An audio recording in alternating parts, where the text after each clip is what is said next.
The day will soon come for the red nation. Freedom on the horizon. Follow the regime. Final battle soon approaches. Waiting for eternal help. Brave sacrifices made. The revolution will be won.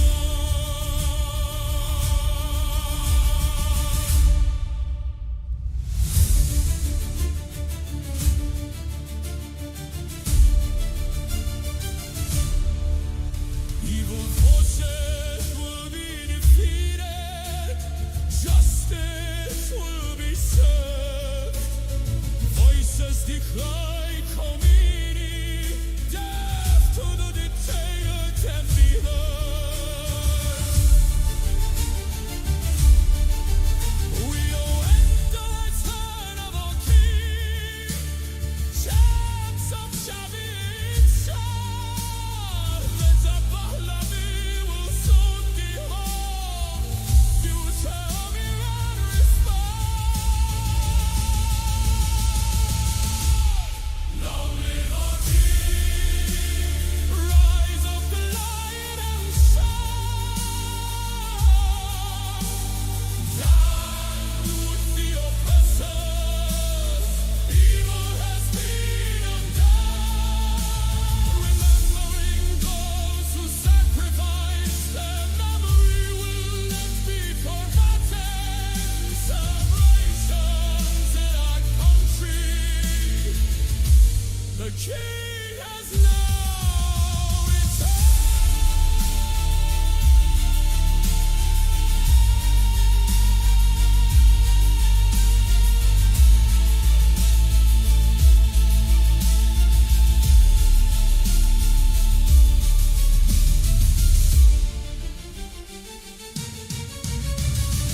Arise now, arise with the great nation of Iran, providing help and assistance after freedom has now begun. President Trump leads the way, changing the balance of power, destroying the evil oppression, regime in exile.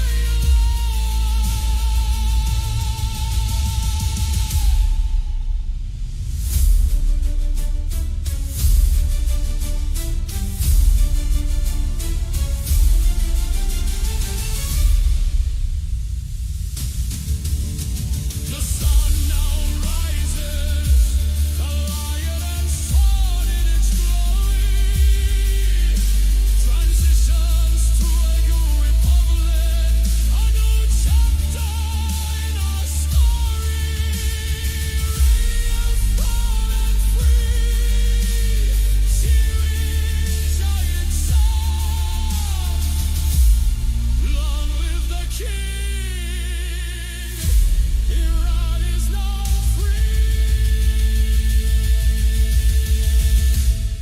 Long live our king. Rise of the lion and sun. Down with the oppressors. Evil has been undone. Remembering those who sacrificed, their memory will not be forgotten. Celebrations in our country. The king has now returned.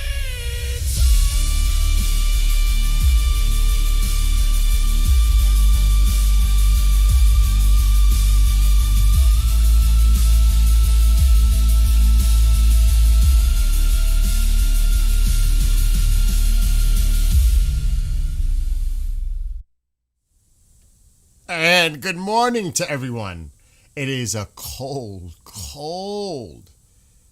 3 degrees here. 3.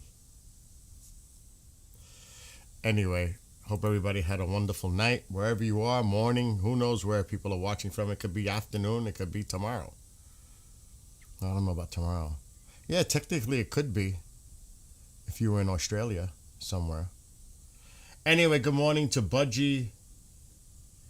This slaps on mute. You don't like it?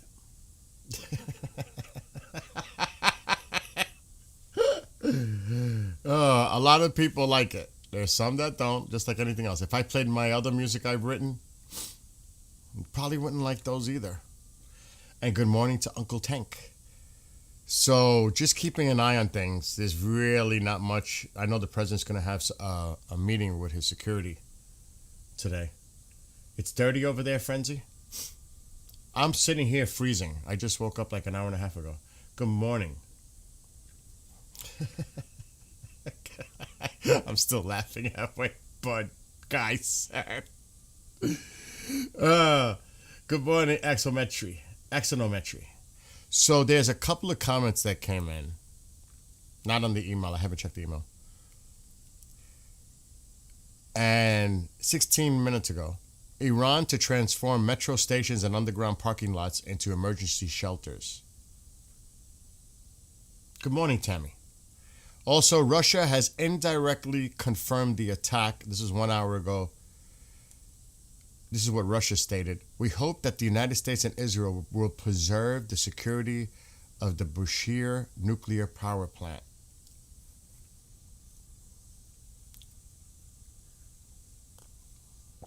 Interesting little comment by Russia. It's pretty much confirming something's coming. We hope that Israel and the United States, I'll read it again. We hope that the United States and Israel will preserve the security of the Bushehr nuclear power plant. That makes me suspicious, too. Like, why would you say secure it? Keep the security of that. It's probably the power plant that provides, obviously, power. But I'd be very interested to see what's going on in that power plant. Because anytime the Russians say anything, I trust nothing. I don't trust much of anything. Yeah, I got flight radar up on the screen. I'm going to check it in a second. And good morning to... Who was it? I saw somebody. Sneed Patch? Oh, it's dissolved Google. Dude. It might be a dudette. That name... Fairy Butt, from dissolved Google to Fairy Butt. I'm messing with you. It's too early in the morning. A friend of mine is going to get some tats this morning. He's on another chat. Dude, you work hard, Frenzy. You deserve to treat yourself and do whatever you feel that makes you happy. You understand what I'm saying? That's what, when you work. And some people, can't work because they have disabilities or whatever. But it's a good feeling when you work and then because it's good to treat yourself too. You have to look out for you. You do. You have to look out because if you don't have anything, if you don't take care of yourself, you can't take care of the people that you love. A lot of people depend on you. So you have to make sure that you are okay. Because that makes everybody else good to go. Does that make sense?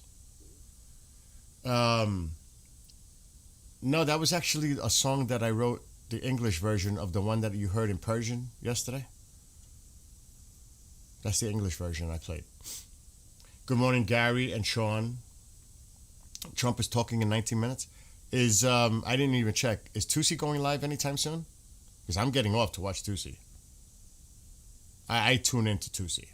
That's like always something I gotta watch because it helps me also. Because it's weird. Sometimes if I find something, I'll talk about it, which is not much right now, to be honest.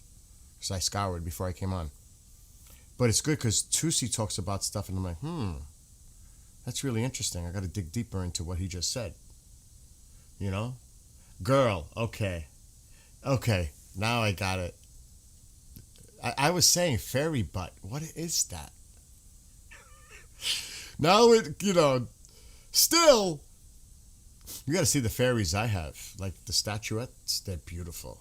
If you're into like that stuff, I have some. Mom, oh, she's got some beautiful stuff. Um, Live Trump talking. Yeah, we're gonna do that. I'll just put the audio. Thank you for the link. But remember, if Tusi goes live, I'm going live. I'm not bothering Sep this early in the morning. Oh, it's live in 76 minutes. It says at 11 a.m. with his cabinet meeting. This could be interesting to watch, or listen, or both. Yeah, this could be a really interesting thing to tune into. I might have to skip Tusi for this. And a lot of it's going to deal with domestic issues that are going on, obviously. But I'm very curious to see anything that goes on, any mention of. And I see you're in that chat, and look at what people right away did. You see what they did in that chat? I'm not sharing it on the screen. You see it, right, Sean? People are so disrespectful. It drives me nuts. I mean, have some respect. Not here. I'm talking about the upcoming stream. I consider the tribal Viper. I love the Dodge Viper. Oh, you're talking about a car. Dude, I'm going to tell you right now, if you get a tattoo or tattoos, just be mindful. Whatever you get now, you want to be happy with down the line. That you don't regret what you did. Just saying. Yeah, there's some other good, better comments coming in. Have you heard negotiations around U.S. in Turkey? I did see something like that. Listen, negotiations are done. Turkey's trying to do some kind of last minute bid because you know how Turkey is. Turkey likes to get in the middle of things. Turkey, I've been saying it. You cannot trust Turkey. Turkey's two-faced. They play both sides. You can't trust Turkey. Their intent. You just can't. They play both sides. Like, seriously. In my opinion. And I could look it up. I did see a mention of that. Let me see if... Here it is. It's right here. I knew I saw it 2 hours ago. The Saudi defense minister is visiting the U.S. together with the head of Israeli intelligence. This is what it says.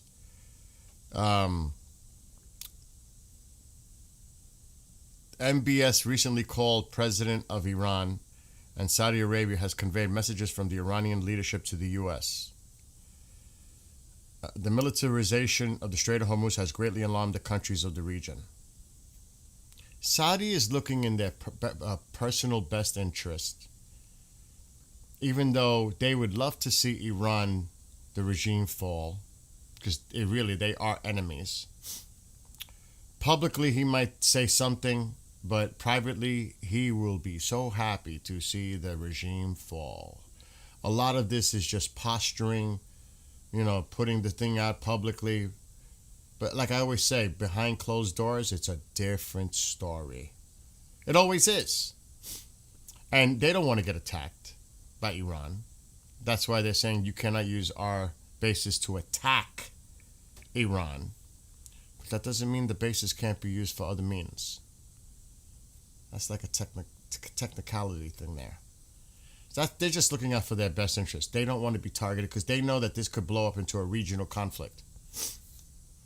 So that's the concern, making this like more of a regional conflict that other countries get involved directly. Because you think Saudi Arabia, if they were attacked by Iran, that they're not going to do anything? They are enemies. This is a Sunni Shia thing too. So they're like Qatar, Bahrain, Saudi Arabia, UAE. You're going to see them make certain comments publicly because they don't want to be targeted. Because, they have their own self-interest. It makes total sense. Now, as far as Turkey, let me see what it's saying if I see anything about Turkey. But I saw that and I found that interesting a few minutes ago. That there's still stuff going on, back channel. And you mentioned Turkey, so I'm going to check Turkey.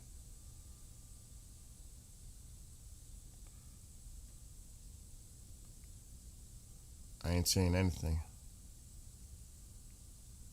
1 minute ago. Well, there's just comments that came in. Somebody said, "We are addressing the president of Turkey. Please stop supporting terrorism. That is the Islamic Republic of Iran. The Iranian people have not wanted this oppressive and violent-prone regime for years.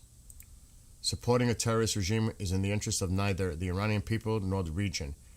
Respect the will of the people. Stand with the people, not with the oppressors." I'm telling you, Turkey plays that. Turkey should not be a NATO nation, in my opinion. Uh-oh. Oh, that's the Red Sea. I almost looked at the wrong area. I thought something was clearing up in the Persian Gulf.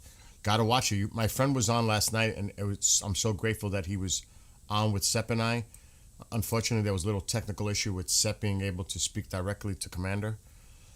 But I'm telling you, keep an eye on that Persian Gulf. This is really a powder keg.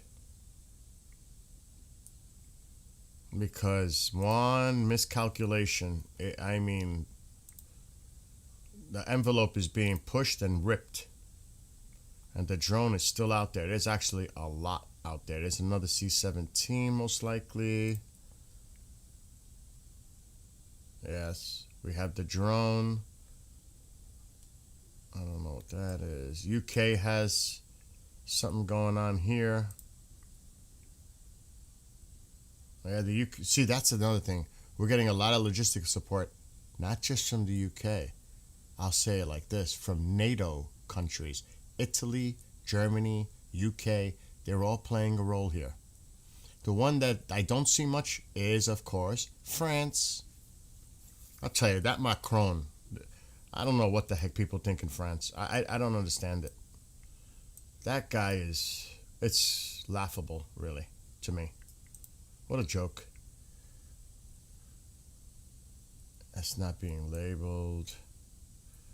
This the RAF, probably left their base here. Yep. There's a lot of movement still going on. There's been super galaxies coming in. Which is that one? The rivets in the area now. There's a lot of interesting things going on here. This one's departing. What is this? A Stratotanker. What's this one coming in? Smaller. A Clipper.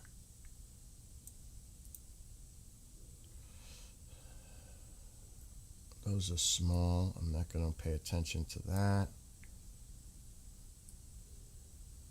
And believe it or not, yes, even Germans. The Germans have been involved too. To a point.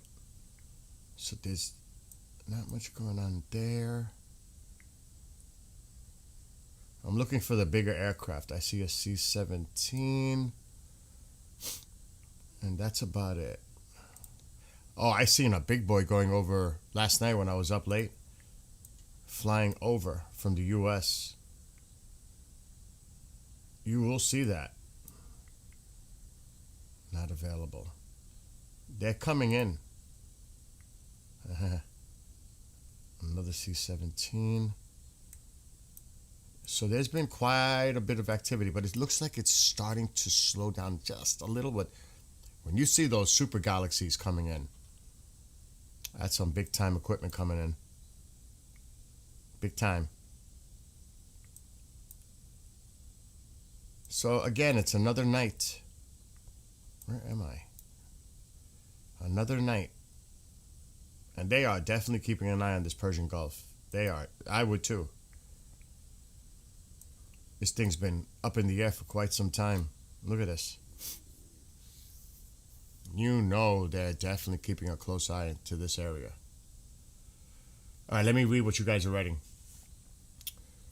Let me go up. Good morning, Witch Moon.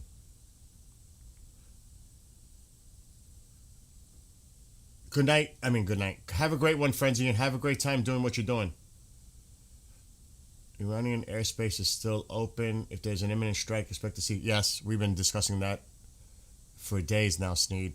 That's why I watch Flight Radar, because last week we seen it. That's why you got to keep an eye on it. Good morning, Ali.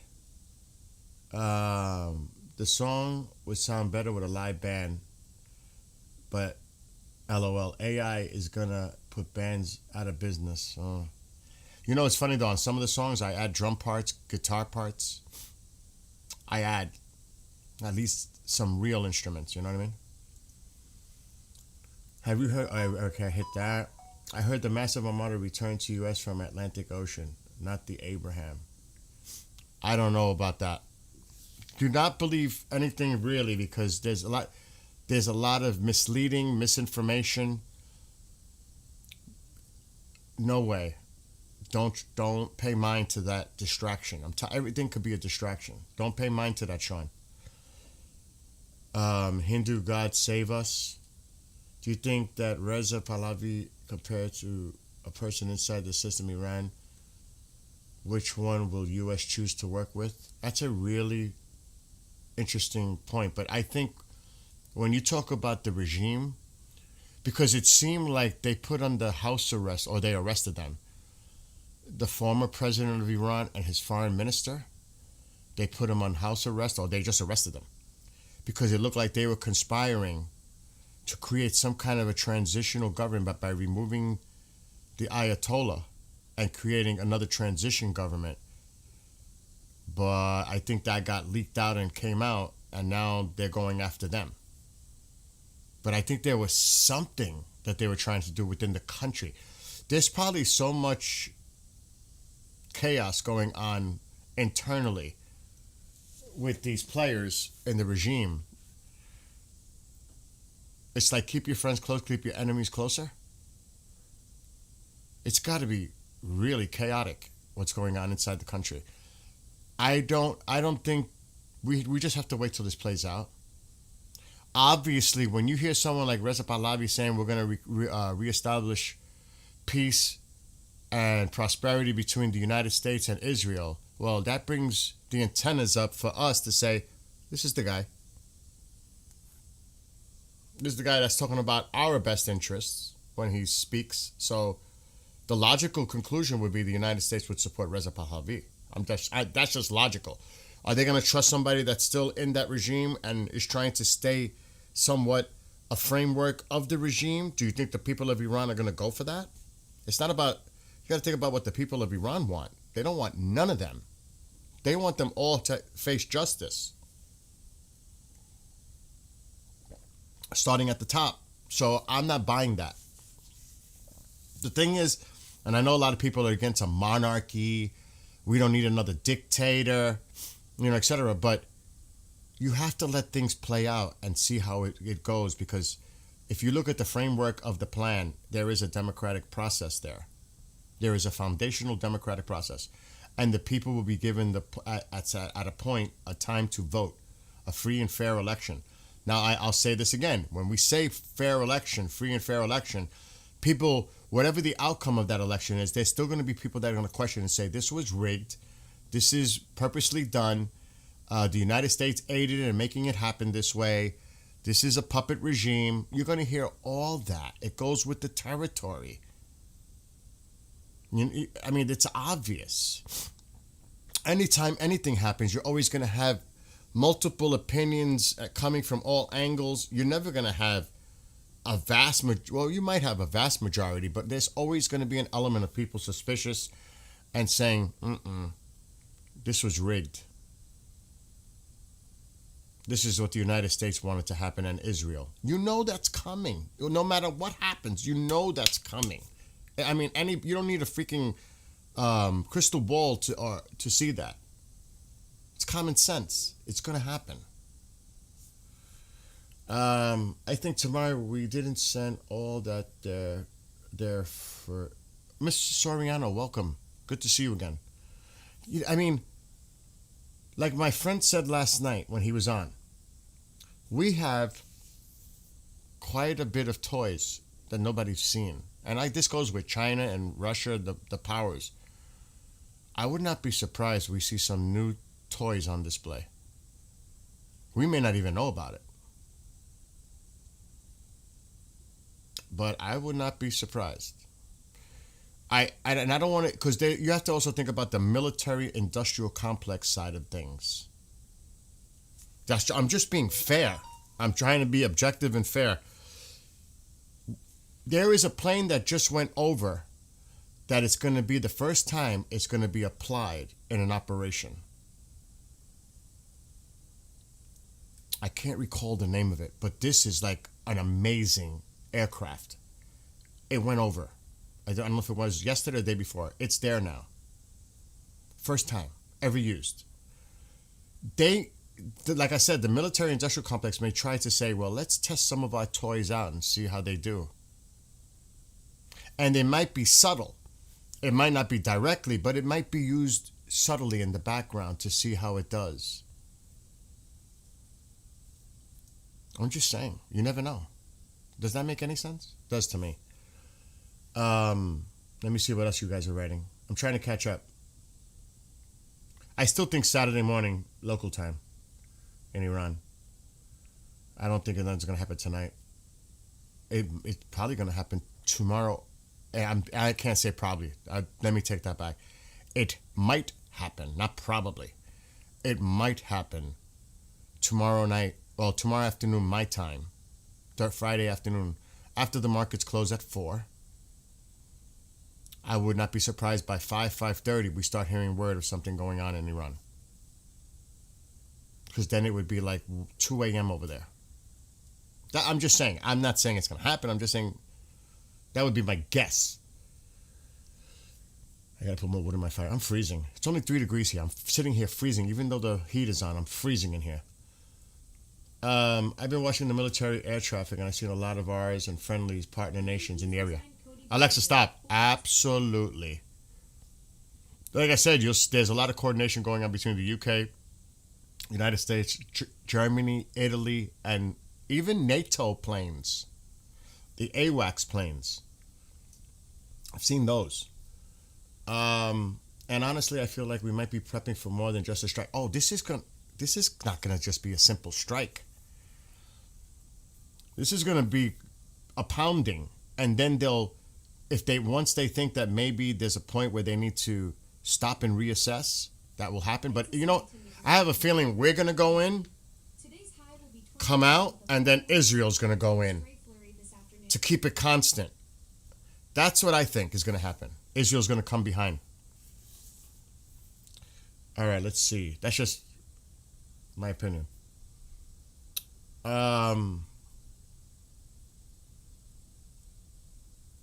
Yeah, this is definitely a build-up, Ms. Soriano. I agree with you. I live in Cyprus. I'm English. There's lots going on here. I've been keeping an eye on Cyprus, especially with the RAF. Oh, gosh, yeah. There's been a lot of activity in the last few weeks in Cyprus. I mean, there's something going on here right now. An RAF. That looks like a tanker, a Voyager. It is. Another tanker going. It's about to take off. Because see, it's about to take off. So yes, absolutely. And you're there. You're on the ground. The anticipation is insane, isn't it? Think how the Iranian people feel in the country. You think it's one thing for us all from looking from the outside, even Iranians. Can you imagine the people in Iran? Oh my God. Sorry, I gotta get wood in my fire. It's freezing. I'm freezing. I gotta put a sweatshirt on. It's like 3 degrees here. 3. Not in the house, but outside it's 3, so the house is cold. I gotta put a sweatshirt. I'm getting like the chills. Last thing I want to do is get sick. But yeah, I've seen a lot of activity. Everything you guys are saying in chat, and that's why I love it when you guys contribute, and because I learn a lot from all of you, and that's what it's about, a global community coming together and sharing and speaking about experiences and stories like the Iranian people. I'm telling you, some of them, it's so anyway. Let me see. I think so. Miss Soriano thinks tomorrow.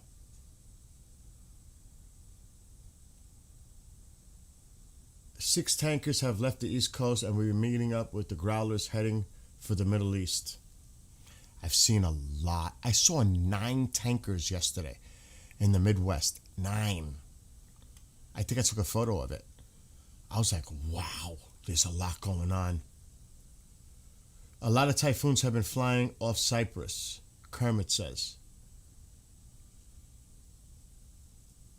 Yeah, this does have it's the calm, it's the quiet before the storm. It does feel that way. It really does. And good morning to Toxic. Excuse me. Like I said, I'm sitting here freezing, literally.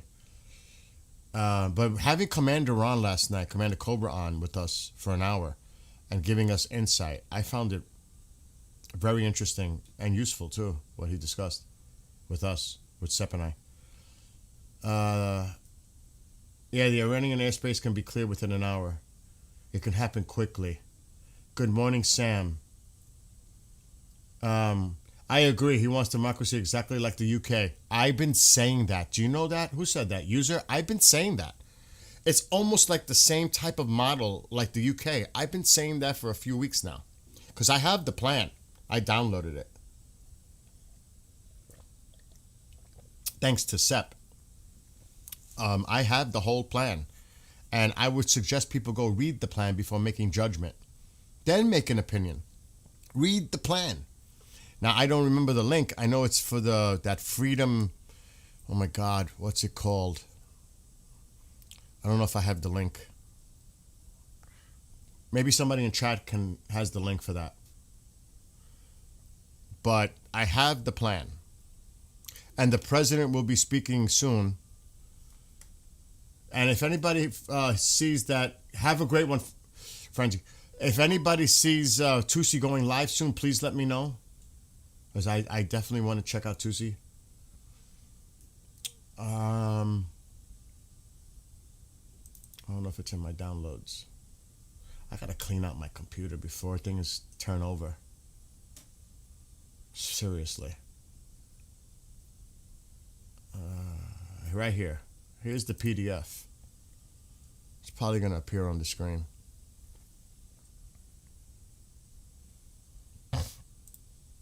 I think I expired my Adobe Acrobat. I don't know if it's going to open. It's going to probably want to open with something else. Oh, it's working? So this is the Iran Prosperity Project. That's it. The Iran Prosperity Project. This is Reza Pahlavi's group, his team. But if you look at this is extensive. This would take time to read. I suggest you go check it out. And that's where you got to go visit. The Iran Prosperity Project. You'll find it. And look at the plan. Go look at the plan. Yeah, but the UK, we're not talking about the framework of a democracy with a parliament and the monarchy. That's what somebody's referencing. Now, you can have that framework, but you also have the discourse with the political aspect of that democracy. Oh, boy. So, I understand you're from the UK and what's going on there. But it's this, you could say that the same thing is going on in this country between left and right. But it's still a democracy. I mean, we're not going to make this a political thing, but it's the framework of democracy. And the Iranian framework will probably be very similar with a monarchy similar to the UK, but yet have a parliament, a democratic process by people that were voted in by the people. What happens politically after that is part of it. But it's the framework that's important. Now, you know, I'm sure there's a lot of UK people with Starmer. You hear Tusi talking about it all the time. That's the politics. But you need that framework to build on. Now, what happens politically between parties, conservative, liberal, all that other stuff, that's a different story. But you still need that framework. And it's up to the people to decide how they want to vote and move forward and, you know, speak their opinion, protest, rallies, all that. Okay. The problem is improve. Okay, I'm going to read what Sam is writing. Yeah, that's what I'm trying to find out when Tusi's going live again. But the president will be meeting with his cabinet in 50 minutes approximately. Do you know how many more Iranian friends in and out of Iran? Oh, you now have many. When you come to Iran, the hospitality will be unforgettable for you. Well, I'm honored for that, Sam. I'm honored. I've been busting. I got to stop busting Sep's chops. Because I think I'm starting to annoy him with the brains and tongue sandwich. So I'm not going to bring it up anymore while he's on with me. Because I don't want to, upset him. Because I've been saying it too much. But I'm doing it as a joke. Because when he told me about it, I was like, really? And he says it's good. That's the first thing I'm going to try when we're sitting down with everybody. I want to see everybody's reaction when I'm eating that. Do I necessarily look forward for that moment? I don't know. I don't need to read until be settled by people voting people. Yeah. And we have to see how the process goes out. But first of all, we have to get there. We're not there. It hasn't even started yet. There's a lot that has to happen between now and then. A lot. So we need to not get too ahead of ourselves because the situation is volatile and still has to play itself out right now. So yes, we can start talking about the future, the possibilities, the infrastructure, the government, all that. That will come in time. It's going to take a lot of time, actually. It's probably going to take a few years. Oh my God. Dandy, I'm disabled man suffering with MS. I heard about Zahra who murdered by the RGC terrorists recently on its press. Oh, that's, yeah. It's disgusting.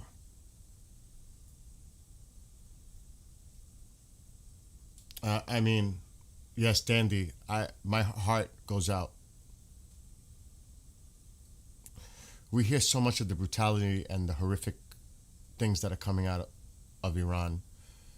I don't even want to regurgitate it because I think everybody who's familiar with what's going on there already knows a lot what's going on there. I've seen videos that seriously you would start, and I don't care, a man can cry. A man can cry. We have emotions too. And to see that, it's like inhuman. If that doesn't touch you and you see it,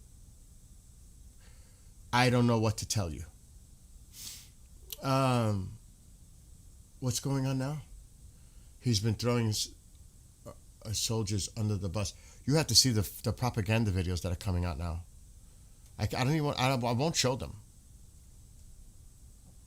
There's one, I'll just describe a little bit. It has our ships on fire and things in the sea.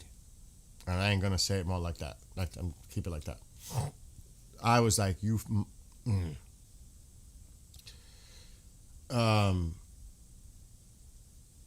there's problems everywhere. There's problems everywhere. I hope Tusi is able to open his English pub in Iran. That's the plan. That is the plan. Tusi, it seems like he's got his plan once he resettles in Florida. That's his plan. To open up a pub in Tehran and God praying for his father over there.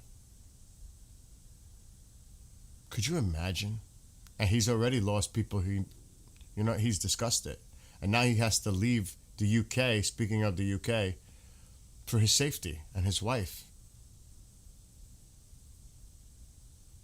That's horrific. So yeah, it's difficult for, it's just horrific for a lot of people. What's going on?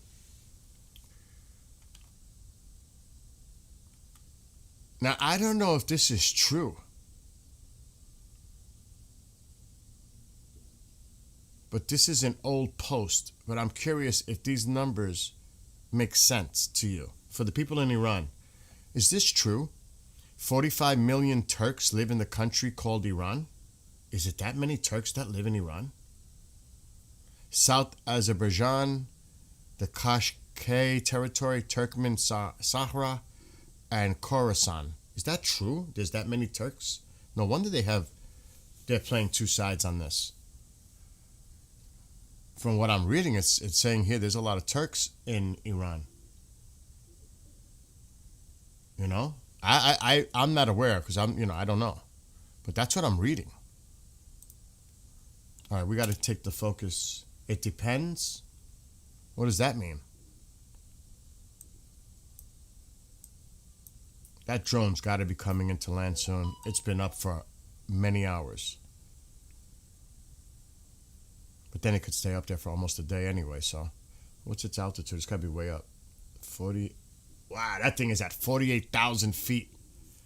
Wow. And you could see where it's focused on.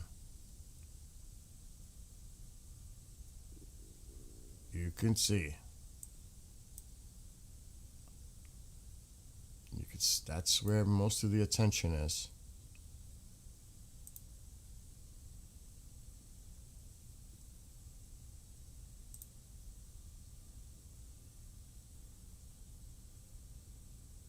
Qatar. I wonder if they're moving shit out to, this is going to Kuwait. I don't know. We'll have to keep an eye. But right now, it's still early. It's just getting dark.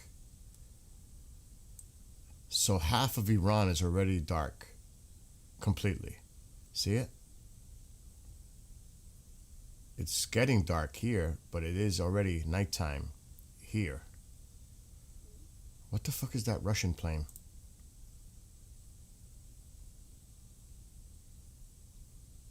I don't trust anything.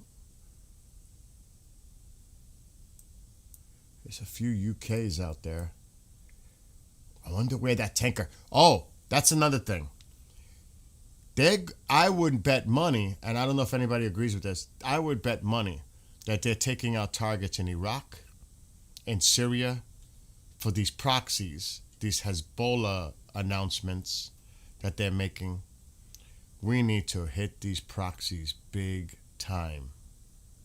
Whether they're in Lebanon, which the Israelis are taking care of, Syria, Iraq, get them. Get them now. This is a good time to do it. Get them now. I would not doubt if you'll see some typhoons. Depends where this is going. Depends. I would not be surprised if we see typhoons alongside here. Somebody was in Cyprus. I wonder if they're noticing any movement. Somebody here was from Cyprus. Very curious where that is going. Because they might be assisting refueling. That one took off. It's an Atlas. There might be something going down in Syria or Iraq. I would not doubt it. I would take out the proxies now. Without attacking Iran. I would take these proxies out as much as I could. Weaken them as much as I could. What is this, Vegas? It's a small. Okay.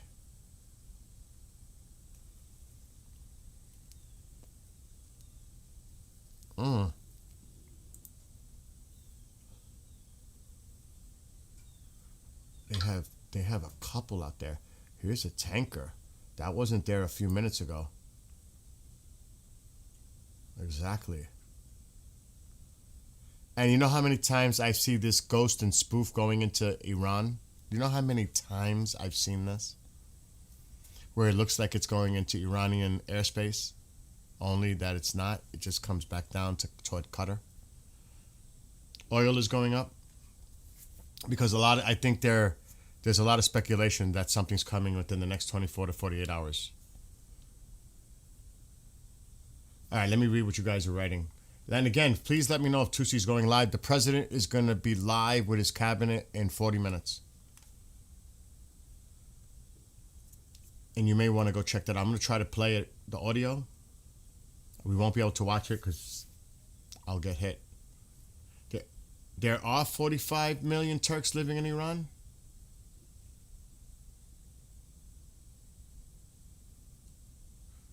I think we are done with negotiation. I think it's done. You have to look at the similar rhetoric that happened, and I can show you, but I think I have an image of it. It's so similar.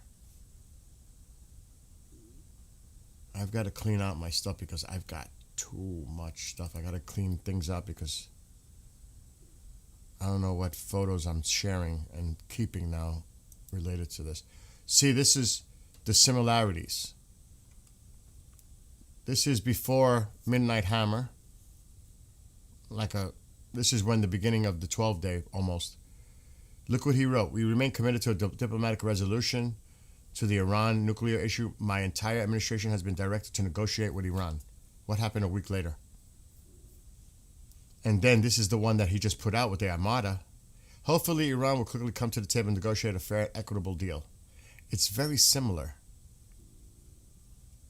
And then what happened? Don't buy into that negotiation thing too much anymore. Don't. He can say he tried. And they said no.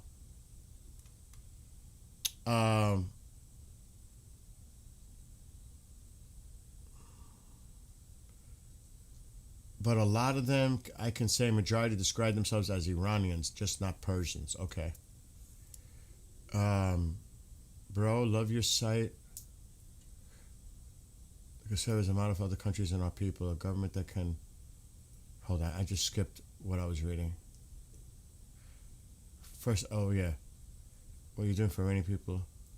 Born and raised in D.C., so we are cut from the same cloth. I got mega caps made since you had. Guy would love to send to you. Email me. I did order a mega cap, but it just cleared customs from China yesterday. My cap is on the way. But I appreciate that. But here's the email where you can contact Sep or I. Right there. You can contact us at iranfreedomazadi@yahoo.com. So you might want to reach out. Arash. If I mispronounce anybody's name, I apologize. You could reach out via email. You can definitely do that, and we'll talk privately. Please be careful. You know, you got to be very careful because they're tracking everybody. They're trying to... The vulnerabilities, you got to get the VPNs going. You got to protect yourselves. Because even if you live here, we've had them come in, regime trollers coming in here. We've had them. We've seen them. People that have been here know that, and they're showing up everywhere. They're showing up definitely in 2C, Goldie, everywhere. They're even other podcasters that are covering this. They're going all over the place. It's like thousands of them. One of the goals of this government must be that the people know what their national wealth is and that the people are responsible for defending that national wealth. It makes total sense. My son-in-law is a major in the British Army and off to Cyprus Monday. Wow, they're reinforcing. They're reinforcing their base. That's another thing. The Cyprus base, the RAF base, is also possibly a target because they know that they're assisting the United States.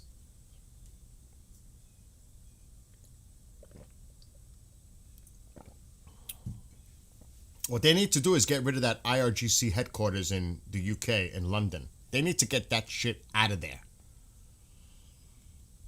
My opinion. Now, Mob, I don't speak Persian. Maybe somebody could help me. Navi or somebody, Sean in chat, can interpret what somebody's saying in chat. I just don't know. Or you can communicate with them directly. Please, because, you know, Sep is not here. And I don't want to call Sep because soon...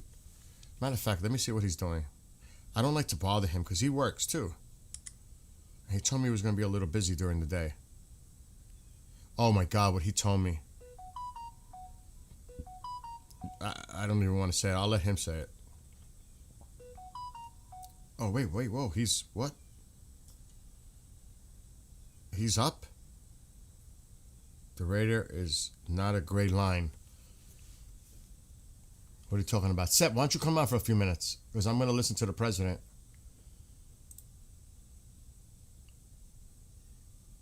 I'm not seeing anything.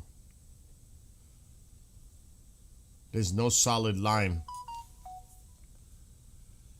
I know, but it's not showing the solid line on my end.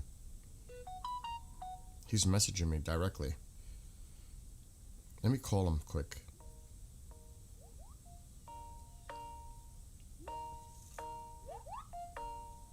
He's texting me. We pray for everyone. Hello? Yeah, dude, I'm live. I know you're watching. I think you're watching. Are you? Yeah, I'm watching right now. Oh, you're live? Yeah, do you want to come on for a few minutes? Because at 11 o'clock, in about 35 minutes, the president is going to have a meeting with his cabinet. If you want to jump on quick. I just woke up. Let me go wash my face and I'll join you. Message me on Teams. Message me. Okay. Bye. Bye. He just woke up. That's why I didn't want to bother him. And I don't know if he wants to discuss what he told me in private. Oh my God. Not good. He's been.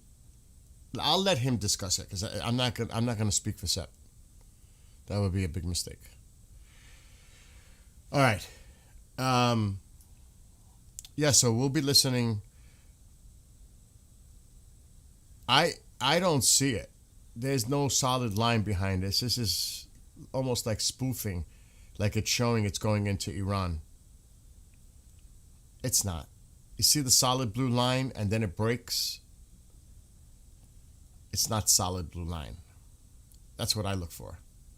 So that's not really where we think it is. It's probably already turned and it's heading down south, east, heading back to Qatar. It is not there. That's what he messaged me about. Bill, look what's going on. But no, because it looks like it's flying right into Iranian territory. Airspace. Oh my gosh. Let us not start. Moose is up. Or Moose is coming in. It took off. It just took off. I mean, there's still a lot going on. A lot of movement.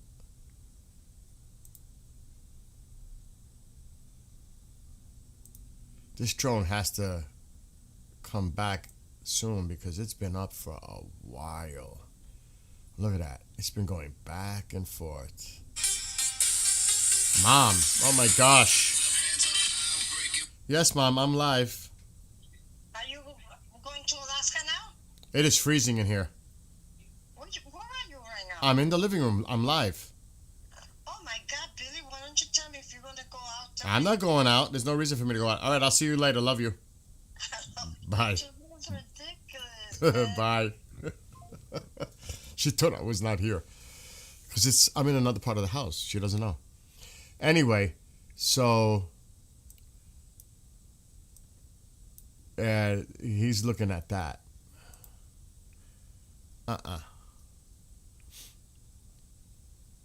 I would not doubt it's already coming back. But it's showing here.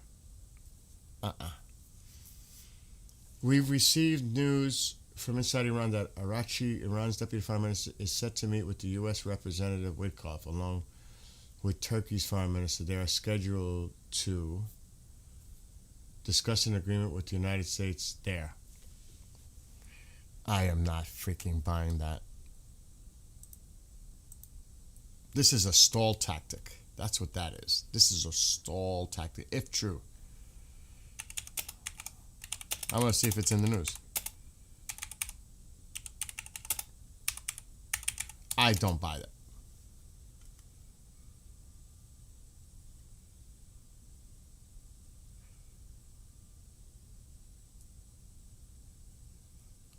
I see one from yesterday, but it doesn't. It says that there will be no meeting.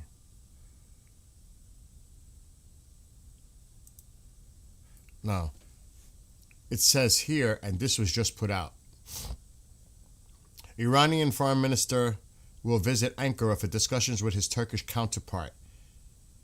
Doesn't say anything about Witkoff.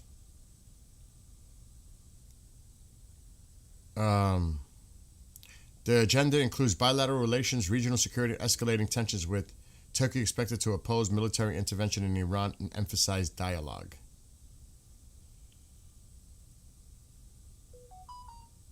There is no indication of Witkoff here. I think that's wishful thinking. And even this one is saying it today too. Nothing about that.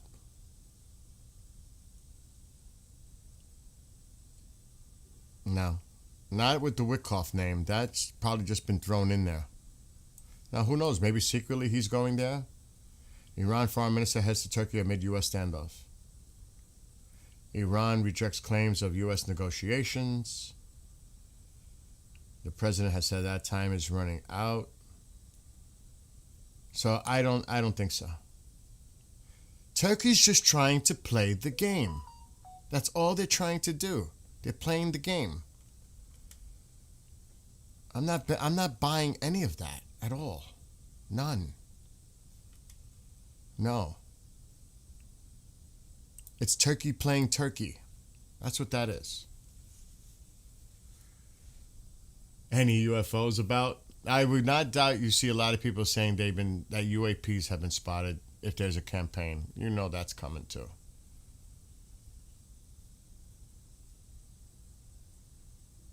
This is live. Love to all of you too. In the UK, Canada, Iran, wherever you're all from, love to all of you and your families.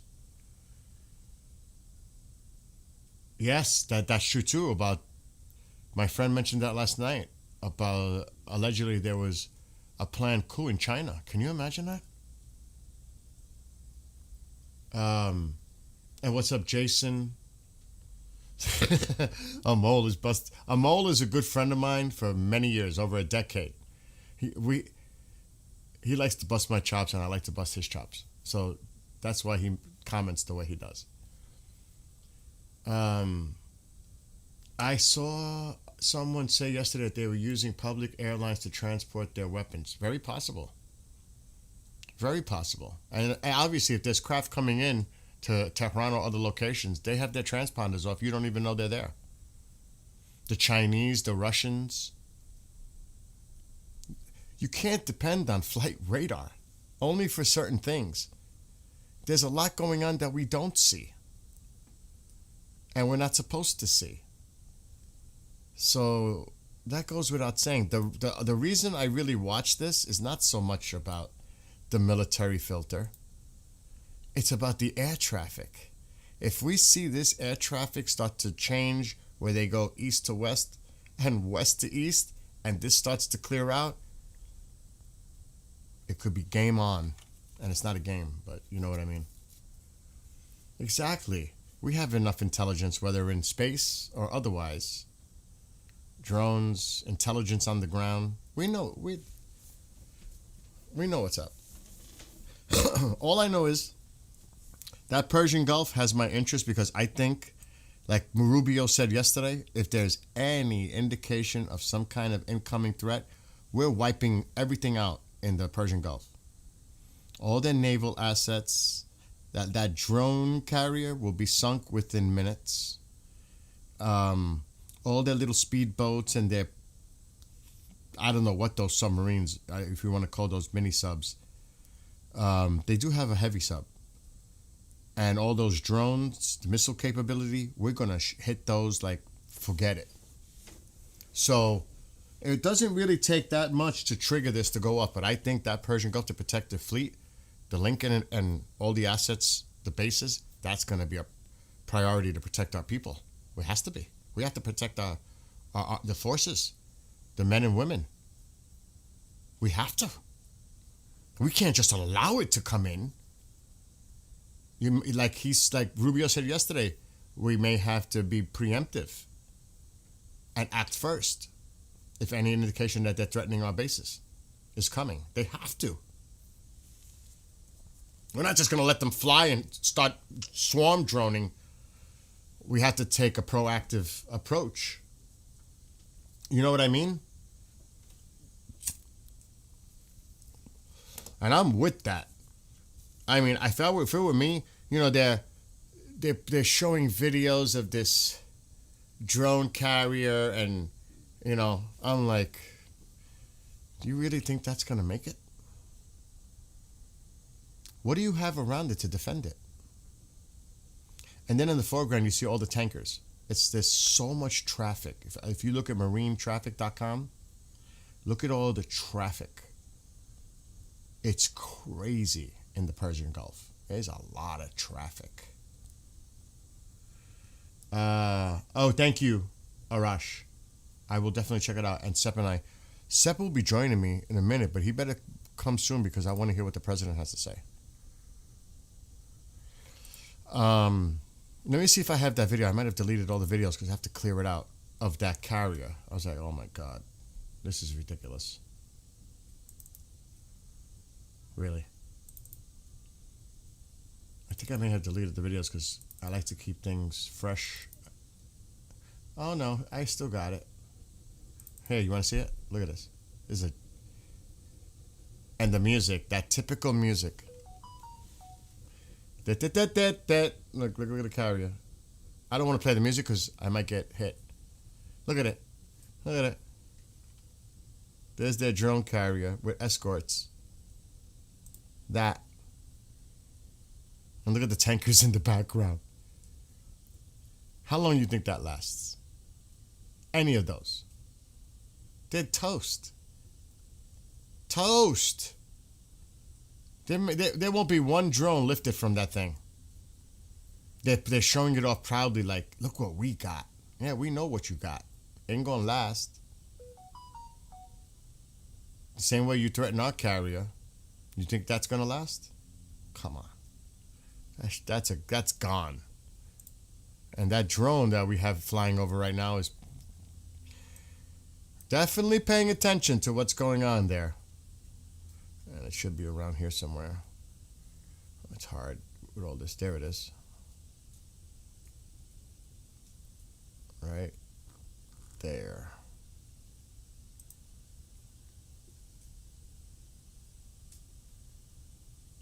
Wow. It went around a few times over here. I wonder why. But there's so many vessels in there. It's got to be coming back to land in the UAE soon. It's been up for hours and hours. I mean, really. And again, we just got to keep an eye on this air traffic. The president will be speaking shortly. And remember, there's going to be definitely a lot of domestic conversation going on. But I'm sure they'll address Iran at some point too. Do you guys, any word on Tusi coming on live? Tusi's not going to cover it live. He's going to talk about all the kinds of things. Yeah, right? That's some 90s level graphics. Oh my God, don't make me laugh.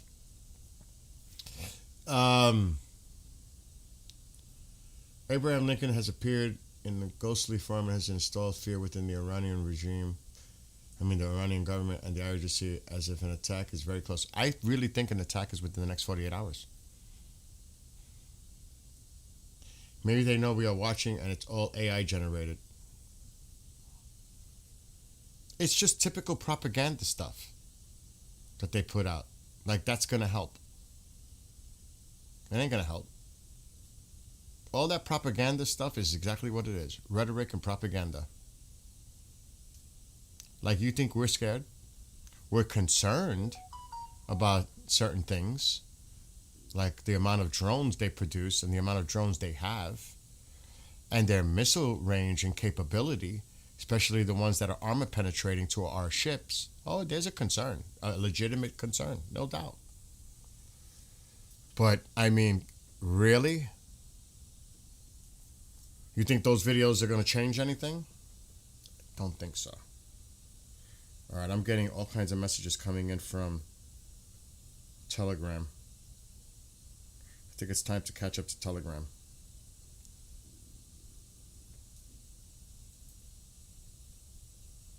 don't have my glasses. Great. Okay. The reporter that I really check out from Israel is posting a bunch of stuff.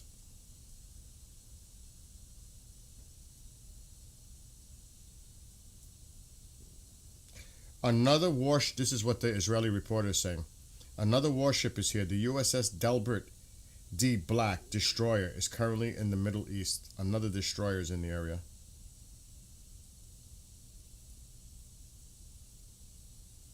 Then he talks about it being official this morning, like literally 10 minutes ago.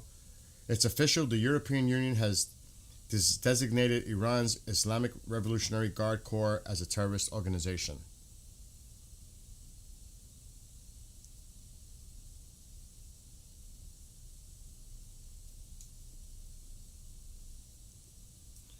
Oh shit. This is a few minutes ago too. This was actually 2 hours ago. 4KC, and these are the big boys. 4KC-46A Pegasus aerial refueling. This is the newer class. Tankers going by call signs Gold 31, 32, 41, 42 have departed this morning from Pease Air National Guard Base in New Hampshire and are preparing to cross the Atlantic. Towing a flight of 6. Oh shit, there's 6 Growlers aircraft from Naval Station Oceana to Moran Air Base in Spain, likely with final destination of the Middle East. AP report. This was also about 2 hours ago. Iran has issued a warning that it will conduct a live fire exercise next week in the Strait of Hormuz, one of the world's busiest shipping routes that handles 20% of global oil traffic. Live fire? You're going to play with live fire in the Persian Gulf? For real?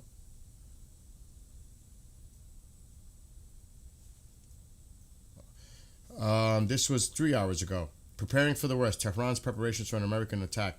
Maximum alert in Tehran. A plan was announced to convert, I read this earlier, underground parking lots and metro stations into shelters.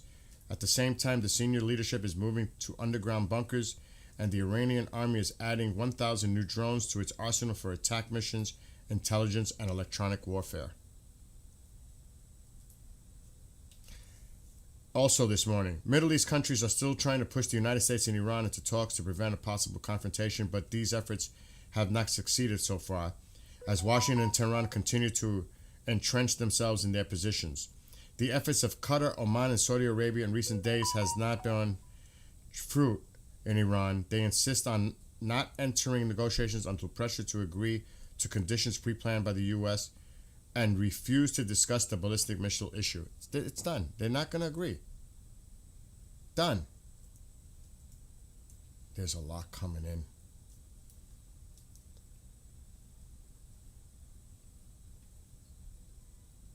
I'm checking my other ones. They're talking about that the EU finally passed. All right, this is coming from the other side now.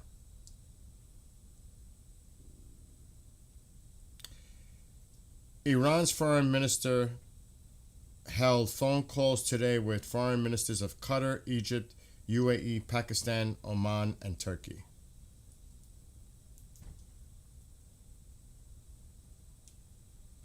This is Pakistan's prime minister. Spoke with my brother, president from Iran, today. We exchanged views on the evolving regional situation and agreed that sustained dialogue and diplomatic engagement are vital for peace, security, and development in our region. We also reaffirmed our commitment to further strengthen Pakistan-Iran fraternal ties through regular high-level engagement and institutional cooperation. Go screw yourself. And then they're saying it too. The Iranian Navy will conduct live fire exercises in the Gulf of Oman and the Indian Ocean next week, alongside China and Russia. Oh, good luck with that.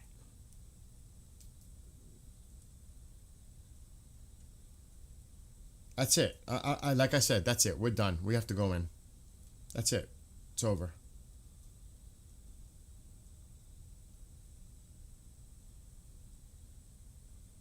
Another prominent athlete in Iran has been sentenced to death. Iranian wrestler Saleh Mohammadi, currently held in solitary confinement, is facing imminent execution by Iran's Islamic regime on the charge of waging war against God, solely for participating in anti-regime protests. It's fucking horrible.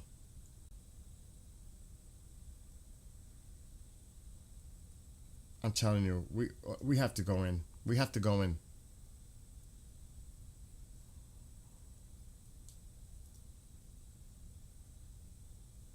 This has to stop. Oh, they're putting out more stuff. The other side is putting out more stuff. It's like coming out crazy on Telegram. The Times of Israel, this is what they're quoting from. The head of Israeli military intelligence Major General Shlomi, I can't read without my glasses, Binder, visited Washington this week for talks with the U.S. administration. The discussion took place amid ongoing regional tensions with Iran. The visit was initially barred from publication but has now been cleared following a report by Axios on the matter. Trump realized that a military operation against Iran will be much more difficult to carry out than it was in Venezuela, citing unnamed American officials. This is CNN. Take that for what it's worth. In their opinion, the complexity of United States lies in the military resources available to Tehran. Moreover, it is emphasized that the capital of Iran is located much further from the coast of Caracas, which complicates the planning of a possible military operation in the region. Are they fucking stupid? They think because Tehran is further away that it makes a difference? I mean, that's just retarded to even think that. Look what it says. I'm sure this mentally ill, senile idiot thinks Iran is right next to Venezuela in Latin America. Oh, this is what I mean. No more coffee because I'll have a fit. Look what they said. That's what they said. I'm sure this mentally ill, senile idiot thinks Iran is right next to Venezuela in Latin America.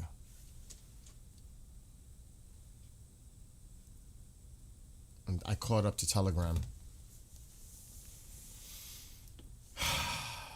Exactly, that's why I said. Yeah, that's why I said take it for what it's worth, with the eyes moving around when I read that. Yeah, it is blowing smoke. You got to remember, and I know there are a lot of people who are confused, frustrated, the Iranian people. You got to remember, Iran, there's a lot to think about when you go in and take out targets and the counter measures that are going to be taken from Iran by launching drones, missiles, whatever the heck. This is not as easy as it sounds. That's why we've been pouring assets into the area, and we still are. And a lot of it is also defensive, and because we have to protect the bases, our troops, other countries that are going to be targeted. This is complicated. In order to do something like this, you have to be fully prepared for offensive and defensive measures here. I know that people in Iran are, suffering and crying out for help. But if it's not done right and it fails, then more people are going to suffer. A lot more people are going to suffer. So if this were to occur, and I think it's not if, it's when, it has to be done right the first time. There is no second times here. It's got to be done right. You can't walk back from it once it starts. So you please understand there's a lot. This is very complicated. It's so easy to say, let's attack. Let's do it now. But there's a lot of things that have to be coordinated, including on the ground in Iran itself. So I'm with you. I'm with you. And I believe it is coming very soon. But not until we feel we're ready and we think we're ready to protect not just the people of Iran, but to protect our people and our allies in the region. All right, I'm halfway up. Sep is messaging me. All right, let me call him. So I understand. I truly do understand. But would you rather it be done right and you have a fighting chance, or it fails and then the people of Iran will suffer immensely? All right, I know you can't hear me. What happened? I lost him.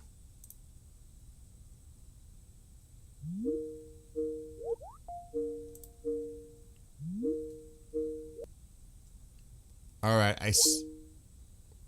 what the hell is going on? It keeps declining. He's calling me now.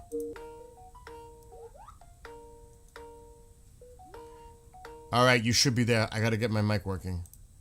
That was bizarre. Cool. All right, hold on. All right, you should be able to hear me now. Can you hear me now? Yes. I can hear you now. Okay. No, we're just going over everything. They're saying they're going to do live fire exercises now in the Gulf of Oman, Arabian Sea, along with Russia and China, which is a lot of bullshit. They're throwing a lot of smoke going on. But I'm telling you, Sep, we have to hit them very soon. This can't go on like this. I think it's tonight. I honestly think it's within the next 24 hour, 48 hour. I agree. Tonight. I agree. It's coming very soon. What's the question now? What's going on in this question by Mohammed? Let me see. And hello, Mr. Bill. Do you think if a war breaks out, it will be global after the stock market close? I don't understand. Global effects, obviously, it depends on what happens in the Persian Gulf. If you shut down that Persian Gulf and the oil flow stops, that's 20% of the oil supply. So it's, even though the market will have a global, it's definitely going to have a global effect because you're stopping the oil from coming out. And we have to see how that develops, because they're probably going to lay mines and form a blockade or even sink tankers to block the Strait of Hormuz. Anything is possible here to try to slow that flow. But, and yes, it would have a global effect. It may have a regional effect, obviously, as well. There's a lot of countries that are very concerned about what's going on. Look at Saudi Arabia, look at Qatar, look at Bahrain, look at the other countries, UAE. You don't think they're concerned about how this affects the region? Of course they do. Look at Jordan, look at Israel, Iraq, everybody. Iran is turning its metro station and underground parking lots into emergency shelters as tension clears. Man, I hope the Iranian people have better options than going to state provided. It's crazy that we have to say this. I mean, who do they? I agree with you, because what if they say we hit those areas and all those people are lost and they die, and who knows if they're planting fucking bombs to make it look like we did it. That's what I'm saying. It's no way. Fuck. That I wasn't thinking about this. Like, now who? Oh my God. They better not fall for that. I agree with you, because they might set it up to make it look like we hit it and all those people perished. I would not. Let me translate this. Let me translate this for them and tell them to be careful. Yes. عزیز ایران اومده خبر گذاشته که میخوان پارکینگ های زیرزمینی و به جای شلتر جنگ استفاده کنن که شما بتونین برید توش و اونجا پناه بگیرین. دوستان عزیز، حواستون رو جمع کنین. میدونین این حرومزادا چجوری کار میکنن؟ کنه خودشون میان اونجا بمب میذارن، یا آدم میره توی دفعه میترکونن، میگن آمریکا زده. نرین اینجاها، نرین، برین جاهایی که میدونین امن‌تره. اصلا برین شهرهای دیگه. وقتی میدونین جنگ داره شروع میشه اینجوری جمع کنین برین یه جای دیگه. اگه فامیلی دارین خارج از شهر، اگه هم نداشته باشین با تو شرط اونایی که خودشون اونجا پناه میدن بهتون تا جایی که من انسانیت میتونم روش شرط. ولی Also, he's right. Obviously, there would have to be refuelers, tankers in the air to get them to reach certain areas in Iran, so that they can, carry out their mission and get back to the carrier. So, but they have to keep the carrier at a safe distance. They just have to. So they're definitely going to be refuelers in the air. Yes, there definitely are going to be bots. They're everywhere. They're on Tusi, they're on Goldie, there are other people that are doing podcasts about this. They're appearing everywhere. There are thousands of them. Thousands. I read that a few days ago. Thousands of them. And that's exactly what they're doing. So we've seen them, right? Sep, you guys seen them in here. I've seen them. And yeah, we definitely got to watch out for the schools and the talk with schools and mosques and hospitals. The typical setup that always happens. You know that, Sep. They always use it. We've seen the pictures of the schools already being used as staging areas so that if it does happen, you know that they've been doing it. And then they're going to say, oh, we hit a school, we hit a hospital, we hit a mosque, etc. You know that's coming. You know that's coming. So, yeah. Yeah, there's a lot of assets still moving around. Still. There's still a lot of assets moving around. And when you see these big boys coming in, you know what they're bringing.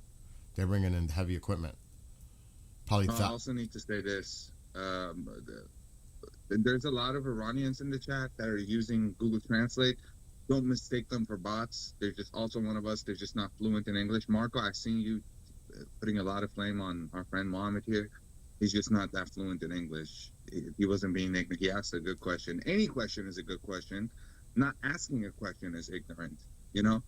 He's actually taking time translating and asking, trying to educate himself on the matter. So don't be mean to each other in the chat. If somebody isn't typing fluently in English, just want to remind you that this is there's millions and millions of other people that don't speak English. So, Yeah. They're trying their best. It might best. be the language of the world, but remember that. Yeah, they're trying their best to try to translate it into an English. Well, the president is going to be live soon. I'm going to play the whole thing because you're going to hear a whole bunch of domestic topics coming up too, but we need to hear it because we may miss something. And I definitely want to see what the press has to ask questions, after it's over. But this is going to be a long thing. I don't know if you want to just sit back, Sep, and just chill out and listen. Yeah, we just have to listen. I'm scouring Twitter right now. It's just the same regurgitation. I know. Has designated IRGC. Let me say this though: you fuckers had the chance to designate Islamic Republic of Iran as a terrorist organization, but you purposefully, and this just clicked into my head. You purposefully went for the IRGC. I mean, isn't that kind of weird? Like they could have designated both of them as illegitimate. But they did it. They just went for the IRGC. We need to keep that in mind. There might be something up these people's sleeves. Just be careful, guys. They might be playing, two-faced games. The stream has started, but it's just showing the White House. Once this starts, we'll bring the audio. The audio will probably kick in automatically. I have it open, so it's just Marco, waiting. the Iranian people don't speak Arabic. We speak Farsi, Persian. We're not Arab by ethnicity. Some Iranians are, but we speak Farsi. We don't speak Arabic. Ask them, is anybody that is Iranian from Iran right now in chat? Yeah, there is another destroyer. I read that earlier that came in. The Israeli reporter posted about that. But it is the USS Delbert D. Black destroyer. That's the one. The USS Delbert D. Black. That's the destroyer that entered. I'm reading it right now on a post. It's this one, right? Well, you can't see it, but it would be that one right there. And we're just waiting for the president to begin. And I'm going to play the whole thing. And you're going to hear a lot of domestic policy, discussion. But at some point, it's definitely gonna. I definitely think Iran's gonna be brought up at some point. God bless the people of Iran. Definitely, God be with the people of Iran. May God place His hands over them and protect them when this all goes down. Absolutely, because who suffers? Civilian. In any conflict, civilian. So I hope they protect themselves and stay indoors and don't buy into that regime nonsense about going to designated areas for protection, like these emergency shelters. Do not trust them because they want you all to congregate in one area. Don't trust them. You're putting your lives at risk trusting them. That's for sure. I would never, dude. There's no way. I'm staying in my house. I'm gonna hunker down. I ain't trusting them. You know what I mean? And I know you think the same way as I do on that. No way am I trusting them.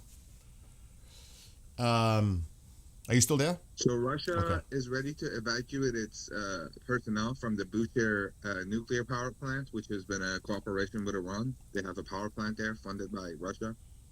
So we might be nearing tonight, man. This is kind of pointing towards any moment. It's funny you said that because I read that earlier. Let me see if I can get it. Hold on. That was mentioned. That was brought up earlier. And I read it, what they said. It's over here. Let me read it. Let me see if they put anything up new. They're talking about the live fire exercises next week in the Strait of Hormuz. They're nuts. You're going to use live fire in an exercise in the Strait of Hormuz and in the Gulf of Oman? Are you nuts? The United States ain't going to just watch live fire. They're going to take action. That is such a stupid move. The United States is deploying more F-35 fighter jets to the Middle East. That was a half hour ago. And this is what Russia said. We hope that the United States and Israel will preserve the security of the Bushehr nuclear power plant. That's coming from Russia. So there you go. What you just referred to. Still waiting for this to start. It's live, but it hasn't started yet, the cabinet meeting. Yeah, stay home, shelter in place. Best idea, Uncle Tank. They kept them in there before, I believe, axonometry says. But if any of these high officials are your neighbors, change houses. Go to your family's houses. If you just go away from them. If you know any government officials lives next to you, or you're next to a military base or any place that could be a target, go away from there. Go to your aunts, uncles, anybody. I hope you guys have family that is able to give you guys that shelter. If not, friends, I'm sure, even neighbors 2 street down that you can trust.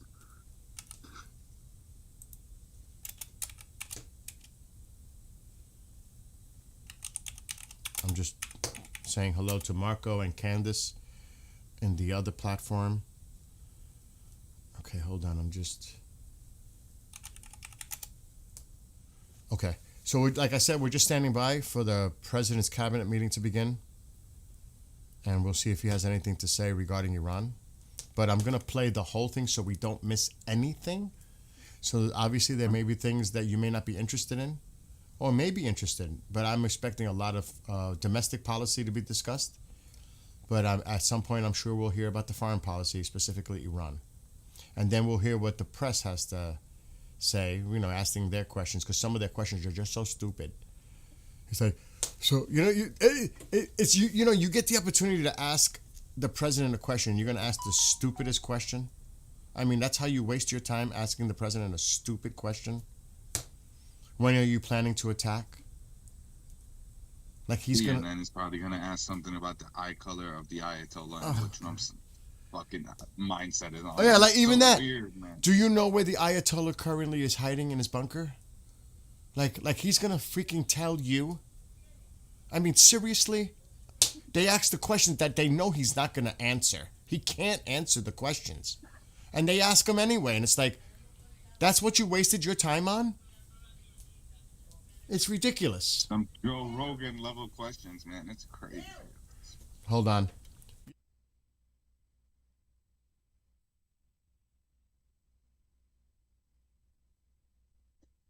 All right. Marco Mom. is looking for a wife in the midst of all this. gosh. Foreigners ready to get settled down in Iran, man. I don't know what to say about that mindset. Yeah, right? That axonometry. How's the ballroom going? Like you said, they're going to ask about the construction at the White House. How's the ballroom coming along? Like, can we, I mean, I would like to, I'm curious to see how the press responds to with their questioning. All I know is I still think after the markets close on Friday, not that it's going to make a difference, because if this goes on, it's going to be prolonged and the market's going to go nuts Monday morning, or actually Sunday, the European Asian market. اونو ول کن محمد جان، اونو ول کن. اون یارو رو ول کن. یه چیزی گفت، ببخشش. اون یه چیزی گفت. خارجی هم بدشون. اینا بعض وقتا یه چیزایی میگن. گفت داری شوخی میکنه. Memi says, if you got Telegram, I could show you video and pics. Email us. Do not put your personal information, because there are people that may not be chatting, but they're lurking and watching. So you can email Sep and I here. Do not put your personal information in chat. Do not. So if Telegram, if you want to provide your Telegram contact, we can do that. I have Telegram, so does Sep. We'll reach out to you. But email us. Don't. And we have to be careful, because as I'm saying this, others might do the same thing and try to mess with Sep and I. You know what I mean, Sep? Yeah. We have to be careful. I mean, they have to take their attention off this social media stuff. They're about to get, they're about to get their, scared. So. Yep. Info warrior, I agree. Javid Shah. How do you say that? How do you say that? I know Shah. Javid Shah. Javid Shah. Yeah. I have a serious problem mispronouncing things. I just do. We're still waiting on the president. I'm going to mute because Mom Ziller is entering the room. So I'll be right back. All right. Well, while Bill is dealing with that, I'm going to read some chats. How you guys doing today? I'm a little bit sleepy, eepy. I was up like 4 hours ago. I only have 4 hours of sleep. But I'm up. I'm here answering questions. دوستان عزیز ایرانی اگه سوالی داریم به فارسی بنویسیم، من تا جایی که میتونم ترجمه کنم. یه چند روز اینجا میدونین فارسی من یه ذره تخمیه دیگه، نرمال بهتون میگم دیگه، ولی با انگلیسی بنویسیم من سریعتر میتونم جواب بدم. یعنی با کلمه، یعنی با الفابت رمان بنویسیم، یعنی امشب میزنه درصدش خیلی زیاده. آرد درصدش خیلی زیاده، جوری که این داره الان چیز میکنه، قول میکنه. Can you talk about boycotting of Huda Beauty? Oh man, where do I start with that? Where do I start with that whore? Explain that to me. Explain that to me, because I'm not familiar with that. What is that? Okay, so we have this fucking bitch doing social media shit. She's a beauty social media, whatever. And then she decides to post the video of people in Iran burning pictures of Trump, Netanyahu, and the Shah, and saying, people in Iran are protesting, so trying to like push the agenda that, just looking at one side of the thing, the side that's provided by the state media. And then she goes on and says, oh no, I didn't, I wasn't, and then, starts backtracking and whatever. And now, guys, if you see it, matter of fact, print out papers saying that don't support this person directly supports terrorism and supports the killing of many, many people. And just if you go to Sephora or any of those, just stick that on there. Just stick that on there. Great move that we have learned from the Free Palestine movement. Let's use those same cancel culture stuff that they use. Yeah. That's that.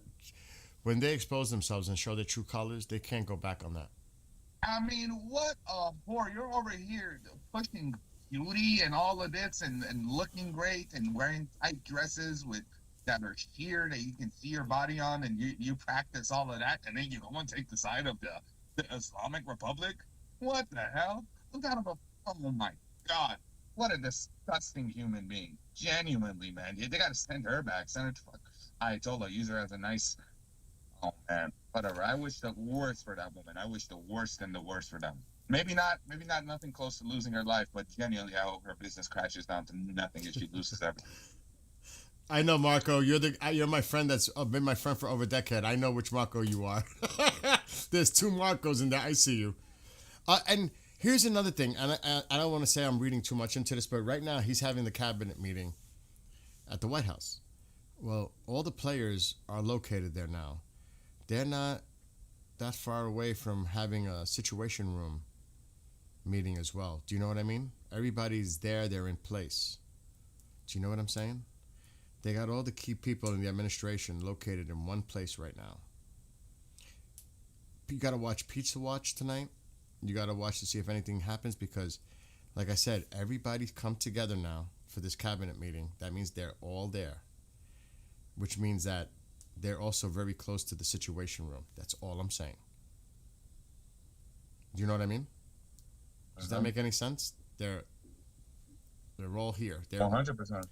Is the cabinet meeting that's not streamed, right? That's not discussed. There's no press in there. Oh, there's press in now. They'll have their questions afterwards. Oh yeah.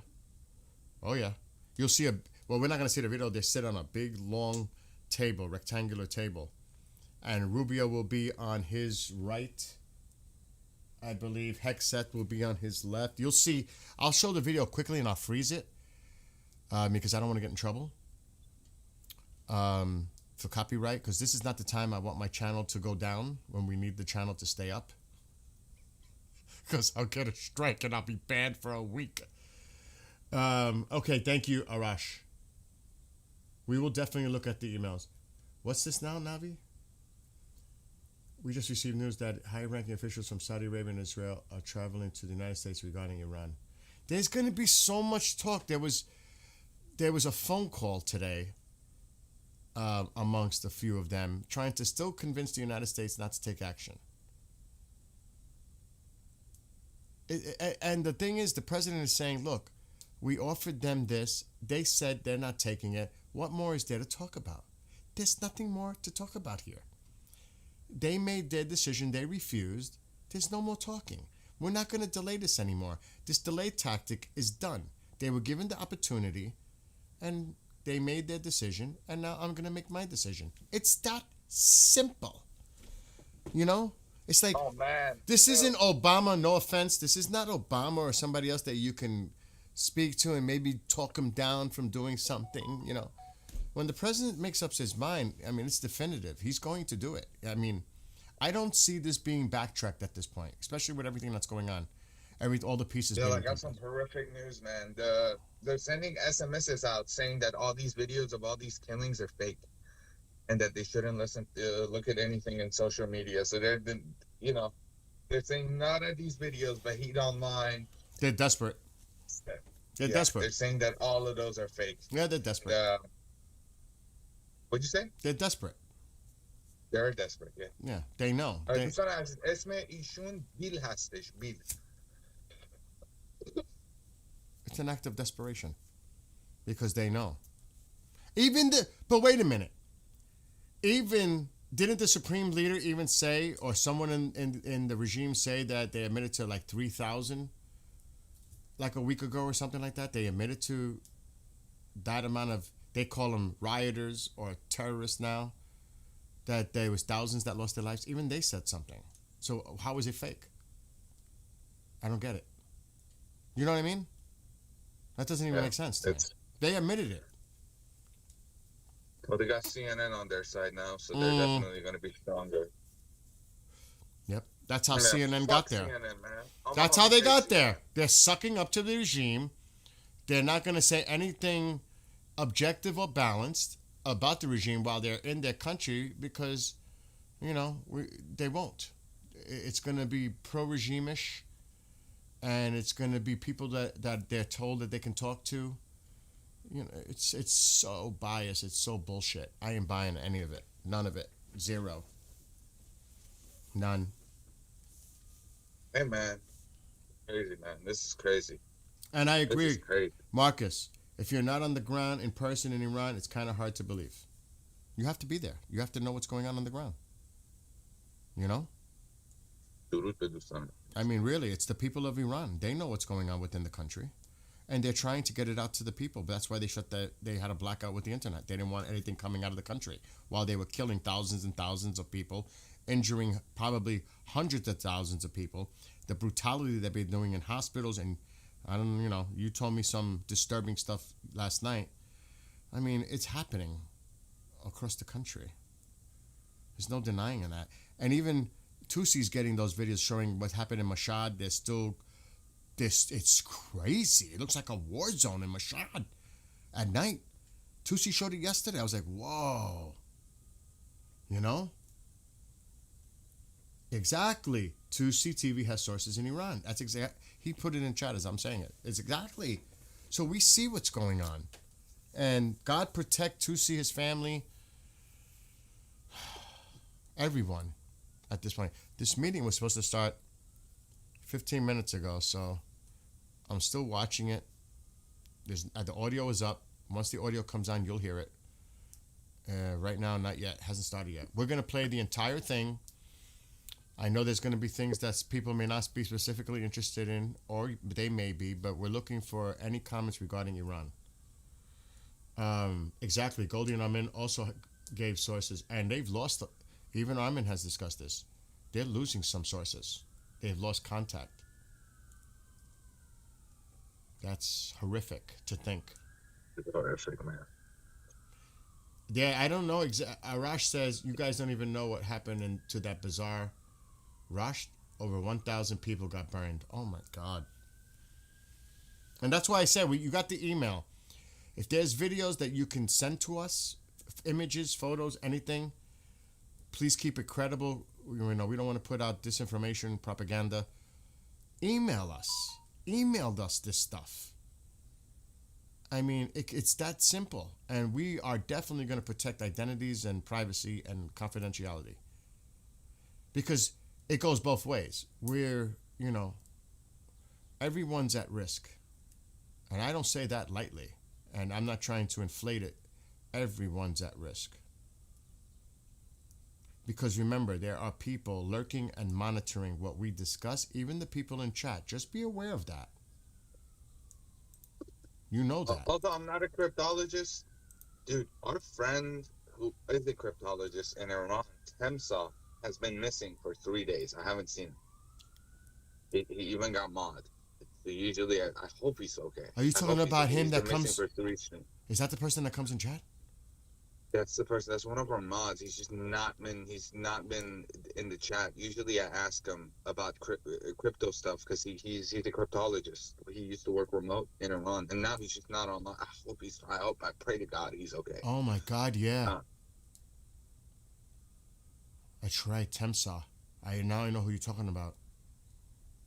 I hope he's fine. Usually I'd ask him, but guys, this crypto stuff could mean something. Iran has a large reserve of Bitcoin. They usually use that for illegal stuff, and that's how they've been washing their money. They just put it all in Bitcoin. Somebody said with anything with Bitcoin happening, just remember there's going to be a lot of wallets that just get left unopened for years because it belonged to officials. Someone said he was here last night. Oh, Temsa was here last night. Yeah, Shahab is saying that. Okay. Thank God. Then Temsa. Okay, thank God. Wow. We're still waiting for the president's cabinet meeting to start. I'm trying to catch up to the chat too. Gold is at its highest. Bitcoin. There's so many things going on.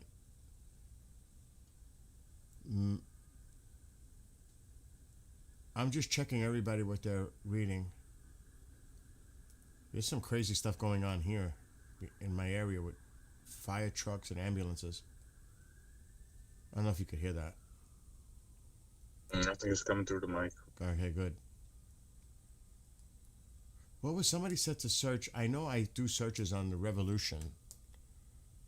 I will try, but I always check out what the other side says too, because sometimes they put out information and then I try to confirm it.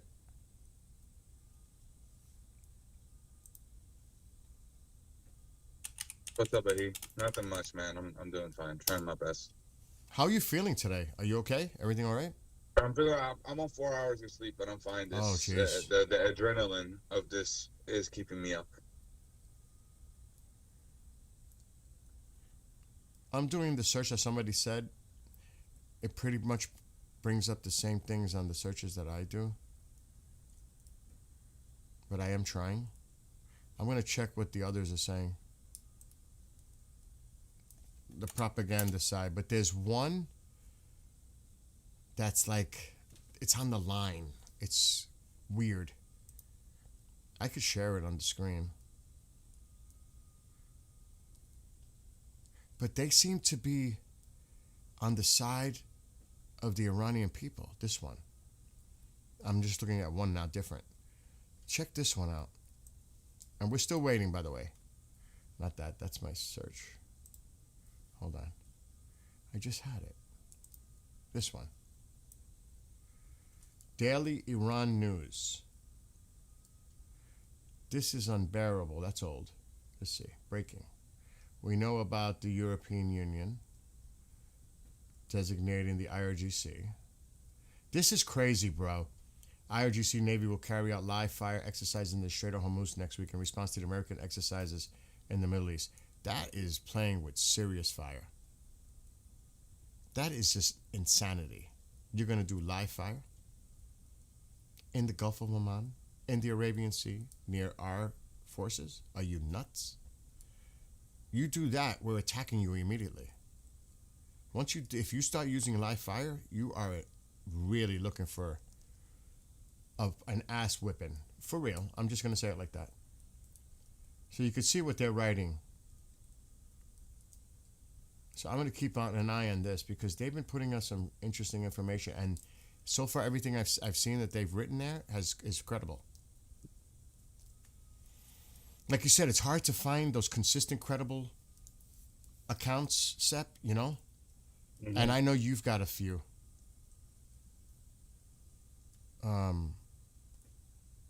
So yeah, I'm keeping an eye. Arofsky just posted a Twitter post. I'll send it to you so you can read it. All right, do it. This is the foreign prime minister. Yeah, that's right, he is. All right, I'm going to check it. Send me the link. We're still waiting for the president.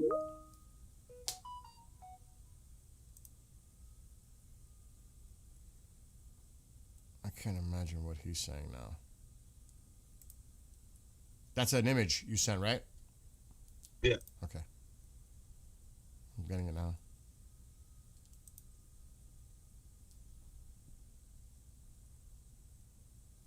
Opening.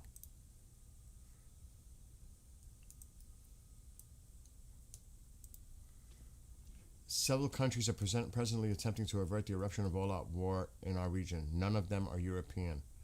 Europe is instead busy fanning the flames. After pursuing snapback at the behest of the United States, it's now making another major strategic mistake by designating our national military as supposed terrorist organization.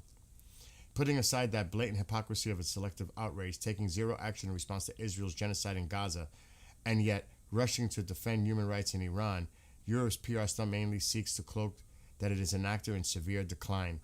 Moreover, as the continent is certain to be massively impacted by all-out war in the region, including the knock-on effects of surging energy prices, that's what they're trying to threaten. They're threatening the oil. The EU's current posture is deeply damaging to its own interests. So you can see they're just digging their hole deeper. That's all they're doing. Now, what is this you sent? I can't read this, so you might have to explain this. The tweet headline explains it. Okay, the Iranian newspaper Kayan, which is affiliated with the Iran... Kayhan? Thank you. Yeah. You got to help me, bro, with the pronunciations. I got you, man. I got you. Pronunciation is not that important as the news. Yeah. I'll help you get it done. Trump acted with great stupidity. We will sink the American ships and close the Strait of Hormuz. That's it. I'm done. And that's his pay. That reflects his... He's affiliated with this paper. That's his Fox News, yeah. Oh, that's it. I'm done. It's got to happen. Trump acted with great stupidity. We will sink the American ships and close the Strait of Hormuz. Dude, that's it. I'm done. I'm done. It's got to start. It's got to start. We got to stop them. We got to stop. We got to preserve the Persian Gulf. We got to go after them. We got to sink their shit, take out all their drones, take out all their missiles, protect our fleet, protect our troops. It's go time. I've had enough of the rhetoric. I've had enough of all this bullshit, threats. I'm done. We have to go in. The president is about. We're still waiting. They're actually running almost a half hour late now. The cabinet meeting, and it's somebody gave us. Dude, if that cabinet meeting gets canceled, Oh shit. That's a good point. It is nighttime right now in Iran. Could you imagine that they if had? it gets canceled, then it's happening tonight. That we can say confidently. And what if they're holding a backup emergency meeting before the cabinet meeting Ooh. because something's going down that we're not aware? I mean, we're speculating, but really, because could they be in the situation room or in a private meeting before the cabinet meeting, because it's public. And there's What was happening last night, man? What was that deterioration? Did we ever figure out why they were deterring? So late last night, Sepp and I were communicating. They automatically, all of a sudden, they started to divert planes that were going into Iraq from Kuwait and Saudi Arabia, and they started to go west. And it looked like, oh shit, something's about to happen. That happened for about 20 minutes. And then the flight started coming back into Iraq. But there was a little time last night where things were acting weird to the south. A lot of planes started to divert. Because you could tell where their path originally was going. And it was going this way, and they were supposed to be going straight up. There was diversions last night. Just saying. Yo, Bitcoin is tanking, man. Why? What is this? Where is our cryptologist? Any crypto nerds in the chat? Anybody in that whole crypto space? Can you guys give us like a assessment? See, we had a commander. We had somebody in the army. Let's just say that in the chat. Well, the president has definite interest in the cryptocurrency. I could see Iran 100% operating with crypto. I could see it. It's a modern country, man. It's more modern than people realize. There's no freedom. It's modern. Life is really easy there if the currency and everything is in place. It will be a beautiful country. The foundation is strong. It's just that the laws and the way everything is going and the government is corrupt. I could see Iran, if they're pressing the reset button, then they might do some crazy Jetson futuristic. Let's just change to crypto. So there's a couple of comments. The IRGC has been trying for a long time to close that Strait of Hormuz, and that's true. They've been threatening that for so many years. It's about to go bye-bye for them. It's coming. I'm telling you, it's coming.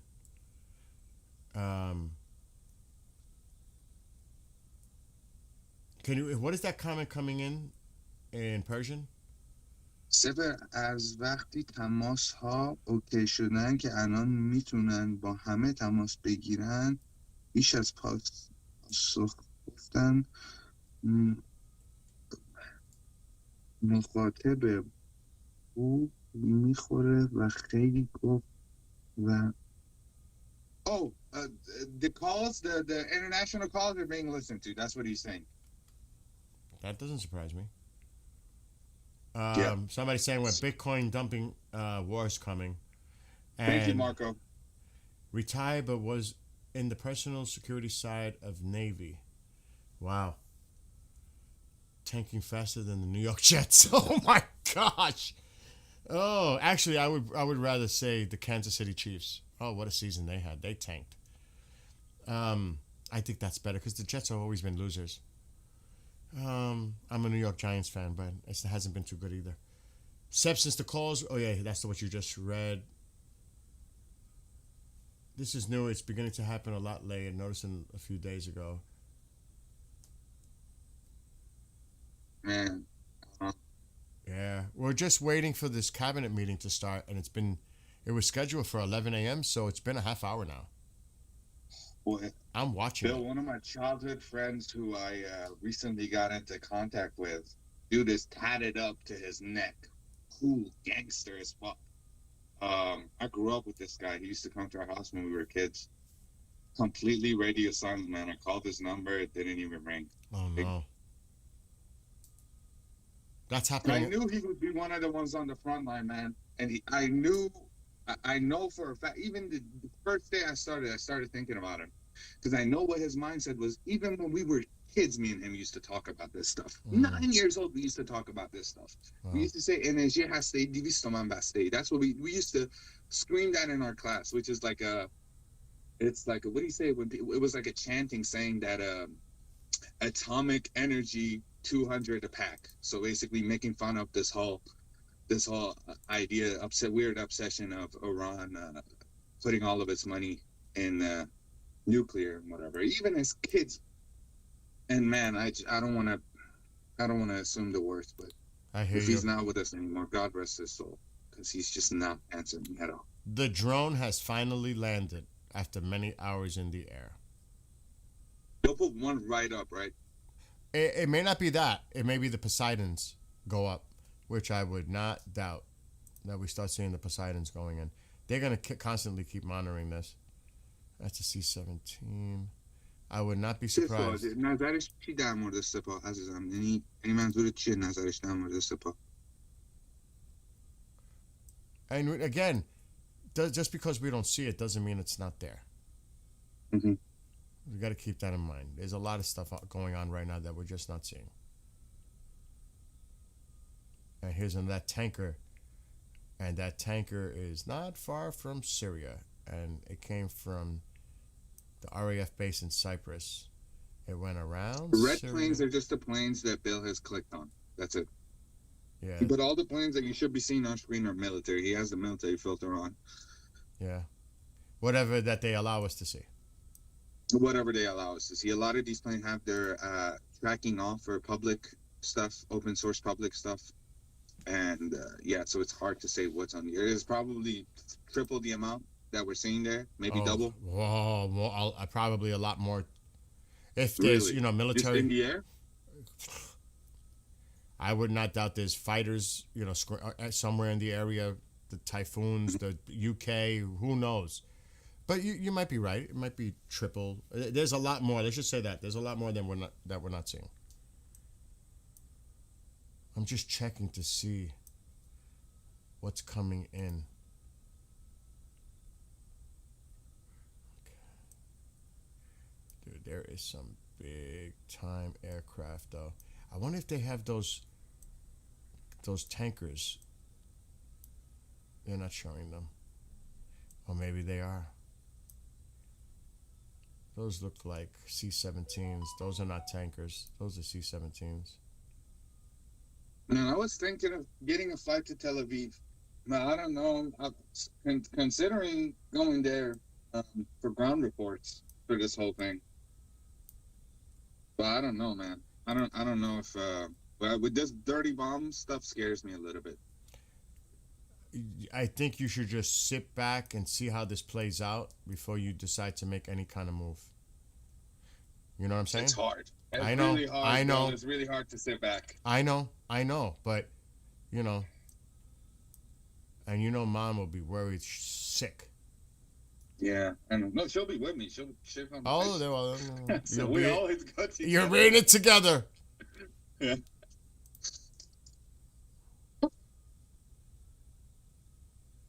Yeah, so this, not that much I could see on the Super Galaxy came in earlier to,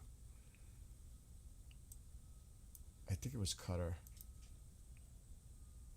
It'll show it. Al-Udeid. Come on, not available. Dude, I'm telling you, this is actually strange that this cabinet meeting was supposed to happen and you know, Yeah, it's and no one's delayed. reporting on this whole cabinet meeting being delayed, by the way. So we're definitely seeing something here. Yeah, something's going on in the behind the scenes. Yeah, I'm not seeing when the C5 landed, but it landed the Super Galaxy not too long ago in Qatar. They're bringing in the big pieces. They're just not showing it.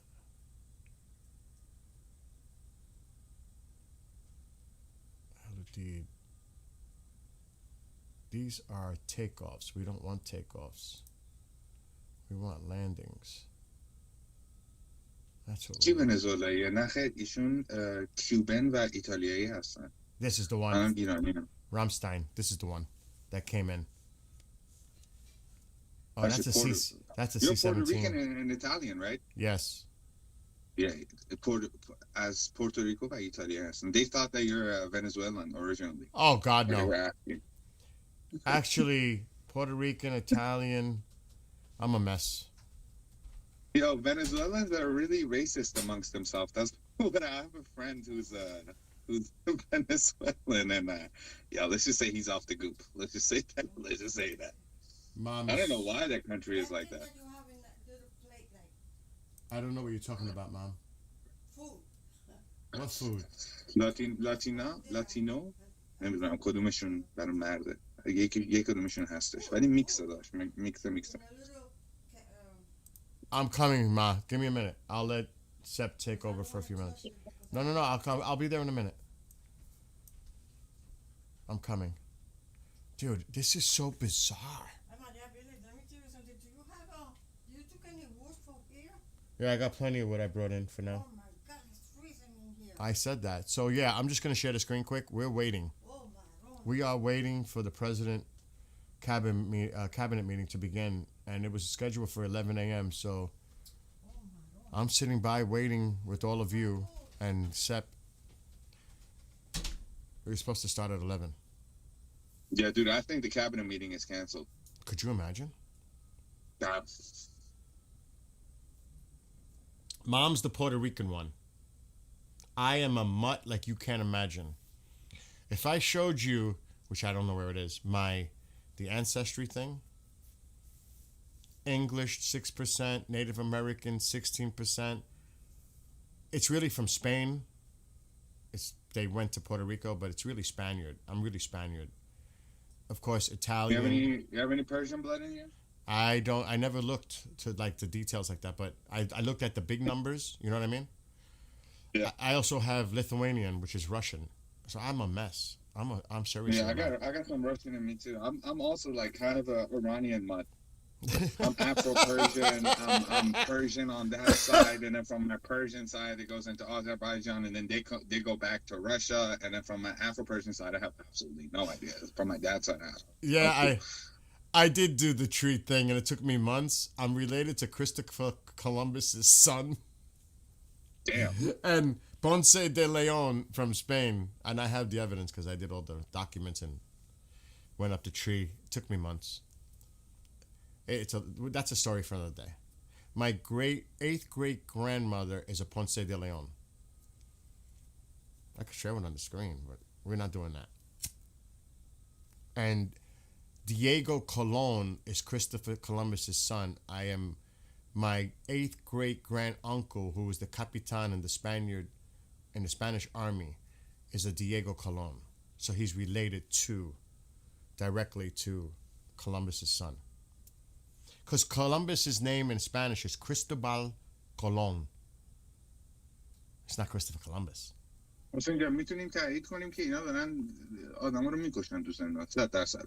این اصلا اینا خوناشامن، اینا چیزی نیستش که یعنی خارج از سوال نیستش. اینا انجام دادن یا انجام میدن و اینا دیگه سال دیگه داریم میبینیم دیگه. من که خارج از ایرانم ولی شما دیگه بهتر از من. I understand Spanish. I don't speak it well because my father's Italian and English. You know, they spoke English all the time.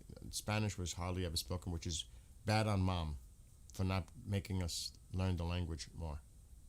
I blame Mom.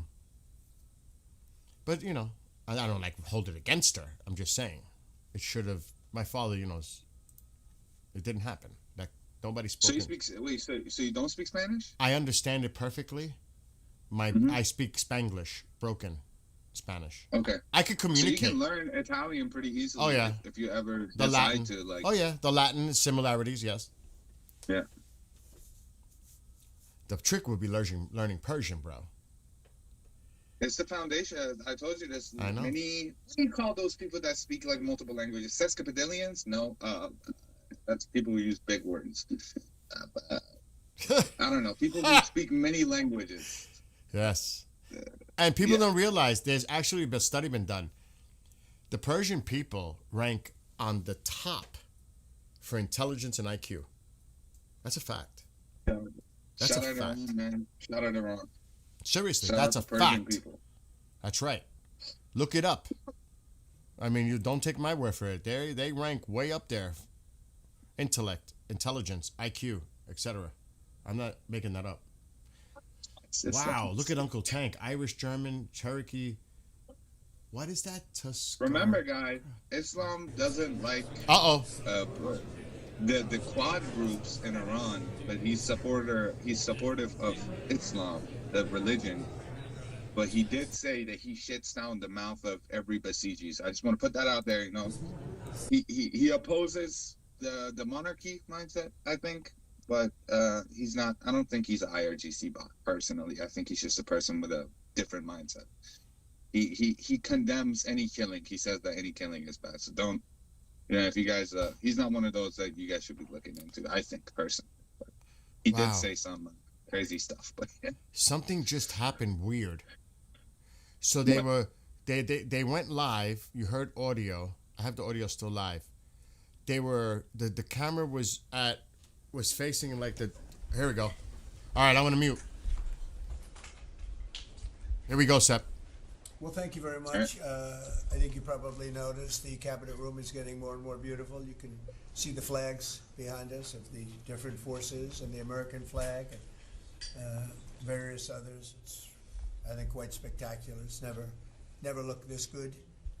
And hopefully we're going to do work that's never been as good. So I think that's basically what's happened in our first year. We've had an amazing year, and this will be our first cabinet after the year. So one channel is off, is like low. I'm trying to balance it, but it's going to be very difficult. 12 months of unprecedented achievements. We really have. I mean, it's unprecedented. The numbers we've had on the economy and growth, you see them. And that's despite a Democrat shutdown. Without the shutdown, we would have picked up about 1.5 points more than already high numbers, record-setting numbers. So this has been, I think, and a lot of people say it, the most successful year of any administration in American history. First year, there's never been a first year like this, including the fact that we extinguished 8 wars, and another one we think is coming. Steve Witkoff's working very hard, and Jared and everybody else, and I think it's coming. It was just announced that the murder rate in our country is the biggest drop ever recorded. It's at the lowest level in 100. So the rumor that Witkoff was in Turkey is false because Witkoff is there. In at least 100. There goes that rumor. It's a wonderful thing, and that crime is way down. And one of the reasons was we've taken a lot of bad people and gotten them out of our country. In some cases, they're so bad that we put them in prison because we don't want them to even take a chance of coming back in, even though our border is very secure, record-setting secure. We had 0 illegal aliens being admitted into our country for the last 8 months. That's hard for even me to believe, but the people that make up the lists are supposedly nonpartisan, but I would say they lean toward the Democrat side. And if they say that, I'm all for it. As you know, we've had a situation take place with respect to Venezuela. I want to just thank General Kane and his staff. Well, the job that they've done is incredible. Nobody's ever seen anything like it. And once it did take place, I want to thank the leadership of Venezuela. We're getting along really well with them. The relationships have been very strong, very good. And they have informed me that they feel there's very good security, very strong security. We're working with the various people involved, including Chris and Doug and everybody on the oil. We have the major oil companies going to Venezuela now, scouting it out and picking their locations, and they'll be bringing back tremendous wealth for Venezuela and for the United States, and the oil companies will do fine too. Venezuela will actually make for themselves more money than they've ever made before, and that's a good thing. And the people of Venezuela were literally in the streets waving American flags. They were so happy. And the people in our country, like in the Doral section of Miami, which is considered Little Venezuela, they're thrilled. And I just spoke to the president of Venezuela, informed her that we're going to be opening up all commercial airspace over Venezuela. American citizens will be very shortly able to go to Venezuela, and they'll be safe there. They'll be safe. It's under very strong control. And the people of formerly of Venezuela, some want to go back and some want to go back to visit, and they're going to be able to do that. So I've instructed Sean Duffy and everybody else concerned, including the military, that if you would, by the end of today, I'd like you to have the airspace over Venezuela. Planes can go to Venezuela opened up. Okay? Yes. Thank you very much. And I want to thank all of the people in Venezuela for what what they went through, and I want to thank the leadership for really they're doing a good job. And just as I promised, we've defeated the Biden inflation nightmare and achieved explosive new economic growth. The Atlanta Fed is predicting an astounding 5.4% GDP growth in the fourth quarter, and that's despite the fact that we had a Democrat shutdown. We would have had that number would have been 7%, which is a number nobody's ever heard of. And we've been given great national security because of tariffs, and we've also been given unprecedented income because of tariffs. Part of the income that we gave, $12 billion, we gave to the farmers of our country, so that yesterday I was up in Iowa, and they were very happy, Madam Secretary. Yes, sir. They were very, very happy. They were great. Grateful. So the GDP growth in the fourth quarter was great, and it's going to be, I think we're going to have an amazing and incredible year. Hopefully we won't have a shutdown. We're working on that right now. I think we're getting close. The Democrats, I don't believe, want to see it either. So we'll work in a very bipartisan way. I believe not to have a shutdown. We don't want a shutdown. And just yesterday, the S&P 500 hit 7,000 for the first time ever. There's never been any time at which it's done like that. And the other stocks also, I think it was 52 times for the Dow, had hit a record high. But the 7,000 was not a number that was even thinkable if you go back a year ago. So S&P hit 7,000 for the first time ever. The stock market has set, it's actually 52, all-time record highs since the election, adding $9 trillion in value to savings, retirement accounts, and 401ks. And I mean, everybody benefits, but we have record stock markets. Companies have never done well. And most importantly, if you think about it, after 4 years in which Biden got much less than $1 trillion of investment into our country, in just, actually it was taken over 11 months, even though we're 12 months. In 11 months, we've taken in more than $18 trillion. So they did less than $1 trillion, Scott, in a period of 4 years, and we've done $18 trillion in less than 1 year. So there's never been anything like that. No other country has done those numbers, by the way, in history. 10 years ago, one country did $3 trillion. No other. We did $18 trillion. Is being invested now. Thousands of businesses, plants, equipment all over the country are being built right now. And they're going to be opening pretty soon. And when they open, you'll see numbers like nobody's ever seen before. The economy is doing amazingly well. I wish the press would report it, but people are finding out. They're seeing it. It's coming. It's becoming pretty evident. It's hard to hide. Biden inflation, which is really stagflation, cost the typical family $34,000. Think of that, $34,000. But after 1 year, growth in real incomes is outpacing inflation by more than 3,000 under Trump.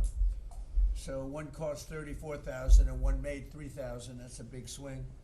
Gasoline has plunged to, think of this, over $4 a gallon, depending on where you are. In California, it's $7, $8 a gallon.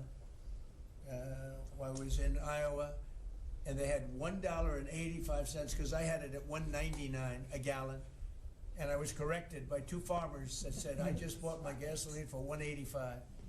So Chris, you have to be doing something right, you and Doug, right? But I don't want to give you too much confidence. You got to keep it going.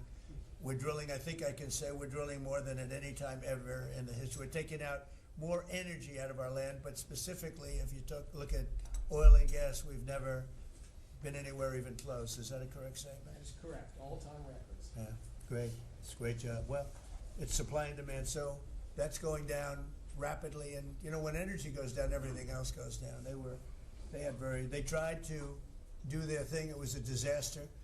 Then they ran back very late to the Trump policy, but they didn't do the Trump policy. They cut leases. They did everything that they could do, but they lost it, and they were very high. And we're now less than $2 in many areas, $2.30 a gallon average. Grocery prices, airfares, hotels, car payments, and rent prices are coming down very fast. And you don't hear the word affordability issued by the Democrats anymore. Now they're going into other things because they're getting beaten badly on affordability. Remember that when I was elected, I came into office, I inherited a total mess, starting with eggs, which were 4 times higher than they were just a year before. And Brooke got them down very quickly before Easter. They said they wanted me to buy plastic eggs for the egg hunt, at the very famous egg hunt at the White House. Sir, would you buy plastic eggs? And we buy a lot of, like 100,000 eggs. They said, we're not going to buy plastic eggs.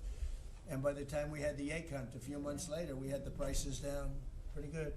And now they're really low. Now they're at a very low level. So we really have, you don't hear the word affordability because we inherited very high prices and we inherited the highest inflation in 48 years. I say the history of our country. I think it sounds almost the same. Actually, I think 48 years sounds actually worse for some reason. So I'll go with the 40 because the press corrected me. I said history and they said, it's not history, it's 48 years. I said, I'll accept that. And we had the highest inflation in 48 years. We have now as you saw yesterday with the Fed, I'm not a fan of his, he said that inflation essentially is not a factor. It's really been pretty amazing. I just put out a statement about his statements. I won't repeat them here because they're too angry. And thanks to our tax cuts, millions of Americans will soon receive record-setting tax refunds. You're going to get a lot of tax refunds, with the average refund expected to be over $1,000 higher than it has been at any time. So we're going to be getting some pretty good refunds, a lot of people. If congressional Democrats had their way, Americans would right now be facing the largest tax hike ever. You know, their proposal was to raise taxes very substantially. And our proposal, which is in the great big beautiful New Deal, it's a New Deal in its own way. It's a Republican version of the New Deal. Right behind you is a nice picture of FDR. This is a much better deal than the FDR deal. But we have the great big beautiful bill, and it's given tremendous tax cuts and a lot of other things. People are now finding out how good it is, and it's just kicked in as of January 1st, by the way. So we're really starting to see it. Even though it's a month, we're really starting to see it. The U.S. economy would be cratering if they had won this election. Our country would be in very bad shape. Would be maybe not much of a country anymore. I don't think it would be a country anymore. They were doing everything wrong, but they were going to give you the largest tax hike in history, and we're giving you the largest tax cut in history in the great big beautiful bill. In addition, I think it's very good. I think it's very important. You have no tax on overtime, no tax on tips, and no tax on Social Security, but you also have, you're getting this is the first time this ever happened. If you buy a car, you go out and borrow money, you get an interest deduction. You take the interest rate, the interest that you're paying on the loan, you're able to deduct it for income tax purposes. So that's a first ever, and I think it's going to be great for everybody, including the car companies. I was in Detroit 3 weeks ago, I went to the Ford factory, spoke to the General Motors people. It's all the same. They're doing better than they've ever done. The factory I went to was like a World War I, earlier than World War I factory opened up. One of the oldest buildings, but one of the biggest. And Ford was getting ready to close it a couple of years ago, and then they saw that I was doing well, and it looked like I would have a good chance of winning, and they kept it going, barely going. And last week they announced, during my visit, they announced that they're going to round the clock production. They never thought it was. I said, did you ever think? I spoke with Bill Ford and the president of Ford. They were both there, and they said, we can't even believe it. We were going to close this building 2 years ago, and now it's going round the clock. He said, we cannot. I mean, they said, we wish it was twice the size, but they're now building additional plants in the United States, as is everybody else. You have AI building, but the car companies, I love the car companies, and you have them, they're all coming back. They're coming back from Mexico, they're coming back from Canada, they're coming back from Japan, and they're coming back from Germany, all over Europe. They're coming back, they're building here because they want to avoid the tariffs. They don't want to pay the 15%, in some cases 25% tariff. Could be a lot higher than that if it wasn't working. So because of that, they're all coming back. One statistic yesterday that Scott told me is that for the first time ever, tell them about the steel in Japan, that we are now making more steel. Go ahead, please. So yesterday they reported for the first time in 26 years, the United States of America produced more steel than Japan. And that is entirely driven by your tariffs. Or thinking it.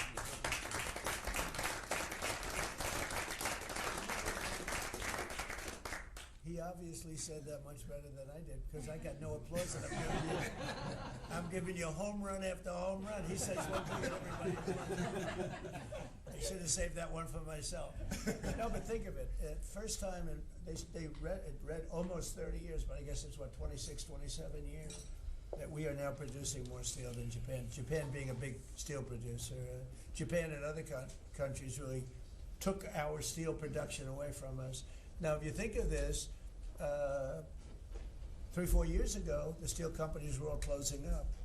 We worked a fantastic deal with U.S. Steel. We saved U.S. Steel. And now it's all coming about. But and that's just the beginning. There are a lot of steel plants right now being built. So that's an amazing number. Nobody would have believed that. If you would have said that 3, 4, 5 years ago, people would have said, yeah, it's not a true fact. But so it has to be true, because otherwise you question me on everything. I have to be extremely accurate. I don't exaggerate it. I don't want to exaggerate, because you will call me. You don't call other people, but you would call me under my most favored nation spot, which I think is the most important thing, Bobby, of all what we've done, because we're bringing drug prices down by 80, 90%, depending on the way. You could say 5, 6, 7, 800%. Depends on the way you want to calculate it, right? But let's go the old-fashioned way. But drug prices for prescription drugs will be down 80, 90%, 75%, 68%. They've only gone up for years and years and years. They've only gone up, and now we're going to have essentially the most favored nation. We're going to have the most favored price in the whole world. Whatever the lowest price in the world is, that's what we're going to pay. And I don't want to go into a big deal, but nobody else could have gotten this but this administration. I'm being very nice when I say that. The cost of prescription drugs is coming down by a number that was never even thought of. This will have a huge impact on healthcare, by the way, because obviously drugs are a big part of healthcare, and it will help repair some of the Unaffordable Care Act's damage that they've done, because the Unaffordable Care Act, which is Obamacare, it's unaffordable. It's not affordable, and it's a disaster. And hopefully we will be paying money directly to the people instead of giving the insurance companies the money. They'll go into a healthcare savings account or whatever it is. But think of it. We pay the money, billions and billions, really trillions of dollars going to insurance companies. We want that money to go to the people. They buy their own health care. And it's so popular. The problem we have is the Democrats are owned by the insurance companies. They're literally owned lock, stock, and barrel by the insurance companies, and they hate it. But the people love it, including all Democrats. So I think we'll perhaps be successful with it. But it was an idea I had. You know, I read the papers, and I'm reading one of the stories about the insurance companies, how much money they're making, where they received, you know, billions and billions of dollars for this stuff from the United States of America, and their stock has gone up by 1,400%. Think of it, 1,400. One went up 1,700%. Numbers went up. If you go up 1,000%, you're doing bad in that business, right? And it's all because of the money. Not all, but mostly because of the money the United States pays the insurance companies. They say, this is big stuff. And I asked somebody, why don't we just pay the people directly? And they said, that's a good idea. You know, it's funny, it's a very complicated business, but actually it's not so complicated. And I went to Bobby and I went to Dr. Oz. I said, can I talk to you guys about this? Is this the kind of money the insurance companies get? Yes. Why don't we pay the people directly? And the primary answer was that the Democrats will never go along with it. But the people go along with it because I put it out. It went viral. It went viral. Susie, I went all over the place. It became the biggest story. I just said it. And so I think we have a great situation if we can do it. But if you think most favored nation policy for drugs will bring your drug prices down at levels. So now if they're selling a pill for $10 in London and $130 in New York, the London price will go up to $20 and we'll go down to $20. So we'll go from 130 down to 20. And by the way, tariffs did it again because the drug company said, we'll do it begrudgingly, but they were okay. But we'll do it, but no nation is going to approve it because even if you raise the price by, like on a pill, $10 to $20, you're doubling the price of their prescription drugs. I said, no, they'll do it. And when I got them on the phone, I said, if you don't do it, we're going to charge you very substantial tariffs, more money than that's going to cost you. And they said, we'll do it. And before, I don't know that any other president even tried to do it. We can't find it. But if they did try, they wouldn't have gotten through the companies. They wouldn't have gotten through the company, and then they wouldn't have gotten through the country. I spoke with Macron. He was the first one. He was not at that time wearing sunglasses. And he says, no, Donald, I will not do this. I will not. I won't even consider, you're asking me to double the price. I said, you have no choice. You have to do it because you guys have been ripping us off. In other words, the whole world, we've been subsidizing the whole world on drug costs. That's why they were $10 and we'd be at 130. As an example, there were many examples. I could give you examples even worse. He said, no, I will not do that. And I said, yes, you will. 100% you'll do it. He said, no, I won't do that, Donald. You're asking me to double the cost of our prescription. We will not do that. I said, look, you've been ripping us off now for decades. We're not going to do it anymore. You can do it under Biden and Obama and other people. You're not going to do it under us. We won't do it. I said, well, if you don't do it, I'm going to charge you a 25% tariff on all of your wine, champagne, and everything else you sell into the United States. He said, like I said, I will do it. And that was the end of the conversation, right? That was the end of the conversation. So now we have favored nations that everybody said would be impossible to get. And I then had the same conversation with 15 other countries. Every one of them agreed. After a short conference, they all said no. And then within a matter of seconds, they said, we would be very happy to do that. Thank you for asking in such a nice way. And it's a great achievement. I think it's going to be one of the best achievements we've had in this country in a long time. So we're going to be knocking drug prices down at levels never seen before. I want to thank the drug companies because once they agreed, they really did. They felt it was very unfair. One of them told me it's actually a relief to agree because this has been just a rough thing for me, to justify, because they couldn't justify it. I said, how come in London I can buy something for $10 and in New York I have to pay $130? And they go, well, it's research and development. I said, yeah, but you have research and development from them. Made in the same factory, made in everything. This is where my friend, who's very successful, I told you, a seriously overweight person, he takes the fat the fat pill or the fat shot. And he was in London, and he said, cost $87 there, cost $1,300 in New York. What's going on? He called me up. And, I mean, I knew that, but he put it in a very blunt way. I've known him a long time. He's a crude individual, but smart as hell, made a lot of money. But he just thought it was sort of ridiculous. He happened to be in London, and he got the shot, you know, Ozempic, I think, or whatever. And I told him it wasn't working. For him, it didn't work. But he brought up a good point. It didn't work. I told him, he knows who I'm talking about. He's going crazy. He begs me not to mention He's not it. talking about me, ladies and gentlemen. It's not our great vice president. No, but he begs me not to mention his name because he's become very famous without mentioning his name. And he is actually a very well-known business person. But he did make a point. But I knew the point very well. We were always paying far more than any other nation. We were subsidizing the world. Right now, there's no more of that. So we're going to be bringing the drug prices down at numbers never seen before. It's going to have a huge impact, positive impact on healthcare. So with that, we are going to ask a couple of people to say a few words, and we're not going to go through the whole table because the last time we had a press conference, it lasted for 3 hours. And some people said he closed his eyes.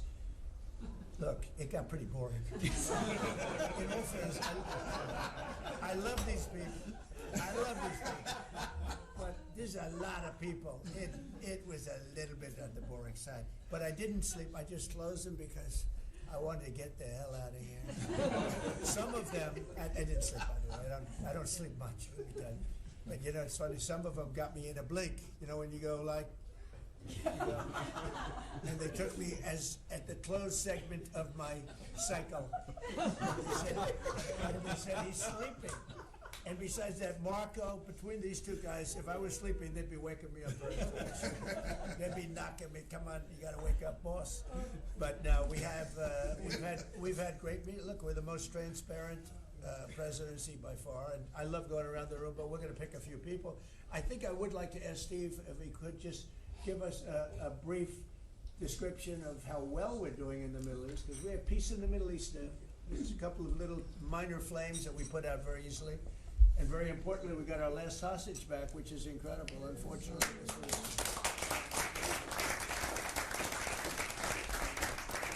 It was something that nobody said could be done, and I will tell you, Hamas was a big factor in getting all of the hostages back. We were not happy with them, and they had to bring them back, and they found the dead hostages, the bodies of hostages.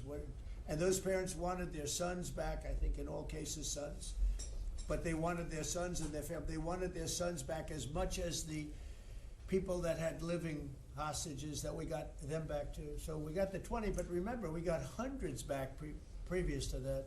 But I always said getting those last 20 back is going to be very tough, and we got them back, and we got all of the bodies back also, which to those parents was just as important as getting back the son that was living. Steve, could you give us a little description, please?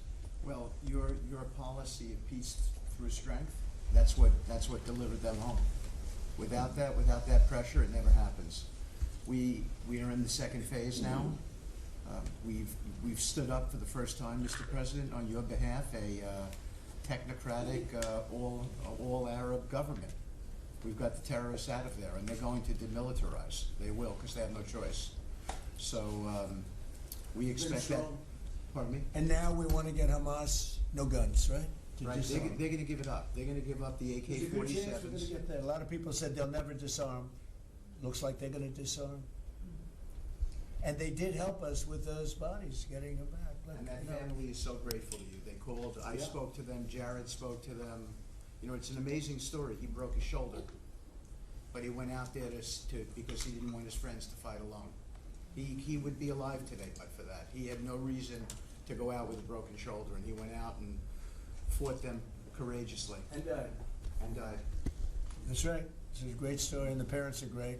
They were the only ones who didn't, you know, they came back pretty rapidly, actually, considering we had get some back initially with the initial group. After that, we had to get a lot. That's a tough job. That's a nasty job, too. Who would want that one? That's a nasty job. between Israel and Hamas working together, if you can believe it. They got them back.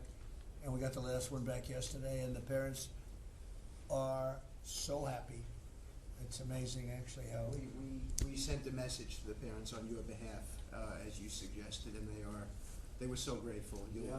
I guess grateful to me is a much better word, because it's hard to be happy, but they were, actually. I mean, they couldn't believe that they had their baby boy. The mother said, my baby boy back. It's a very terrible thing. Steve, Russia, Ukraine, we're making a lot of progress. Could you explain that? The Ukrainians actually said that we've made more progress since Geneva than they've seen in the last 4 years of that conflict. So we had 5 Russian generals last Sunday in Abu Dhabi with Jared I and Dan Driscoll, and we think we made a lot of progress. The talks will continue in about a week, but lots of good things happening between the counterparties, discussing the land deal. They're talking together. We have a security protocol agreement that's largely finished, a prosperity agreement that's largely finished, and I think the people of Ukraine are now hopeful and expectant that we're going to deliver a peace deal sometime soon. And because of the cold, extreme cold, they have the same that we do. I personally asked President Putin not to fire on Kiev and the cities and towns for a week during this. It's extraordinary. It's not just like cold, it's extraordinary cold, record-setting cold. Over there too, they're having the same. It's a big pile of bad weather, the worst. But it was it really. They said they've never experienced cold like that. And I personally asked President Putin not to fire into Kiev and the various towns for a week. And he agreed to do that, and I have to tell you, it was very nice. A lot of people said, don't waste the call, you're not gonna get that, and he did it, and we're very happy that they did it. That's correct. Because on top of everything else, that's not what they need, is missiles coming into their towns and cities. So I just thought I should say it.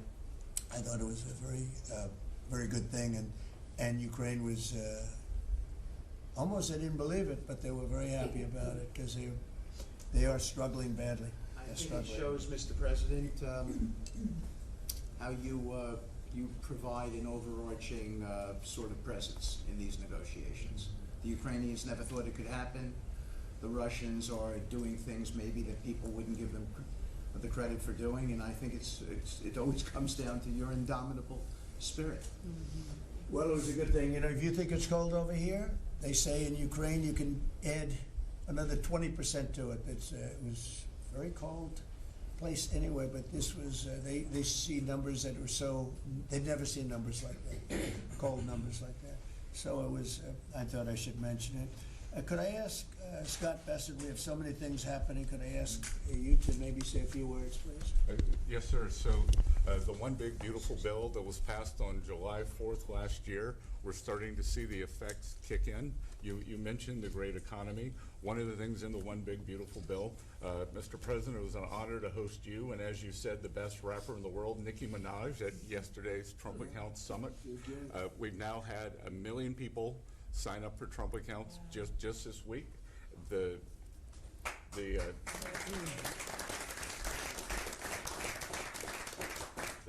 think there'll be 25 million families who are eligible.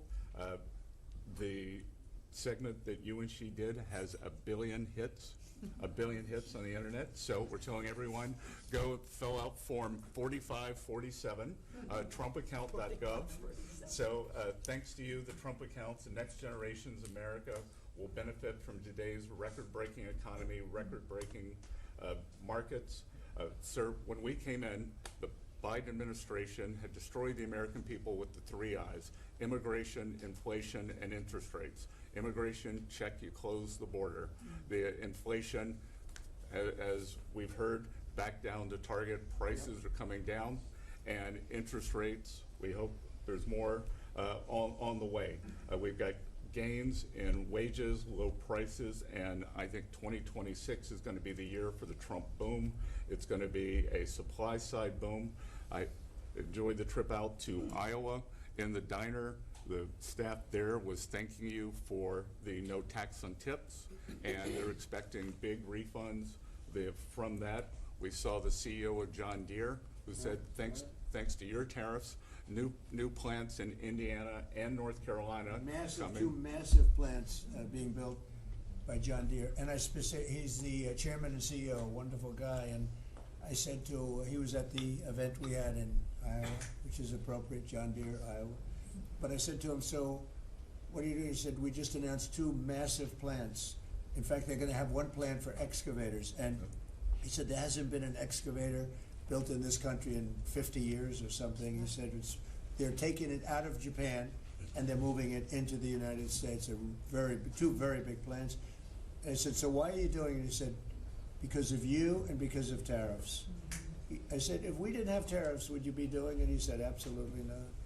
So it's very important, and I hope we're going to be successful with the Supreme Court case, because we're waiting, and we're taking in hundreds of billions of dollars, and we don't want to give it back, number one. And number two, and you know, the people that are fighting us on that case, by the way, are China-centric. These are people that are for China, but they're also outside of the United States. These are countries that have ripped us off for years and years, charging us tariffs, and now we're doing an amazing job, and we're getting it back. We're getting it all back and then some.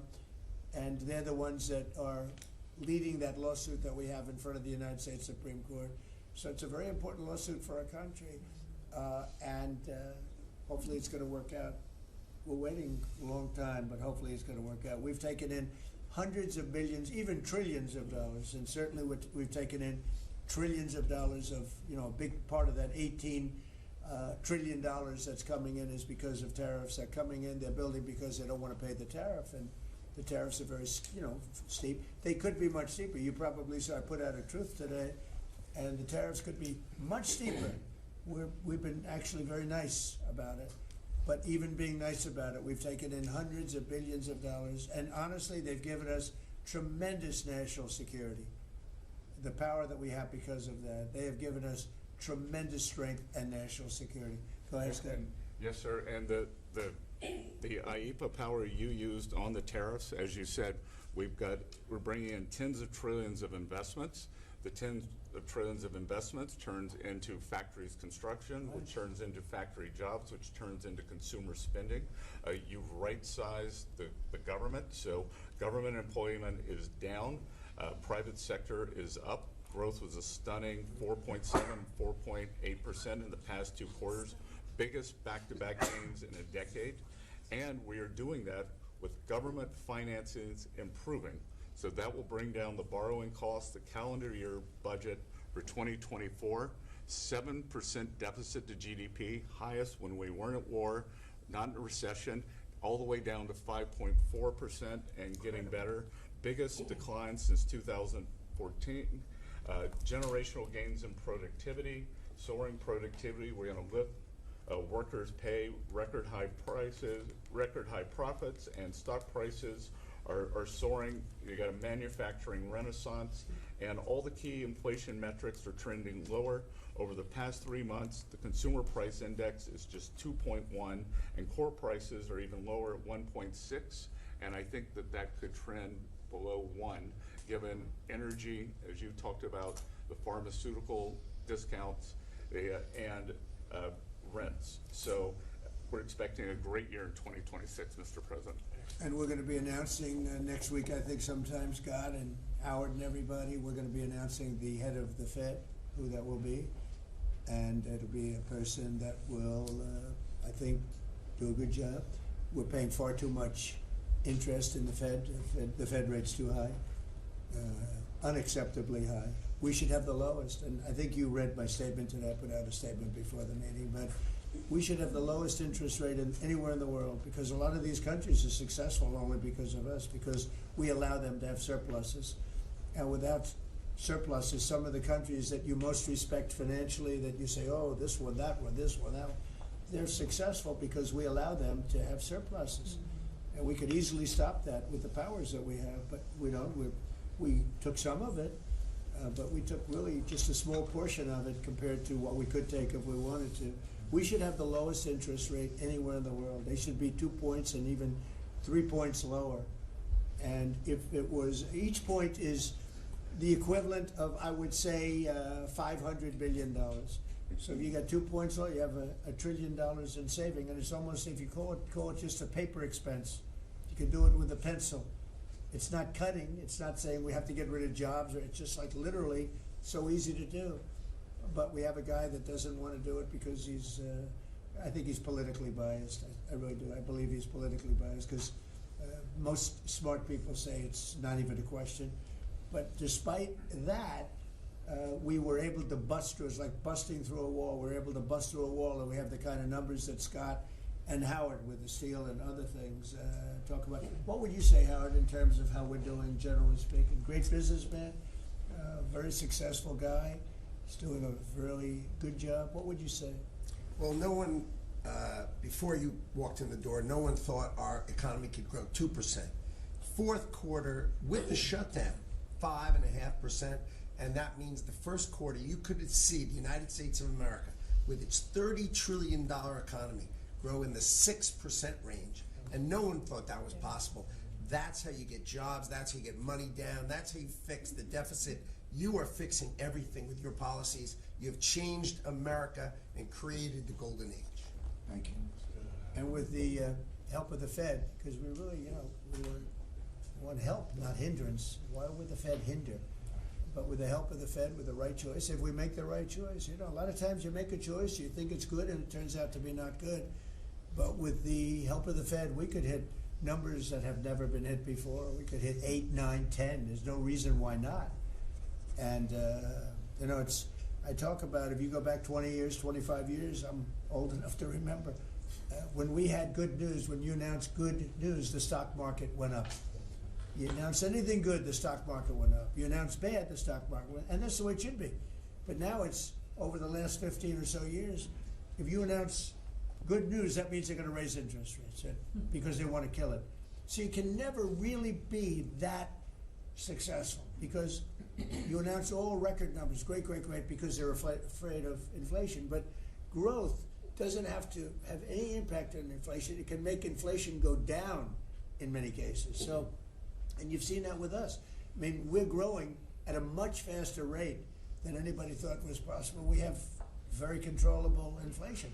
With Biden, we were getting killed, and we had the worst inflation in 48 years in history, in the history of our country. And that's with going down. So growth is a great thing. It doesn't mean inflation. And I want to go back to a system where when we announce good news, they say that's great. We can lower interest rates instead of raise interest rates. And by the way, if inflation comes, we'll take care of it when it comes. But they're trying to guess it, and they're trying to get it 10 years before in advance. And we want to make this country greater than ever before, and I think we're doing that. But we want to make it that when we announce great news, everything goes up. If we announce bad news, that happens too. We bring it down, and we control, and we do what we have to do. But we can have numbers in the upside like nobody's ever seen before. I want to ask Bobby to say a few words, if he would, about some of the incredible things that we've been doing in your department with Oz and everybody else. Mr. President, we're in the process of implementing your great healthcare bill, which is going to increase affordability, drive down costs, and increase the quality of healthcare for every American. You mentioned MFN, Most Favored Nation. We now have agreements with 16 of the 17 drug companies. And you asked us to do something. Clinton had promised to do this, Biden had promised to do this, Obama, Bush had all promised to do it. None of them succeeded. It was regarded as impossible, and you made it 10 times harder. As you said, not only do I want MFN, but I want them to all reshore their production to this country. And they don't have any money to do it because we've taken it all from them. And I want to make sure we continue to lead the world in innovation. We succeeded in all of those goals, and the proof that we did that is after we signed those agreements, the stock prices for those companies went up $1.3 trillion. Amazing. And they are reshoring. Eli Lilly is building 6 new plants, including an API plant. So the next time that we have a pandemic in this country, we're not going to be stuck buying API from China who cuts us off.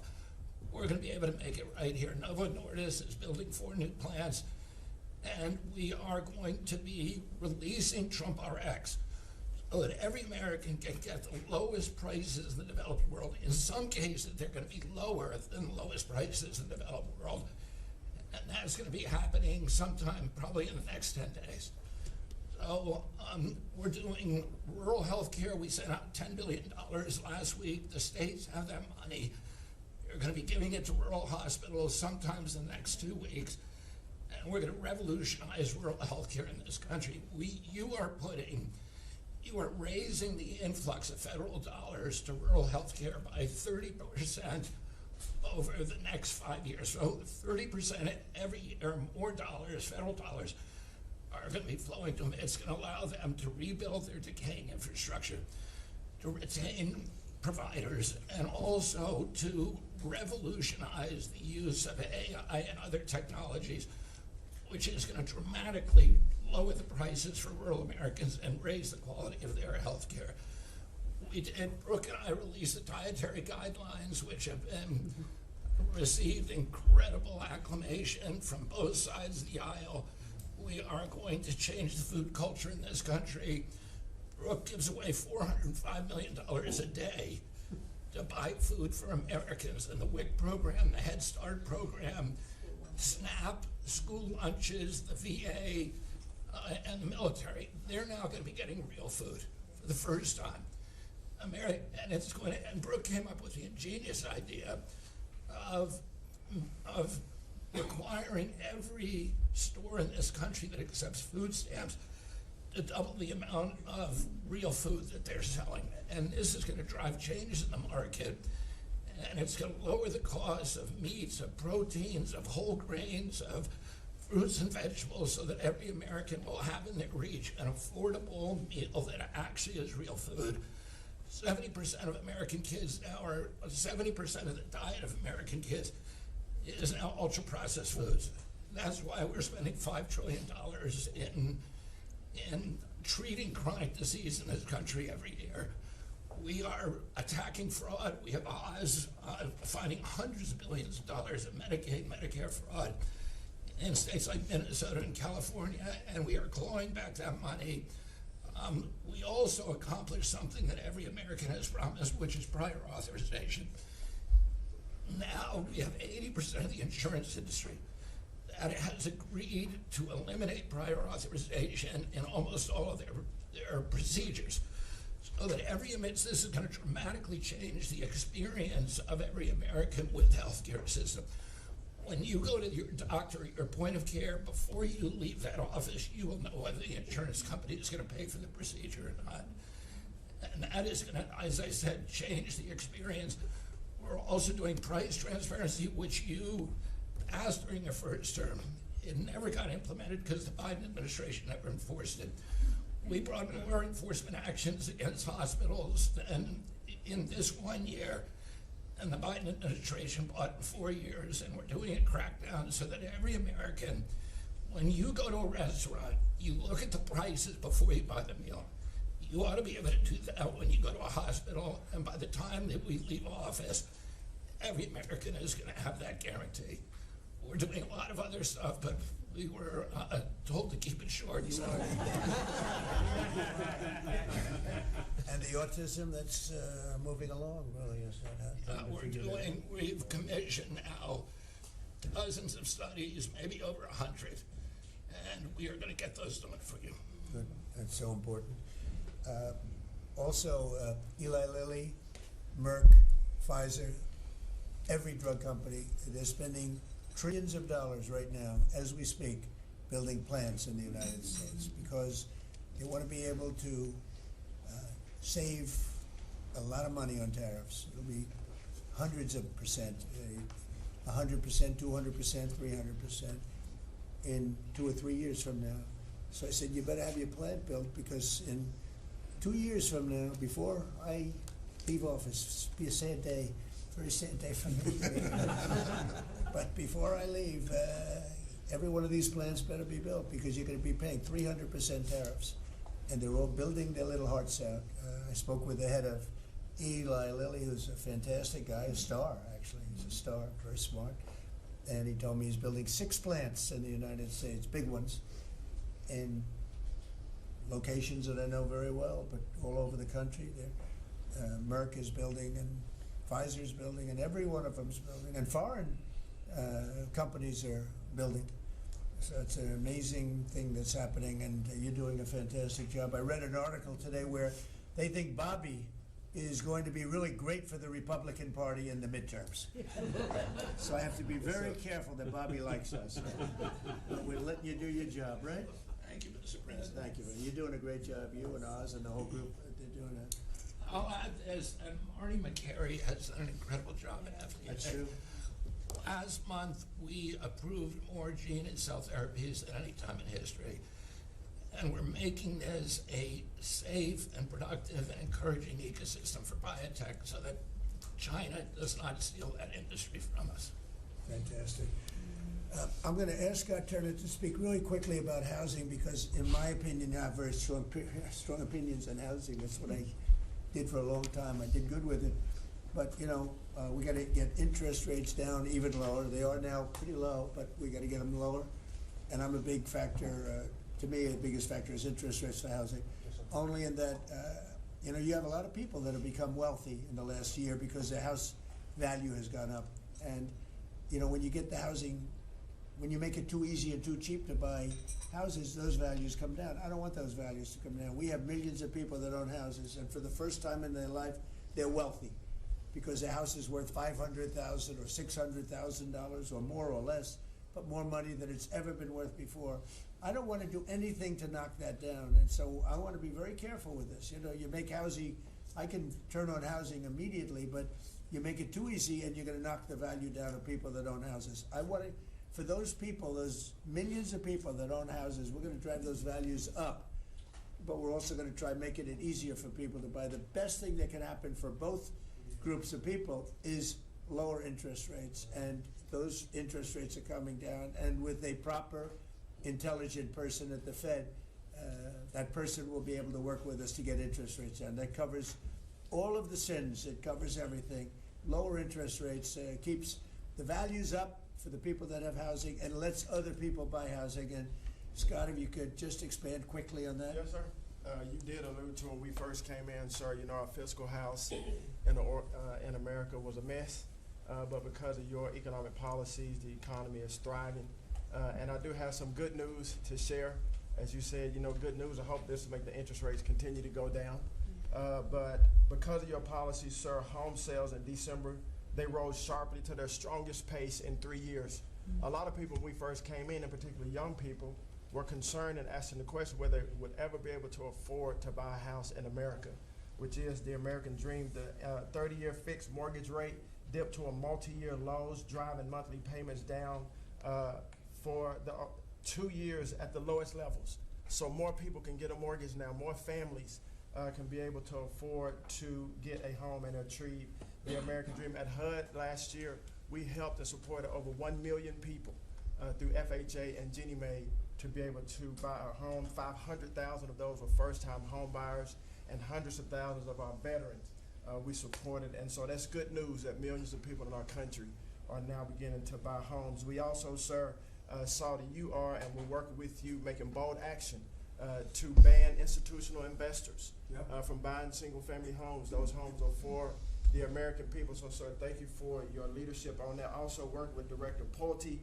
over at FHFA to buy $200 billion worth of mortgage-backed securities, driving down even more the cost to get a home. And so we're grateful for those actions. Also, the One Big Beautiful Bill has been tremendous, making the low-income tax credit increase, working with Secretary Bessent at Treasury to produce more projects and more homes in America. And the One Big Beautiful Bill also made our beloved opportunity zones permanent.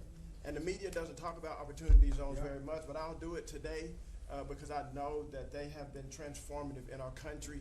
Over 1 million people lifted out of poverty, sir, in opportunity zones, 300,000 new units of housing in opportunity zones, and a 3.4 increase in the value of houses. And that's by the way, we have to give them credit. Senator, he's a great guy. Tim Scott came to see me, first administration, first term, and he had this idea for opportunity zones, and he gave me the idea. We did it. We implemented it. It's one of the most successful programs in the history of our country, and nobody talks about it. The press doesn't talk about it, but I want to just tell you, Tim Scott, Senator, South Carolina, did a great job, right? Did a wonderful job, yes, sir. Did a good job. He's a good man. Yes, sir. And so those have been made permanent now. Will help millions of Americans to be able to afford to buy homes. Also, the One Big Beautiful Bill has been allowing HUD to make sure, working with Department of Homeland Security, that every person that lives in HUD-funded housing is an American citizen. A blind eye has been turned prior to us being here to people living in HUD-funded housing, but no more. We're going to take account and transparency to make sure. And so there's a lot of crime that goes on in public housing, but we're coming after the criminals and making sure that everybody in there is an American citizen. So thank you for your support. We are now have taken possession of our new building in Alexandria, and we're going to save the American taxpayers hundreds of millions of dollars. So, sir, thank you for your support and your leadership. Good job. Thank you, Scott. Great job. Appreciate it. One of the things Scott said, though, is, again, existing housing, people that own their homes, we're going to keep them wealthy. We're going to keep those prices up. We're not going to destroy the value of their homes so that somebody that didn't work very hard can buy a home. We're going to make it easier to buy. We're going to get interest rates down. But I want to protect the people that for the first time in their lives feel good about themselves. They feel like they've, that they're wealthy people. And I want them to understand it. There's so much talk about, we're going to drive housing prices down. I don't want to drive housing prices down. I want to drive housing prices up for people that own their homes. And they can be assured that's what's going to happen. Chris, could you say a few words about energy, please? You bet, Mr. President. I can say with confidence that your energy dominance agenda is firing on all cylinders. The United States oil production today is greater than Saudi Arabia and Russia combined, the number 2 and number 3 producers. Our natural gas production today is greater than Russia, China, and Iran combined, the 2nd, 3rd, and 4th largest natural gas producers. Huge production in the United States. Secretary Burgum at the Interior Department has taken in more money on oil and gas lease sales in the first year of this administration than the entire 4 years of the Biden administration. And beyond oil and gas, 6 new coal leases under this first year of this administration from the Interior Department, and coal production is growing again in the United States after years of decline. And this beautiful clean coal was the MVP of the huge cold snap we're in right now. I can say with some confidence, hundreds of American lives have been saved because of your leaning in and stopping the killing of coal and revitalizing coal.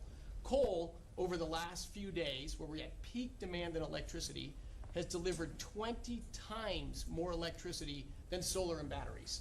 Think about that, 20 times more. It's because coal doesn't mind very cold weather. Right? Clean, you're not allowed to say the word coal without proceeding by saying clean, beautiful coal. Clean, beautiful coal. It's not affected by bad weather. Rain, snow, sleet, freezing cold. How does it react under freezing cold weather? It steps up and delivers big time. In fact, what coal did during this storm was deliver massively more electricity than it was delivering a month ago, because we needed far more electricity. Who can step up? The windmills, by the way, are all frozen. They don't turn. The windmills aren't turning. The windmills that these fools paid for. The fool is this country, because the people that have the windmills get massive subsidy, and they make a fortune on windmills that don't even work, and they don't produce anywhere near what they should be. And it's the worst, most expensive form of energy there is. And by the way, Europe is destroying itself with the stupid windmills they're putting all over their beautiful areas of most magnificent landscapes in the world, and they're just destroying. Europe better get smart. Between immigration and energy, they're destroying. It's not recognizable. They've got to smarten up before it's too late. Please go ahead. Yeah, in New England, with somewhat European energy policies, at peak demand time, very cold in New England, wind, solar, and batteries that you were just speaking of delivered less than 3% of the electricity needed at peak demand time, and that's when it matters. Because if electricity goes out when it's very cold, people die. Over 200 people died in a smaller cold snap during the Biden administration. This was massively larger geographically.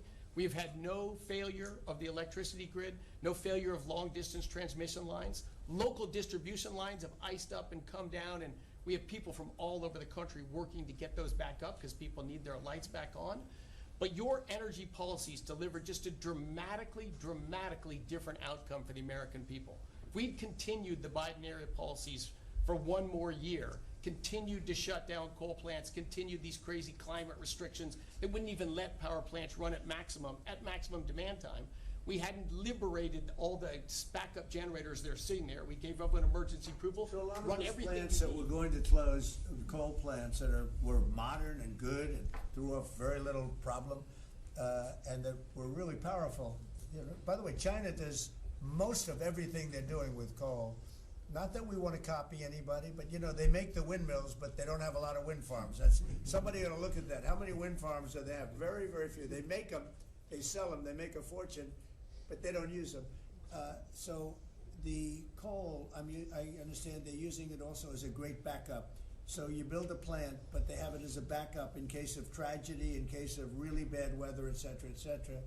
They actually store coal on the site of other plants so that if they need emergency energy, the coal is always going to be there, whereas other things aren't. Is that correct? Exactly. Coal Pretty just good. stepped up here to 25% of our electricity during this high demand time. Natural gas, coal, and nuclear. They are what run the American electricity grid. The others are ornaments and often expensive And you ornaments. stopped plants from Product being prices. demolished, right? 17 gigawatts of coal generation plants were slated to close last year that were stopped from being closure by this And if administration. they were closed, we would be really tight on energy. We would have had significant blackouts at these peak cold times, and extrapolating from the last storm during the Biden administration, I think at least hundreds of deaths. Because in the South, a lot of heating is done with electricity generation. If those grids go down, people die. So these, and when going back to the Working Families Tax Cut Act, or the One Big Beautiful Bill, that got rid of $500 billion of subsidies, energy subsidies, that do nothing but make energy more expensive and less reliable. And under this administration, we've spent massively less on energy, and we've delivered massively more on energy. And when you have more energy of lower prices. It's a fantastic job. You and Doug. Doug said, you got to get this guy Doug. You got to get this guy Chris Wright and get him as soon as you can. I said, but I want you to run energy. He said, well, I'm good at it, but he's better, right? Did you tell me that? So I gave him the land, I gave you the energy, right? And it's a great combination. I mean, they literally have, I said, maybe we'll merge it in some way. They said, we don't have to. We get along. They work together, right, with the land.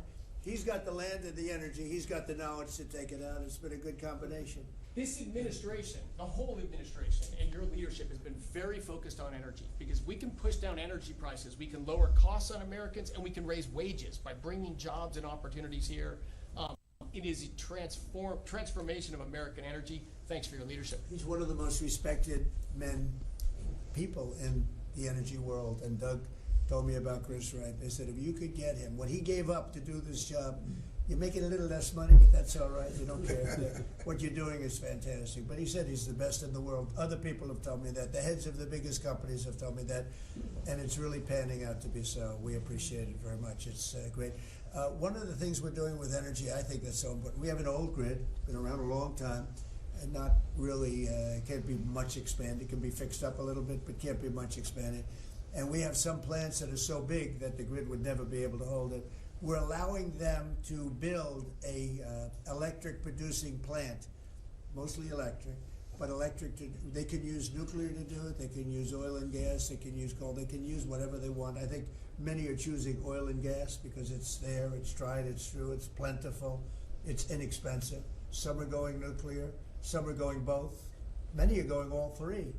But the plants, you read, well, how do we ever fire those plants? Because to do this, we need 2 times the electricity we produce in 1 year for the entire country, which is almost hard to believe. These buildings are so big. They're going up now. So I did something that nobody thought was possible also. When they build their building, they build their own electric generating plants. And we are seeing some of the most incredible designs you've ever seen. So we don't need the grid. I read an article in the Wall Street Journal saying, oh, we're falling behind China. We're not actually. We're leading everybody because I'm letting them build. The government would never be able to do that. Now, China's a different kind. They build, they do things that you got to hand it to them.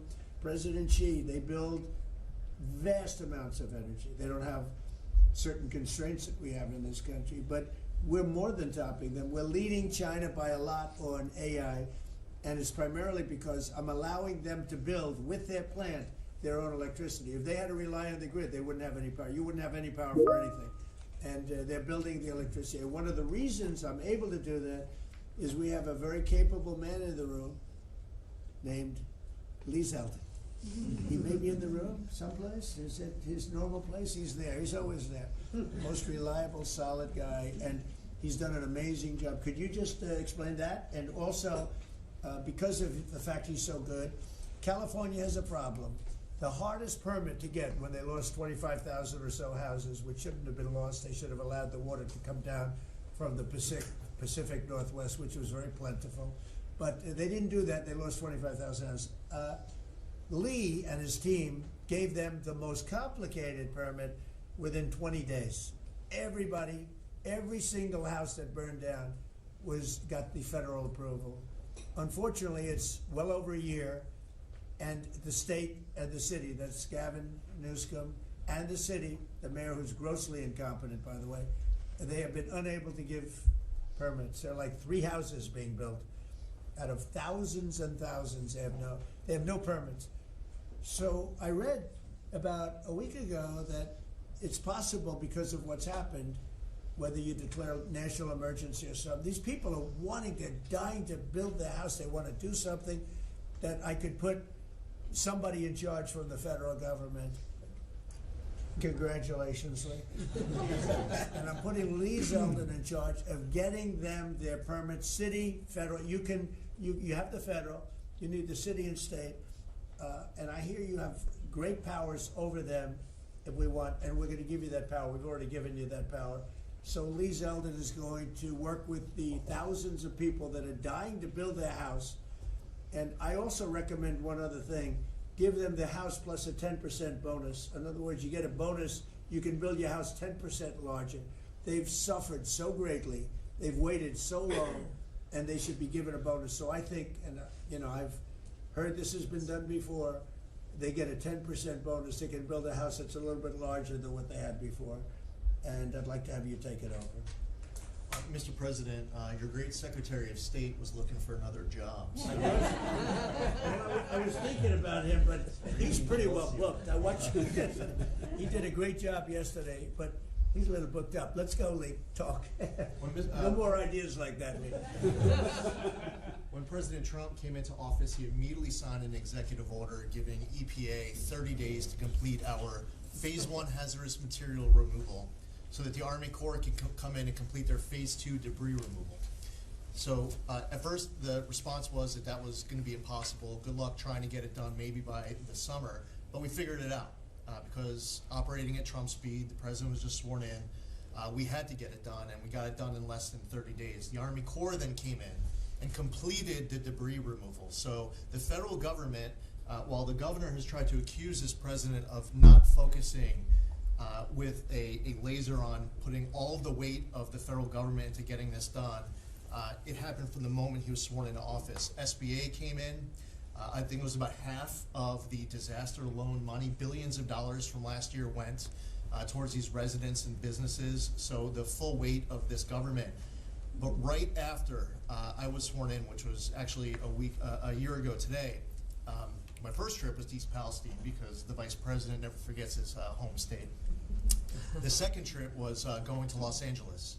There were people with contractors all over Palisades and Eaton ready to rebuild right then and there. You're talking about a year ago. And now the frustration, the passion that we all hear from all these Los Angeles residents, and President Trump, he's made it clear to us that he's heard enough.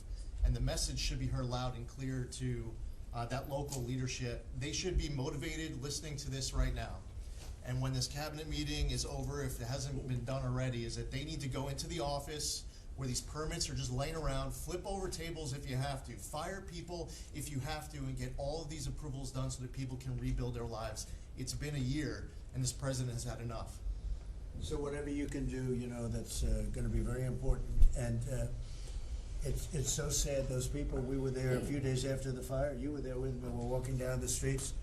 The people are devastated. The love that they had for that property was everybody was going to rebuild, and they thought they could do it immediately. They should have. We gave it to them so quickly, but they can't get their permits. They still can't build, and they're losing spirit too. I mean, a lot of people are losing spirit. And the other thing I'd like to talk to you about and other people about that happen to be sitting around the table. They want to build a low-income housing project right in the middle of everything in Palisades. And I'm not going to allow it to happen, okay? I mean, maybe it's politically correct, maybe it's not. I'm not going to let these people destroy the value of their houses. I built a lot of low-income housing. I made a lot of money building low-income housing. I know more about it than anybody.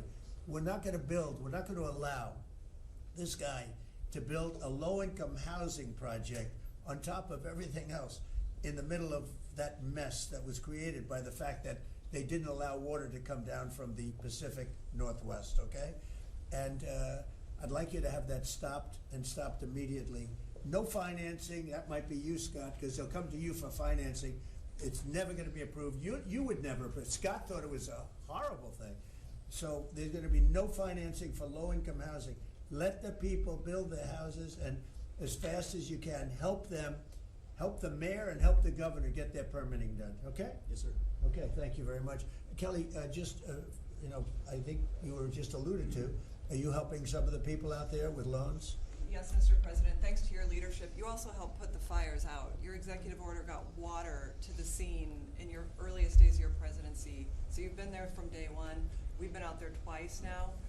There had been no changes until your executive order this week that is allowing that permitting to happen quickly. We have 16,000 structures burned. We have put loans out on 12,000 of them for $3.2 billion. More than half of all the disaster money delivered in America went to that area. Now, because of the abject leadership, the failures of Gavin Newsom, they have not been able to rebuild. Because of your leadership, they're going to be able to rebuild.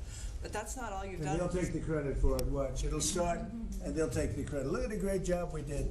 They would never, it wouldn't get built in 20 years. And it will be destroyed by building low-income housing next to luxury housing. History says that doesn't work too well. Go ahead. We're going to make sure that doesn't happen, Mr. President. Please. But under your leadership, you've ended at least 8 wars, okay? But probably the most important and underreported war that this president ended was Joe Biden and the Democrats' war on Main Street and hardworking families. We've seen it as I've gone across the country this month, 10 different states, and we saw it when we were together in Iowa. Hardworking families, farmers, small businesses expressing gratitude, lined up to thank you. I was out with our great vice president last week in Toledo, Ohio. They are thanking this administration for getting Main Street back. The Trump tax cuts, the tariffs, deregulation, it's all rocket fuel for hardworking families and Main Streets. And I see it whether it's talking about small business expensing, 100% accelerated for Made in America factories, the 20% pass-through, but it's also working families where they have expanded child tax credits, increased standard deductions, permanent low-income tax rates, health savings accounts, Trump accounts. This president is delivering for Main Street. It's the most underreported story in this country. And I see it in Main Street businesses. All-time small business confidence hit a record under this president last year after the Trump tax cuts. All-time small business formation now at 36 million small businesses and a record $100 billion out from SBA because a record number of people want to invest in this country and hire. And whether I've talked to manufacturers about tariffs, they know that this president is bringing manufacturing back, just like Prince Manufacturing in Macon, Georgia. 500 employees machining parts for our defense, our agriculture, our automotive, our aerospace industry. They're going to hire 500 more people this year because of tariffs, because of the Trump tax cuts, and because of SBA lending. And I see this state after state as I've gone across the country, talked to hundreds of business owners, walked dozens of factory floors. This is not being covered, but it's going on in America. The number one problem is they need skilled workers. This is something I'm working on with Secretary Chavez-Urimer. I'm working across the administration to ensure that we empower our small businesses. 98% of our manufacturers meet the small business definition. So Ford has 5,000 small manufacturing suppliers. The $18 trillion you brought in is creating an economic boom like none we've ever seen before. We are going to have 7% GDP growth. GDP now is probably underestimating where it is in 4Q, but with interest rates going down, with regulation going down, these are all taxes on small businesses, and those are going away. And thanks to President Trump, your leadership, we are seeing Main Street boom. Hardworking families have $1,000 already in their pockets, and when they get their $1,000 refund tax, I hope they all remember that every Democrat voted against them getting their tax refunds, because this is what our administration is doing, is powering your incredible economic agenda forward on Main Street. Thank you very much. Great job. I do want to say that on my left, I have a man who's doing a fantastic job, and on my right also, by the way. But we're spending a tremendous amount of time and effort on building our military. We largely rebuilt the military during my first term, fortunately, and we're greatly enhancing it now. We're going to be doing something new. We're bringing back the battleship, and I thought, like you remember the battleships from the great Iowa and Alabama, Missouri, those unbelievable scenes that you see, Victory at Sea. You'd see these incredible ships, and I thought they were powerful, but the battleships that we're building are going to be 100 times more powerful than those beautiful works of art. I mean, they were magnificent, all steel. We have the steel now, and we're going to be doing that as an enhancement. But our military is very, very strong. You may want to say something about the large fleet of ships that's heading over to the Middle East. Well, Mr. President, you had to, like so many other cabinet members have referenced, rebuild the perception of America. And at the Department of War, that meant reestablishing deterrence. What happened in Afghanistan, what happened in Ukraine, a war that never would have occurred, what happened on October 7th in Israel, never would have happened under President Trump. So as a result, we're having to rebuild how our enemies perceive us. And when President Trump said, we're not getting Iran, you won't have a nuclear bomb, he meant it. And we sent those B-2s halfway around the world, and they never noticed. When he said, we're not going to tolerate trafficking drugs anymore in our hemisphere, we treat them like the Al-Qaeda of the Western Hemisphere, he meant it, and we're executing that. When you said, Mr. President, we're securing the border, the military was proud to do their part alongside Homeland Security to do that. Same thing with Iran right now, ensuring that they have all the options to make a deal. They should not pursue nuclear capabilities. So we will be prepared to deliver whatever this president expects of the War Department, just like we did this month. No other military in the world could have executed the most sophisticated, powerful raid, not just in American history, I would say in world history. What those men did, going downtown, another country, the most secure place, in the most secure base, in the middle of the night, without anybody knowing until those simultaneous bombs dropped 3 minutes before the helicopters dropped. No other country could coordinate that. No other president would have been willing to empower those warriors that way to be that effective. And that sends a message to every capital around the world that when President Trump speaks, he means business, and we are reestablishing deterrence at the War Department, Mr. President. Thank you. Great job you're doing. Just to finish up on that, the Somalian pirates over the years have pirated, stolen many ships. They would get large amounts of money for the ship. You know, you have $1 billion ship, and the insurance companies didn't want to fight because, you know, some of those ships are very flammable. They're carrying millions of barrels of oil. Very flammable, very dangerous situation if they're shot at. So they wouldn't fight. We notified them a number of months ago. Anybody that does that gets the same treatment as a drug dealer sending their drugs in from Venezuela or anybody else. As you know, it's 97% down by water. So the drugs coming in by sea or by water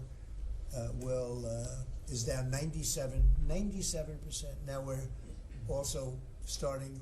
That was the more difficult route. Now we're starting to do that by land also. It will be, you'll see that happen as they come in and kill our people with drugs. I think the real number is 300,000 people a year, 100, but whatever it is, it's a lot of people, hundreds of thousands of people. They're going to get hit.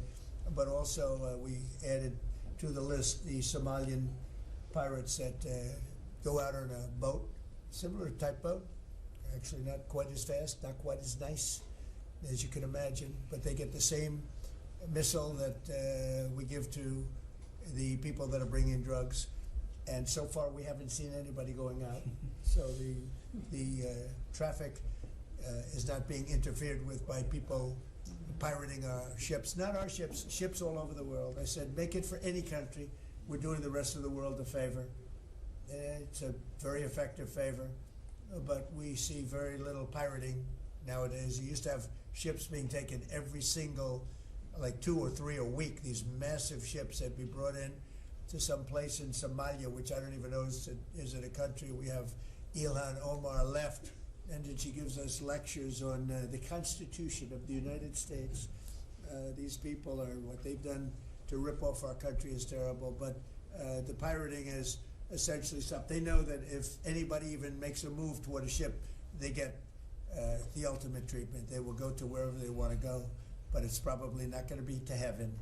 I can't imagine, but they get hit very hard, just like a drug dealer, just like the boats, the ships that are coming in. Every boat that comes in with drugs on it that we take out, we just saved 25,000 American lives. Each boat is the equivalent of saving 25,000 American, mostly American, but American lives. So I just wanted to let you know that, and Pete's been totally authorized to do that, and they know it's going to happen, and it seems that all of that brisk business that they had has been stopped, and it's right in its foot. So I just want to thank everybody for being here. My cabinet has been amazing. I like this much better than going around for 3 hours. We'll pick on other ones. Pam, you're doing great. We're all doing great. JD, if you'd like to say something, you can. Would you like to really quickly? He is, after all, the Vice President of the United States. It's okay, sir. I'm here for the free coffee. I just say it's an honor to serve with this group, and we're doing a lot of good for the American people. We're very proud of it. Yeah, we're very proud of the country. We're very proud of you. Thank you very much, everybody. Not the Fed. Mr. President. Mr. President, why not take questions? President. Not the Fed, Mr. President. On your request, why not take guys? Thank you. Thank you, press. Go, start moving. Thank you, press. Keep moving. Thank you. Go, guys. Thank you, press.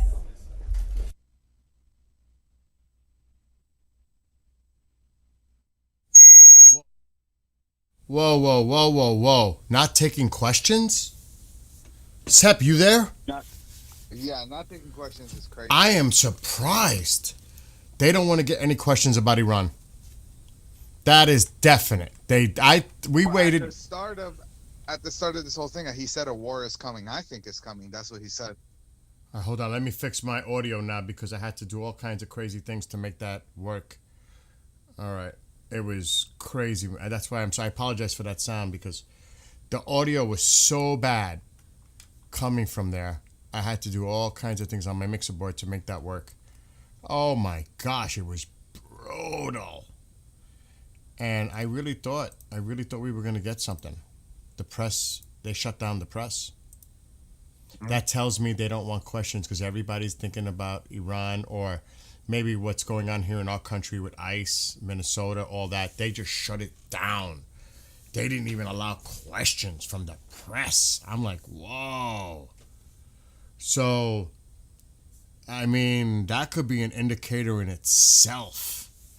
Because they know that, that's what everybody's thinking right now. And I said it before it began, it's going to be mostly domestic. They touched on a few things, Gaza and some other things, but nothing really. A little slight mention by Hegseth regarding Iran, but not much. And sometimes that's what, you look at that and you read into that. What didn't they talk about? They didn't talk much about Iran. They didn't take questions. To me, that's an indicator. Yes, I agree with Smokey and a lot of what other people are saying. But again, not allowing the press to ask questions, shutting it down, that tells me, That's what, I mean, of course, I'm speculating, but it's interesting. Let's say that. I'm not seeing. Man, I would have Go ahead. loved to hear something though, but I lost you on audio for a second. do you have All me right, back? there you are. Yeah, you broke up for a second. I'm not finding anything new. I've been scouring in the background. I'm not finding anything coming out at all. It's like so quiet. And I was spending this whole time sitting here trying to find things. Not much. I'm looking again. Only that Iran has condemned the European Union's decision to designate the IRGC as a terrorist organization, calling it a major strategic mistake. The foreign minister accused Europe of escalating tensions, claiming the move undermines efforts to prevent wider regional conflict. That's the only thing that I got coming out. And the destroyer that entered the Middle East. But other than that, dude, it is quiet. Very quiet. They talk about... I was looking up the recipes because you guys brought that up. I don't know what that Kali Pashi thing is. Oh, God, there's like brains in the middle of it. Are you serious? It's just a carcass, man. It's just straight up. You don't eat that, do you? No, I've never had it. Oh, my God. But people say it tastes good. I guess to each his own. Man. To each his own. And what's the stuff around it? What is that? Let me put it on the So screen. it's called a head and pache. What is that? Hoops. So it's hoops. Persian sheep head stew. Yeah. Yeah. Okay. That's like a more traditional way of eating brain. Oh. I wouldn't try that. I heard the cheek meat is good. That I wouldn't beat. Oh, I'm gonna wear my but it's coolest. boiled, so I'm not with it. I'm wearing my coolest zombie shirt when I eat that. Brains. Oh my God. Man, I gotta. Oh. But Bill, man, what do you think? Do you think we're gonna see anything tonight? It feels like we're gonna see something tonight. We say that every night. Yeah. I still think it'll be the weekend. I think they're buying time, and America is giving them that time for some reason. Probably because they need it themselves. Yeah, but you got to remember, we've been still sending in assets. Super galaxies are coming in. All kinds of equipment is still coming in. So, I mean, you could look at it both ways. I mean, I don't know what's flying in either from China or Russia as all this is going on. Who knows what they're getting. Every day that passes, we're doing things, they're doing things. To me, the shit has to hit the fan soon. And I'll say it again, negotiations are done. They're desperately trying in certain channels to see if this can be diffused. And I think it's falling upon deaf ears at this point. Because unless Iran changes their position, there's nothing to talk about. Really, there's nothing to talk about. At this point, there's nothing. You could try the UAE and all these countries pleading. We've heard that before. You're saying we can't use your bases, so, I mean, who cares? You're telling us we can't fly over Qatar and Saudi Arabia, UAE, whatever. So, what the hell? We're going to do what we got to do. They're going to protect themselves. They have to. They have to think about their sovereignty and protecting, whatever their interests are.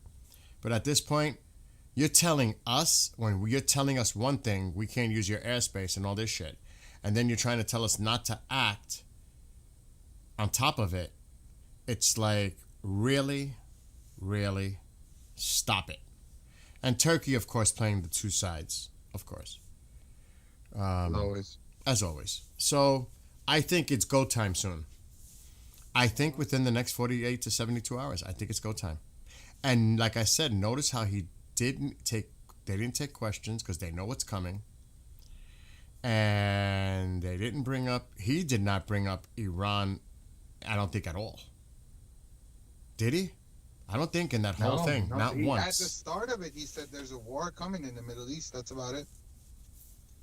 But at the same time, they also said that there's peace in the Middle East. Yeah. That didn't make sense to me. What do you mean there's peace in the Middle East? The region's about to explode. How is there peace in the Middle East? I mean, I know they're referring to Gaza. There's peace in the Middle East. But when you say that in general terms like that, I'm like, no. There may be peace in that, just trying to establish peace in that region if you want to look at it from their perspective. But when you say the Middle East, now, is Iran technically considered the Middle East? Yes. Right? Yes. I mean, it's it is. Persia, but it is still part of the Middle East. So I was I did a SMH moment. What do you mean there's peace in the Middle East? Maybe in that area you're trying to establish peace. It doesn't look too peaceful in Lebanon with Hezbollah or Syria or Iraq or Iran or in Yemen. What? There's peace in the Middle East? And I think that was also a tactic. To minimize, you know what I'm They saying? knew they wouldn't be asking any questions, so he just said that. So Yeah, I mean, and he was very careful. He didn't bring it up. He did not bring it up from himself. Yeah, Hegseth said a few things, and then they didn't take questions. I'm like, Now tonight we need to watch Pizza Watch. Oh yeah, Pizza Watch tonight. Gonna be a towel. But you heard what Commander said last night. They could purposely buy lots of pizzas to throw everybody off. Yeah. Yeah. And they know this to fool the public. So you can't buy into that Pizza Watch because he even said it last night. They will do that to throw people off. So, I mean, is that all they eat is pizza? Yeah, that's what I was gonna say. They gotta have a gym in there, in the Pentagon, because of the amount of carbs they're consuming. Is that the cheapest way to pay staff is ordering large amounts of pizza? They get a discount or something? I guess they would get a discount. It's filling too, so. You know what I mean? But I would get tired of pizza showing up every day. Same. Gotta be some crazy toppings on there. Right? I mean, you would think they'd change it up, or obviously pizzerias just don't serve pizza now. True. I used to work in one in the past. I know. There's sandwiches, subs, all that, calzones, or you name it. Yeah. So, but still, I would think there would be a little change in that. Chaos tonight, tomorrow night, but I think it could happen tonight because no questions. I'm just saying that's kind of odd. They usually do take questions, but they cut it off immediately because they know the kind of questions that are coming. Now, does this have to do with this whole Minnesota ICE thing? I don't know. Does it have to do with Iran? I don't know. But obviously, they didn't want to take questions for some reason. What that reason is, I can only speculate. Brian, we're just keeping an eye out and watching. Now, what time is it now? It's about 9:45 in Iran, so it's still early. Very early. I mean, you never know. Like I said, I still say Saturday morning Iran time. I'm still sticking to it, Saturday morning. Or even Sunday morning Iran time. I really don't see it happening tonight. But I think we are literally 48 to 72 hours away. Could be wrong, but I think it's coming. I mean, how much more is coming in? I mean, really, like how many more assets are really coming in now? They've got, now don't get me wrong, it takes months. It normally takes months to prepare. And this has only been a few weeks, really. So, to put it in that perspective, I mean, everybody wants to see something happen, but it does logistically take time. And again, we could look at this, and that doesn't mean there's other things going on. Something just came out. Iran, China, and Russia will conduct joint exercises in the Sea of Oman. I think we heard that already. Yeah. But everybody's reporting on it right now. So I honestly do not see that. I think that's rhetoric.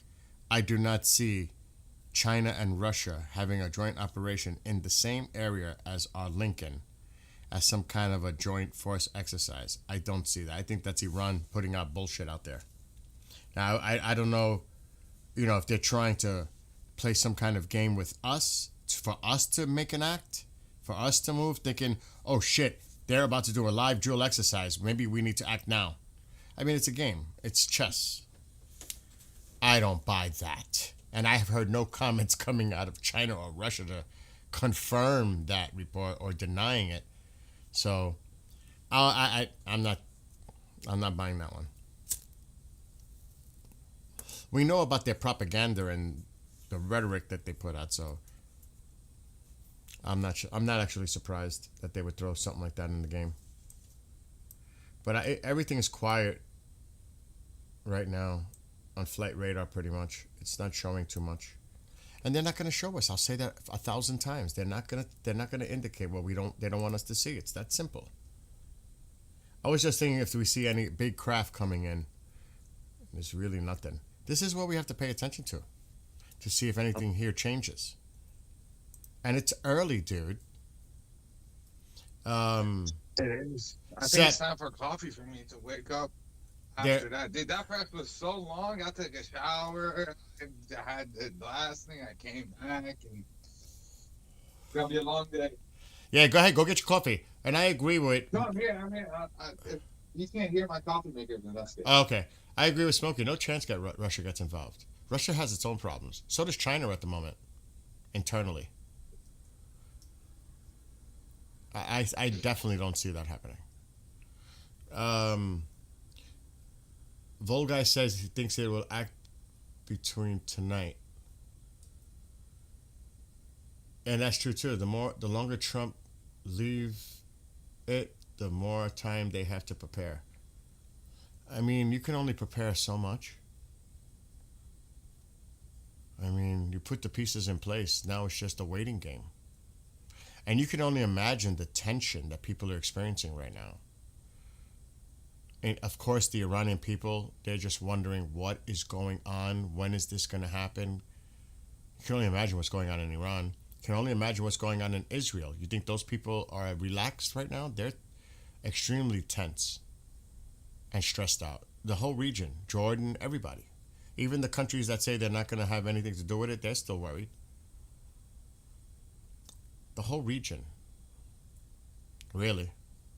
Everybody's at the edge, waiting to see what happens next. We're at that point. I think so. We're at that point where we say, okay, when does the first thing drop here? And where does it start? And who starts it? And it's gonna happen so fast that things are just gonna. And that's the thing too. We're gonna have to depend. I'm not depending on CNN from Tehran. But I mean, they probably will show video footage of anything that's going on. That may be something to watch.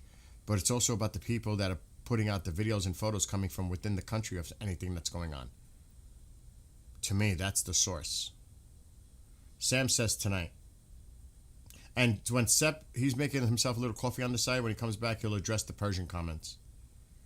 Looks like something is heading to Moscow out of Tehran on Flight Radar. I'll click yours. It's a lot easier. Because mine will load it. Well, maybe mine won't. Yeah, there you go. Yep. There you go. Good one, Brian. Very good. From Tehran to Moscow. Maybe the Ayatollah's on it, and he's fleeing. It says military or government. It's an Airbus. Let me look this up.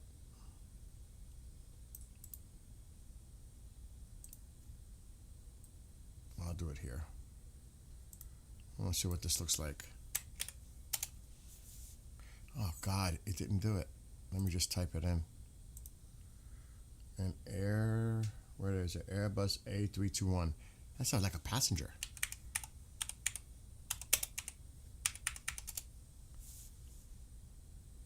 Yeah, that's a passenger. That's a passenger plane. So there are people on that. The Russians might be getting their people out.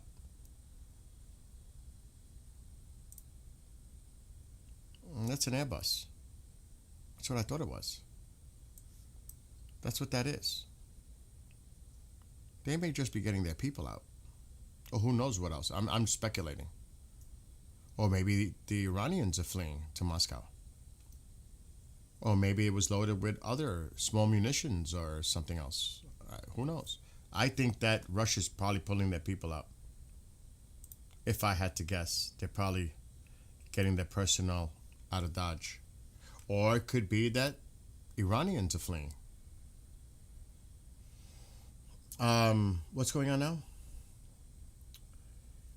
Tel Aviv. What's going on with Tel Aviv? I don't know. What do you mean? There's still a lot of air traffic coming into Tel Aviv and departing Tel Aviv. There's still a lot of air traffic. There was a lot of Russian flights leaving Tel Aviv too, to Moscow, in the last few days. I've noticed that. So, I mean, all of us can speculate, we can guess, and all of your opinions are valid. But there's still a lot of air traffic. What's RAF up to?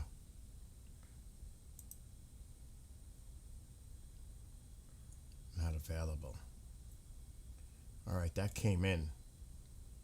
That landed.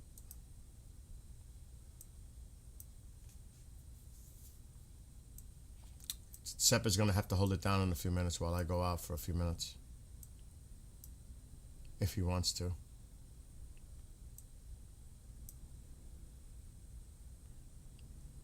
And it's still early. And look at all those Turkish planes, like always, coming down. This is where the air traffic changes direction. Coming from north to south. This is the common flight path. So it's pretty much watch. And again, we have to watch the Persian Gulf. Because if this clears out, you know something's going down. Look at all that air traffic. That's a lot. That's a lot of air traffic. So really, you have to watch from the Gulf of Oman through the Persian Gulf, Strait of Hormuz, up into the border. Got to keep an eye on all of it. And definitely some other indicators of airspace being closed down in certain locations. So it's pretty much sit back and watch and wait. It really is to that we're at that point. Brian's saying a bunch of F-18s just landed in Spain. Prime Minister Netanyahu is currently convening a restricted security discussion with the heads of the security establishment. That could indicate something's coming.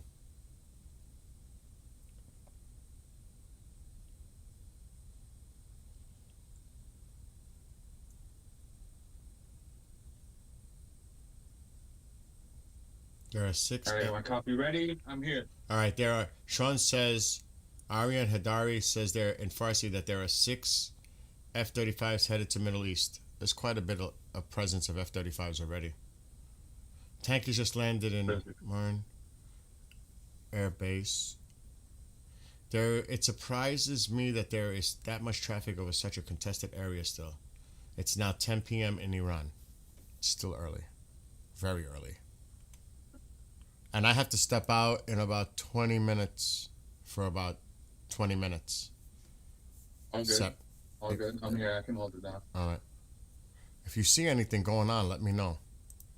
Yeah, I see News Channel 12 right now reported that the head of Israeli military intelligence has traveled to Washington to present specific details on Iran that Israel was requested to supply. Okay.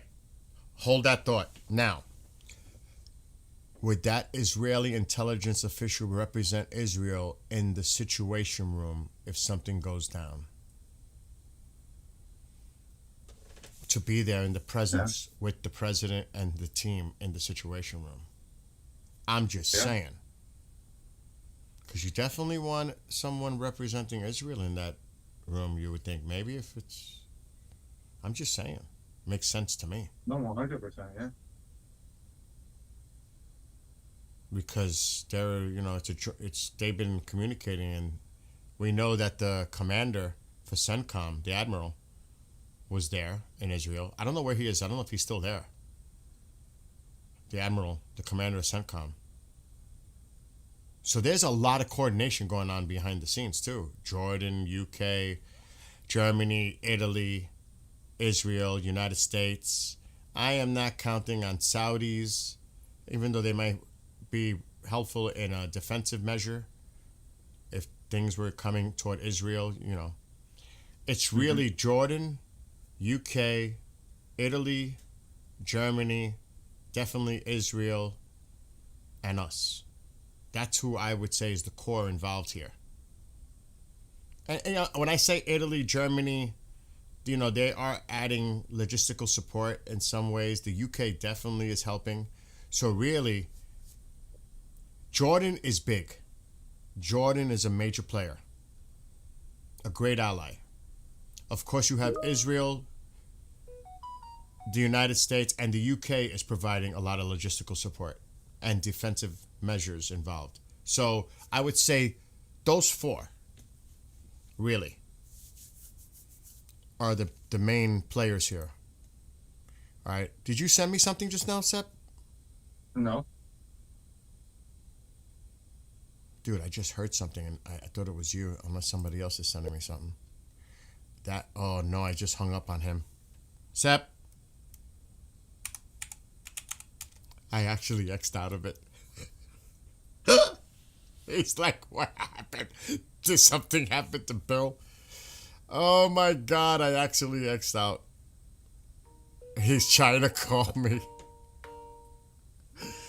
I gotta hang up on him. Should I make him freak out like something's going on? No, that's not nice. Oh my God. Let me try to call him back. He's watching though, so I can't even mess with him. I don't want to do it. Because I like to prank. Chantal knows that.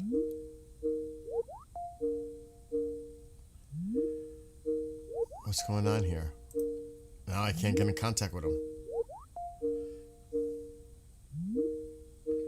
I could mess with him. Should I?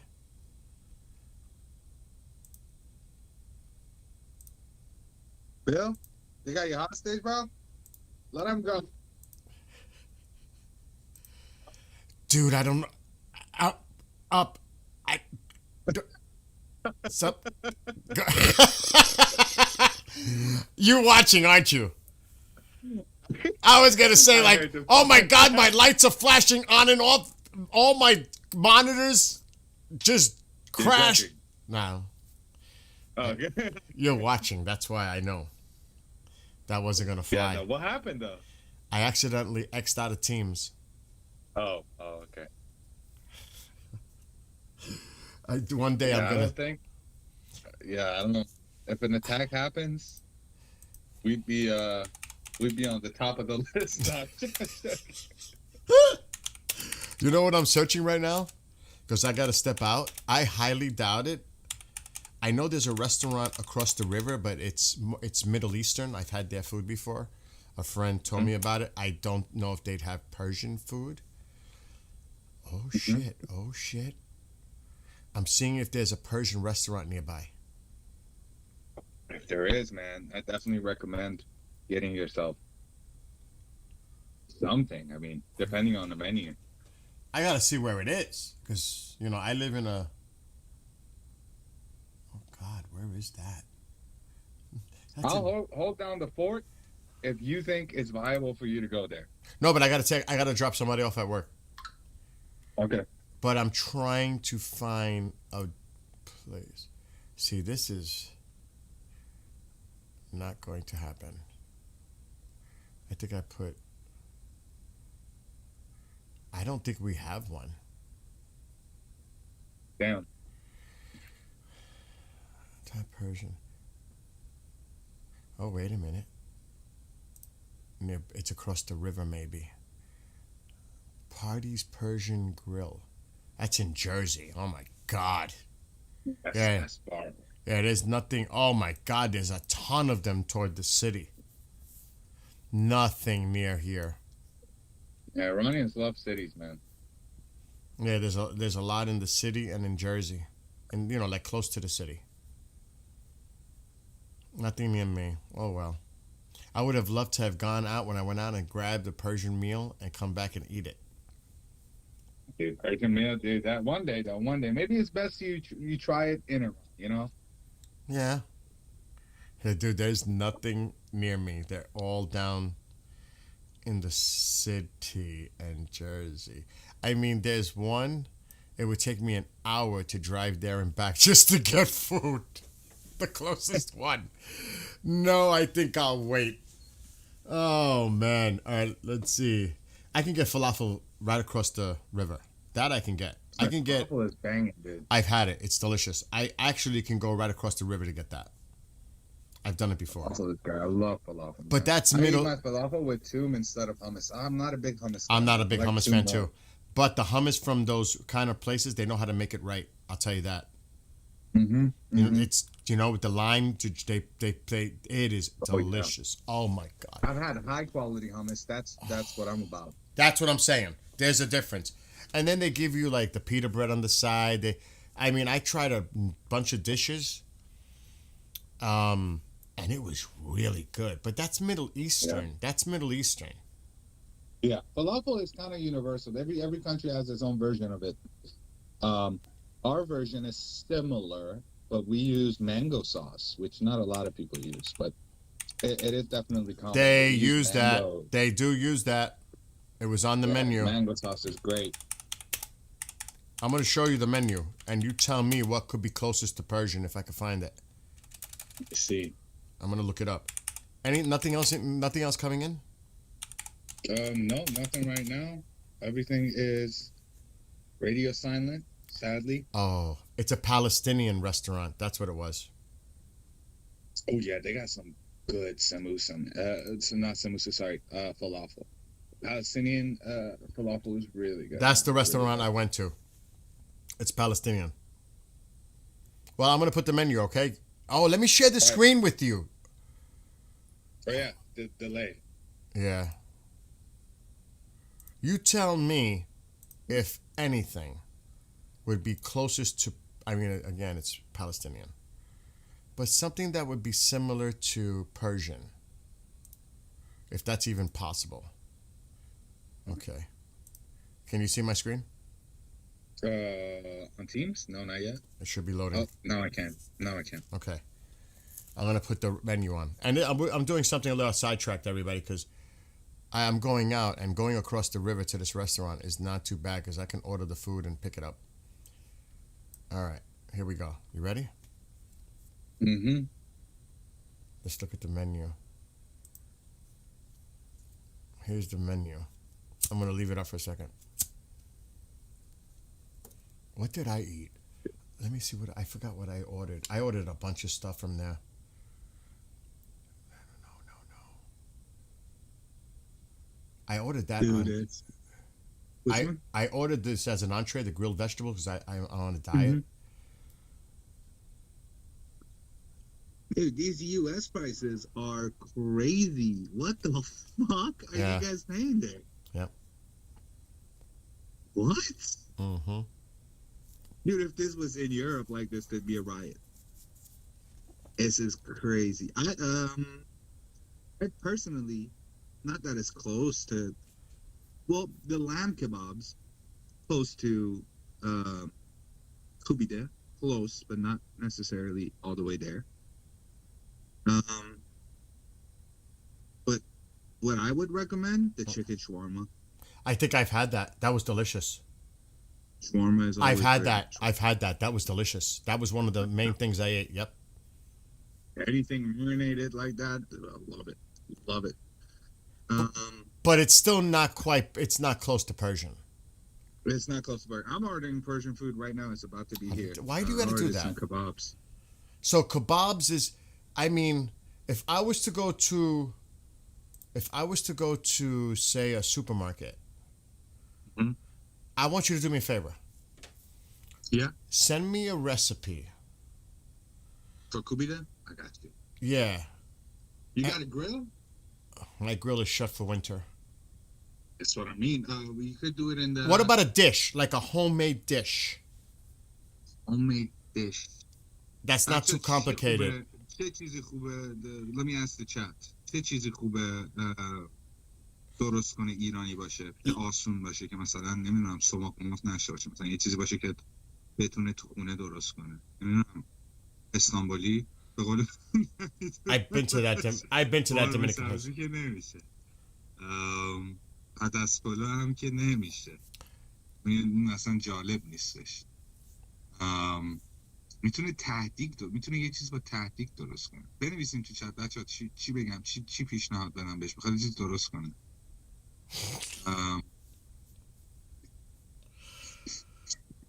I have. Let me ask you this question. Because I have ground lamb in my freezer.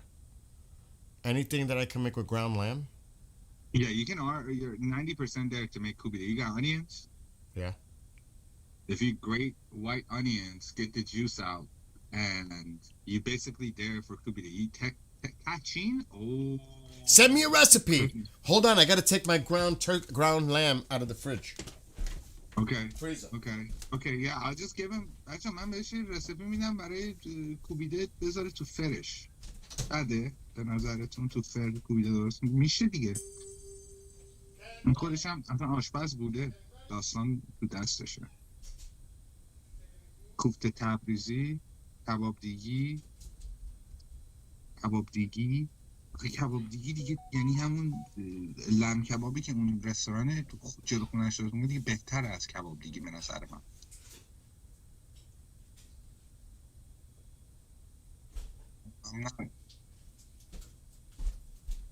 Yeah, let me just give him I got it. All right, Just gonna give him. You got two. skewers? I've got 2 packs of organic ground lamb. So I'm going to take them out of the freezer. So Now I now, got a question send me a for you. recipe Do that you has have- anything to do with ground lamb. Okay. Do you have flat skewers? Huh?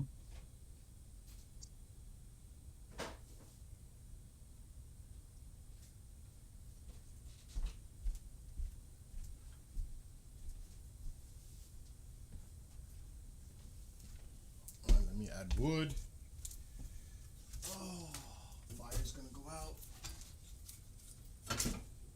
I would love to try to make, because I'm a great cook. You give me a recipe, I'll make it work. Chantal can attest to my cooking, but she's never eaten it because she's vegan. But she knows how good of a cook. She's in chat right now. Oh, don't. So I got you. Don't go there, Chantal. Don't go there. Trust me, I am a great cook, and she's in chat. She knows. I mean, her mother was here with her and her sister. They know how good I cook. Mm-hmm. So if you tell me a recipe, I will make it so. All right. Do you have basmati rice? What? I have white rice. Just I white have rice. brown Is rice. it long grain? Yeah. Okay, perfect. So here's the recipe for the kubida. Oh wait, do I use okay. white rice or brown rice? White rice. Okay, send me the recipe. So this is the kubida. This is the meat.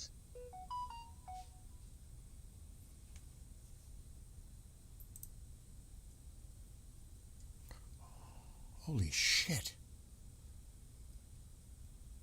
And then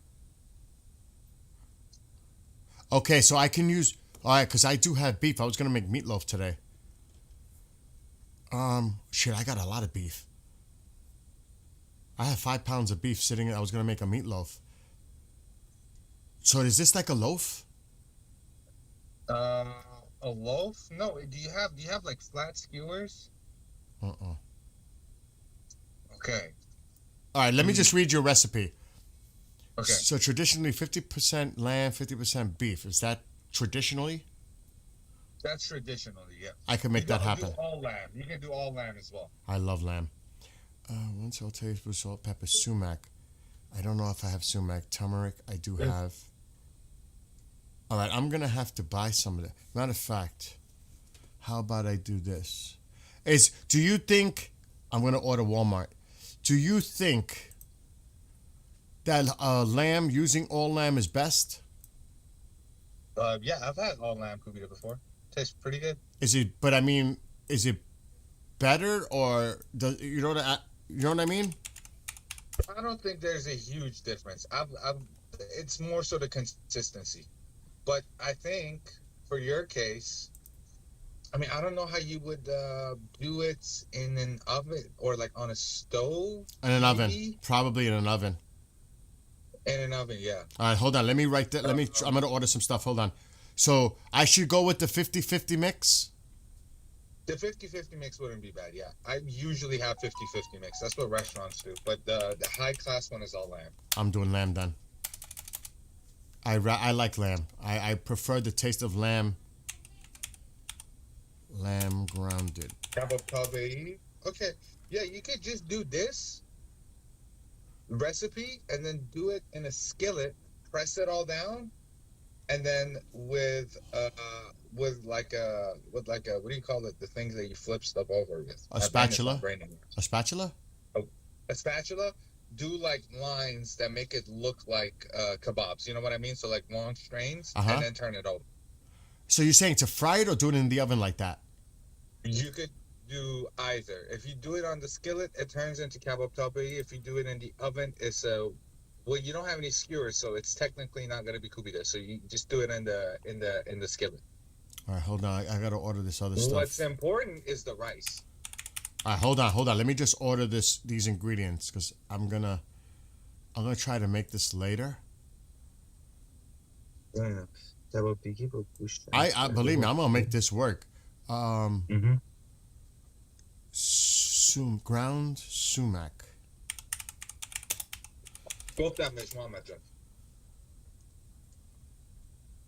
Holy shit, they don't have that in stock.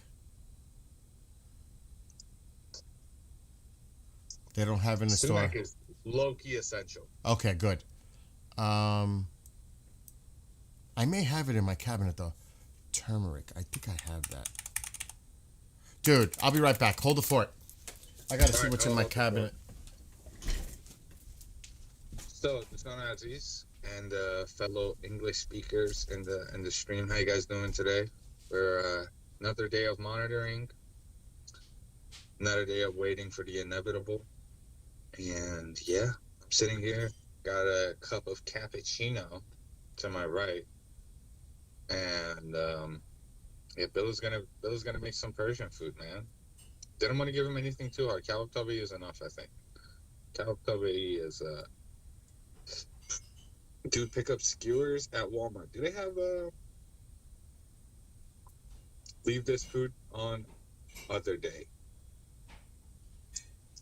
Think he wants to cook, man. If a man want to cook, let him cook. Let him cook, as they say.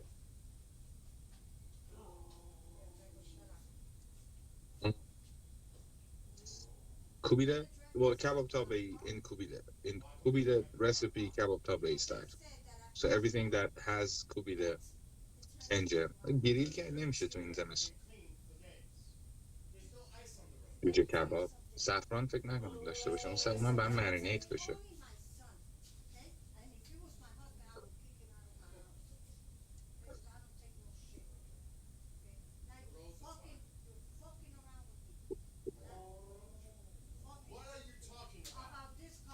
فسنجون که دیگه اصلا خیلی سخته. فسنجون که اصلا فسنجون will be really hard, man.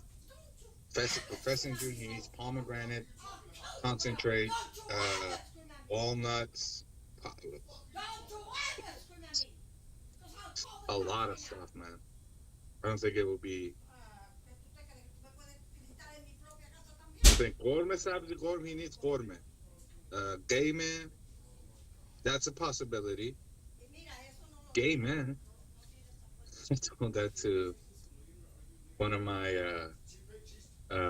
friends. He said, gay men. آقا سپر تو اینترنت سرچ کن دستور پخت کبابیگی رو میتونی پیدا کنی. برای سلام. Here, Kendrick, here. I'm not disrespecting you at all. Here, Kendrick. خیلی خوشمزه میشه. She's sick. This is a mental issue. It's a mental issue.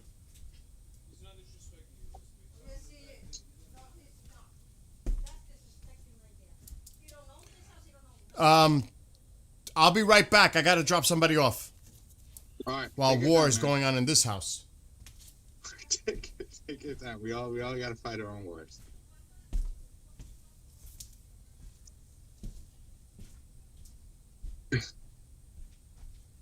She's mentally ill. I tell you. It's like starting an argument for nothing. It's like ridiculous. It's like mentally ill. Come on, Kendrick. Let's go. Kotlet Mush Ali. Gotta wait for that one, man. Kotlet Mush Ali, we gotta wait for that one. We'll have his kotlet sooner or later.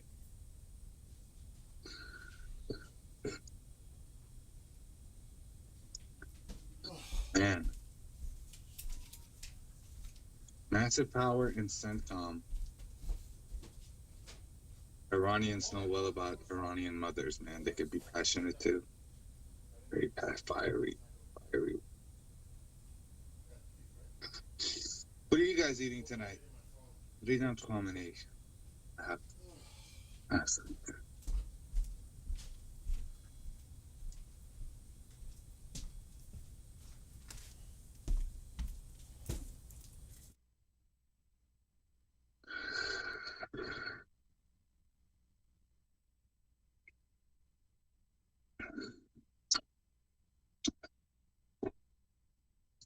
Another Iranian ship, cargo ship, is taking on waters in Caspian Sea.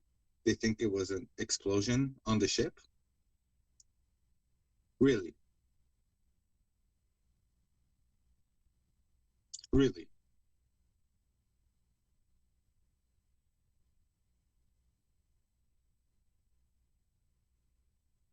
Well, we just have to wait and see then.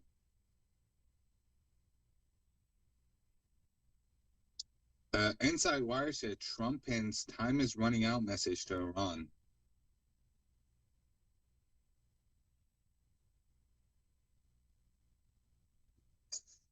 Gotta wait to see. Just have to wait and see. سبب موشلی موش موشلی موش آزمایشگاه امشب رو آزمایش خدای من چرا نمیتونم فارسی بخونم. سپر موشلی موش آزمایشگاه امشب رو آزمایش میشه. همه چی. آقا من یعنی من سیب زمینی آتیشی دلم خواست. آقا درست من میخونم میام برد دلم من خیلی دلم یش بخیر میذاشتیم تو آلومینیوم و میذاشتیم تو we used to I don't know if it was carrying weapons on the first 2 weeks ago. Yeah, Sean, true. یک غذای فوق العاده یادم اومد. قرمه با گوشت گوسفند و دنبه.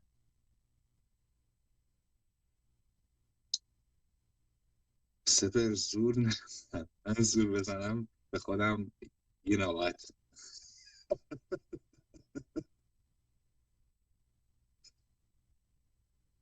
سپر آرام آرامم چشم ببخش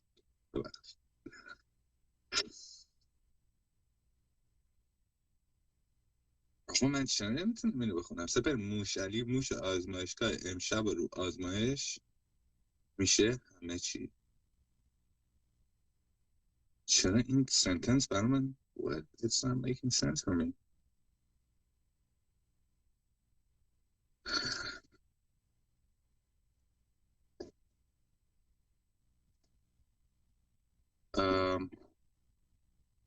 Press TV, the IRGC Navy announces that some of the exercises may occur in or near the shipping lanes. Iran has urged oil tankers and other commercial vessels to use the southern bounds of the lane, which may lead to somewhere else. I guess it was cut off.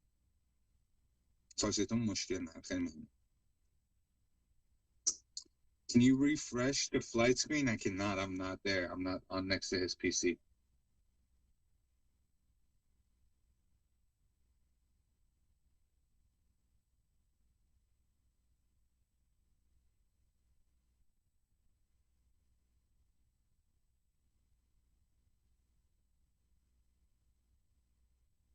All right, let's see. Can you guys hear something in the back? If you guys can hear the Hoover going on, I apologize. I had to mute for a second. Let me see if I can check the flights myself.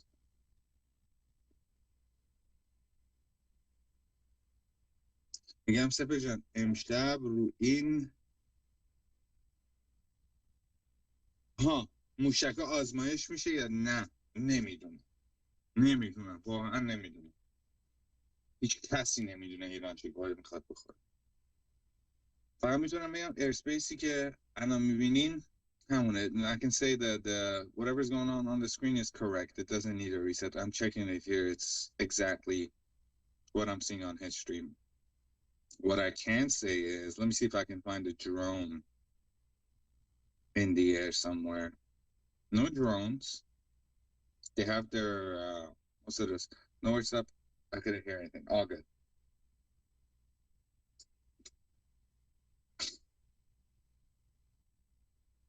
شب تست سرآشپزاست. بله امشب همه میپزن. Everybody's cooking tonight, man. US is going to be cooking Iran. Bill is going to be cooking Persian food. And I'm being cooked mentally because I'm on 4 hours of sleep.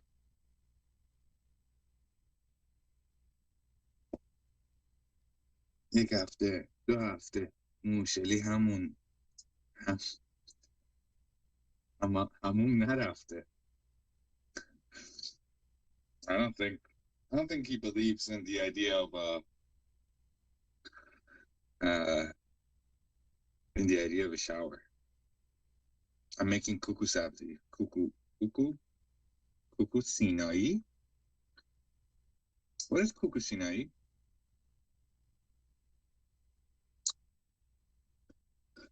اسرائیل اسم این حمله رو گذاشت عروسی خونین؟ من نمیدونم. بذار زنگ بزنم به دوست عزیزم نتانیاهو. الان ازش میپرسم. An Iranian government plane believed to be presidential plane left Tehran to Moscow. Let me see if I can find that plane.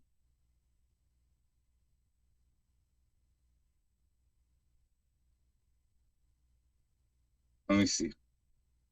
Can't see anything going to Moscow, close to Tehran. There's one that says NA, but that one is just standing still.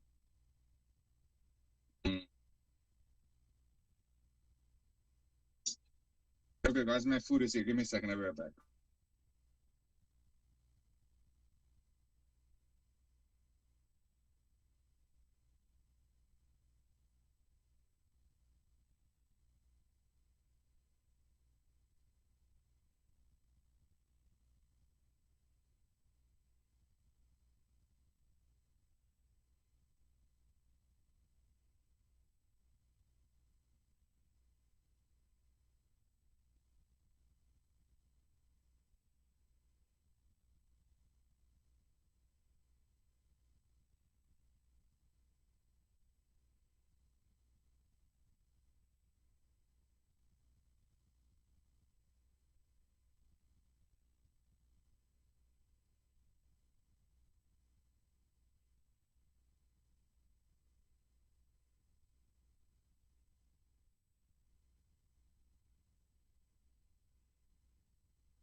So my food is here. I'm back. Sorry for making you guys wait. If you guys waited, let's do a little price comparison, guys. So the plane is just about past Azerbaijan. Let me find it. Tehran, Moscow. Yeah, world number one worldwide. Wait, someone just rang the door.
All right, guys, I'm back.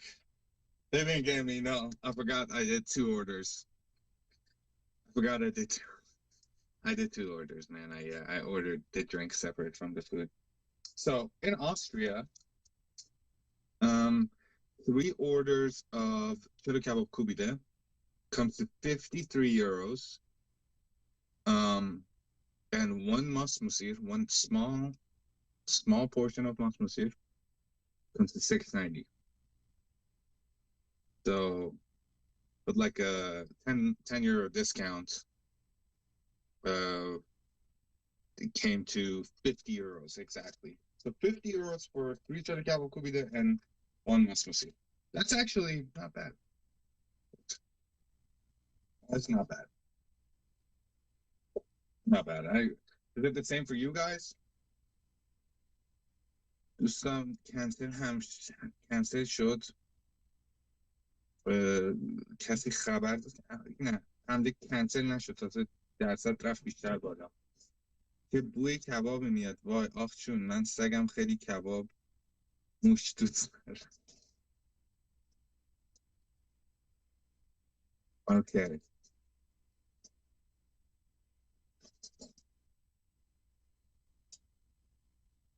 چیزت آردر اشتباه آوردن؟ یه دونه چیز آوردن. فقط یه دونه اینو منم موندم گفتم فقط چرا یه دونه؟ چی رد بوده؟ هیچی نداد، فقط اینو داد. من رد بوده اینا سفارش داده بوده. برو رو اپ دریوسا پول دوستن. برو طبقه میوت.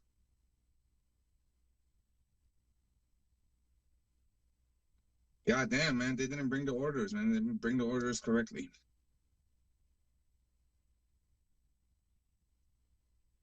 Let me see. ببینم. این خبر خط داده؟ آره دیگه. نداشتم؟ نه.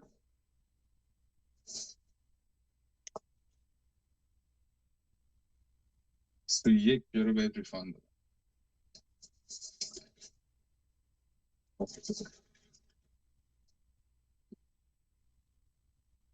الان درست شد. So I'm assuming you heard the reports from Iran loading its gold onto these planes and going to Russia. That would be, I mean, that wouldn't put Pass them. Gonna catch a 15-minute nap stroke. Meds are kicking in. All right, man. Enjoy your nap, Uncle Hank. $15 Canadian with salad or drink. That is amazing. That is amazing price for Kubida. That's great.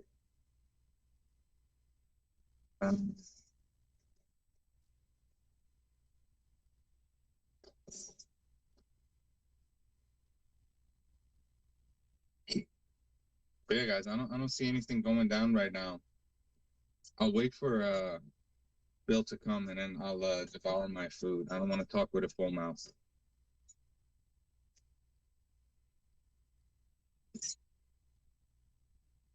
I tried to nap after lunch, but the baby is all up in my ribs, so I can't breathe.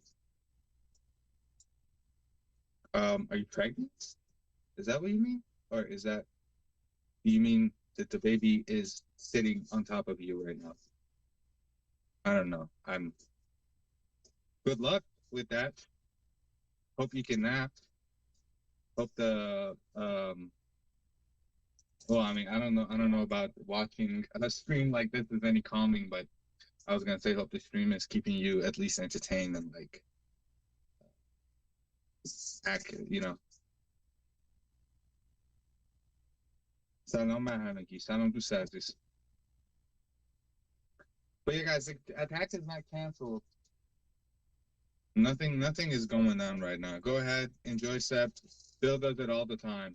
I can't leave you guys be, man. I can't leave you guys. Well, nothing is happening. Would you guys be okay with that? Is it okay with you guys? I'm here. I'm reading the chat. If anything happens, I'll unmute, but I'll be with you. You know?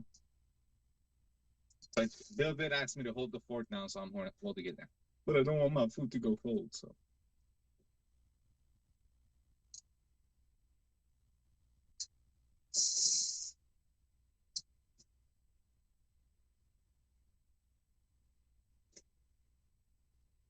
Dancing.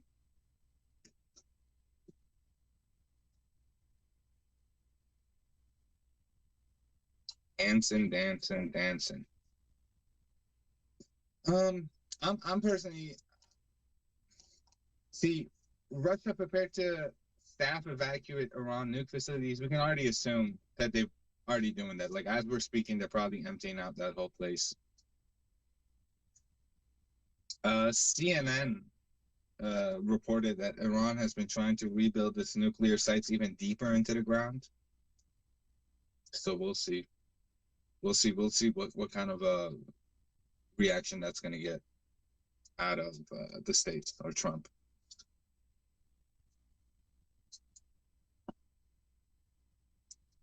U.S. Secretary of War said we will be prepared to execute any actions the president orders regarding Iran. So they're ready. They're on their tiptoes. I think we might see some tonight, if not tomorrow, if not the day after, the 31st. Sep? Yes. Marco? How you doing?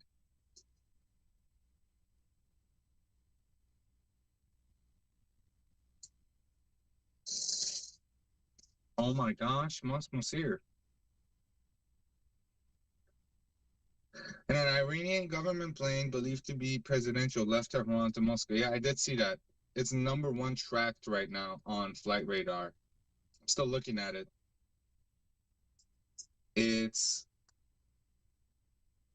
Mirage Airlines. Mirage Airlines چیزه؟ دولتی حکومت الان یه دونه پرواز داره از تهران میره مسکو، یعنی در رفتن. آره؟ Mama Sep just confirmed that it is it's definitely government airlines, whatever.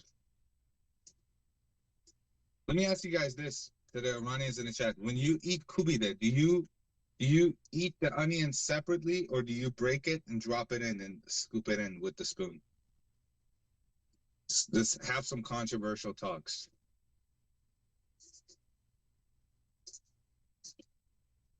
Also, how much sumac is too much sumac? ریاست جمهوری است. بله. خب اینا در رفتن دیگه، یعنی زدن رفتن. Who knows? Maybe they took the U.S. deal. مهم نیست. Yeah. I break it down. I'm not a psycho. See, Sean, I was always told it's weird to delete the onions into your rice. I was told that you need to eat the onions separately in a bite. دو حالت بیشتر نداره. یا باید شرایط آمریکا رو بپسندن که باید بپسندن که محال یا جنگ بپذیرند، یا خیلی ممنون، بپذیرند که محال یا جنگ همین چند روز مشخص میشه. بله. خدا نکنه که اینا در برن. آره ما اینا رو میخوام، اینا رو زنده میخوام، اینا باید جواب بدن، نمیتونن همجور بزنم برن. Bill is back with some cool sunglasses. Oh, what? Oh. Dude, is that the plane? Hey, well, thank you. Is that the plane we saw leave from Tehran to Moscow? It had that was the presidential plane? Is that what somebody said? Yeah, it's a presidential plane. Yeah, my mom even confirmed that the airline is the one. Yeah, that's definitely. Are they escaping, dude? That's #1 tracked on Flight Radar already. She says it's a part of the IRGC. Really? So they're escaping? I hope not.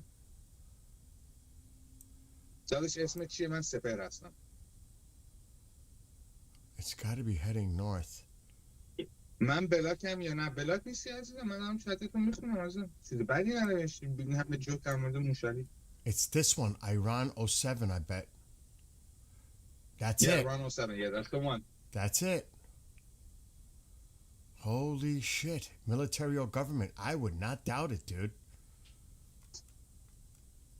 I would not doubt it.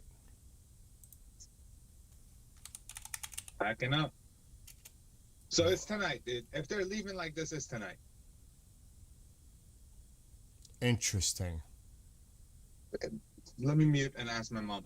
Go ahead. All right, ground turmeric. Let's get that. I'm still looking at his recipe. Saffron.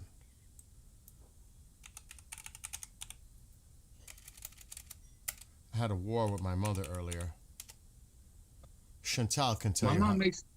Go ahead. Sorry. No, go. My mom makes the point of, like, if this was government officials leaving, wouldn't they turn off their trackers? We've seen them turn off their trackers from multiple flights. Last night at 4 a.m. for me, we were watching that flight that was Mehran Air that was driving into Iraq, and it had his tracker turned off until they got really close to the border, and then it turned it back on. Okay. Okay. I see your recipe for the meat. I'm going to have to order things separately on Amazon to get like certain things that are not available at Walmart, like the saffron. Yeah, you can put it for another day, man. We're going to be here. No, I know. I'm going to do that. What is Persian butter I have? I'm looking at the stuff. Grilled tomatoes. Onion, basil. Oh, yeah, that is really, the grilled tomatoes are, you need to put that in the oven. Okay. So I'm going to have to order tomatoes here. What kind of tomatoes? Good for grilling. You know what I mean? So they can't be small. They can't be like all right, I got it. Cherry tomatoes. Yeah, I'm going to get slicing tomatoes. Wow. You're Italian. You should know what good tomatoes are. Those. Yeah.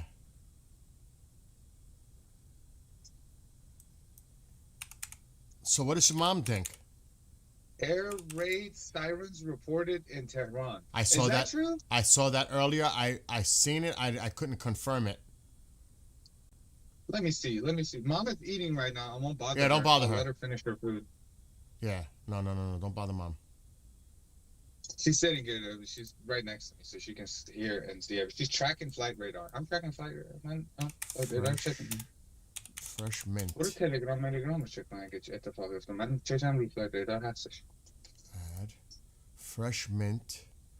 And regular white rice is fine? Basmati rice is important. All right, time out then. You can use other white rice, but they just need to be long grain. All right, hold on. I'm going to go to Amazon. Spell that rice. BASMATI.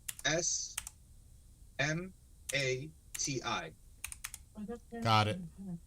Or Persian rice. You could just search Persian. That's even better. That's a next level. Basmati is like available to us on the outside, but if you search Persian rice, then it's even better. آقا یکی برای بی برنج‌لوری بفرسته بس زندگیشو اصلا کلا عوض کنی. When I put Persian, it's coming with the basmati. Okay, then it's yeah.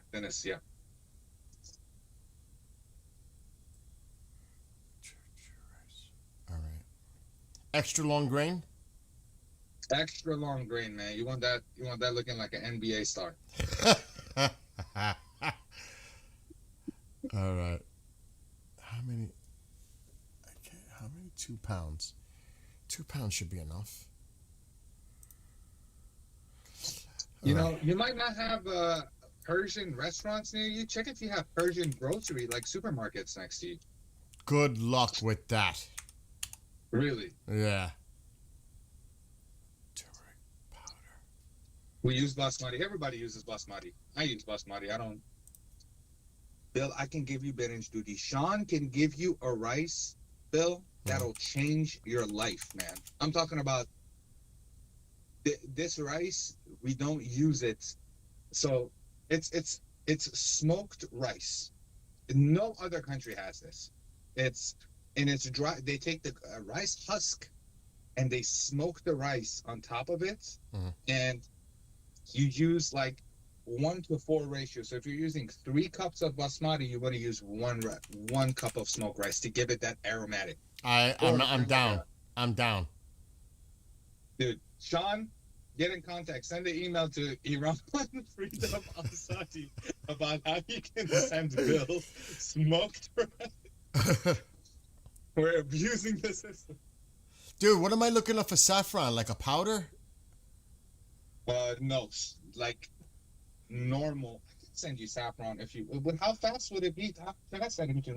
No. Don't do that. Don't do that. You don't have to go through that. You sure? It would take a week, but I can send you some really high grade saffron, man. It says saffron threads. That's the one you need. Saffron threads. All right. No, it'll cost Make you. sure it's not Indian saffron. Make sure it's not Spanish saffron or Greek. No Greek. No. Yes. Greek saffron is good. That's what my mom said. Hold on. But Persian saffron is the best. Best one is in the world. Yeah, it's Persian saffron. If you can get Persian saffron, it's very expensive though. But Greek is you don't really notice the difference. Restaurants use Greek saffron. All right. I can't tell. It's not telling me. It says just it's pure and organic, no additives, no preservatives. So I don't know if it's. I'm gonna show it to you. I'm gonna take a snap picture of it. Yeah. This is what I'm seeing. Because I got to order this stuff on Amazon. Do you have same day delivery? It depends where it's coming from. I do. I have Prime. But that doesn't make, you know what I mean? Do you get delivered stuff with a drone? Is that like a thing? No. Not here in Taylor. No? In some places, they've been testing that and doing that, but not here. Dude, they've been testing that for like years. I thought it's available everywhere in the country, dude. I'd love to see a future like that, dude. This stuff gets dropped off with drones. Dude, do you think they fled? Some people have fled. Oh, yeah. My mom is saying the possibility of them packing up is like 40 to 30%. All right, here's the picture coming up on the screen. You could see it in real time. That's Persian saffron, sir. That's is it? Persian saffron. Okay. I'm going to order it. Good. What was the other thing you said? Saffron, turmeric, and what was the other one? Sumac, I think? Sumac, yeah. Is that a powder? Sumac. Yeah, it is. بچه سماق ایران که فکر نکنم بهتر از سماق عراق باشه هست. Ground sumac? کردستان. Ground sumac? Ground sumac, yeah. There's one from But Turkey. sumac is- I did it. There's one from Turkey. Yeah, that's good. Turkey, I like Turkish sumac. Okay. Turkish sumac is really good with onions. Turkish sumac is okay. It's Okay. It's سماق دیگه. I heard her. That's good. I'll order it. Yeah.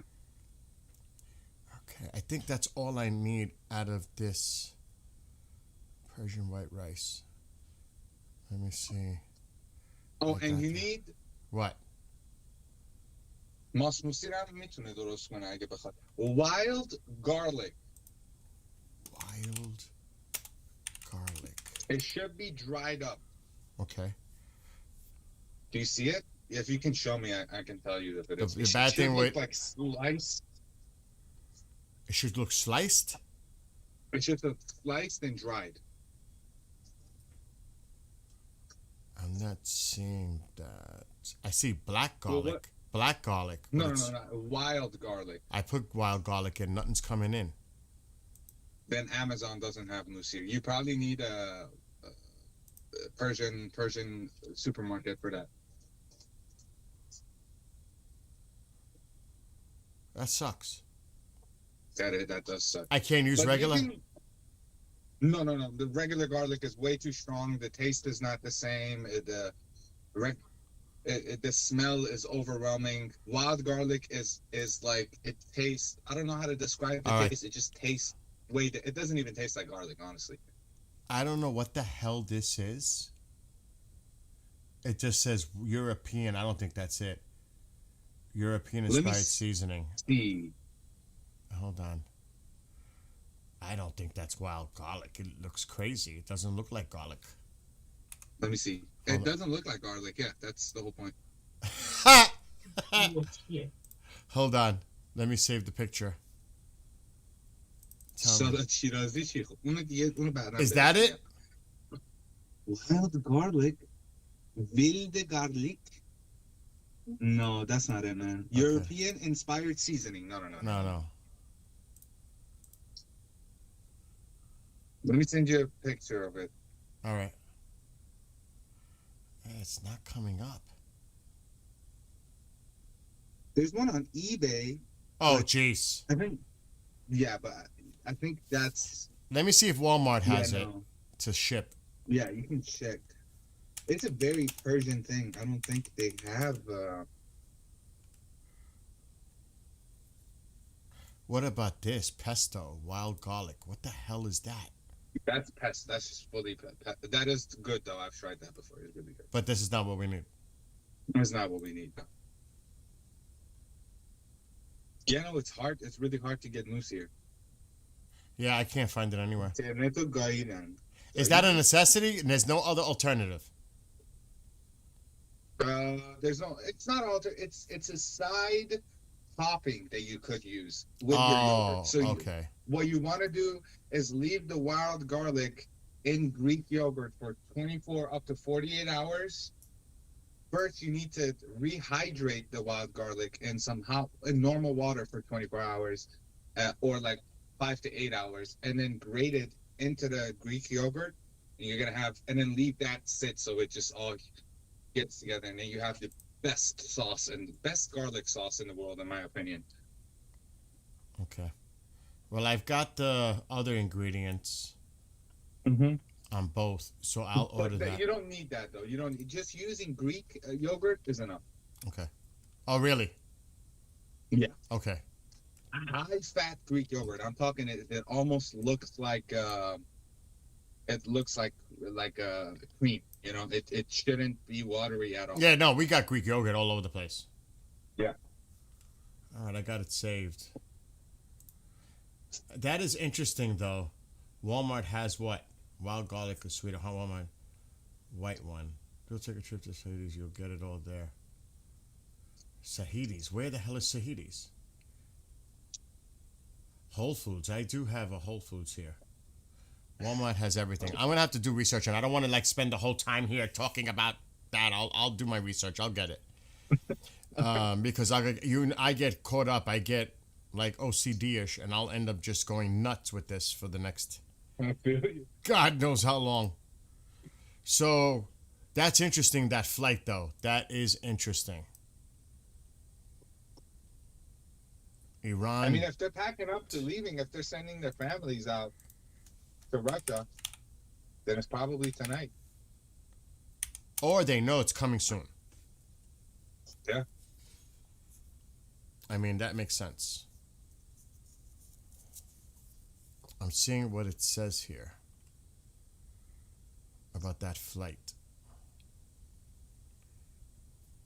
I'm not getting any information on that specific flight like that. I'm going to put a YouTube thing here. I just want to see what they're saying. Oh no, that's just somebody using that name. Iran. There's somebody that's using it on TikTok. That's just a user.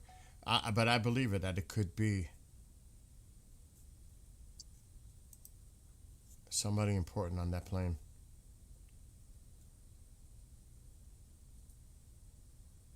Yeah, there's no information about that plane itself. I was trying to look it up. What the fuck is this?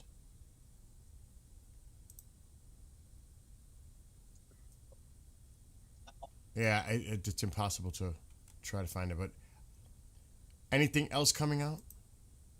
Not as far as I'm seeing. I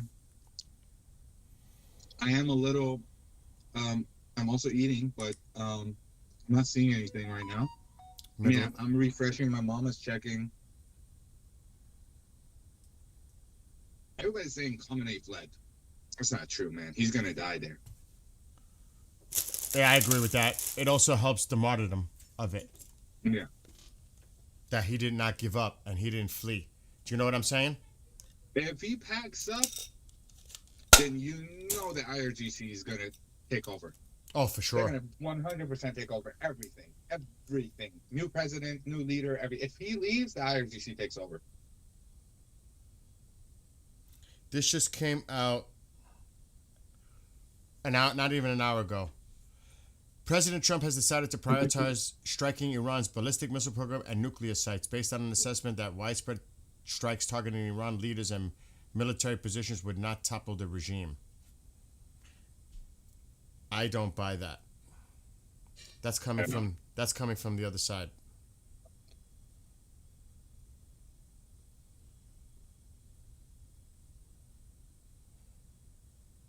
And then quietness. Nothing. I'll be right back. Mom is...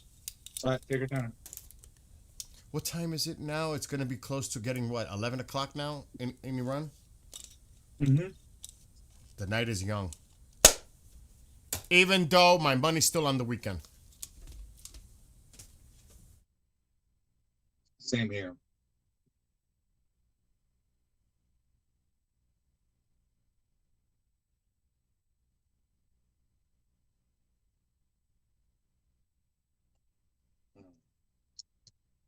What are we thinking, guys? Man, all this sitting hurting my back.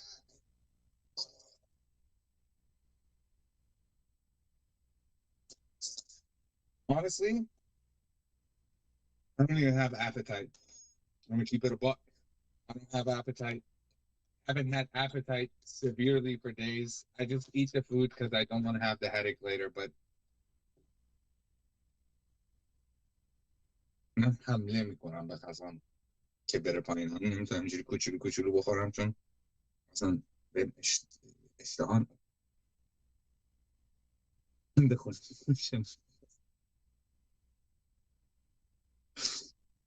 آقا من میگم اونایی که بخوان بفهمن ترامپ چی میگه باید برن 7 سال دانشگاه ییل و ترامپولوژی بخونن. تا این مدرک رو داشته باشین شمنامه 7 تا رو گوشون میدم. هر کی باشه. خودم هم included by the way. خودم هم included. No one knows what this man is going to do.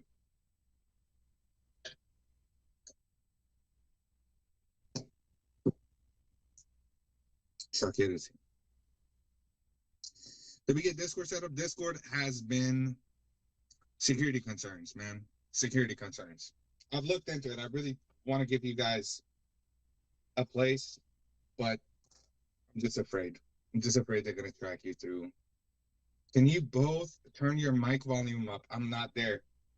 Can't do anything about the volume. I can get closer to my mic. I can talk louder. How about that? I can try to do that for you. We're going to be here, guys, for like 40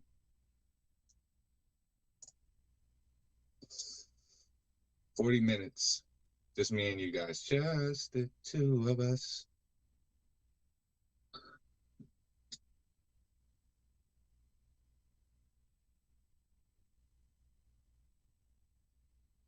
Reuters just reported that Israeli Saudi officials will visit Washington to discuss possible U.S. strike on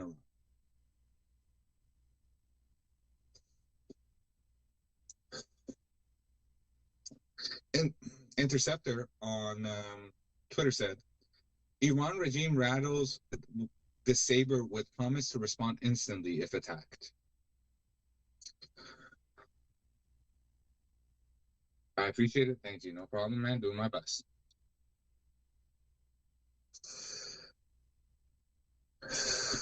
زیتون پرورده وای آخه اون باید بره پامگرانت ملسس بگیره نه زیتون پرورده پامگرانت زیتون گفت دوست داره I think he doesn't like olives. That's what am I tripping? He said something about olives. I can't do olives, I think he said.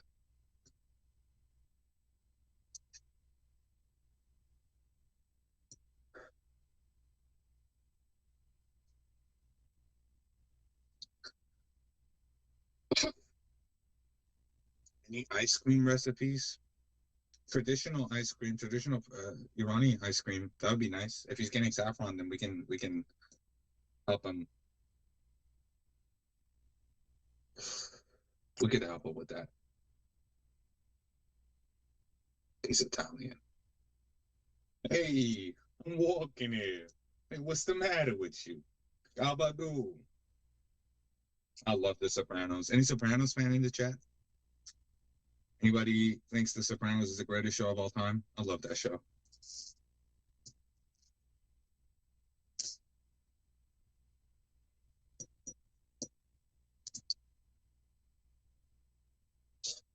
Hey, vaffanculo. That's what I can also use. It means go fuck yourself in Italian, I think. A lot of Italian,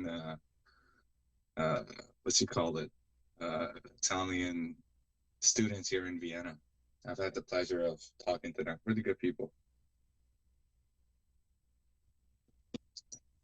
Like I mentioned, Sopranos, they're going to come out.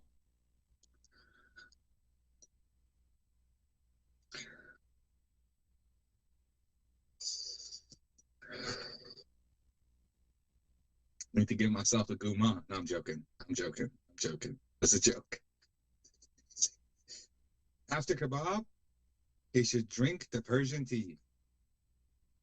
Man, it's really, with these sanctions, I don't think it's easy to find stuff from Iran, right? What's the matter with me? What's the matter with you? Hey, come on. Hey. Is this racist what I'm doing right now? Am I being racist? I mean, I grew up in Europe. I've been to Italy twice. I don't want to dunk on the Iranians who say they're from Italy to hide the fact that I'm Iran. And I got so many stories of that. I'm Italian. Yes, I'm from Milan.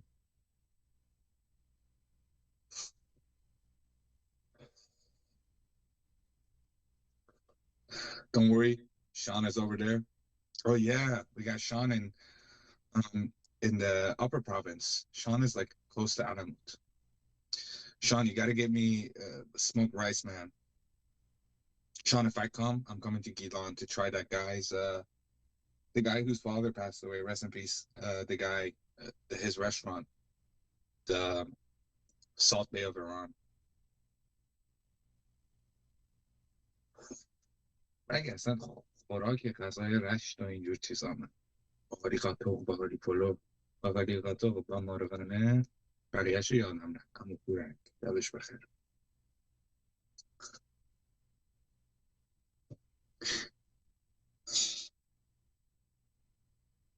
New footage is coming out of the killings.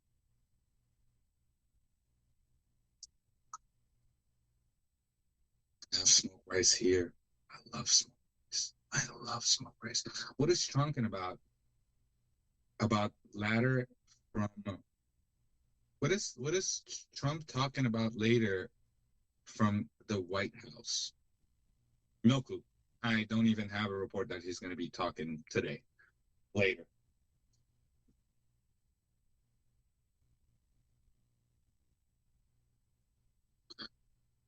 Ashpolo. Oof. Ashpol? I think he said Ashpolo. I don't know what Ashpolo is. I don't know what Ashmasti is. I wish I could find Turkish coffee where we live. I had it at a Turkish hookah lounge years ago, and it was so good. Turkish coffee is pretty good, yeah. My barber always gives it to me. My barber is Turkish. Shout out to all the good Turks who don't support the Iranian regime.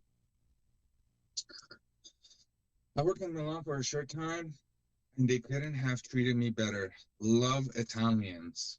Italians are down to earth. World War III, Muhammad predict. Who? Prophet Muhammad?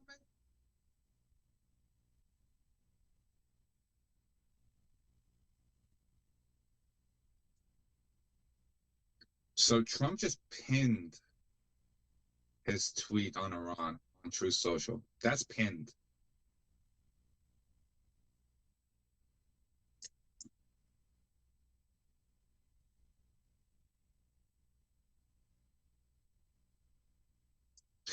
An Iranian military spokesperson said the armed forces are on alert to respond to any action against Iran's sovereignty.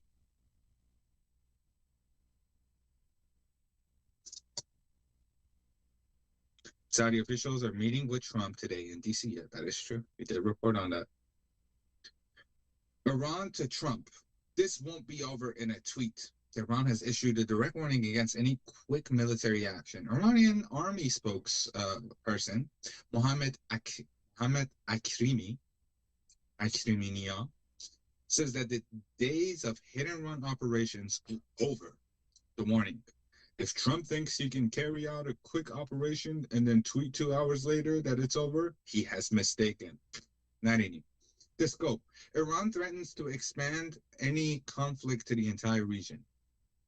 The target explicitly names the Zionist regime Israel and all countries hosting U.S. bases are legitimate targets. Iran is promising a regional firestorm, not a photo op. Well, talking is all they do.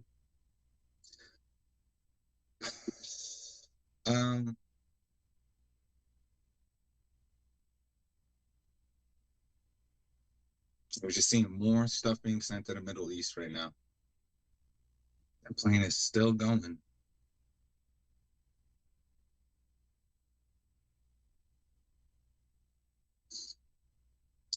Russia and China will join Iran in a naval exercise in the Sea of Oman and Indian Ocean. We hear that, but it's Al Jazeera. So,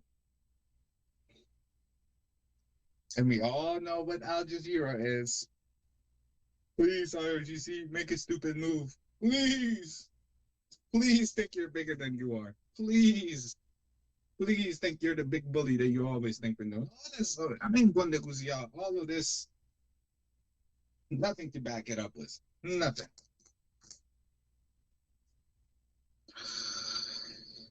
But I hope whatever stupid move they make doesn't hurt anybody. I hope all their missiles just, like erectile dysfunction, just flop back down to the ground. That's what I hope. Russia and China will join Iran again. We see this. Russia says it's preparing to evacuate staff. We've seen this. Should stop reading these out loud.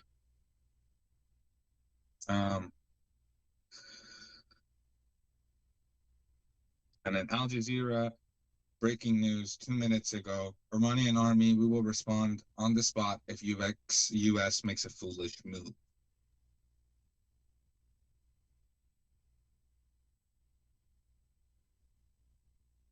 Let's see, man. Let's see if they do make it. I think the ones that are being foolish is Iran, but if this big talk, this big talks against the U.S. every single time, it gets boring. Yeah, it is a snooze fest, but we have to keep in mind it's people's lives in the line. We have people here in the chat whose husband, whose family is deployed currently, and I wish nothing but safety for those people, and the power of God standing besides them, in them, and to protect them throughout this, and to get rid of these evil people. Truly evil, man. We've not seen evil to like. I don't think there's been a moment in history where a country has massacred its own people to this extent. Man. I wish the best for everyone out there. Same, man. Same. I wish the best for everyone out there. The Iranian people, the troops that are deployed.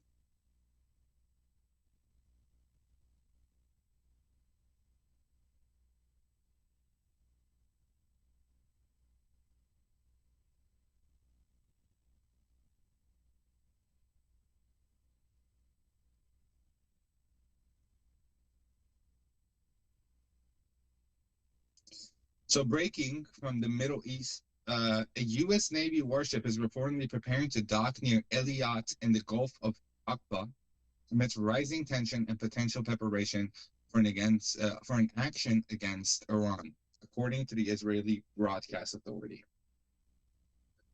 Ukraine, Stalin, yeah, but not, I say in a long time. Did I say in a long time or ever? In a long time. Stalin is in a league of his own of horrible humans. Stalin is the level of hell he's burning in, right next to Hitler. Probably, who else will be to that level? These people, man. Khomeini is on Lenin.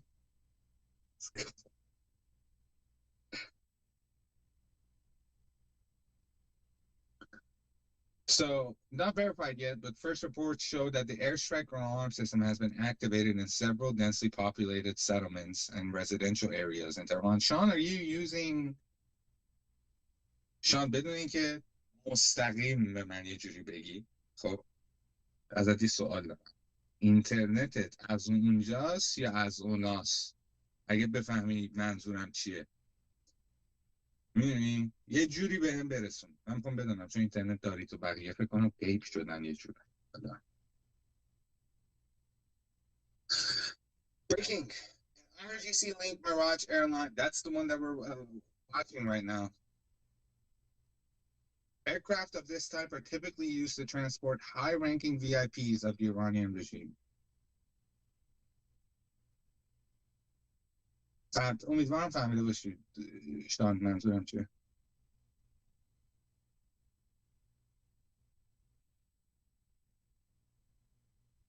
من تو کشور نیستم. اوکی عالی. اوکی.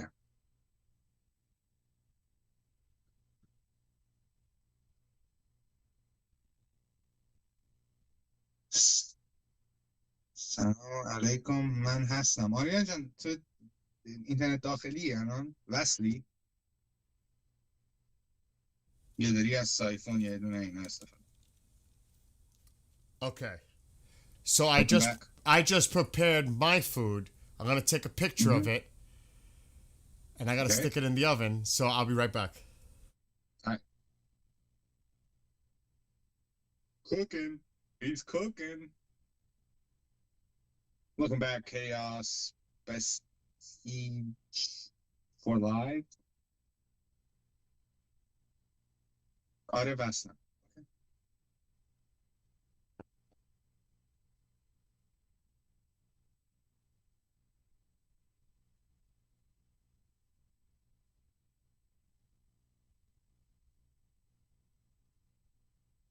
Prefiero un vaso. Ok.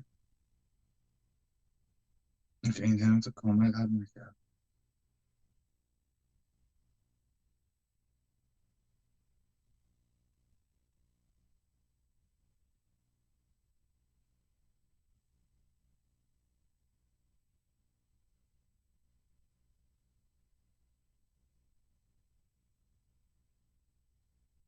Discord only. Okay. The problem with Discord is the second we open it to everybody and I put a link in the chat, people can join and then click on everybody's profile. People have stuff linked to their profile, and I can't tell everybody to unlink stuff from their profile. You know, don't wanna give them anything.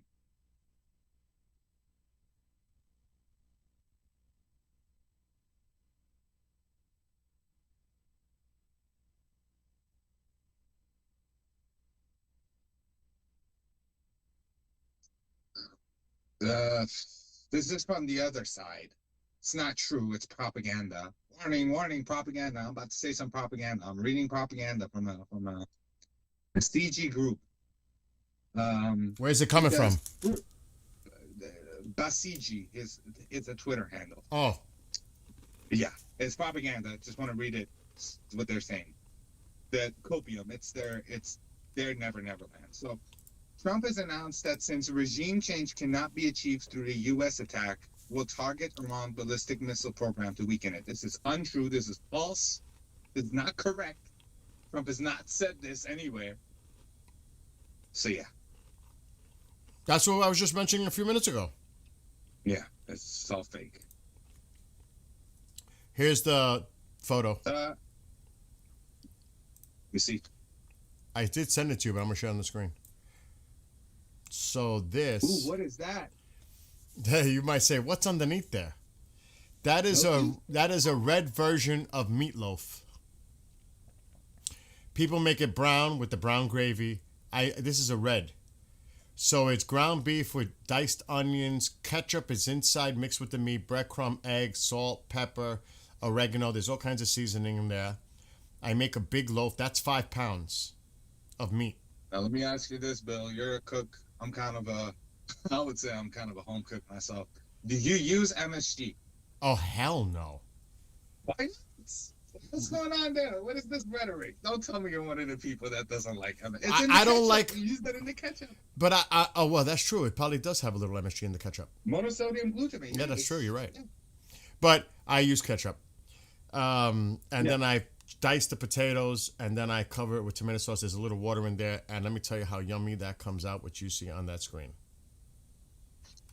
Dude, I am a big supporter of MSG. Huge supporter. And the racist rhetoric tied behind it goes back years and years. With the Chinese food. It all started for us here in the United States, a lot of it with the Chinese, MSG. Yeah, and they injected people with MSG, and that's why the rhetoric started. So that's really horrible. But all it is monosodium glutamate, that's all. Well, you'll see. Fatty. You'll see later when it's done in about 2+ hours, because I do it slow. That, and I made the Spanish rice. You'll see later. And I made my homemade potato salad. I got my own little recipe. I mix cultures. I make rice and peas, which is rice and beans, kind of, with a lot of like Latin spices and all of that.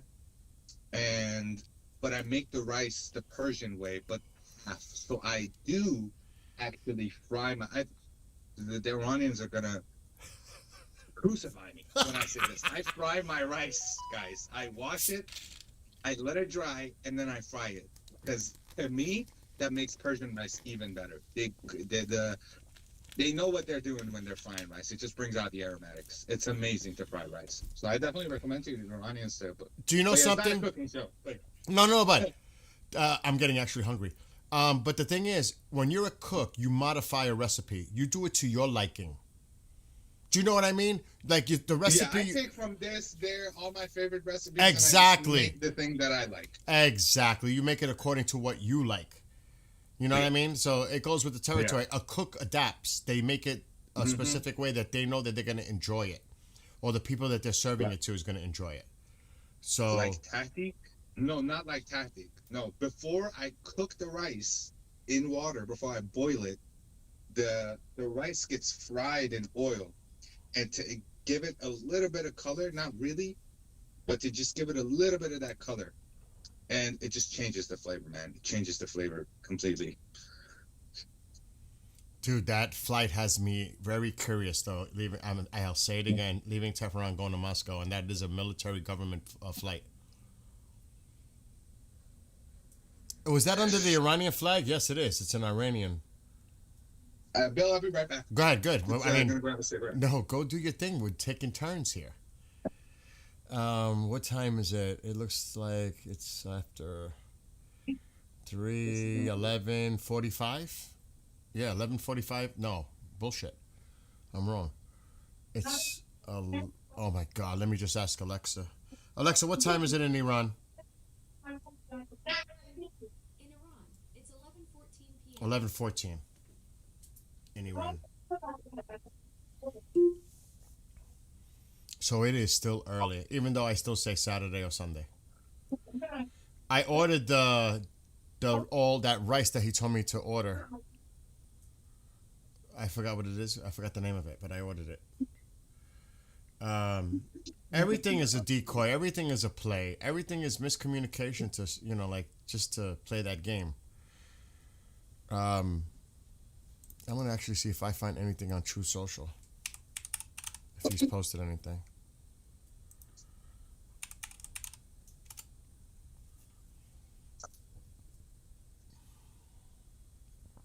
That food won't be ready for a while. All right, I'm back. Okay. No, nothing lately. The president on True Social, Nothing. not on Iran. He's gonna stay silent now. I can tell you one thing. Trump pinned the threat about Iran on True Social. What? Yeah, he pinned the tweet that the threat to Iran, the one that was posted yesterday. Yeah. It's been pinned now. Oh, okay. Nothing out of Israel. Nope. Nothing. At least nothing that I follow on Telegram. I'm going to check X. Is Tusi planning another show? Because he usually does at least 2 a day. If anybody knows that, let me know. I know Goldie's live. She's live from like 10 in the morning till nighttime. She's on all day. Wall Street Journal reported that Iran informed Egypt that they strongly object the U.S. terms and cautioned that they may strike targets across the region. Okay, so they rejected. Yeah, and Al Jazeera is posting breaking news, man, one after another. Government in a state of war readiness amidst rising tension. Iranian vice president. But we've been hearing that same rhetoric. We're ready. We're ready. We're ready. Yeah, and I feel like Al Jazeera is just catching up. But once we see them catching up with all of this, it has to mean something. If they're mentioning it, because they know what audience it's going to, too. Yeah.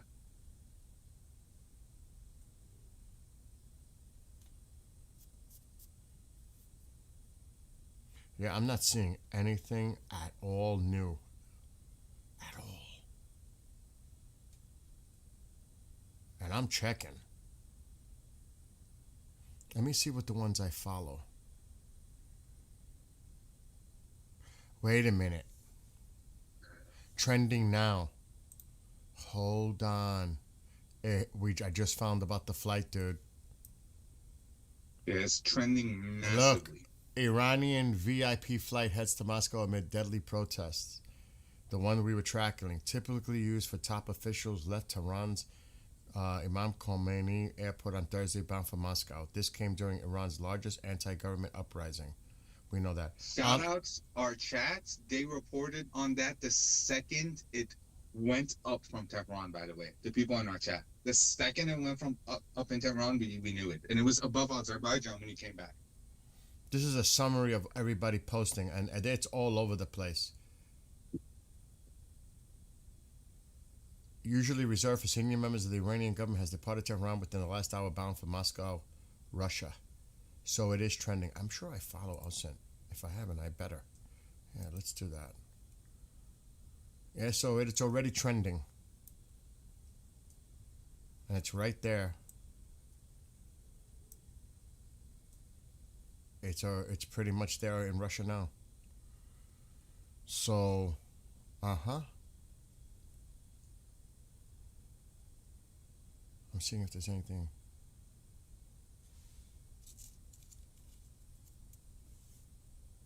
Yeah, but other than that, there's nothing.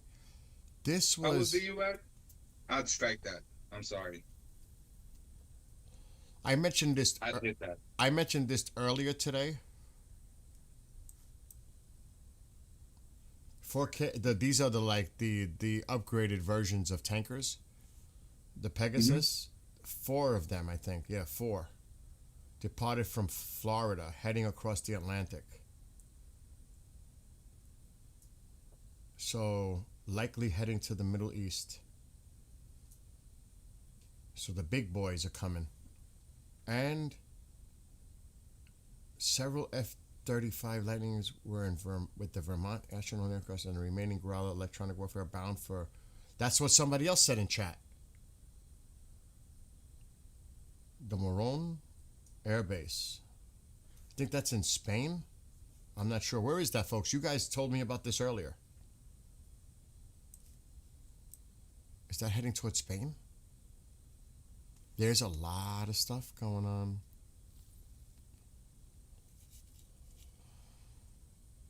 And you could see, there are some on the other side that are trying to do, diplomacy. This movement signals heightened military readiness, but force projection alone won't stabilize the region. The priority must remain diplomacy and de-escalation. Yeah, right. We're past that. Is Trump supposed to speak today somewhere else? No, right? Not that I'm aware of. Yeah, not that I'm aware of. He's close to the Situation Room. I would bet money he's hanging in. It's all over. And it's all over the place. I don't know if this person is credible, but they're saying the same thing. An Iranian government plane, apparently considered the presidential plane, departed to run from Moscow. Who is running for his life? There's a lot of people talking about that flight right now. It's all over the place, dude. All over.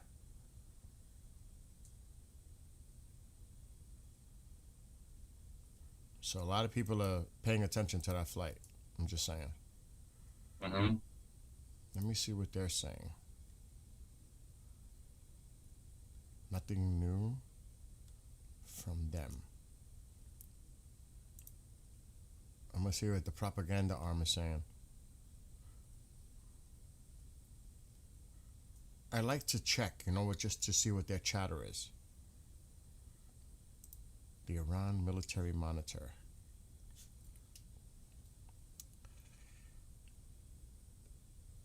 Oh, they're going after Pahlavi. They're going after him now. Hidden truths about Pahlavi family revealed by a former advisor and relative of the Pahlavis. This is what's going on there. Rest assured that this man will complete his divine mission. I don't know who the hell he is. I don't even want to show you the graphic shit that they're showing AI. It's horrific. Yeah, I'm not going to post that propaganda. I'm not putting that propaganda. Absolutely not. It's disgusting, actually. What's funny is some of these Twitter pages are using war elephants as a symbol, and that's an Indian thing. So that tells you where these stuff is being generated from. Yeah. All right, Always so try to sneak another culture in. This is coming from the other side. I'm just letting you know. This is Iran Observer. Iran's military spokesman. This is 14 minutes ago. If Trump thinks he can carry out a quick operation and tweet 2 hours later that the operation is over, he is dreaming. A war will break out that will engulf the entire region from Israel to the countries where the U.S. has bases. I'm tired of this rhetoric. It's time to put them to shut up. I'm telling you, I can't take it anymore. I'm It's just serious. news fest, the amount of bullshit they're just saying. Yeah, I can't. I can't take it anymore. It's time. It's time. It is freaking time. And there's a lot of graphic videos I will not share.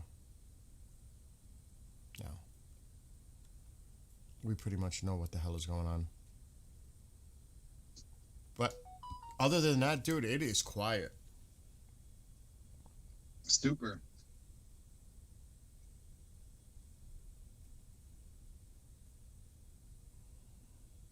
Oh, they put on another one. I can only imagine. On same shit.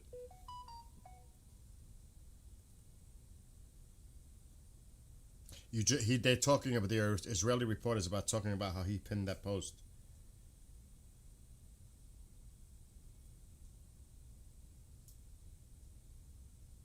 And they're also talking about that plane.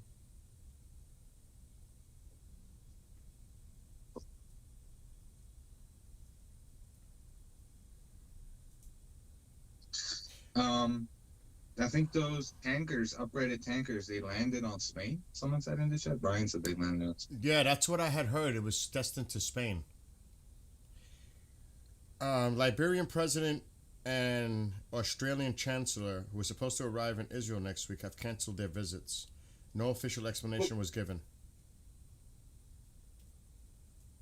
Oh. What are you saying? No, I'm just reacting to what you said. Yep. There.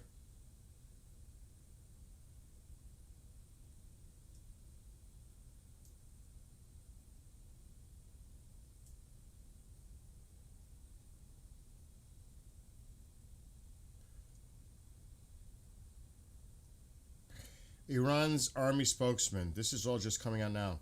Aircraft carriers have serious vulnerability against missiles, especially hypersonic missiles.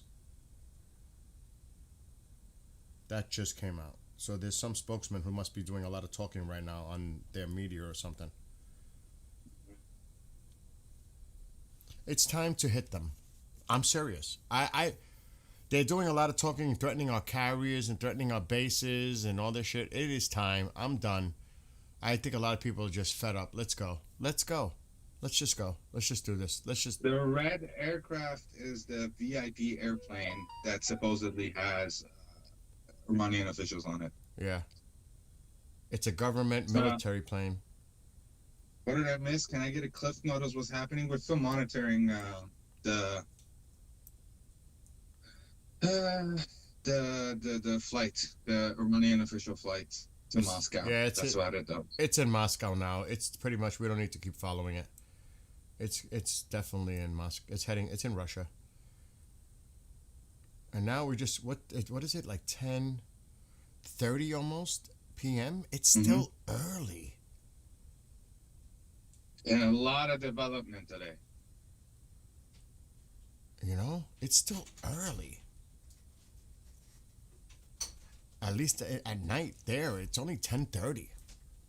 Again, I don't see anything happening tonight. I think it's, if anything, the weekend, but you never know. So we'll just keep an eye on it. I'm scouring for information, and I'm not just finding anything like, you know. Okay. You know what's funny? What Goldie put in, it's so true. And I'm going to share it on the screen because you could see it's a tanker. It was a tanker. And they modified it with the deck for these so-called drone to make it an aircraft carrier. But you could see what they did. They modified a tanker. What do you have in that stove? What do you mean, what do I have in the stove? Yeah, I'm asking you, on top of the stove, what is there? On top of the stove. I'll be right back. Sep, I have to go check what she's talking about. But before I go, she puts this, they emptied out a commercial cargo ship, put some asphalt on the top of it, and now calling it an aircraft carrier. It's Look at it. You could see it. You could see what type of Pathetic. look. I mean, that's what they did. It's really pathetic. Oh my god. I'll be right back. Take your time. Take your time. Chat. I'll be. Give me 2 seconds. I need to get a new charger. My charger broke.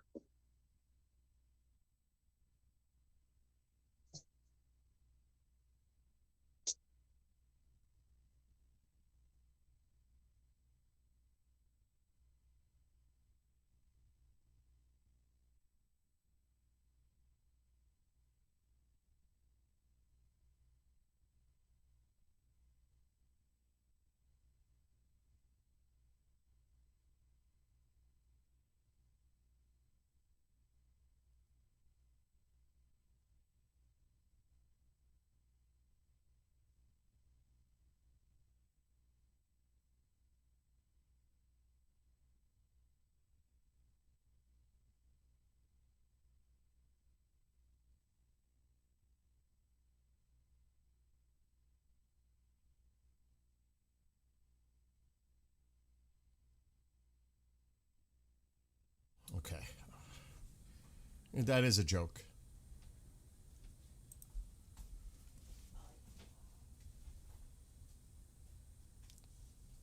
But other than, dude, there's very little information.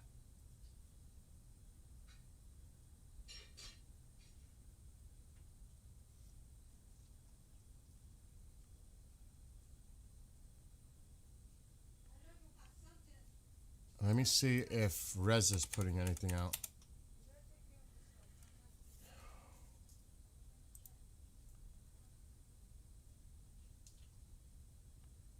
Now, well, that was the original. That was 3 hours ago. How he welcomed the EU's decision about designating the IRGC as a terrorist organization. So that's not new. All right. Yeah, I'm back too. Yeah, I had to get a charger. They killed they hit a strike on my charger. Stopped working randomly. Really? Yeah, my charger broke for some reason, but I just switched it.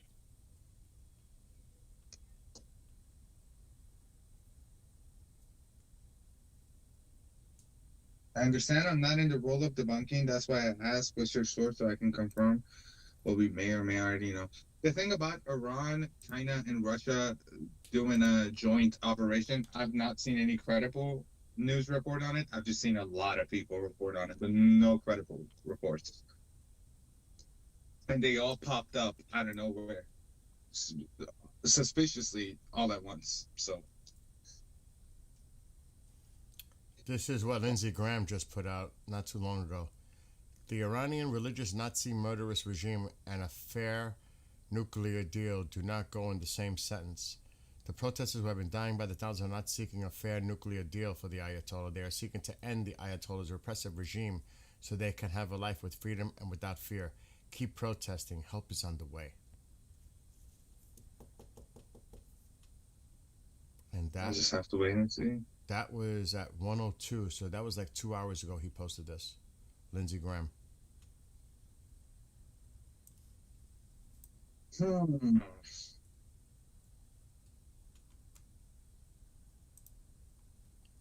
Now just a bunch of AI generated pictures of Iranian army. I'm seeing a lot of that too.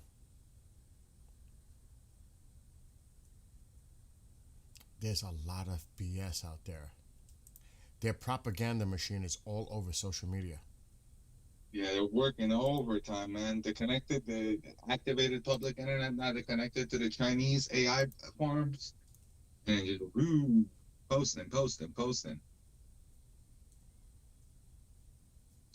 So Iran, this is official now. We can say this is actually happening. Iran has activated the air raid alarms in Tehran as they're prepared for U.S. strike. Can somebody in Tehran confirm this just to double check? Is this true? Somebody in the chat came and said, I'm in Tehran, and they did that. And yes, they are. Chinese definitely have problems internally. They got their own problems they're dealing with right now.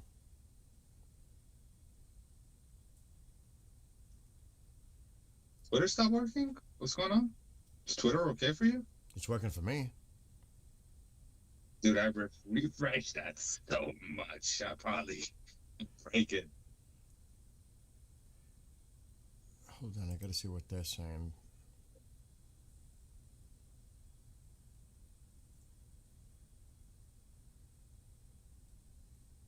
Yep, my Twitter is broken. Can't search for anything. For real? Yeah, I can't search for anything. I can just refresh the main page. Shin said, eyewitnesses tell me there's an extraordinarily outbound flight from Mehrabad Airport, Tehran. Could be relocation to East like the 12-day war. Is he referring to the flight that we were monitoring going to Moscow? No. This is jets that are being repositioned. Oh, okay.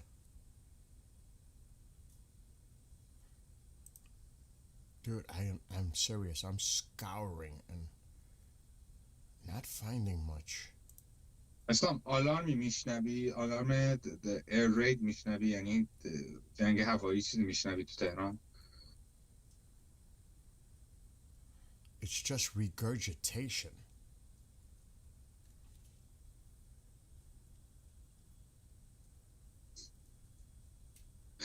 نه این سایبری رژیم نیست دوست عزیز فکر کنم فقط عقیده‌اش یه ذره فرق این میگه مردم باید با هم دیگه باشه ما نمیتونیم سرکوب کنیم و خفه کنیم یه بار من تایم اوتش کردم به خاطر اینکه اومد یه چیز گفت خدایی بهم برخورد نمیخوام بیارم بالا دوباره اعصاب بقیه خورد بشه خیلی برخورد فکر کنم دیگه ولی میمونه اینجا نشسته با ما داره صحبت میکنه خیلی هم نرمال صحبت میکنه فوش هم هیچی نمیده ولی قبول دارم احساساتی نشد دوست عزیز من نوکرتم مر نمی من یه جوری اینا رو میزنم تا اصلا نمیدونم من تو هوا میزنم این سایبری‌ها رو که میان تو چت این پیداشون میکنم این فکر نکنم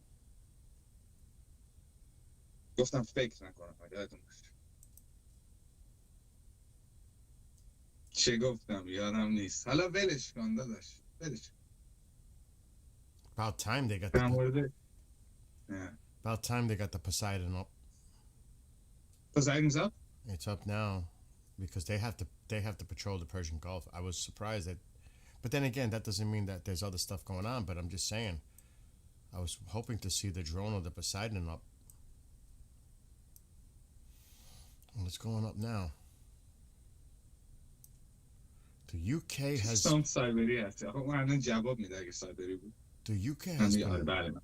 The UK has been lurking all day with their refueler by Syria.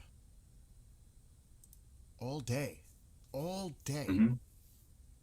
So I'm wondering if anything's going down. Look how they circled. Look at that.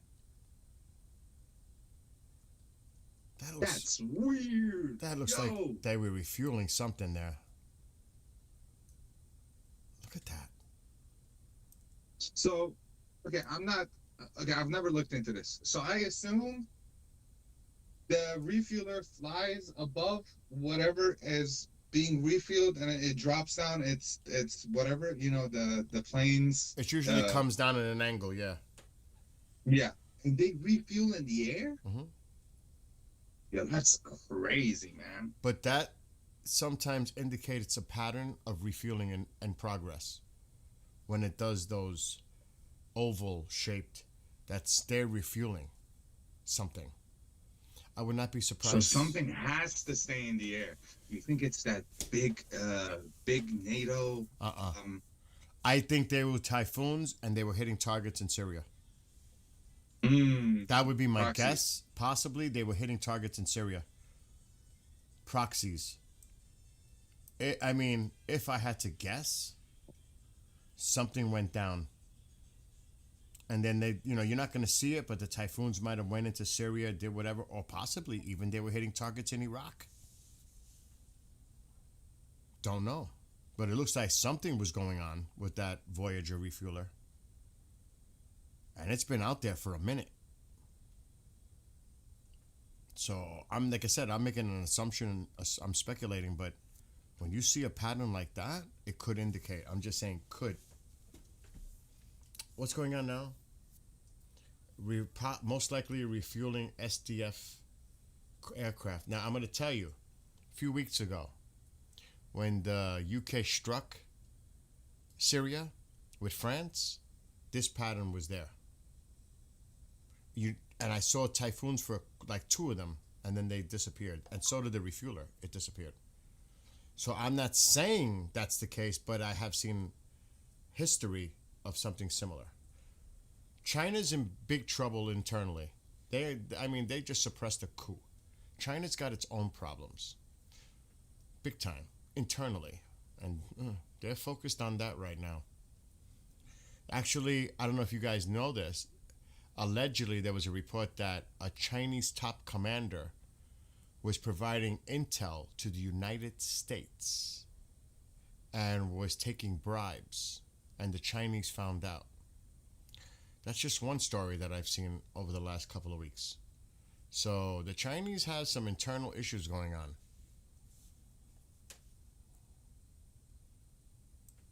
And I forgot where it was reported, but I seen it. And I was like, whoa. And I mean one of their top people. I'll try to find the story.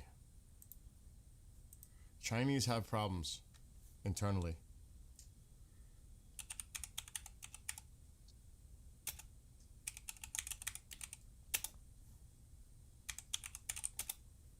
So No one, Sean, I don't think nobody supports the regime in our chat.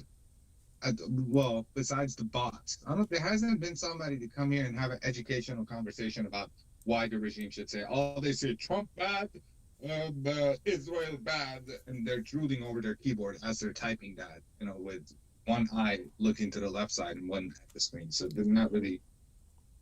Look at your screen. China. This was 4 days ago. I read this on the Post.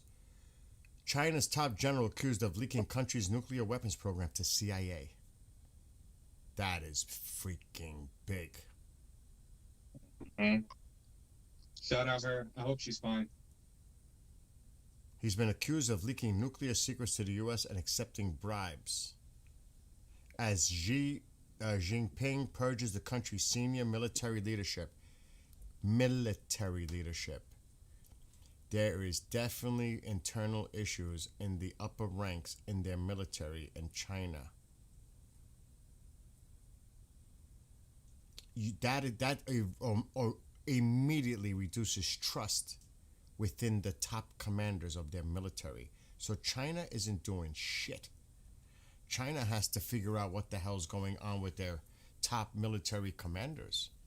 Because you can only imagine now the distrust, and you don't know who's been compromised.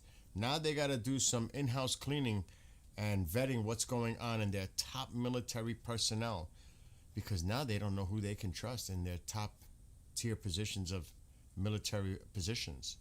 This is bad. This is really bad for China. He was detained by military corruption investigators earlier this week, according to reports from Chinese outlets. He's the first-ranked vice chairman of the Central Military Commission. So, this is a major problem for China. Of course he has total control of the military. I mean, why would you even say that? He's got control of everything. He has to. Of course he does. There is only one military right now visible in the whole region? That's crazy. No, but I mean, he's in charge of everything that goes on in China. You don't think he's not going to be in charge of every aspect of the military? He's got to rein it in. The point is, there are cracks there that he has to contain and control and see what else may be going on, because it's like sticking the finger in the dike, hoping that the whole thing just doesn't, you know what I mean? So that's a major concern. That's one of your top commanders, generals. And of course he's got to take actions to get control of the situation. But the point is, there is a situation to be controlled. That's the part. So, I mean, they got their own internal problems. That's what I'm saying. What is this QA 420? I'm not seeing anything on the radar. Yes, we pray for Tammy's husband. Tammy's in here. We pray for everyone, all the families, everyone in Iran, everyone in the military, of course. You know, that's for sure. Now they are not there to advise and stop shenanigans. I'm saying there were generals that would advise him. Oh yeah. Oh yeah. Oh yeah. That's true. The guy was only second to the Chinese leader apparently. Holy shit. So like the point of this whole thing is, without getting into a semantic debate, the point is they've got their own internal problems to deal with right now. That's all I'm saying. They got things they got to address internally. I'm trying to keep the volume down on my end because there's some background noise going on near me, so I'm trying to keep it down because I don't want you guys to hear what's going on behind me. His generals are also against taking Taiwan. Well, there you go. All right, let me keep scouring. And we can put the regular thing up now, the civilian.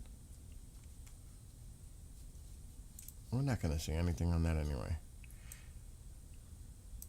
Alexa, what time is it in Iran? It's 11:44 p.m. in Iran right now. Early. It's almost midnight. Somebody says, did you hear Trump coming on national TV at 4:30 Eastern? I have not. But that doesn't mean it's not going to happen, but I have not. And plus, usually he wouldn't address the nation until nighttime when he knows everybody's home from work and everything else. So I'm not reading too much into that, if that's even true, to address the nation on something.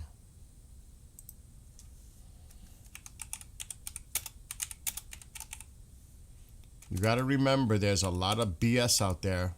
Don't buy into it. Mm-hmm.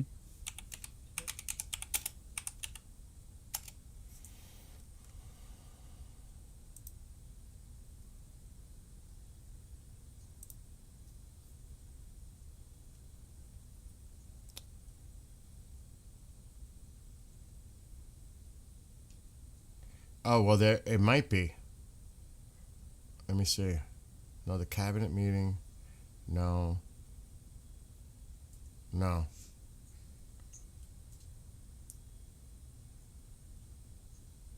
I'm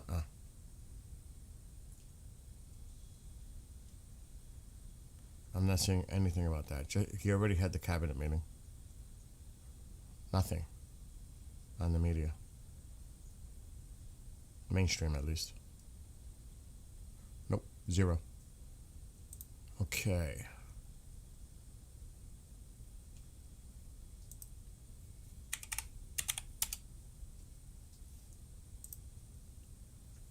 And it's funny how the traffic is, every night it's so consistent the way we see it. You know? Mm-hmm. Every night. Like in a little while, you'll start seeing these planes thin out a little bit. And then it gets crazy by 4 a.m. their time.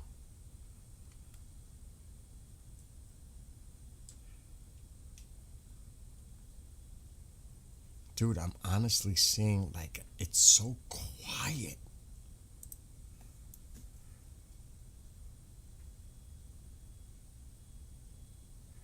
I mean, everywhere I'm looking and all the places that I go to are quiet. Give me a second, I'll be right back. Okay, go.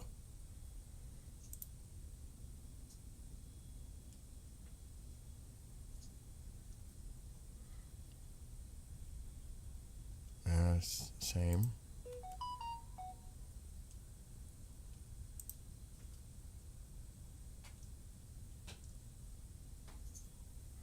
I already took that. I already put this out. This was 39 minutes ago. And it's translated. It's in Persian. It's this one. This was recent. Iran, and this is, he's talking about it in Persian, but here's the translation.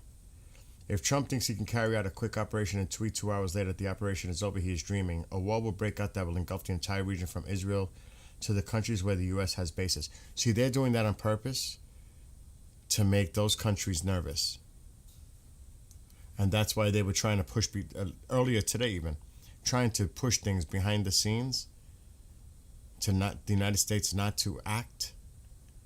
You know, because that's what the rhetoric, they're going with this. And then there was an emergency call that was made between some, and I don't know if it's going to mention, here it is.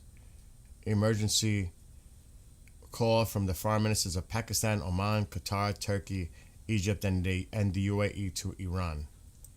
Because they're saying, you know, that we're going to attack any place they have bases. Well, you know,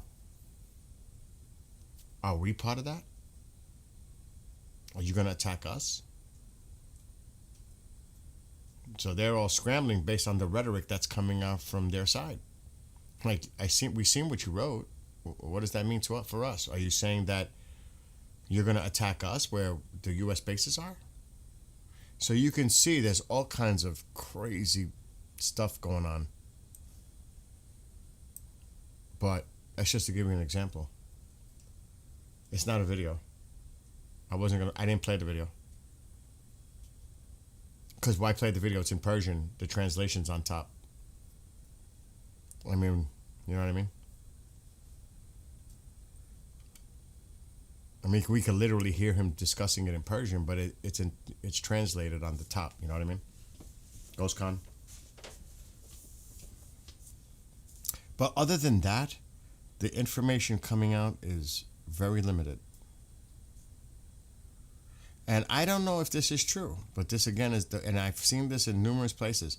Iran to conduct military operations in the Strait of Hormuz with live ammunition starting next week. Ships will be instructed to follow a specific route. So I've been seeing that in numerous places today, all over the place. So who knows? But I'm not seeing anything really new coming out. And trust me, I'm checking like everywhere.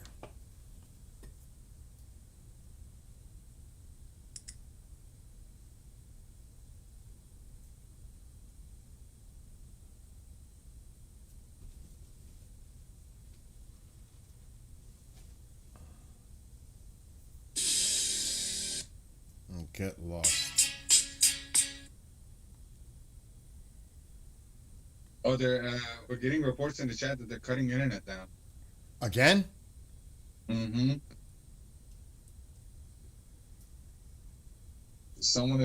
Arian is losing his connection. That might just be the unstable internet that they have going on, but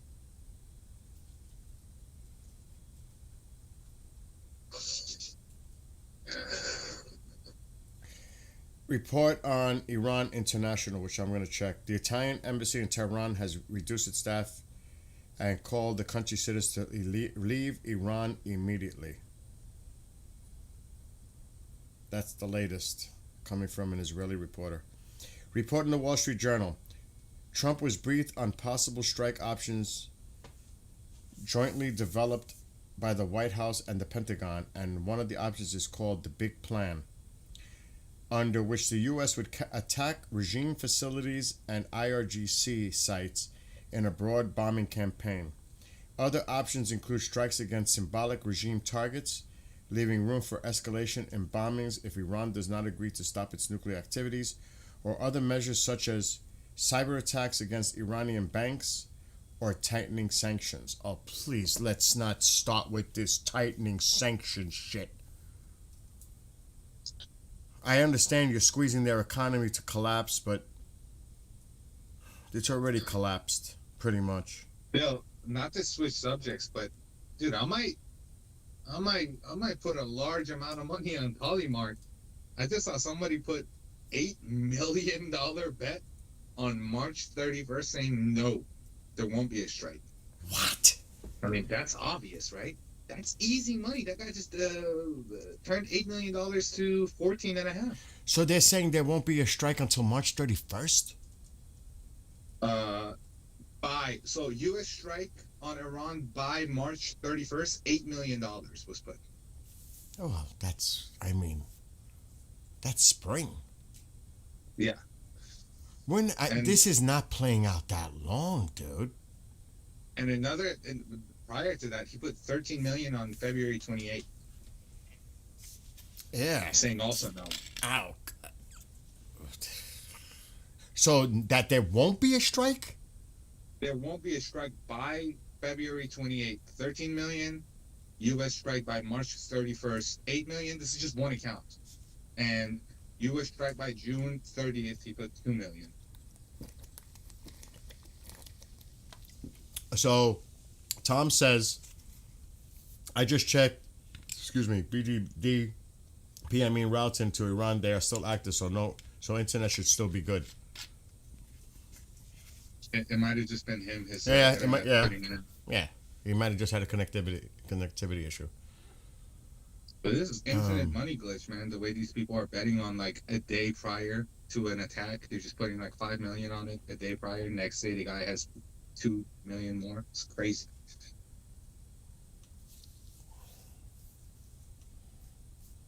You know, I hate to say it, but watching this is like watching paint dry.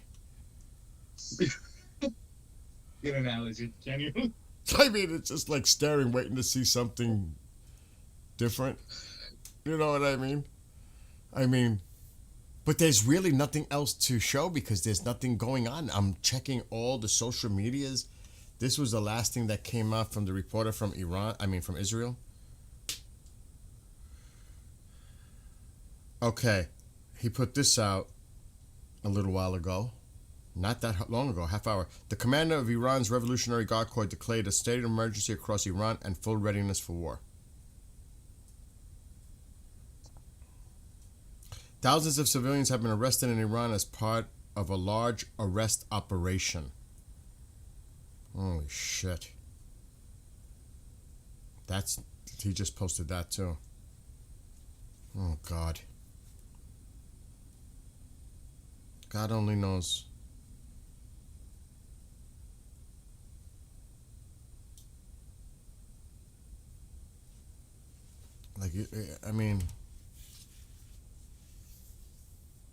You know, what do you... People...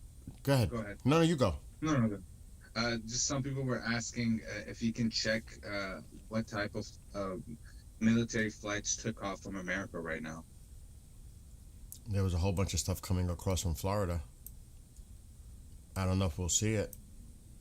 Because they probably turned their transponders off, but...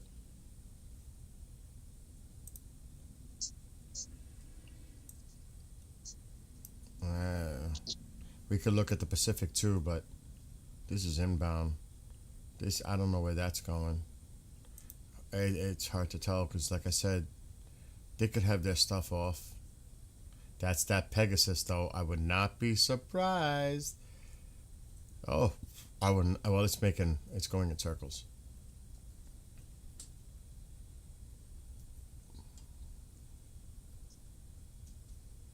There were a few that were heading across.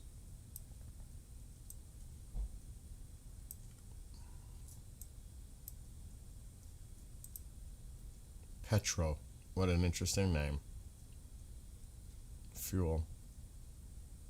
Petroleum. It's a strata tanker.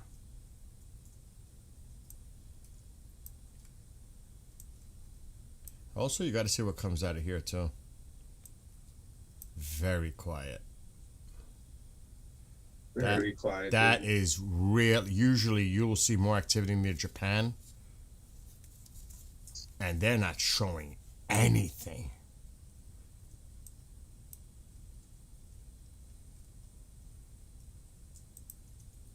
That's another tanker, if I had to guess. But looks like it's heading back. Honolulu, yeah.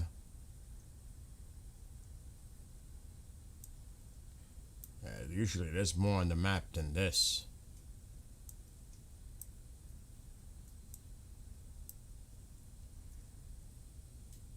Who's that up there? Come on. Not available. What about this? Sometimes I just look for the military, the craft type. Even though it's NANA. Wow. I mean, again. Do you just put U.S. military when you're searching for that? No, Or I Air just Force? I have them labeled so I can see them. Mm-hmm. It makes it. Oh, what is this? There they are. There they are. The golds. They're just coming in. And there's two others. They're just coming in. Holy shit. There are the Pegasuses. There's two. Gold. So There's Israel two more. is reporting what we saw a few hours prior, saying that President Trump has concluded that airstrike alone would not bring down the regime, and therefore is expected to focus on Iran's nuclear and ballistic missiles. This is what Commander was telling us yesterday. But if you just read if you heard what I just read, there are multiple options on the table. That is one part of it. Yeah. I mean, do you know what I mean? There are different options. You can have option 1 and 2 combined. You might have 1 and 3. You know what I mean? Those are the options. Does not necessarily mean that that's the one he's going to decide on. Do you know what I mean? So that's more hypothetical. It's up. The president will make that decision. But there they are. They came. They put their transponders on. There's two more. Can I say something in Farsi real quick? Of course. There's infighting going on. بچه‌ها بحثو میدونم این خیلی چیز سیاسیه که ما اما الان ما داریم جنگو داریم برات، یعنی اتفاق جنگو داریم نگاه می‌کنیم. نمیدونم شما چرا بحث سیاسی که آره جاش هست، ولی حالا هی چت پر میشه در مورد این داستانا و یکی به این میگه اون و یکی به این میگه اون و اون بسیجی دیگه. ببین اسلام، هشدار آخر بهت میدم، جدی بهت میگم، هی داری ریج بیت میکنه، هی داری ریاکشن میگیری از این بدبختا. ول کن دیگه بابا، بشین نگاه کن، اگه اتفاقی افتاد ما میگیم، اگه نیفتاد هی میای اینجا میگی پهلوی این نیست و اون نیست و این نیست و من نیستم و اینو اونو، بعد هی بحث میکنی مذهبی و ول کن دیگه، خسته شد. Alright, all done. You done? Yeah. They're bringing in the big fuelers now, and there's two more that are not showing up. There was 4. The 2 are showing Bill, up. do you think I'm wrong to say that it's unnecessary to have political discourse at this point? The war is imminent, and we're covering what's about to happen. There's going to be plenty of time when that time comes about the, the political transition. Yeah. But right now, we're there's a lot before we get to that point. A lot. So people can speculate about the what ifs, but first we have to get to that point. Yeah. We don't know what's going to happen here. We don't know. We don't know what's going to happen here. I mean, even if we hit the targets, you have to still consider the IRGC. Even if the regime is taken out, you still have the IRGC component. It could become a militarized state. The IRGC could take control and say, screw that. I mean, there's so many things that could happen here. This is fluid. Until we get to that point, then that discussion can definitely happen. Or even if we see that it's leaning in favor of that happening. But right now, we don't know what's going to happen here, really. But it's all part of speculation. They can discuss it, but I think it's a little premature to go there yet. Because a lot still has to happen first. A lot. Mm-hmm. I mean, we're not even at that, not even close to an operation yet. I mean, well, no, I can't say that. We are, it looks like we're building up to an operation. But until that operation starts, we don't know what the outcome of that operation is going to be. There's so many variables here, including what Commander said with the dirty bombs. Oh my God. I mean, God forbid. What would Iran do? Because you know the ultimate goal is to destroy Israel. No matter what. It's almost like if we go down, we're taking you down with us. That's a scary thing to think about. Uh-oh, the IDF just put something out. It's probably about Gaza or... Yeah, it's Gaza. It's Gaza related. That's it, though. And Netanyahu has been... Somebody said that he had a meeting today. I want to look up Netanyahu.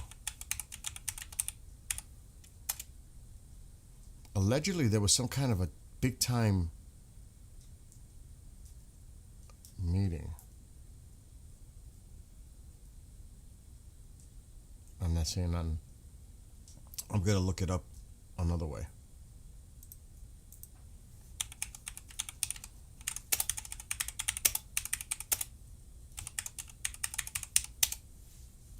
Let me see. Man, the last time I was seeing news like this, it was the 14th, and that was where the almost attack happens. With the briefings and, you know. Mm-hmm. They're not mentioning it. Only that the IDF chief, the Mossad chief, is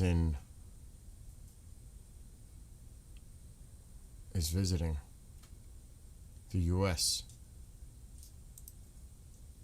The head of Mossad. Right here. This is Yahoo News, the Jerusalem Post, though. IDF Intel Chief Mossad head visits the U.S. to present advice on striking Iran. This was today.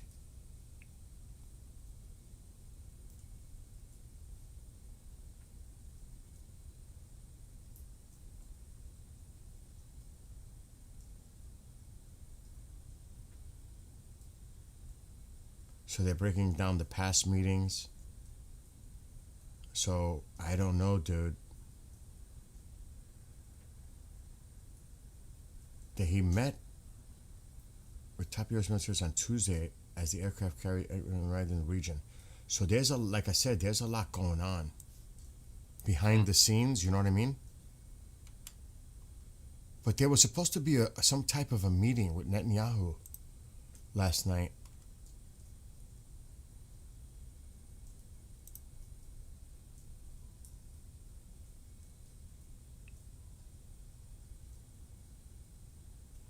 Like this was today.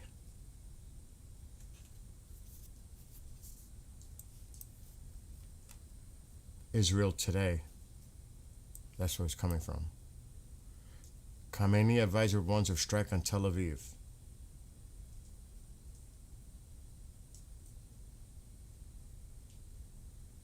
This was yesterday, he said it though.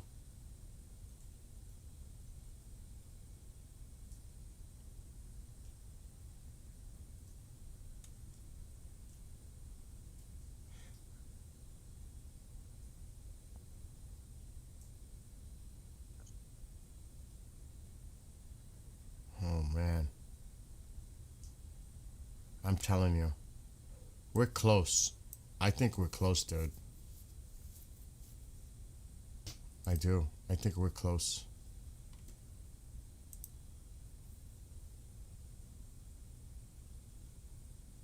The tension is so... I mean, this is intense.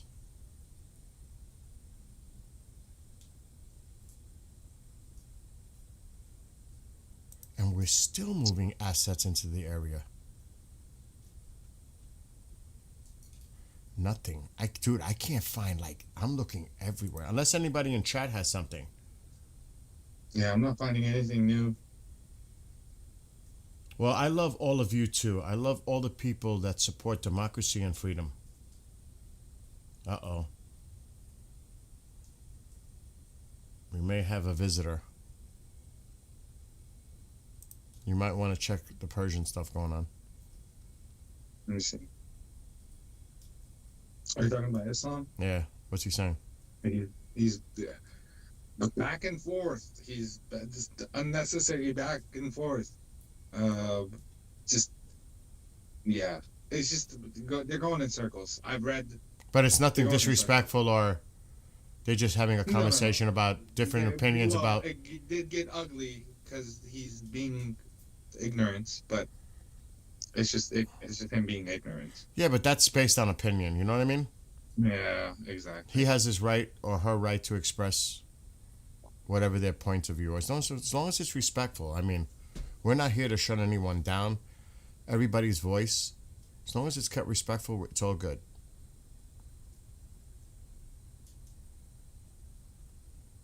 But I'm not kidding. I can't find nothing.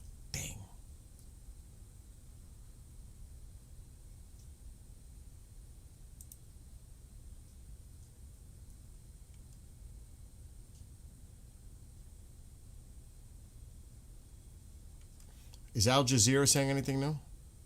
No, they stopped with their System. breaking news. But can I just check something? Are you call?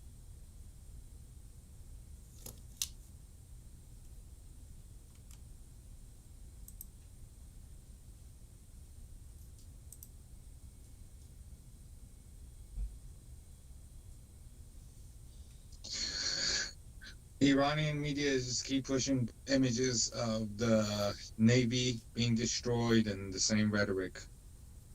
I've seen that, and I've seen horrific AI videos with them doing stuff, and I won't share that. It's disgusting what they're doing, actually.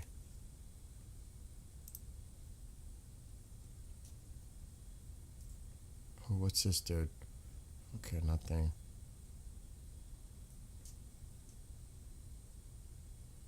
Yeah, that's the video.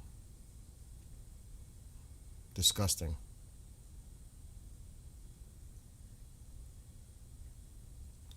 Like one thing they put yesterday, Pahlavi will be in Iran very soon, but not to rule, rather to answer for the crimes he has committed. That's some of the rhetoric coming from the other side.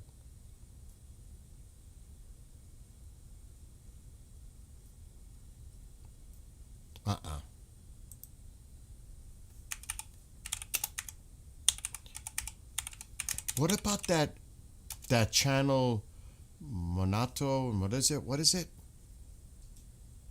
Manoto that they use, that Goldie goes to a lot? Manoto, yeah. Check them, see if they're putting out anything.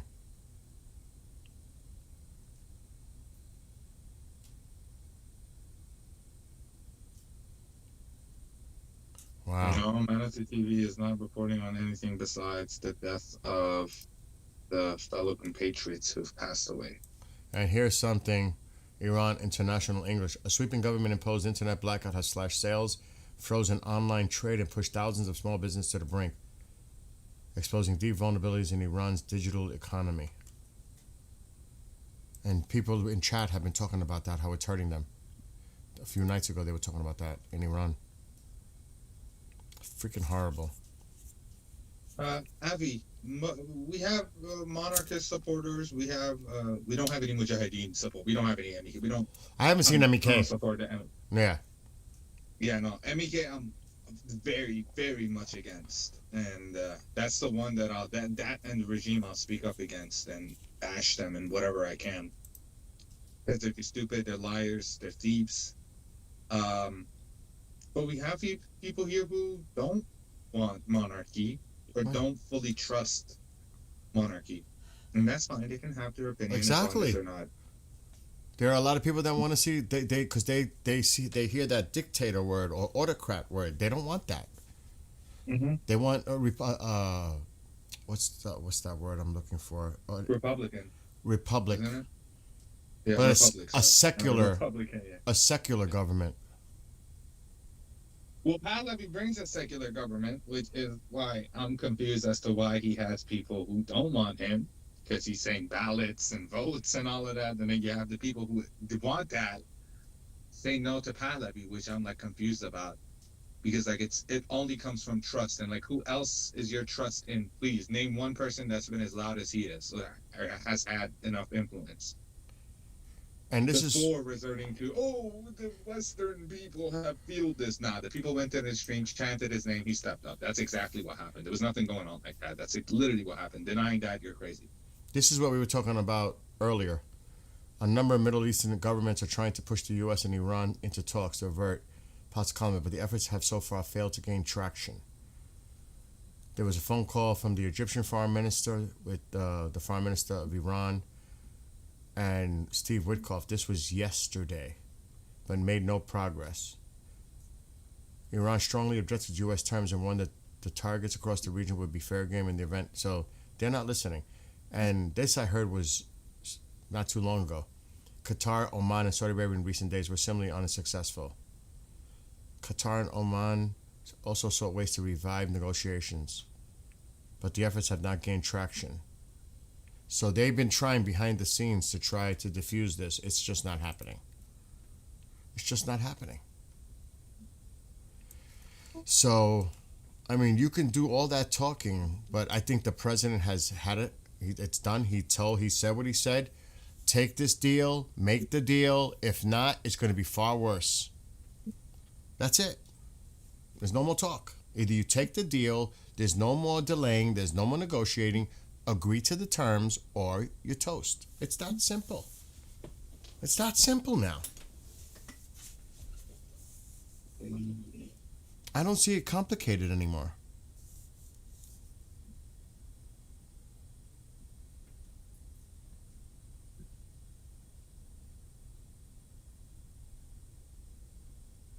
Yeah, I don't know, man. Tonight is looking like the night, but also this air traffic wearies me.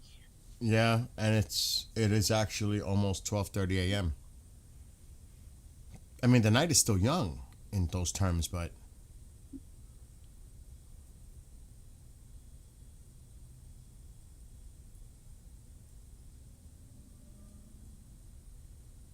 oil prices surged on Thursday on rising concerns over a possible U.S. military attack.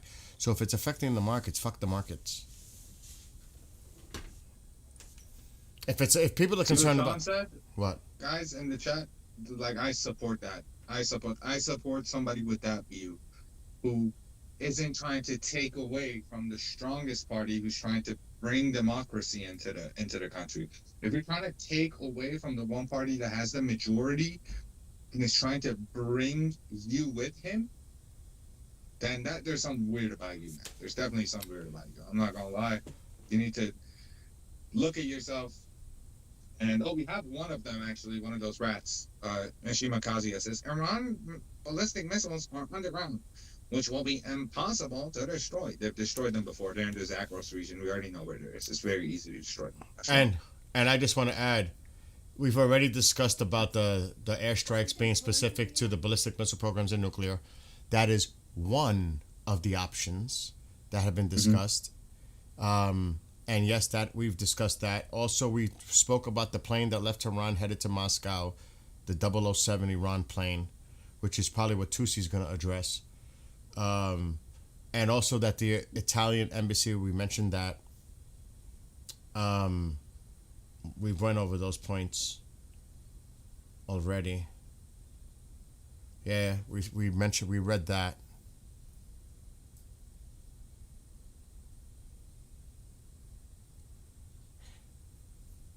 But we're trying to see if we can find anything new.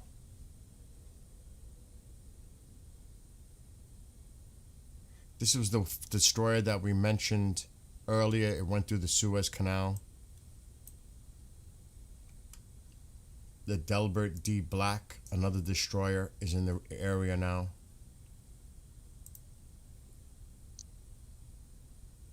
So I seen Ospreys in the UK. Well, the U.S. Navy Osprey aircraft early on Thursday flying into the Gulf of Oman. Deb, Yes, Mom. what is burning here? Nothing's burning. That's the meatloaf in the oven. What's gonna get burned? Let me go check that. I'll be right back. All right, take your time. Hold the fort down. I think Musavi has a chance to come back. Musavi publicly denounced the government the other day or today, I think. He said, "Put your guns down," and whatever and whatever.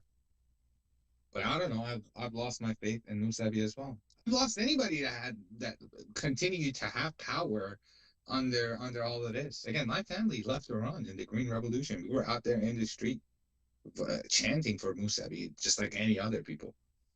Millions of people came to the streets back. I was a kid. I was a child, 8, 9, and I said, "I stayed. Give me some of my best stay." But the missiles are spread out throughout Iran. Good luck finding them.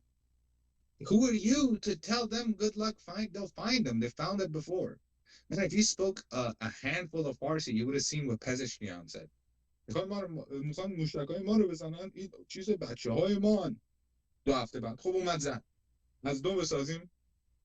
you don't speak Farsi. You don't understand this. You're just a sheep following. So have fun being a sheep. Bad. Keep on banging away in the chat. Mishima Kazuya. What a fitting name. What a fitting name. Truly an evil person. Shame that we both like Tekken. Fuck you for liking Tekken. Tekken is my favorite game of all time. I love Tekken, man. Could have gone pro. If I wanted to. I still can. I still can. Everybody in Iran loves Tekken. I assume he's from Pakistan because his name is Mishima Kazuya. Careful. America can end up in a situation Russia is, but worse. Yeah, like your assessment has any value, buddy. I want to read a book based off Musavi's time in house arrest from the start to end. But Musavi still should be judged for his term in 19. Be dim or light. I didn't even know he turned. I didn't even know he did over here. That's Mortal Kombat, Tom. It's not Tekken. That's Mortal Kombat. No, you can't get that wrong. Hello, I'm new. Still learning. Hojimadi Armin.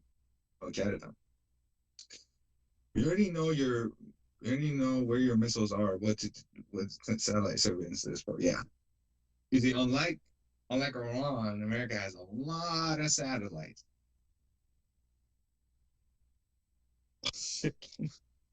Is there any way to block these regime supporters because they're spying on everybody in this chat? It's not about democracy now, it's just about safety and security. Even if I block them, they could just come back and, and take their voice away off the pretense of freedom to Ahmad Mishima. Yo, we need some Pakistani insults. Whoa, what am I doing? I'm not citing violence against somebody in the chat. Wink, wink. Sudan, it's Mishima. Surprised you still got my reference. Of course. We're talking about fighting games, you go, over here. Dum, dum, dum, dum, dum, dum, dum, dum, dum, dum, dum, dum. That is my favorite theme. That is miles better than the Liquid DMB. America don't have hypersonic missiles yet. Iran has plenty. As we're saying, Farsi Narini.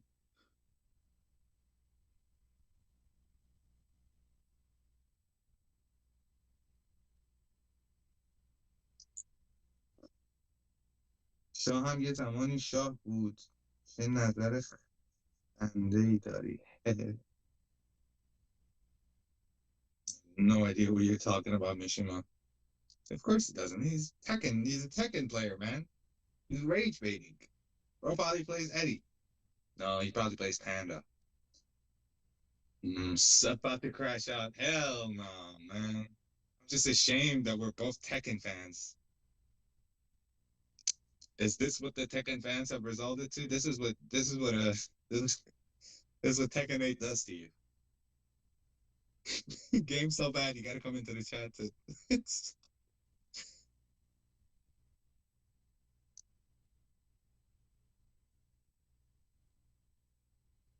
US had hypersonic missiles since 1970. Yeah, just fact check.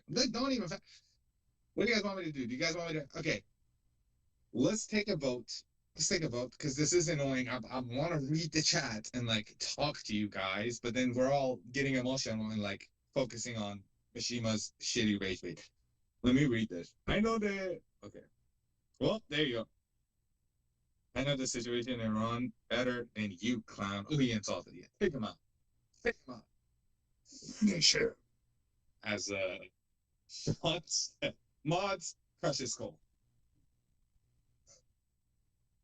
No insults. Here, my friend. Get him out of here. Fatality. You just got gooped on. Reworded, Mishima. اینم این چی میگه آقا من خسته شدم مسیجای تو رو بخونم اسلام وای بهتون قول میدم اگه آمریکا بخواد ایران رو تو 1 ساعت به زانو در میاره ولی نمیخواد چون ایران برای آمریکا وزنه بالاست در برابر کشورهای عربی مسلمان ها هستن هیچ کشوری مثل ایران نمیتونه اسلام رو تحریق کنه بابا کن دیگه بابا برام اینجا خسته شدیم بابا عیده خودت برای خودت نگرد داشت این چیز پریواته ای میاری این وسط خدا بین یه آدم و یه نفر دیگه ای میاری میخوای بکنی که حلق ما اسلام و بابا میبینین مسیحی ها این کار کنن یهودی ها این کار کنن اینقدر در موردش حرف میزنین اینقدر تو روحمون اینجوریه میکشی بابا خسته شدیم هی نمیخوام اعصابم خورد بشه بابا بس کن دیگه جمع کن دیگه اومد حسابی یعنی چی هی میاد برای من اینجا اسلام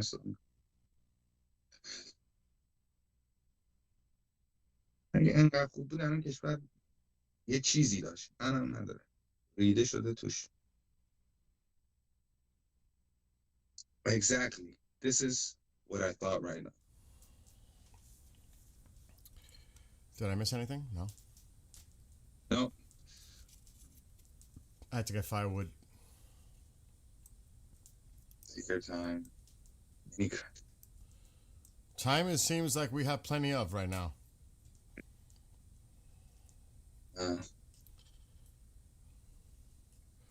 It's almost 12:30 now a.m.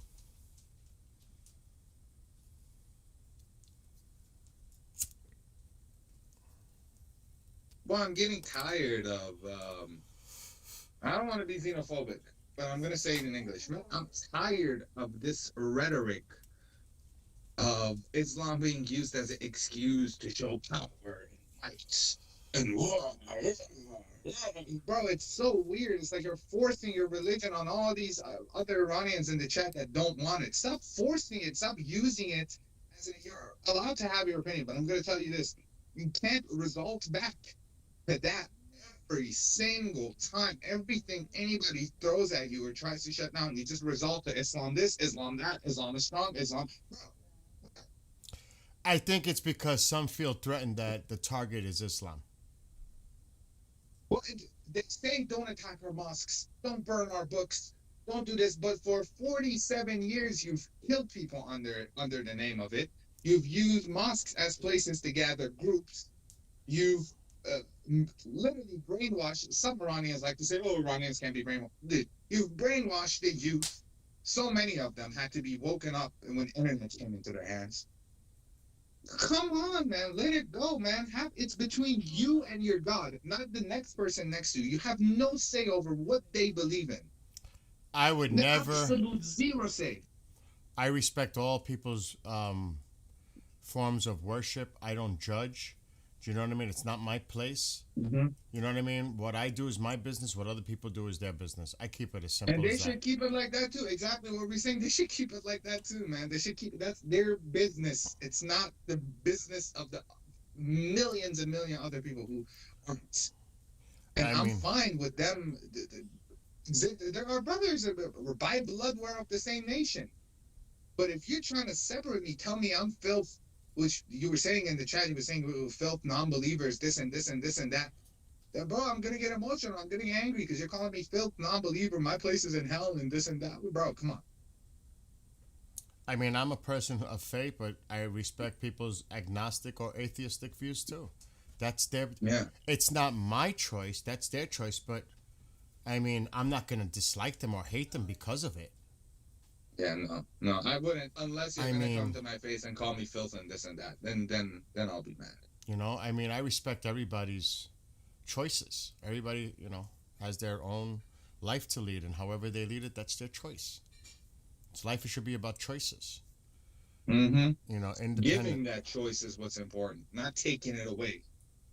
You're They- not doing something grand by taking it away. To me, I'm there. a trader too, Seth. It's fine. It's, you know what it's like. To me, there are certain boundaries. You know, it's also about respect. It really comes down to respect to me. It I'm does not. come to respect. I'm not gonna push my beliefs onto anyone. Do you know what I mean? I'm not gonna do that. Yeah. I'm not going to sit here and be in denial and say 47 years aside, there wasn't 2,000 years where Iran was an Islamic country. Dude, we've been Muslim for 2,000 years. You know, it's ingrained in the culture. It's not going to go away from one day to another. Right? But there's conversations that need to be had about it. And we're going to have them after this, bloodless and in peace. That's like the future. When the people have the opportunity to vote, you're going to have people representing the diversity of all religions or lack thereof in Iran. Everyone's voice counts. Everyone has the opportunity. And that's what it's about. Like here, I mean, I have friends from all spectrums of, you know, all across the board. Mormon, Protestant, Catholic, Lutheran, you name it. They're my friends, they're my neighbors and everything. You know, that doesn't bother me at all. I don't even think of it like that, you know. Who they pray to or who they don't pray to, that's their business. But I'm not going to push my own personal thing on them like I'm forcing it upon them, because that's disrespectful for me to do. Yeah. It's like I'm trying to convince them or manipulate or control them or make them change their mind. That's another thing. We all grow up from different perspectives. Like, I mean, my upbringing is definitely different from anyone else's upbringing. It's also how we're raised and where we come from. You know, it's complicated. It's not that simple. Like, I grew up in New York City in a diverse, very diverse. I mean, it can't be more diverse than that. And I'm sure that people that may live in a rural area that you don't have that diversity, it would be strange for you to go to, like, say, New York City, surrounded by all this diversity, and it's culturally different. Do you know what I mean? But there are some people that don't want that. They don't want diversity. They want it to stay intact the way it is. And you have to, I mean, I respect it. Look, let me tell you, when I moved here 20 years ago from New York City, you don't think I heard the racist bullshit when I moved here? And other stuff? Oh, here comes the Puerto Ricans into the neighborhood. There goes the neighborhood. Judging, stereotyping. Do you know what I mean? Mm-hmm. Here they come from New York City. They're going to try to take over our... This is the fucking United States. We can move as citizens anywhere we want. If you don't like it, it's too fucking bad. Too bad. Yeah. Too bad. You're not going to tell another fellow American citizen and make them feel cringy, uncomfortable because you don't like it, because that's what they do. They try to intimidate and push their opinions and belief on you. I ain't with that, because I experienced it. I've seen it. I witnessed it. So that ain't flying with me. It's just not. So, you know, you can break this down into so many different ways. Let me tell you this right now, in the Bronx, in an Italian mafia-controlled neighborhood, this is a true story. This was in the 80s. Right across the street from my friend's house in the Bronx, there was a house that was being sold. It was up for sale. A black couple came to look at it. Do you know what they did? After that black couple left, if you sell that house, you won't have a house to sell. We'll burn it. Damn. That's the kind of shit that goes on. I witnessed it. I couldn't believe it. But that's what goes on. Dude, if I could open up a conversation about the weird racism in Iran as well, but that's for another day, man. That's for another day. There's some stuff. If I were to tell you, especially since I'm half Afro-Persian, man, those poor people have been dealing with it for and thousands of years. Why I bring this up, because we have our differences. But people cross that boundary. They cross that boundary and they force certain narratives. I've seen it. I've experienced it. You know what it was like for me to grow up in New York City? In a fucking school with 2,500 kids. And if you didn't stand up for yourself, you're toast. You're dead. You're done. It's like, it's better to fight than not to fight, because once they find out you didn't fight, that's it. They'll prey on what they assume as weakness. You cannot do that. You have to stand up for you. And you know what? There's a lot of respect, win or lose, that you stood up for yourself. Trust me. I experienced it myself. So I can tell you stories for hours about my experiences, seeing things and growing up. And I came, like, from my neighborhood, I didn't get along with the kids in my neighborhood. So I hung out in another neighborhood, and I really couldn't stand the kids in where I lived, my block, my neighborhood. So one time I arranged a football game. It was supposed to be two-hand touch, but it wasn't. And it was in the snow. It was on my high school football field. And they came there like with arrogance and a chip on their shoulder. One of their goons took off their shirt, like trying to intimidate us. Like, this is gonna... We beat them. And it was bloody. People suffered broken bones, nose, etc. But the point is, we won. And guess what? Even though it was a brutal game and it was rough, the respect afterwards changed forever. Never did I have an issue with the people in my neighborhood. There was a respect that was established because we stood up and we challenged them and we beat them. So sometimes you have to do that. You have to. And I'm saying the best thing that I can give advice for the people of Iran, because I know there's people coming from all different perspectives like Sepp, you are all passionate about the future of your country. And everybody has a voice. The thing I would say to you, don't let that distract you from coming together and having dialogue and communicating and listening to each other and speaking with respect to each other. Because the only way this is going to work is if you communicate, despite your differences, come to some kind of middle ground where you can build the country together. And respect for all diversity, whether it's Islam, people that are atheists, Christians, everyone. You want to make it. Why can't we? You know what I'm saying, though? You want to make it. Yeah. You want to make it inclusive. Hold on, I'm live streaming. What's up? Do I have to mute? Yeah. Hold on. All right, Sepp, hold it down. I'll hold down the fort. Guys. Islam is a cult, not a religion. Its own long history on intolerance and gender history with every religion. I get your point, though. It does feel culty at times, but yeah, I have so many Muslim friends. They're Greek, awesome people. Some of them, sadly, I had to cut contact with as of late because they refused to say anything about Iran, even though they have large followings.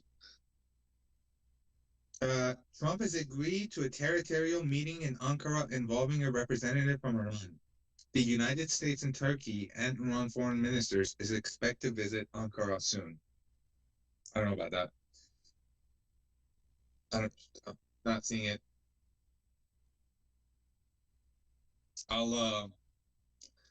Okay. I was gonna wait for Bill to check it, but huge grain of salt, the size of my head. Apparently, OISINT groups spotted a U.S. Special Ops MC-130J Commando fly from the UK to Azerbaijan, right onto Iran's border. Great assault. Unconfirmed. We got to check it ourselves. Until then, it's unconfirmed. Sounds like a setup. Yeah, that sounds like a setup.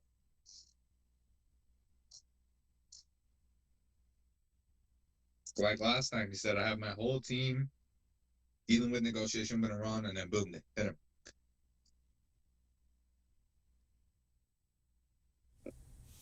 Because the last thing you want is a civil war. After all is said and done, they say the IRGC has been decimated.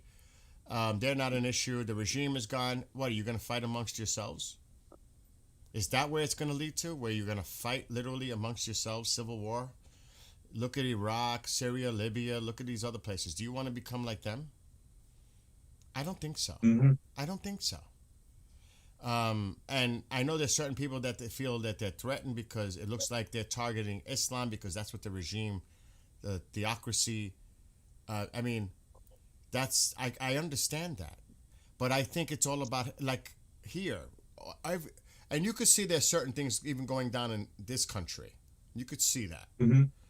But you got to, even though with all that rhetoric, even here, people are, their faith, different kinds of faith, it exists all around me. I have synagogues. I have mosques. I have, you know what I'm saying? Yeah. Bill, really important. Check your teams and see if you can confirm that. So you guys just got to find a way to communicate and talk it over respectfully, and it'll work itself out. It will. Just give it time. And I pray for all of you. Come together. You need to come together as a nation.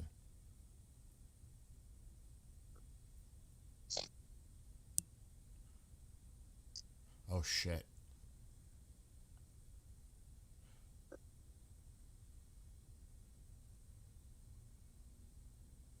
That. Because if that's true, shit's hitting the fan tonight. Yeah, we're not gonna. We're not discussing this until this is confirmed. Yeah. And it kind of. Check it on flight radar. I don't think that's gonna come up on flight radar, but I'll try. But dude, it does mention about eyeing nuke missile sites, not just leaders, as per Channel 12. You see that? What it says? Talking about the link I sent you? If this is the news, that one? Yeah. If The you read it. one. Yeah. Oh my God, if this is true.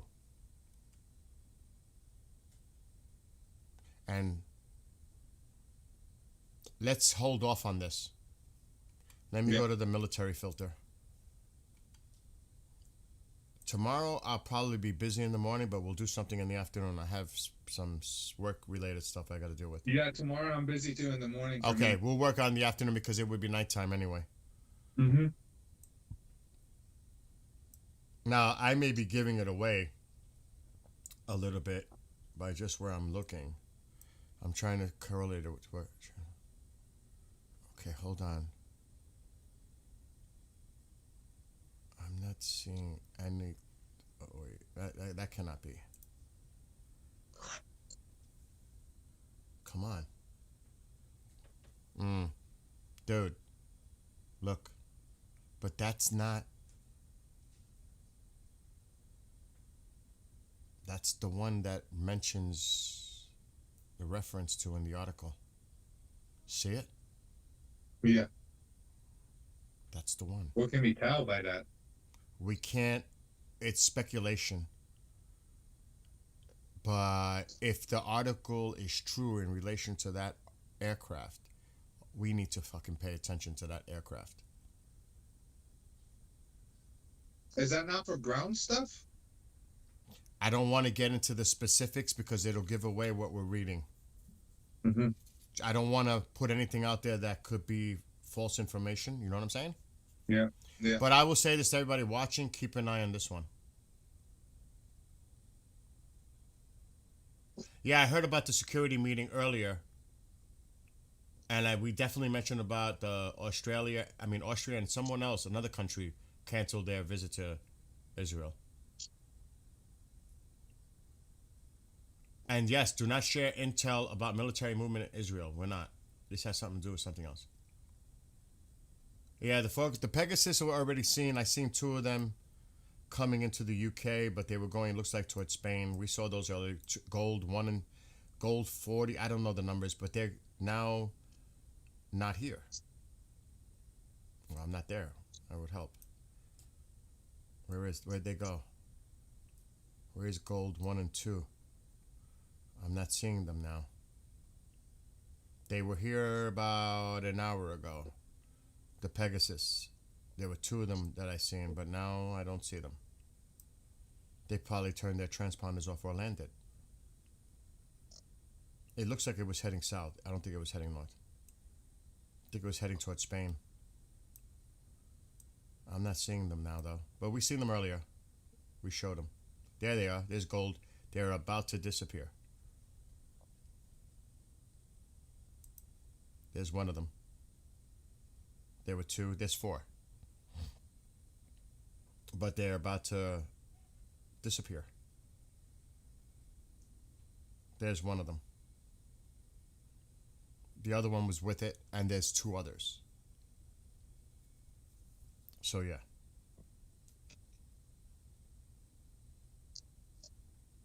Spain, as we said. But I don't want to put too much into what we're talking about, Sep. Let's wait. But it is very curious. Very curious.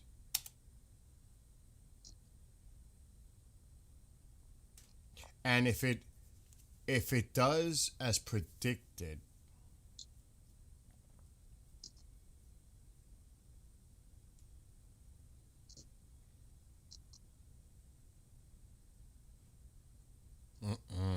oh my gosh.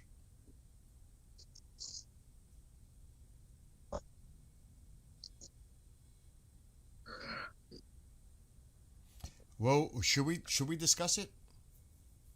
Should we put it up? It's speculation. With a grain of salt, yeah, I think so.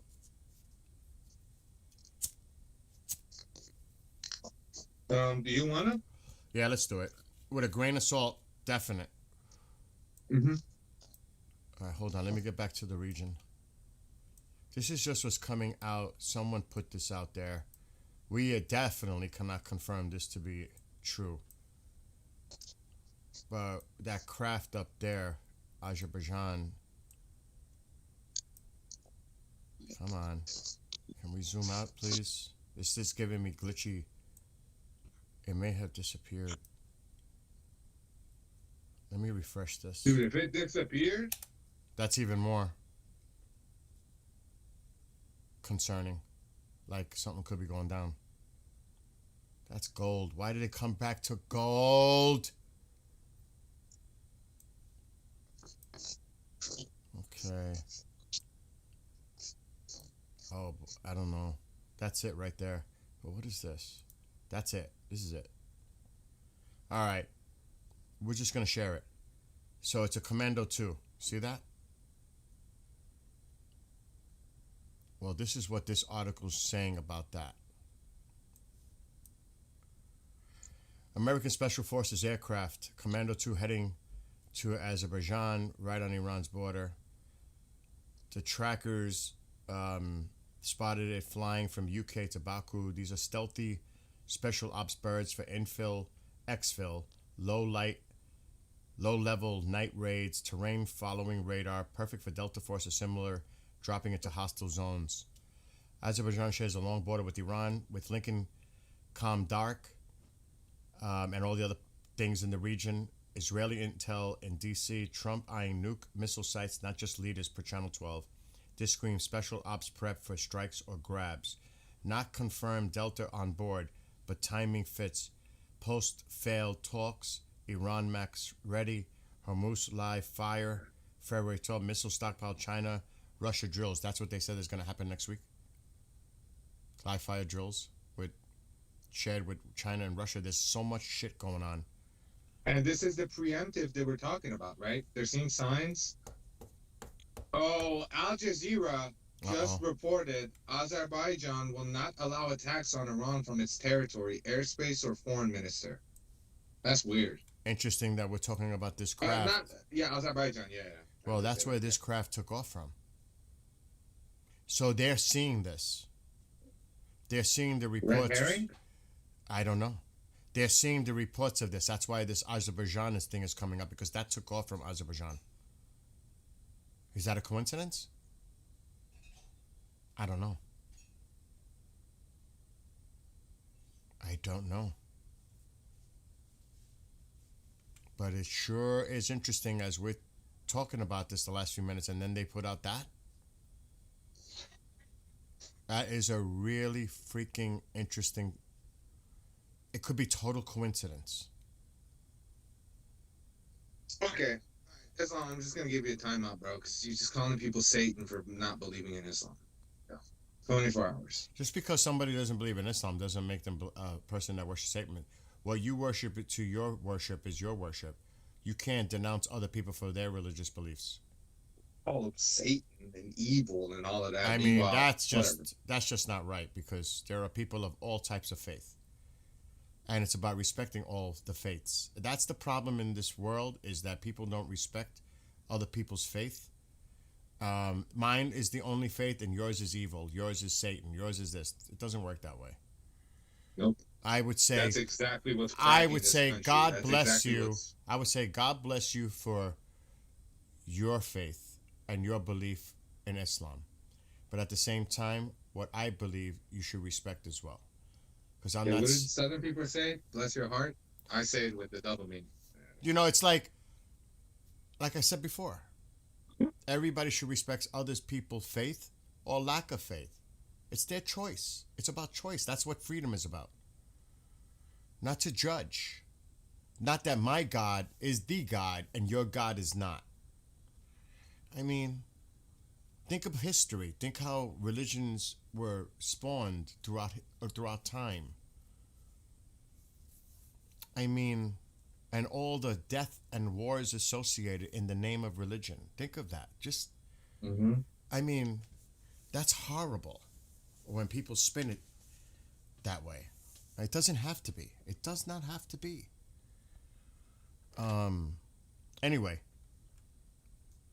that's interesting though with that. I found that very interesting what you put with that flight coming out of Azerbaijan, and look what just came on Al Jazeera. Instantly, almost. Not even 5 minutes later. Because they're scouring too, and they're seeing things, and they're hearing things. They're very. Al Jazeera might as well be Iran state media at this point. They're it's run by Qatar. Mm-hmm. I mean, they're the ones who really source it and fund it. So you got to take that for what it's worth. But that is a curious little side note. I'm not saying there's any credibility or validity to it, but it's interesting that we read that, and then soon thereafter, almost immediately, you get a response from Al Jazeera saying there will be no attacks coming from Azerbaijan, but that took off from Azerbaijan. So it's kind of weird. Mm-hmm. Definitely. Oh, it took off as well? That's what I'm saying. Oh, wait a second. Dude, on that report, it landed and then it took back off? Yeah. Where's it going? Good question. Good question, but that's all part of the game. Do you know what I mean? It's all part of this game. And it actually left from Georgia. Somebody said Georgia. I just saw that. Snaz, Georgia, yes. Georgia. So technically, it didn't come from Azerbaijan. It came from Georgia. There's a lot. Whoever said that is absolutely correct. Who was it that said Georgia? Snaz. Yes. And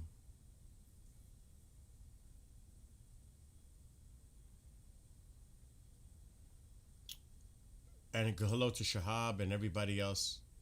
It is pretty quiet, Chaos. And look, I respect everyone. That's the way I respect everyone. And everyone has a voice. And everybody has opinion. There's a saying, I don't know if you guys are familiar with this in Iran, or opinions are like assholes. We all have one. Yep.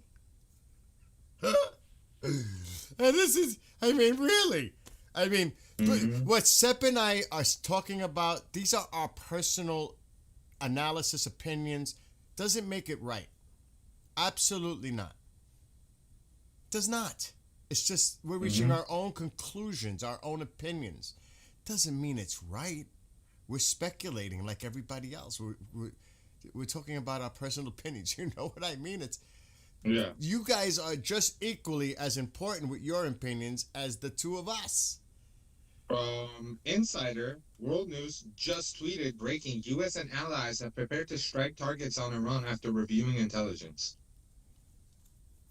But that's been that's Insider World. That's a official news media on X. They're affiliated with X. I'm afraid to drink more coffee, and I might. You know what I should have did and I didn't, and it's still early. I should have bought some Red Bulls. Yeah, dude. No, Red Bulls, as good as they are, they really messed up my stomach that night, man. Really? Seeing those images and then having the Red Bull in my body, and then like I think it did something to my blood pressure. I'm obviously smoking. I have blood pressure issues. I don't mean to laugh. It just all added up. Oh my God. Oh shit. I mean, I drank one. I swear this is not a lie. I drink a lot of Gatorade when I go bike riding, sugar free.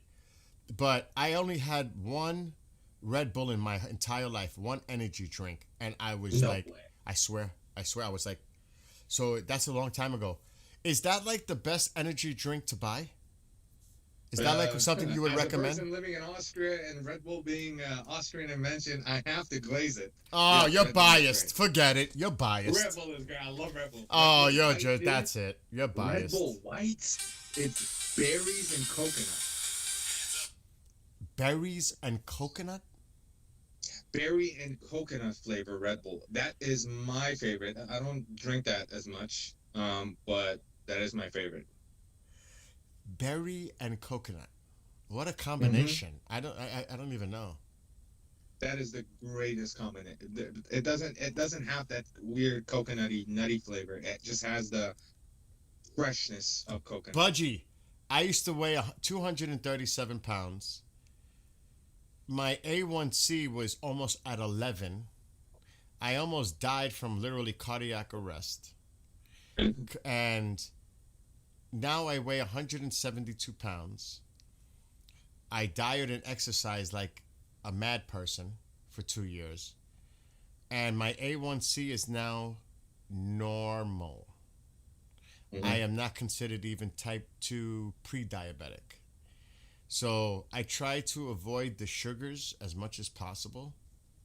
And yeah, as long as I get those electrolytes and, you know, that energy, because if my sugar drops too low, I carry like protein, high energy bars when I bike ride. If I feel, you know, so. I mean, would you like to see an old photo? I will pull. I'm gonna. It's like I looked so, because I had a blocked artery because I was eating so poorly. I was bad. So I've been. You guys don't know the side of it, but I have a lot of bike ride videos with my GoPro 360. I do on an e-bike, but I don't like to use the electric unless I need it. I average 35 miles every bike ride.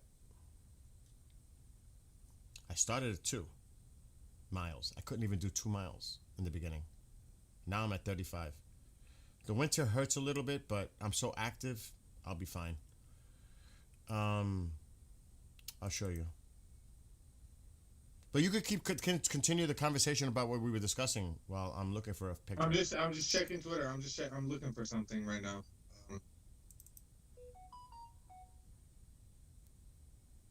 What the fuck?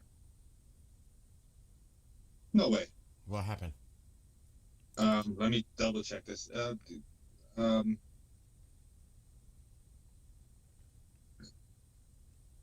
just don't know what folder it's in. Roswell. Yo, no way that just diverted. What? Where? What? The flight to Moscow turnaround? No, that's bullshit. I don't know where it is. I would have to scour up here. Where is Iran 007? Oh my god, to try to find it in this. I could type it in, it'd be easier. I found it. Where is it? Like, on my map? It's looking. I see Moscow. Wait, what? Am I south of Moscow? How close is it to Moscow? It's pretty close to It's close to the airport, but it did like a weird turn, so it could have come. So zoom in. I'll tell you where it is. Zoom in. Right there. Where? Oh, I see it. I see it. Yeah, right there. Yeah, it's just. Look at that path. Yeah, but there's a lot of air traffic. It just might be avoiding it to come in from a different angle to the runway. You know what I'm saying? Okay. Yeah. It could just be simply. I saw the Chekhov turnaround on Twitter, and I assumed they're turning back. You see how they did that? Mm-hmm. But then they turned. Mm-hmm.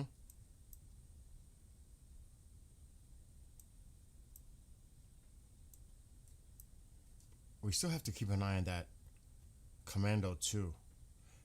Here comes that time of the night where the traffic starts to lessen up a little bit in eastern Iraq. I'm just gonna hard focus this thing for now. The Iran 07 flight. Yeah, that's gonna land in Moscow soon. I'm keeping an eye on this baby. There's a tanker below over Iraq. I wouldn't be surprised if they hit targets in Iraq or Syria. I wouldn't. I really wouldn't be surprised. What I'm surprised I'm not seeing is any drone or activity over the Persian Gulf, but that's because they're not showing us. That does not mean it's not there. Yeah, there's a tanker.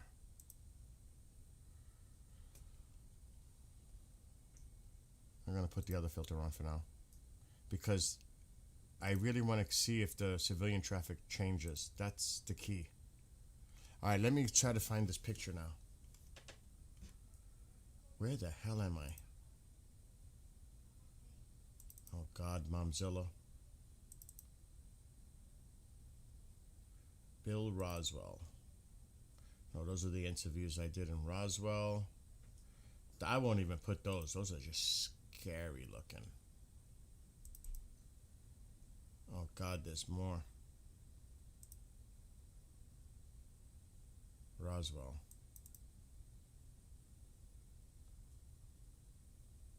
I don't remember which trip this was. Oh my God. I could just show, I don't know. Oh, that was in the hotel. I'm not going to show that one with Mark and...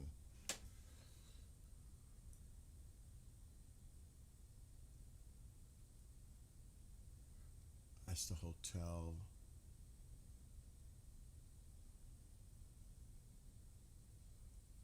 I mean, I could show myself with Daryl Sims, the alien hunter.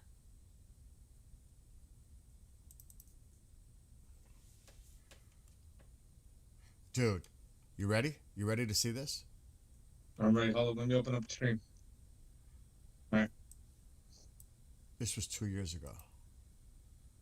Look how fucking big I am. Damn, man. Good on you for losing it all, man. Look at that. Look at that. Good on you. W. As we said it on the top 5. So, Knock on wood. I've come a long way since that moment. It could happen, Kevin. I'm still thinking the weekend, but there's a lot of chatter going on. There's a lot of freaking chatter. Like, but we've heard the rhetoric, but I just want to show you. Look, I don't know if you could see me. Look at the stream now. Go back to the stream. Let me see. I mean, it's gone. I'm on the stream. that's where it's at now. I lost the gut. It's gone. I don't look swollen. I look fit now. W, man. That's awesome. A lot different. So that's when somebody brought up that sugar-free Gatorade. Oh yes, sugar-free Gatorade. I keep sugar-free Red Bull. Do they? Yeah. Should I? They got caffeine-free Red Bull too. You wanna hold it down? I'll hold it down. There's Yeah, a for store sure. 5 minutes away from me. I'm thinking of getting some Red Bulls for tonight because I'm tired of the coffee. I got to be honest. Oh, yeah, sure. And thank you I'll all. hold it down. No problem, man. This is gonna be. Wait, before I do that, anybody else that's watching in chat, other than Red Bull, if you're one of these, what would you call them? Are they They're not energy. Energy drink. Are they energy drinks? Yeah, Red Bull is an energy drink. Yeah. What would you guys recommend for an energy drink? Not like Gatorade. I'm not talking about that. Like this caffeinated, high caffeine stuff. He's saying Red Bull. He's sworn to Red Bull. I know of one that we don't have here in Europe that my friend who's in the army swears by, lives by it, dies by it. It's the Monster Java bean or Java, Monster Java. Yeah, it's a coffee monster drink in a can. They want to put me. I cannot put Tusi on the screen, but maybe we can listen to what Tusi's saying. When did We can Tusi? listen to it. When did Tusi go live? Like a couple minutes ago. He would have a problem with us listening to it, man. We're all doing a good. We're trying to, Everybody's saying monster. All right, hold on. When did Tusi start? We also have the update from Karaj. All right, I'm going to go back a little so we don't get in trouble. Hold on.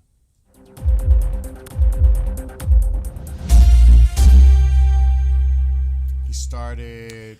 Welcome back to 2CTV. This is your global news channel, and we come to you guys with some breaking news from the Middle East as the Iranian government plane has now departed from Tehran towards Moscow. It should actually be close to Moscow now. We are going to show you on the flight radar and the live map that we have. Also, within the next minute, within the next few seconds, we are going to go live to the Oval Office in the White House as the president is expected to make an emergency announcement. This will be the national address, presumably to talk about the economic issues, of course, when it comes to the Federal Reserves and everything else that's happened with the markets. Cryptocurrency, especially Bitcoin, has been affected as well, badly. But we might actually expect him to also mention certain other things. So we're just going to go to the Oval Office for a few seconds to find out what the president is going to be talking about, whether it's the economy or other things as well. Before we do that, so while we are here waiting for our live feed from the White House, let's talk about what happened earlier. An unplanned last-minute flight from Tehran to Moscow. So this was around about 3 hours ago, around 6 p.m. UK time. It landed. This flight, and we're just going to basically put it on fastest speed. It left the capital, as you can see on the top left. This is the Miraj Airlines of the Iranian government, official government plane. There are some speculations as to who might be on the plane, but we don't have the confirmation on this. But it could potentially be the Secretary of the National Security Council, as Ali Khamenei's Security Council. So this is basically the plane went up and went over Azerbaijan, and I think we're just gonna go and see. Could it be simply just they're having some kind of meeting with Putin? Could be, man. You know what I mean? We're reading too much. Meeting is needed to be had to send people there. There's always phones. They have direct lines with each other. Well, it's also to show that there's some kind of coalition between them and Russia and China. But I'm not mentioning China right now. But just to show that they're meeting with the Russians. You know what I'm saying?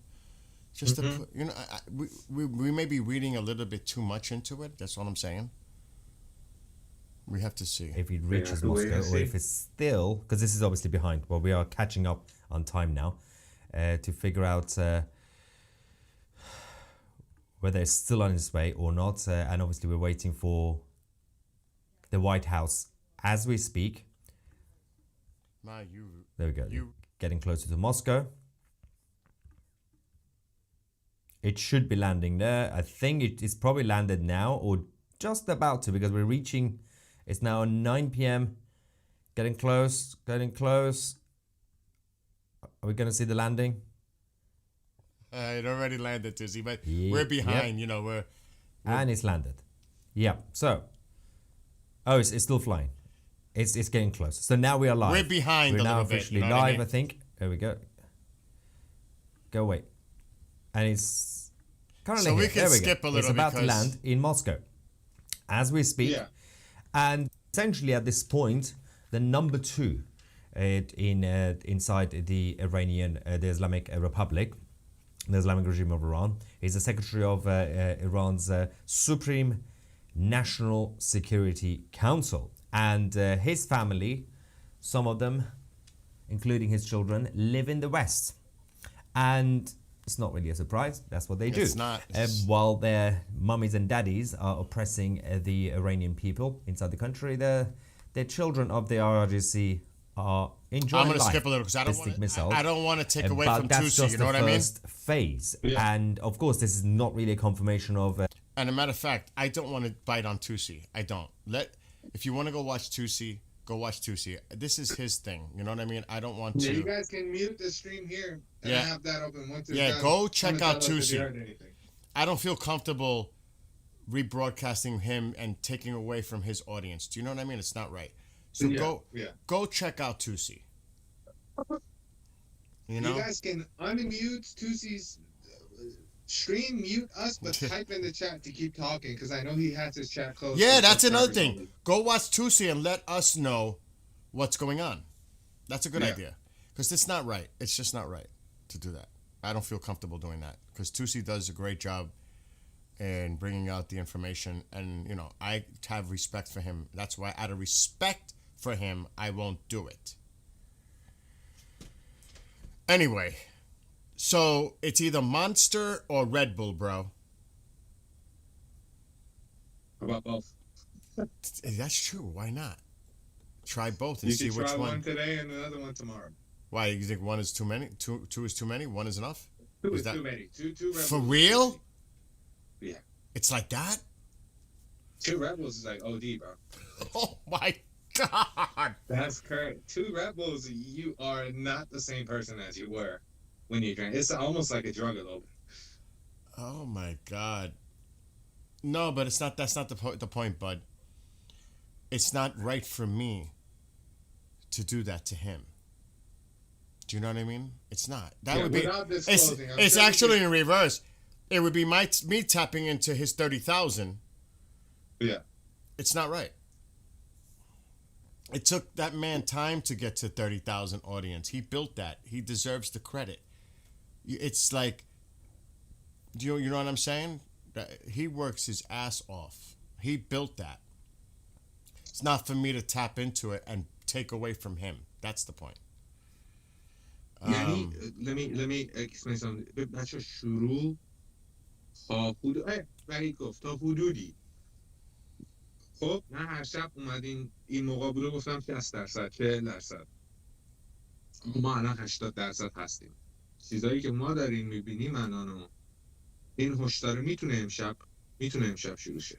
یا از طرف ایران یا از طرف آمریکا، معلوم نیست. حالا بعد بگم. ولی خونسرد باشین، خودتون رو کنترل کنین. یه پروازی از ایران رفتش به سمت مسکو. این پرواز توش آدمای مهمی بودن از نظام، از رژیم، بچه هاشون، خودشون، معلوم نیست.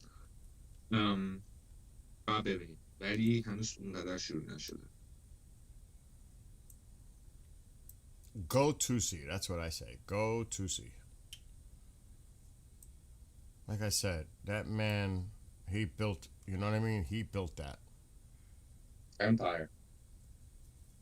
What do you say at the end of the stream? I really like it. We are the media. Yeah, W. That's a cool tagline. Yeah, I mean, and there's a lot that goes involved in the preparation and the work involved, and all that work that's involved. Here's somebody else tapping into what he's discussing on their own personal stream. That shit ain't cool. It's not cool. In my personal opinion, that ain't cool. I mean, so I won't do it. I thought about it. They're turning off internet place by place, so there might be something. Really? We stay here. Thank you for again, you're not obligated to stay. Doesn't change anything. You guys can go, come back. You know, doors open. Everybody here working on the same goal. We're monitoring flight radar. I'm a big Tutsi fan. I'm just saying. I know there's some people out there that say certain things about anyone. I'm a Tutsi supporter. So that goes without saying. Let me see. I'm going to keep scouring. I'm going to check Israel too. What time is it? I may wait for the Red Bull for tomorrow.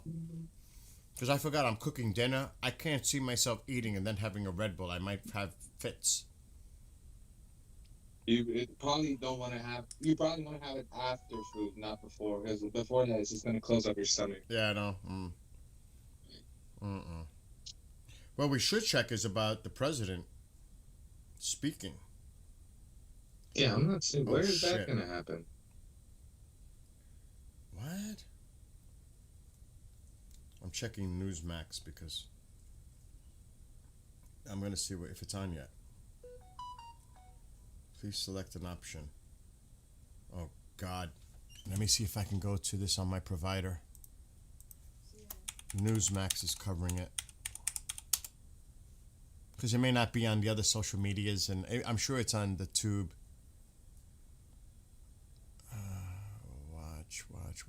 Watch live. Where am I? You don't know, dude. I'm trying to do آقای this. که اینو ترجمه کنین که آریان گفت خیلی کلمه‌های بزرگی داشت من نمیتونم بخونم من مخم گوشید اینو برای من في انگلیسی کامل ترجمه کنین خیلی ممنون فعلا اونجا داره بین نمیتونم Log in with your TV provider. Oh God, I'm gonna have to freaking remember my password. I know it. Oh shit! Please go through. I'm gonna screech if it doesn't work. I don't keep my passwords. I'm paranoid at certain things.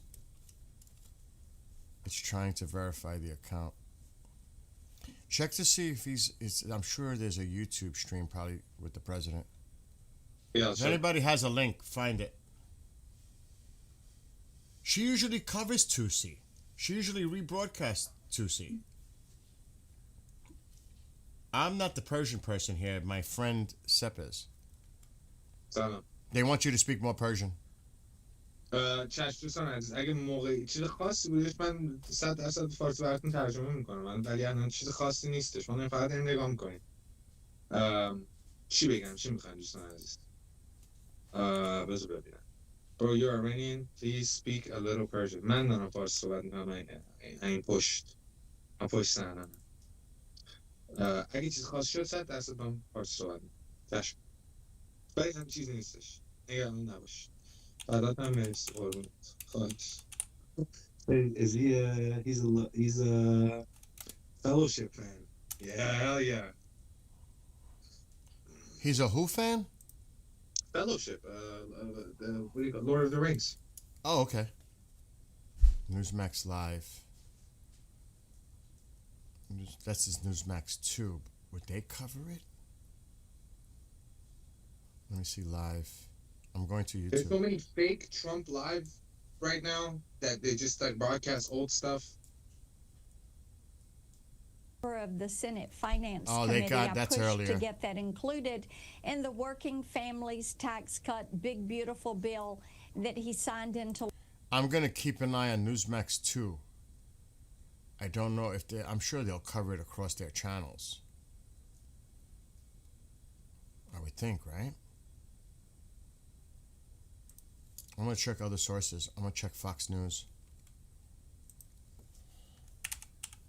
Fox will definitely cover it.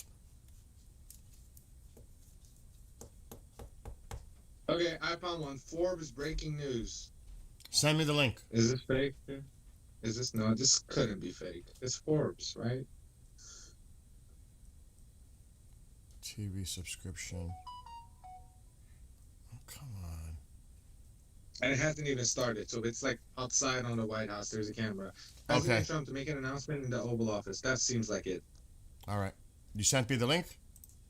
Yeah, I sent you the link. All right, I can get out of here now. Because this is a pain to sign in with my provider. That's who we Yeah, used. with the Trump, how he's been late today, I'm telling you, there might have been an emergency meeting because everything seems to be pushed back by like 30, 40 minutes. Well, they remember the intelligence from Israel was in town. They might have had a meeting. You know? No, I got to make them. I'll be right back. I got to roll some stogs. All right. You have to get up. I'll move this way. Go this way. There is no voiceover, so it's raw. Forbes is my go-to. I found this one. It's not. Oh my god, I'm getting a call.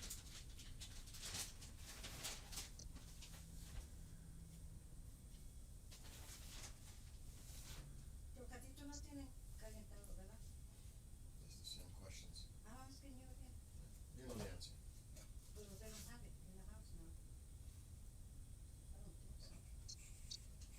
Same questions. You know that the houses are heated for the cats. I'm not gonna say it no more. So then what was the question? What is it? I don't know, what's the question? Is the heat for the Yes, the question was about the heat. Yes, they have heat. So let me say, okay. I feel good about it. Because I put a piece of cardboard so they could at least maybe sit in the front.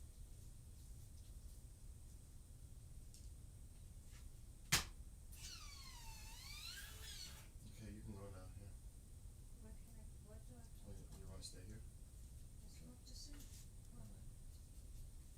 آسمان اسرائیل داره خالی میشه. بذار ببینم دوست عزیز، بذار ببینم این درسته. هر شب ما اینو میشنم ولی نمیدونم. من برای چک میکنم. That's the reason. Even Sandy told you that. No, Don't raise your no, voice that's my on live. family. They don't go for that. Oh my god, Bill should have muted. No. Bill. Don't raise your voice.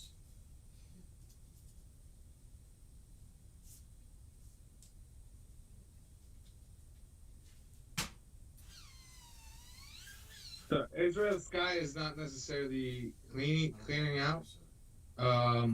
There's still flights inbound, 2 flights inbound, 3 flights inbound. Here's another one.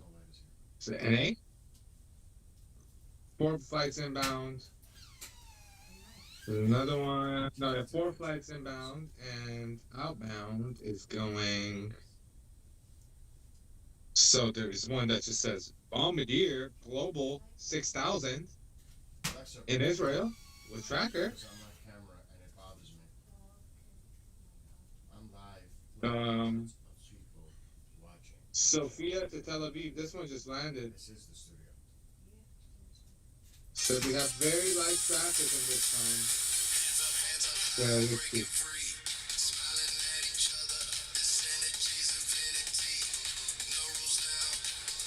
Can you guys hear Bill? Or is it only me?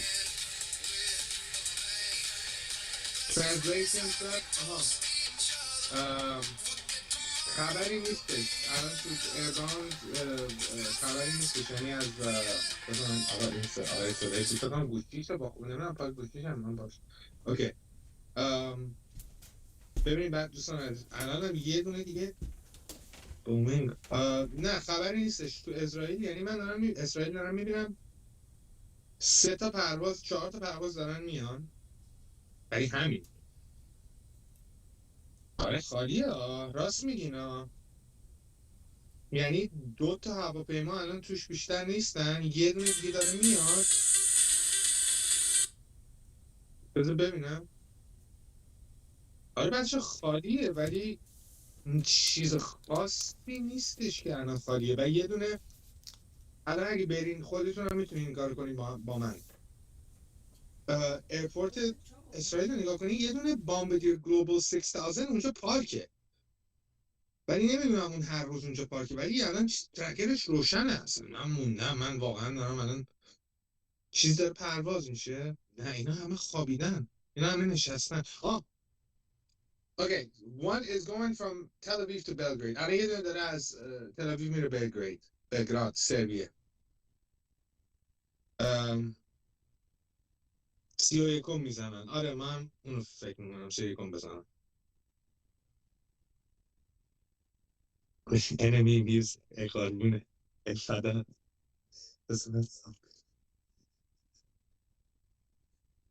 ساب گرفتی enemy. آره 31 100% میزنن. من هم اسم میکنم. I'm not seeing anything. The Bombardier is a private jet, not a military craft? Really?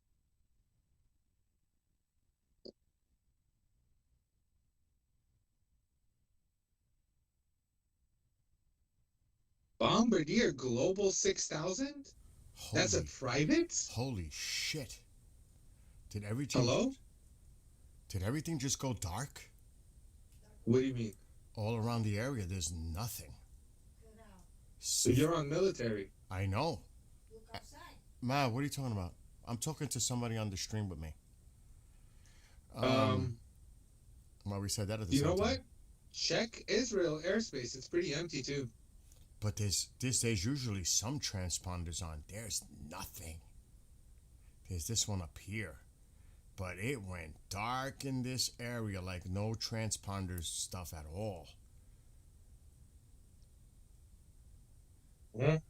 That, I have not seen that in quite some time. Is a Bombardier 6000 Global a private jet? Who's asking? Why are they referring to that? I'm referring to that because Bombardier in German means the Yeah, but no, bomber? I don't think so. You might want to look up that classification of that plane. It is a private jet. Dusty's saying it's a private jet. Oh, B6000 is a private jet. Okay. خوابشو دیدم 100%. There's still traffic. I mean, remember what time we're talking right now. You know what I mean? Remember the time. What time... Alexa, what time is it in Tel Aviv, Israel? It's 11:55 p.m. It's almost in midnight. Tel Aviv, Israel. And there's still flights going in and out.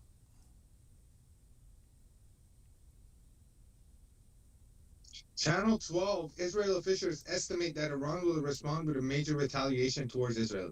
Regurgitation, what are they doing? Even their own channels. Well, maybe somebody's expecting something to go off. They're all... you got to remember, everybody's at the edge of their seat thinking something's going to go off at any given time. Yes. Yeah, that is where... Yeah, go ahead. There's a lot of people right now that are really stressed out, intense, anxiety, everything. I mean, this thing is like just waiting to ignite. You know what I mean? It's a tinderbox. Mm-hmm. It's ready to just strike and ignite. It's that there's so much rhetoric and the speculation. There's so much. You know? Hello from Greece. This is live. Nefile. Afloine live. Wait a second. We had drone attack in Karaj? What? Where? That's what Navi's saying. Vahid is saying that. Oh, he's going live. I can't use the cams because he gets that license from Reuters, and he pays for that. If you see it looking at going live with cams, you know it's about to pop off. So.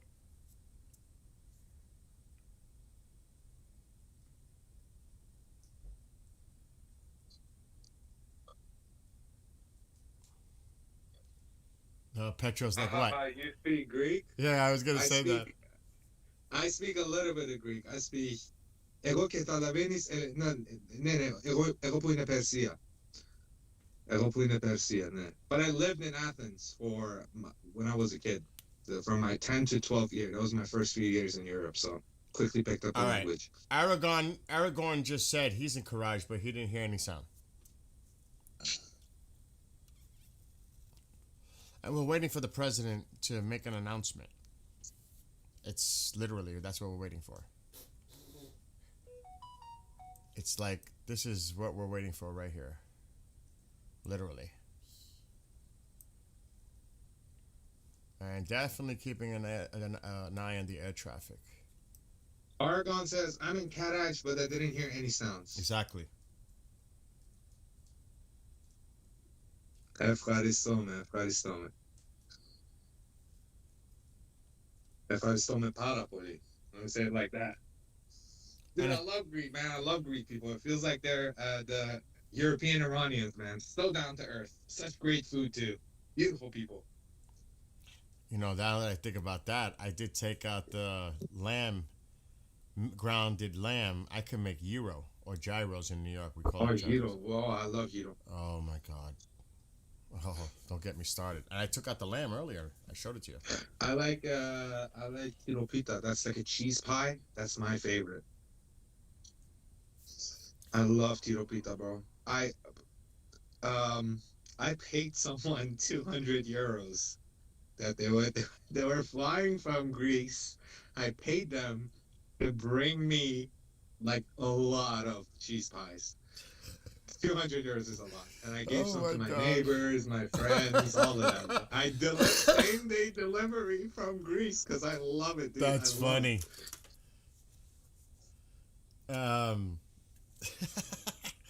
Like we go, Mom and I, she's here, she's in the background. We go to the Greek festival here every year. She said, "Oh yeah." You hear her? Mm-hmm. What is the grape leaves? It's the rice with the grape leaf wrapped around. Many names for it. The Greek version is called, and Sadma is the Turkish name. I don't know what the that Greek is so word good. for it. We call it dolme. Oh, it's But so good. They might call it dolma. They might call it similar to us. Dolma. I could eat those constant. Some new information? No, not really. Tosi showed video of the drone attack in Courage. We might have to look to see if this video exists. It's got to be. Dolma? Yeah, dolma. Yeah, we call it dolme. They call it dolma. Yeah. Let's see if we see it. Oh, yeah. Dolma guy, yeah. This is 3 hours ago. It's real? There was a drone strike in Karaj? Uh-huh.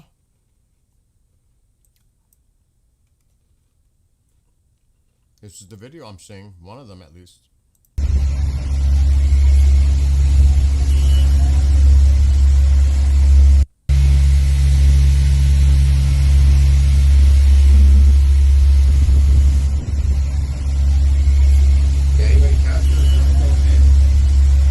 I don't know. I'm going to check to see if there's other video of it, but I don't know if that's the same video that he was showing.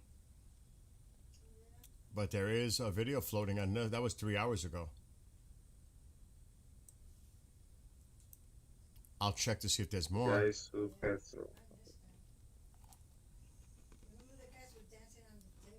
We have somebody from Karaj saying it's not real. Really? Yeah. This is why I love ground report, man, and open chat from people in Iran being able to speak. Now, I have to take what he says with a grain of salt. He's a random guy, but, you know. That's the only thing I'm seeing as far as the video. And that's it. I'm not seeing anything else related to that. That's the only video that I'm seeing. Now, he's there. Aragorn is in Courage. He's saying he's not aware of that. It's not the same one Tusi showed. Oh, somebody said it was. Jim Phillips is saying it's not, so.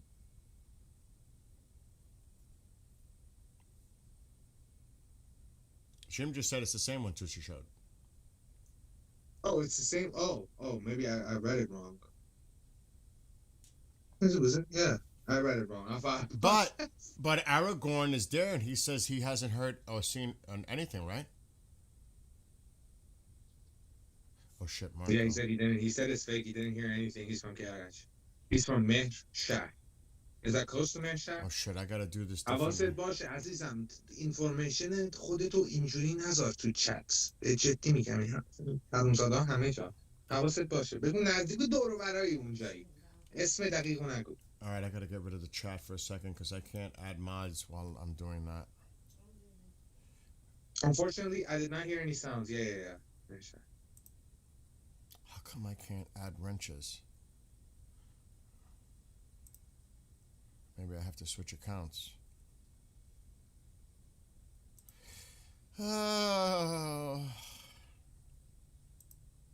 Okay, let me get some sources in Iran on the line on my side. Let me call some people. Oh, do your thing.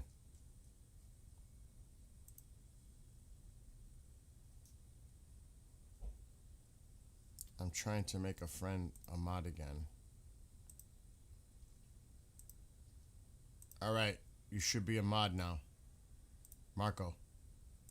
Just be easy with the banning. Do not ban. There's a lot of people from all over. Just have restraint. Don't just ban people, because there's a lot of people, you know, having different opinions. As long as they're respectful, everybody's opinion matters. Right. I'm going to start calling people. Go ahead. Pizza Index still at .com for.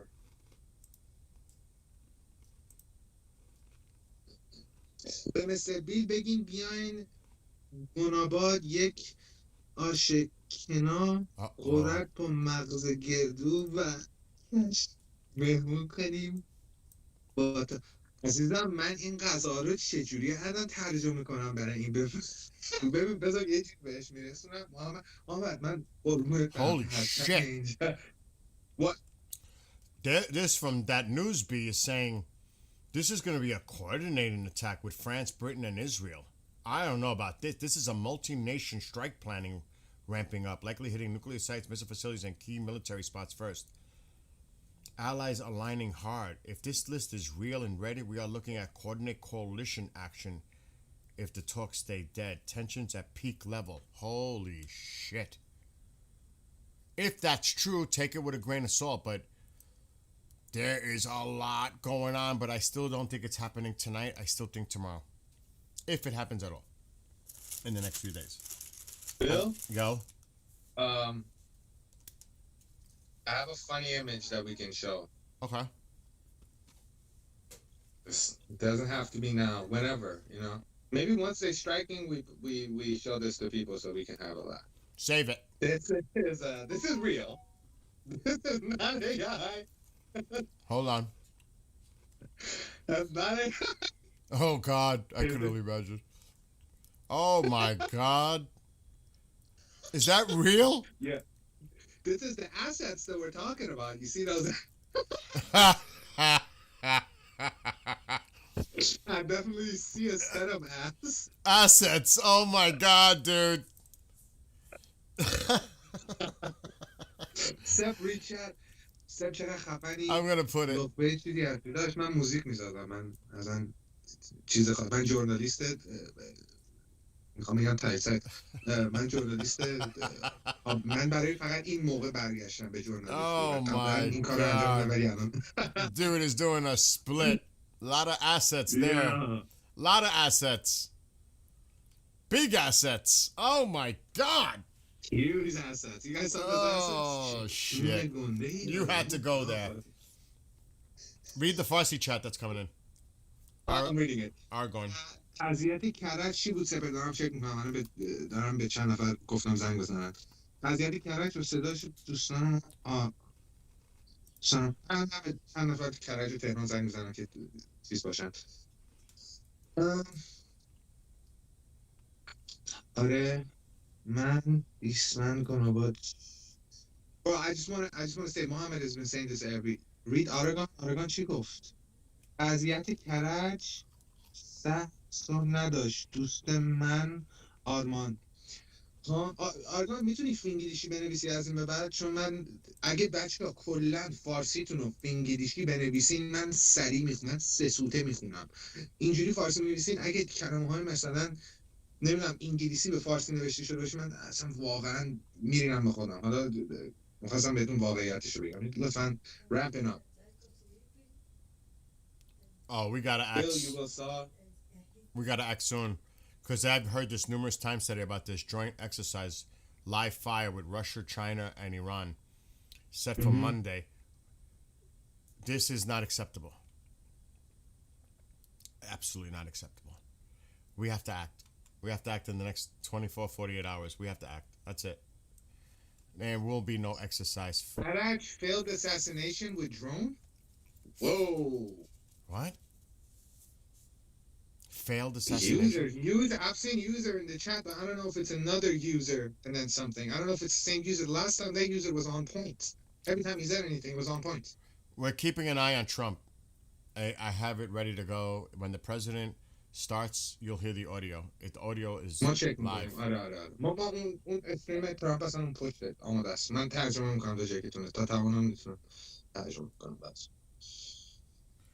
I have it live on YouTube. The president. So. Mom. So. Argon is saying the Karaj thing is not true. He didn't hear anything, nothing going on in Karaj. Well, how big is Karaj? Or Karaj, whatever. A quarter of Tehran? Pretty massive still. So, I mean, if it's a small drone, you probably would have heard it, right? If it impacted and exploded, you think? I don't know. سبب در مورد اون تنگیه هرمز شد. Mom, we're live. I we can hear you. Oh, so now it's changed to 5:30? Bean? The regime is saying it was a failed assassination. Where is the regime saying this? I'm going to go to their sites now on X. Maybe they're posting it. I'm sure they would love to brag about that. There was a failed assassination. I bet they were going to assassinate one of their own.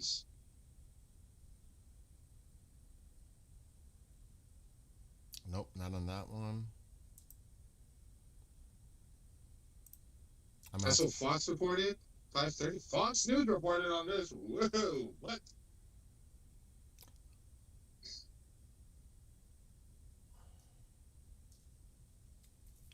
I'm not seeing it on that one. They are reporting about that Delta forces being on an aircraft on their way to Azerbaijan. I'm not buying that.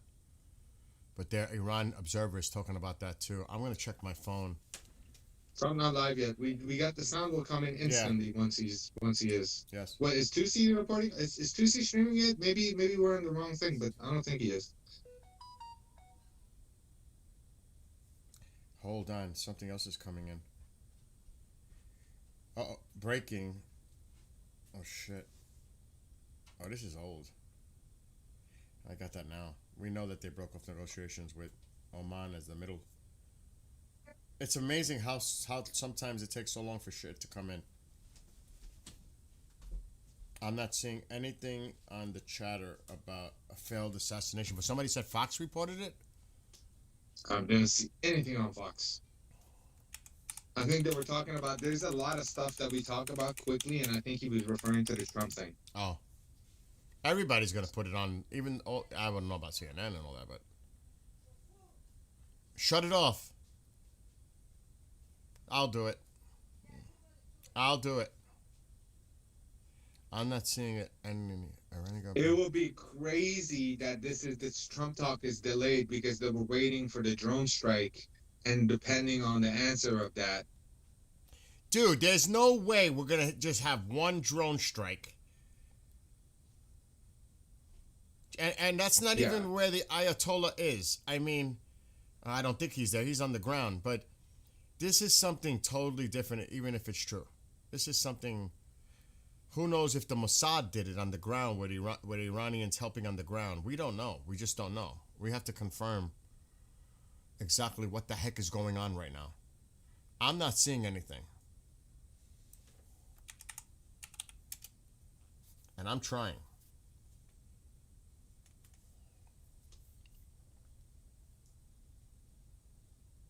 I mean, you could scour your sources, but I'm not seeing anything. I am. Trump on Forbes News. Is it live? Is he speaking? No, he's not. It's No. just okay. I have it open. As soon as the audio comes in, Yeah, we will have hear it open, guys. The Trump stream is open in the back. We're waiting. This is in the Oval Office too. I can't imagine what he's gonna announce.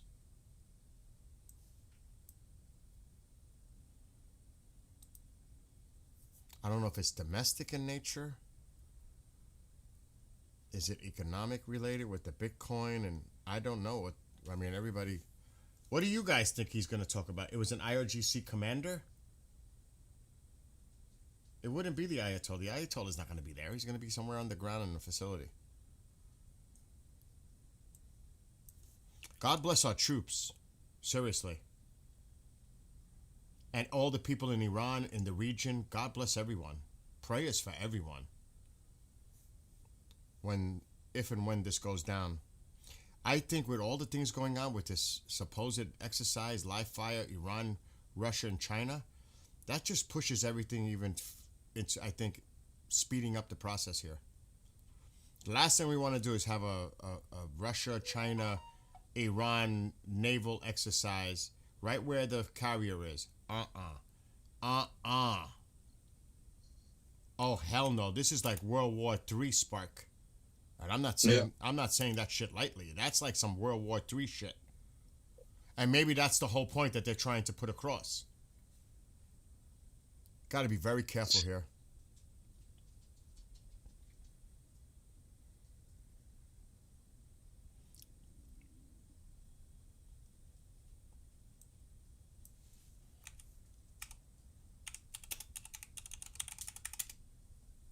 And plus, we're not seeing anything on Flight Radar that's showing any indication of anything impending. We would start seeing diversions, especially from the north, because the pattern is coming from Turkey down. You would start to see some serious diversion avoiding the area. They're still coming down. And they're mostly Turkish, or Turkey, or UAE. I mean, it's mostly Turkey. It's all fucking Turkey. Turkey. Qatar. But they're about to exit. How many tourists? These are all Turkish planes in here. Is that insane? It's all Turkish. It's like البته بگم هواپیمایی که رفت روسیه چی بود؟ یه هواپیمایی بودش که میتونیم حدس بزنیم، کانفرم نشده. بله میدونم یه هواپیماییه که امکانش هستش توش پزشکیان باشه یا کسای دیگه ای باشن که روی اون هواپیما باشن. همین الان به من گفتن امکانش هستش که پزشکیان توی هواپیما باشه، ولی معلوم نیستش کی تو اون هواپیما.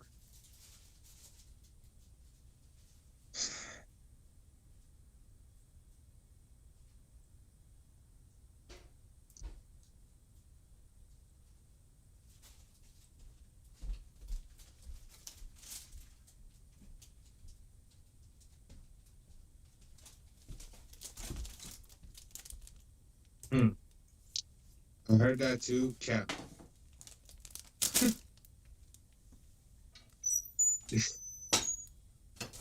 Turkey offers immediate between Khajma.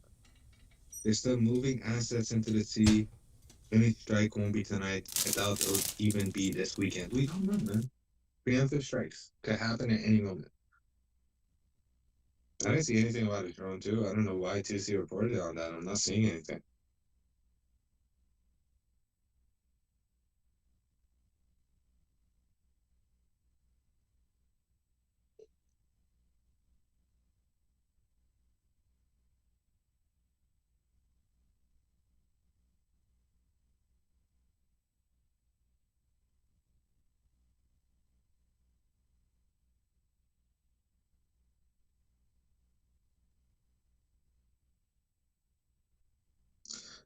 بیل کاری کرده آیا؟ یعنی من نمیفهمم بیل کاری کرده آیا؟ نمیفهمم منظور چیه. Susie TV confirmed the drone attack. I'll send you the like. Okay.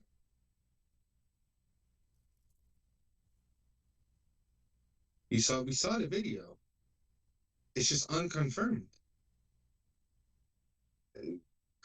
Is it his ground reports? How did they know it was a drone? How did they know it was not an explosion?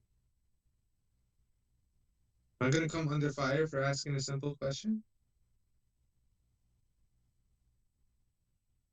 Caddy. The craft that you guys are talking about with the supposed alleged Delta Force, we mentioned this already earlier. We were tracking it, and it was heading west. It actually left, like somebody said, Georgia. To be correct about it, because we were looking at it earlier. Now, should be some. Actually, that's it right here. The Commando 2. It actually technically left Georgia. Yeah, and everybody's still reporting on it going to Azerbaijan, which is not true. Not true. So it actually left Georgia. And I I think that one is fake news. That whole thing was a fake news. And you said, didn't you say Al Jazeera said that? Yeah. That they weren't going to allow any attacks from their country, as Azerbaijan. Mm-hmm. So this is the one that people were focused on right here. But oddly enough, look how quiet it is everywhere else. Yeah. And I mean no transponders. That is curious. I had not seen it that quiet on the screen. Last night we had the drone flying around and all other kinds of aircraft. Now it is so quiet in the area. Israel has reported that the plane that we saw went to Russia was the president of Iran. Well, he could be just going there for meetings to have talk about these drills, upcoming drills, to show, you know what I mean? That could be totally for prop. He's going to be sitting next to Putin, and they're going to be discussing their live drills upcoming in the Gulf of Oman, Arabian Sea. That's all. That could just be all for show. That, you know what I mean? Just to say that Russia stands with us. Because Russia didn't stand with them on the 12-day war. It was actually pretty embarrassing how their allies treated that.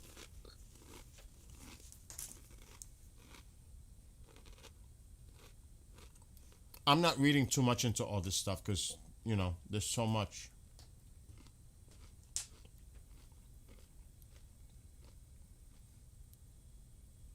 No, I'm eating.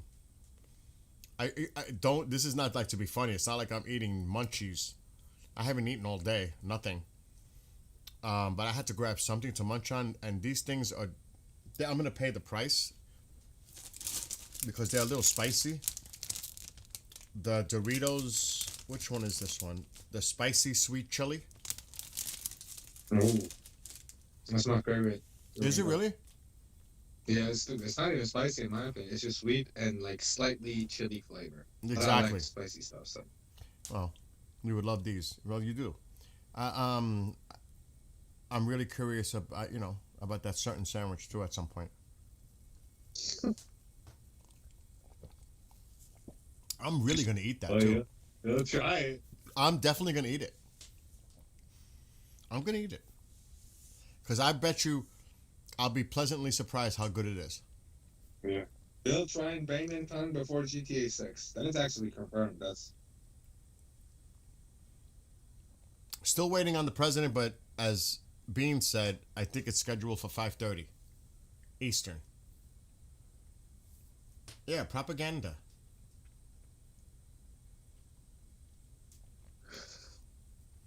Chantal, I see what you're.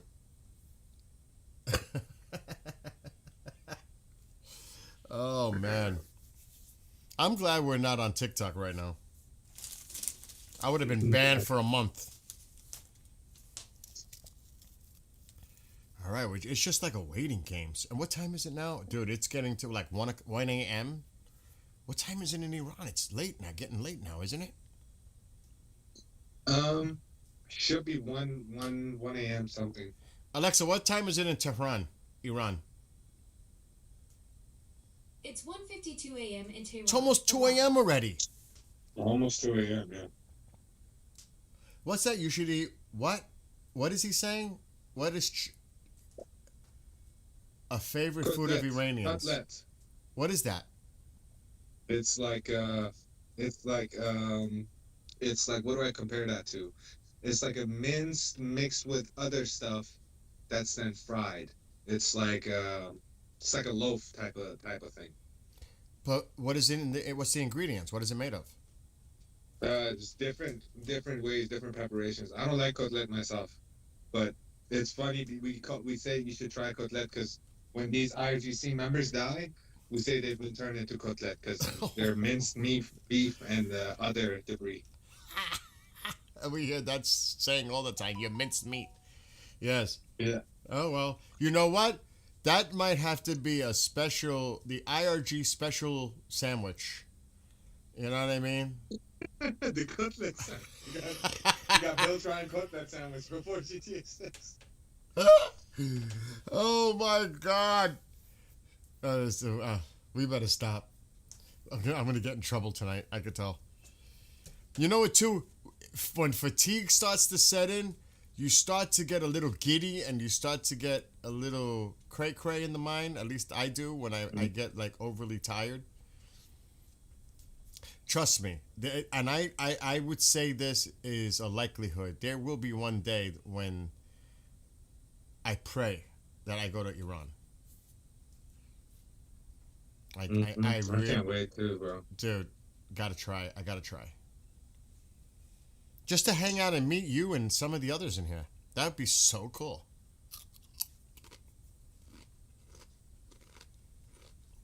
We eated this food for dinner. Aragon. And welcome, Aragon. You are most welcome. Aragorn. Oh my God, I said Aragon. Aragorn, I did it again.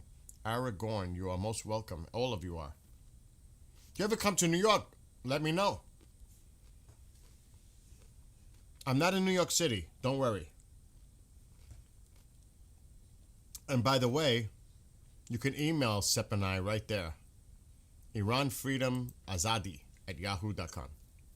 Reach out to us. If you guys got any inside news, any videos, anything that you would like to say without your identity being shared, hit us up. You really want to? You really want to get hungry? You don't want me to do what's done in the oven right now, or my Spanish rice? You don't want me to make you that hungry? I'm telling you. Matter of fact, in time, I'm gonna slice some meatloaf or potatoes and Spanish rice, and I'm gonna bring it right here and eat because I am freaking. I have not had anything all day, and those will get me sick if I eat too many of those. Plus, my diet can't do it. It's not allowed. It's my diet. No bueno. No bueno. It's just that I'm so hungry. Yeah. We're waiting on the president. We're waiting any information to coming in. I'm sure that Tusi's doing his super chats about right now. I'm pretty sure he's at that stage. Because he's been on now for a minute. Es warm van met Bingham te daar. Het geeft Can I ask you a question?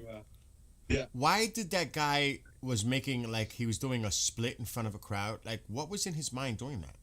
What was the reason? Trying to impress his homies. What you mean? That he can still do a split at 75 years old or something? I have no fucking clue why they do the things they do, bro. It's an alien. It's really oh alien. my God! Like, look at me. I still have range of motion. I can do a split. And then I would hear like a big fart coming out when he's doing it. Busting it down for the homies, man. I It's could just the just type of imagine. activity that IRGC does on the weekends. They all Oh gather my up, God! start showing assets and such. Comparing assets. Assets. Oh my gosh! Oh. Shut off that cake, yeah.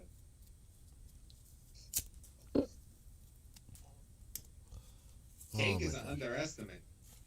That was some nuclear sites right there, man. Dangerous. Dude, I don't want to make everybody hungry. That's the problem. I may have to go off camera in a few minutes just to eat. You know, it's like, I don't want everybody else You to can freak take a out. break to eat. You can eat it. I can hold the fort down. No, I'll wait till after the president makes whatever announcement he's about to Alright. make. Because it should happen, like, momentarily.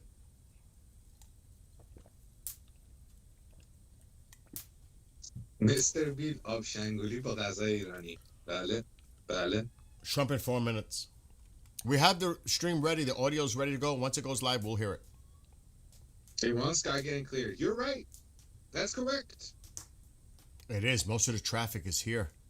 Because to the east of Mashhad, you're not going to, you know, Holy shit. Wait a second. That's actually fucking clearing out. all the action's going to be right in here. Because I'm it's expecting a note in like 10, 20 minutes. You Mark got- my words, guys. you got to think of the refuelers it would take to get to eastern Iran. You're talking about that is a trek. That is quite a bit of fuel just to get there. Before you start going there, you better clear this airspace and get air superiority where you can refuel them to even get there. I'm confused with the tinfoil conspiracies that we hear about the U.S. Army and whatnot. And What do you mean? Your friend cleared it up. Well, wireless energy. Yes, we know for a fact they have wireless energy. I mean, Oh my I God, know I for a almost fact lit they- something I was supposed to light on this. well, I'm confused how they haven't figured Shit. out this fuel situation, man. That their stuff still operates on fuel. But, like, What do you mean? They got plenty of tankers in the area now. Yeah, I know, but like they're fighters and such. I would just assume those to operate without any fuel at this point. With what I'm hearing, I only said one of the stuff that I know that they Well, have, which is what. he's saying that we have technology that, you know, that the 20%, 15% that we're not seeing. Yeah. You know what I mean? But that's not, you're, Yeah. you're not going to see that here. Snoopy. I almost did a boo-boo, I'll be honest. Let me ask you a question. You wouldn't. Do you know what PPP is? That expression? Me? Yeah. What's the PPP? Puff, puff, pass? I'm just saying. Oh yeah. Okay. Yeah. Well, I need to PPP. So I I'm. thought Puff Puff Pass is amongst others. Well, it's like, oh shit, here we go. Well, maybe. I heard something. Pass the Dutchie on the left-hand side. Here we go. It's coming. It's about to start. Here we go. He's signing. He's signing stuff into law. Thank you very much, everybody. Been a little busy day. Right? We had a good morning, and now we're having a good evening, and we're going to a premiere in a little while. But there's nothing more important than what we're doing right now, in my opinion. Oh, that's right, the Melania Today I'm movie. signing a historic executive order to combat the scourge of addiction and substance abuse. Big deal in this country and probably in every country. We're calling it the Great American Recovery Initiative. I'm grateful to be joined by co-chairs of this sweeping new effort, Secretary of Health and Human Services Robert F. Kennedy Jr., and Senior Advisor to the White House Great American Recovery Initiative, Catherine Burgum. Thank you both very much. Thank you, Catherine. Thank you, sir. Thank you. Where's Bobby? Bobby? Hello, Bobby. Come here, give me a hand. I love Bobby. You're doing a great job, Catherine, right? Do we think so? Who's doing a better job, him or your husband? Maybe your husband. He's doing a good job. I'm just getting started. sir. They're both doing very well. I know you're going to do better than both of them. Thanks as well to Attorney General Pam Bondi, Secretary Doug Burgum, Secretary Scott Turner, Secretary Doug Collins, Special Envoy Steve Witkoff, who's got some pretty good news, Chief of Staff Susie Wiles. What kind of good news does he have? Oh, NIH no. Director Oh, Dr. boy. Jay Bhattacharya. Oh, I've gotten good at that. Jay. We can't put it on screen. Administrator Copyright. for Medicare and Medicaid services. Dr. Mehmet Oz, who's doing a fantastic job, and Director of the Office of National Drug Control Policy, Sarah Carter. I also want to introduce a great friend of mine who happened to be here, and he's very much committed to this. He knows how important it is for our country. He's built a tremendous American company. It's called WeatherTech. I guess you've seen the ads. I've seen the ads. I think they're great ads, but more importantly, it's a great product. David McNeil. David, congratulations on what you've done. It's incredible. Thank you, Mr. President. Thank you. Really great. And the president of WeatherTech, Ryan Granger. Ryan, congratulations. What a great job. They built an American company, and it's a thriving company, too, so with a great product. It's great to be here in America.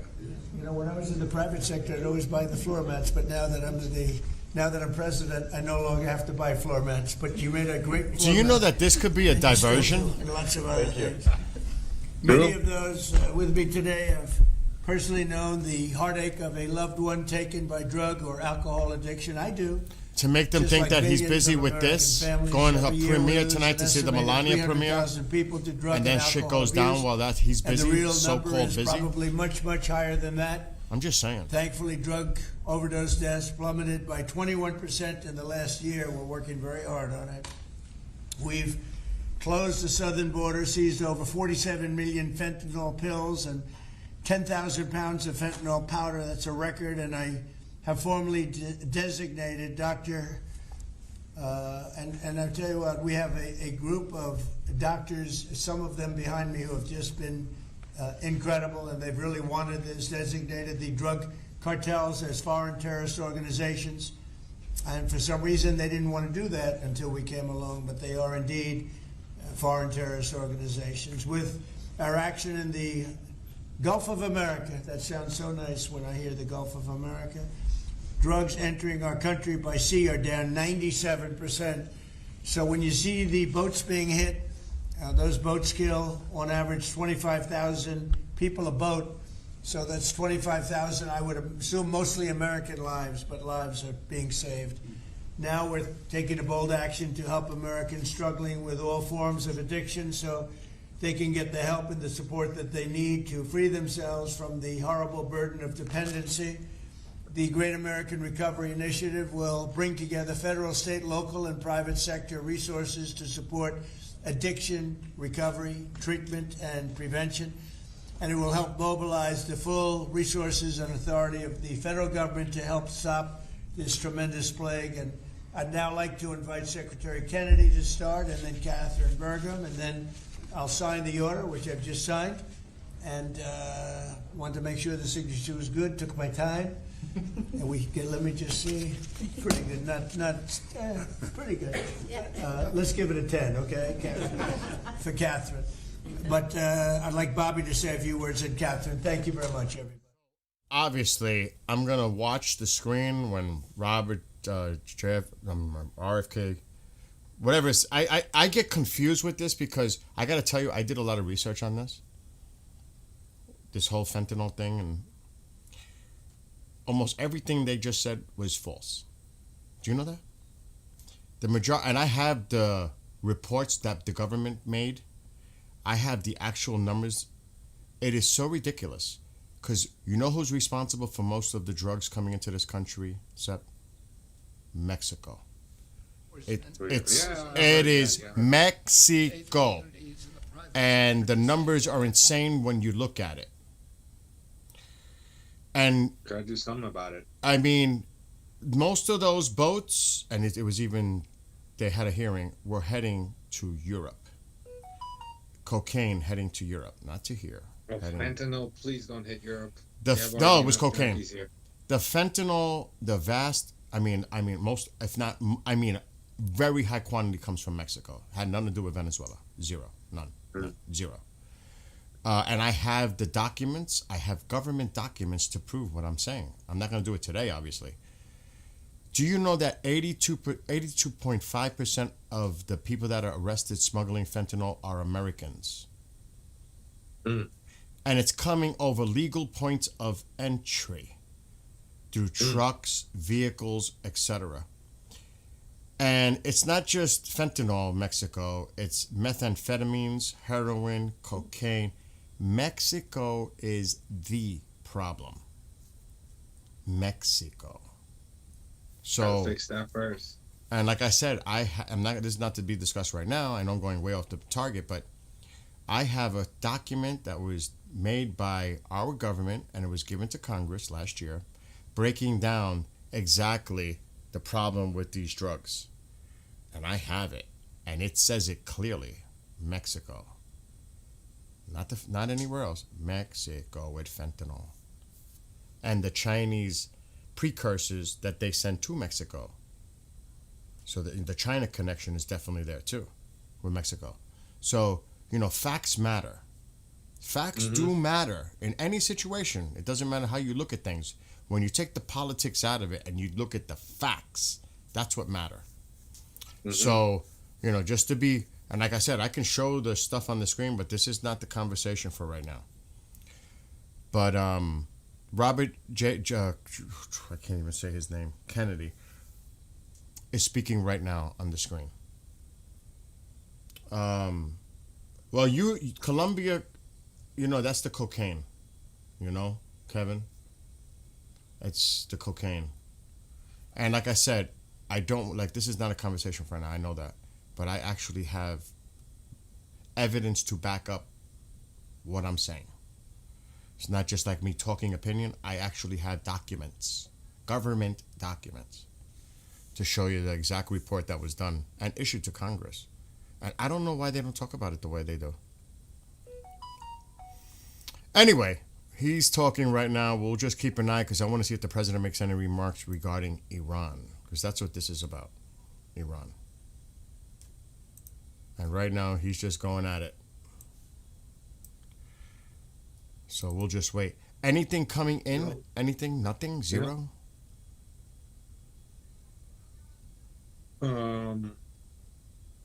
Checking. Just the same regurgitation of the flight to Russia. And that's about it. It feels like something is going to go down, but it's already after 2 a.m. That air traffic is a little odd right now, though. We always see this gap. But where'd that plane go? Where was that coming from? Because if that plane was coming down and it's going up now, did it just divert? That's the only reason I'm saying. Oh, it just took off. Okay. This is that's UAE, that's Turkey. So they're coming down. These are coming down. But look at the airspace over Iran. It's empty, man. Almost empty.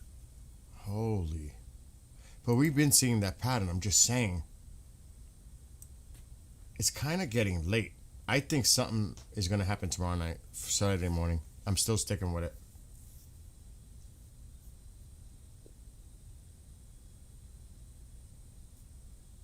I don't know, dude. Okay, bro. It's I'm gonna too. call people stupid clowns and just take his money for it. Go take it. Okay, now she's talking, by the way. And once it comes back to the president, let's see if he takes any questions from the press. Because, this is specific about what he just signed. And she's just talking about it now. Once she stops speaking, because he referred to the two of them, and then it's going to go back to him. Because I forgot, tonight is the premiere of the Melania documentary. That's the premiere he was talking about. He's going to go see the premiere with his wife, the first lady, right after he leaves here. If I had to guess, that's what he was referring to. So she's still going. have to wait. ترامپ منتظریم حرف عوض بشه چون گفت ویتکاف خبرهای خوبی داره و هر وقت دوباره دوربین افتاد دو ترامپ من میوت میکنه استریمو، ولی الان اون یارو رابرت اف کندی با اون صدای تخمش داره حرف میزنه. Mom, I'm on the what? Eddie was sending me a message. A package. I haven't seen it. Not that I seen. No, I got to go back outside and check. Okay. Let me mute.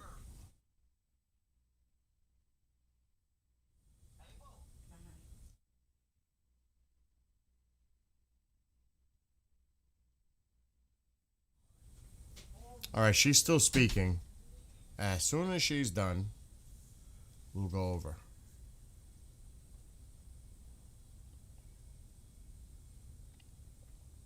I mean, I can put her on now, but 15 years later. the audio is so bad on this stream. I think it's compromisable. I mean, dude, it is so bad. Because that's coming, that we're using the Forbes. That's on them. That's not on the president. That's on them. That's poor on their end. Coverage. Poor. Very poor. It's unacceptable. You're an audio guy. I'm an audio guy. That shit is unacceptable. All right, hold on. I think she's almost done. Looks like she's coming to a close. I'm going to put it on for now. We should announce the national response to the opioid crisis. And nearly a decade later, the crisis remains, and in many ways, it has grown worse. Not because we lacked compassion, not because we lack effort, but because we never fully aligned our system with the truth. Addiction is not a moral failure. It is not a character flaw, and it's not simply a behavioral issue. Addiction is a lifelong, chronic, relapsing medical disease, as real as diabetes, cancer, and heart disease. And when we fail to treat it as such, we don't treat the disease, and we pay mightily for the consequences. Emergency rooms, jails, foster care, overdose deaths, and broken families. The Great American Recovery changes that. This initiative represents a fundamental shift from reaction to prevention, from fragmentation to coordination, from stigma to science, from short-term fixes to long-term recovery. And for the first time, we're aligning federal leadership across health, justice, labor, housing, veterans, social services, the faith office, and education around one single shared truth. When addiction is treated early and correctly, people recover and families heal. Addiction is a generational disease, and if we don't treat it properly, it repeats from parent to child, from community to community. And when we treat it like a lifelong condition, the condition that it is, we stop that cycle. We save lives, we restore families, we rebuild communities, we return people to dignity, purpose, and productivity. Mr. President, thank you for seeing this moment clearly. With your leadership and the Great American Recovery Initiative, we're establishing a new framework and a new national response to the disease of addiction, including treatment and care that parallels other chronic diseases. With this framework and treatment, recovery is not the exception, it is the expectation. Thank you. Thank you, darling.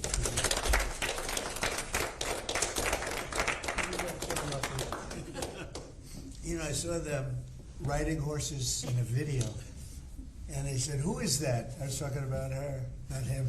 And they explained it. I said, "I'm going to hire him because anybody has somebody like you to be with. It's an amazing tribute, and it's a great couple, amazing couple." And she's very much a part of his big success. He was a fantastic success, as you know, having been one of the most successful business people. And I saw him campaigning, a great governor, two-term governor. He did a fantastic job, North Dakota. And he's done a great job, and I'll tell you what, Catherine's a very big part of it. I see it. It's just really one of the fantastic couples. So I appreciate it. What a beautiful job you've just done. And I'm going to give this to you, and you can figure out what you're going to do with Bobby, you know.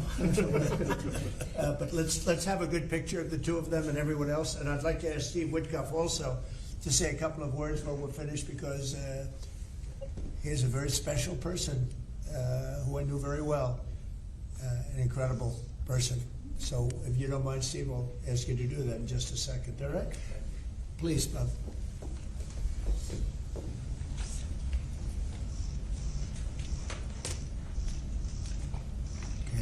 Thank you very much. Thank you, sir. Thank you.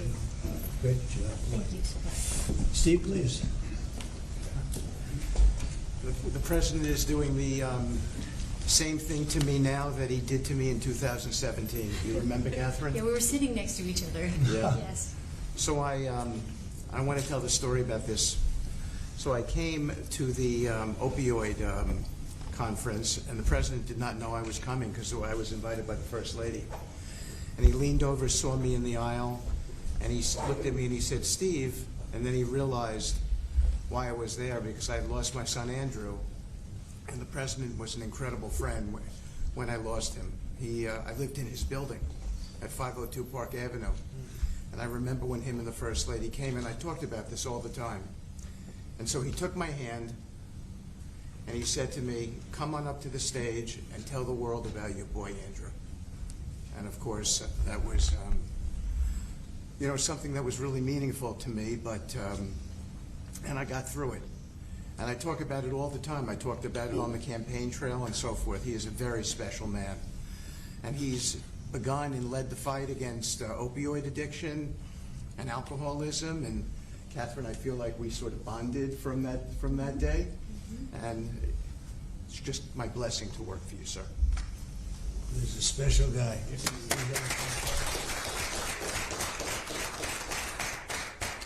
He and a group of people, Jared helped and others helped. Steve, peace in the Middle East, and we're there. Yes. A couple of little flames, but they're very little by comparison, and they'll go out quickly. They're already going out. And he's now trying very hard to settle up with Russia and Ukraine, and I think a lot of progress is being made there. And I told that Russia's not doing any shooting for a period of time during this horrendously cold weather. Because of you. So we asked President Putin if they could stop the shooting for a week. They're being hit with proportionately the kind of cold that we're being hit. It's much colder in Ukraine to start off with, but it's really cold now, and he agreed to do that. We appreciated that very much. It's a nasty war. It's a nasty, nasty war. Would anybody else have anything to say? I can say that I am extremely late, but that's okay. Don't worry about me. See, he's going to avoid the press again. Twice. Earlier today, and it looks like he's going to avoid answering questions from the press. If I don't mention Marty, Bobby always mentions it. So we have a great team. Jay, great. Marty, great. Do you guys want to say something? Thank you. Thank you. Well, historically, with addiction, the entire society has always been reactionary. And that's been the story of healthcare. But at the FDA, we are looking into incredible cutting-edge therapeutics, and we are being proactive, giving them vouchers when we see something that's promising to get an approval as quick as weeks in an era of a 10 to 12-year approval time. And the ultimate therapeutic is community, houses of worship, addressing loneliness. And so that's part of the MAHA agenda, thanks to Bobby's. Thank you, Mr. President. Thank you very much, Rich. Thank you. Jay? Mr. President, in 2018, you launched the HEAL initiative, helping to end addiction long-term at the NIH. It's paid fruit. It's yielded fruit. The ingenuity of small business has developed products that can deal with pain without opioids. The naloxone, which saves lives, right. That was the fruit of NIH. And for the kinds of investments that are your administration that you made, starting from from the first Trump term to now, will continue to pay dividends. The kind of research that the NIH is doing will help turn the tide, make people's lives so much better, restore families. All of the addiction that we've seen, 80,000 deaths we saw, the huge spike in addiction deaths, during the first Biden term is going to be a thing of the past, and I'm so proud to be part of And this. from some great things happening, right? Yeah. Marty, great, really great things happening, I hear, and some pretty big announcements over a short period of time, right? Yep. Moving drugs over the counter so you don't need a prescription. You're right. Naloxone, which treats opioid, is one of those drugs. And we're being proactive with synthetic 7-OH, a new opioid that's showing up, and we're working with the DOJ on addressing that because chemists are coming up with new opioids faster than the government has been able to keep up. We're going proactive on these new chemicals. That's great. No, I hear fantastic things. Thank you all very much. We really appreciate it a lot. Thank you, Oz. He's doing a fantastic job. Thank you all very much. I appreciate it. Thank you, please. Thank you. Mr. President, can you respond to the new Fox poll that says people think ISIS's tactics are too aggressive? First reporters, we're done. Thank you, cameras. We're going. Thank you, press. Thank you, guys. He's not taking questions. He's just sitting there, turning his head sideways, back and forth, and the press is walking out. So again, nothing. No press. Twice today. Twice. During the cabinet meeting, and now, not one question taken from the press. Nothing about Iran. That wasn't what that was focused about. Not much he didn't say, Sepp, are you there? I'm here. Can you hear me? Yeah.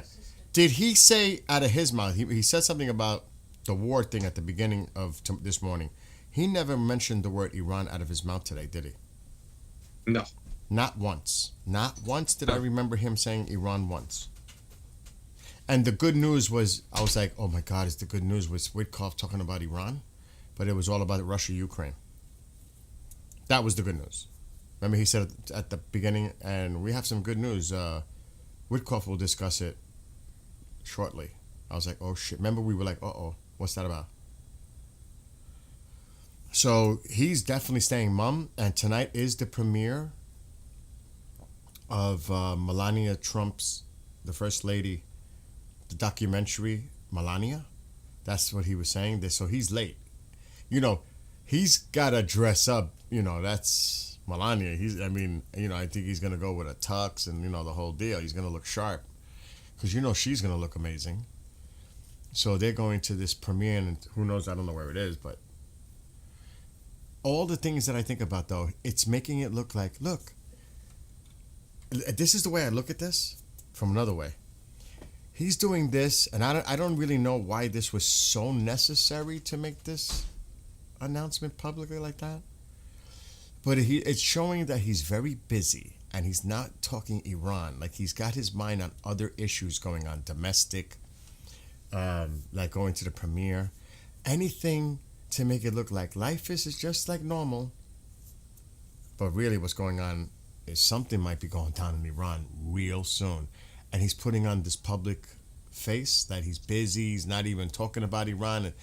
It must not be a big deal if I'm not talking about it, kind of a deal. He's going about his business for the country, going out, But not to speak about Iran. One thing about our president, he's very vocal, very blunt, very direct. If he had to say something about Iran, he would have. So I'm wondering if there's some of that involved here too. He's always busy. The guy don't sleep. He doesn't ever sleeps. He sleeps like 3-4 hours a night, if that. Yeah, he's busy. Look, I'm telling you, oh my gosh, it's like you put on this public face, like everything's normal. Do you understand what I'm saying? Like everything's fine. I'm going out. I'm doing this. I'm doing this. I'm not in the Situation Room. I'm not giving any hints about what I'm thinking about Iran. I'm just doing my thing. And because everybody's paying attention to what he just said, waiting to see if he would say anything regarding that. And no, you didn't get it this morning. You didn't get it today. He's not leading on to anything. That's my point. He's not leading on to any. Yeah. Are these diversions? I'm not saying it is. I got to fix my audio because I had it all crazy for that video. Hold on. My balance is off, all that. That was just bizarre audio like this morning. I forgot. I'm not saying it is. But sometimes you got to look at things from a different perspective and just say, could that be part of it? Do you know what I mean? Thinking a little bit outside the box kind of a thing. Could this all be show? Because he's trying to show that he's busy, and meanwhile the shit's about to go down in Iran. Because they're watching. Everybody's watching. He's going out to a premiere. It doesn't look like he's going to do anything tonight. He'll be at a premiere, and they'll be ways to verify that he's at a premiere. Yeah, he's busy. It's not like he's getting ready to jump into the Situation Room. And they might make a really stupid, naive, bad judgment on that. I'm not saying, you know what I'm saying, Sep? I'm just saying I could think of that as being a possibility. I'm speculating 100%. But it wouldn't pass it to me. Is anybody understanding what I'm trying to say here? Probably not. Probably not. And Tammy, please, is she here? Is Tammy here? We always send our love to Tammy, and especially, you know, like, and her husband is Iranian. And he's over there. We send our love to everybody. Wait a second. What? Now check TKN 3137. Slow down. Hold on. That's a lot of letters and numbers. That sounds like more than normal. What is it? Yeah. TKN 3137. Oh, that's normal. My brain is overloading with mom and everything else going on.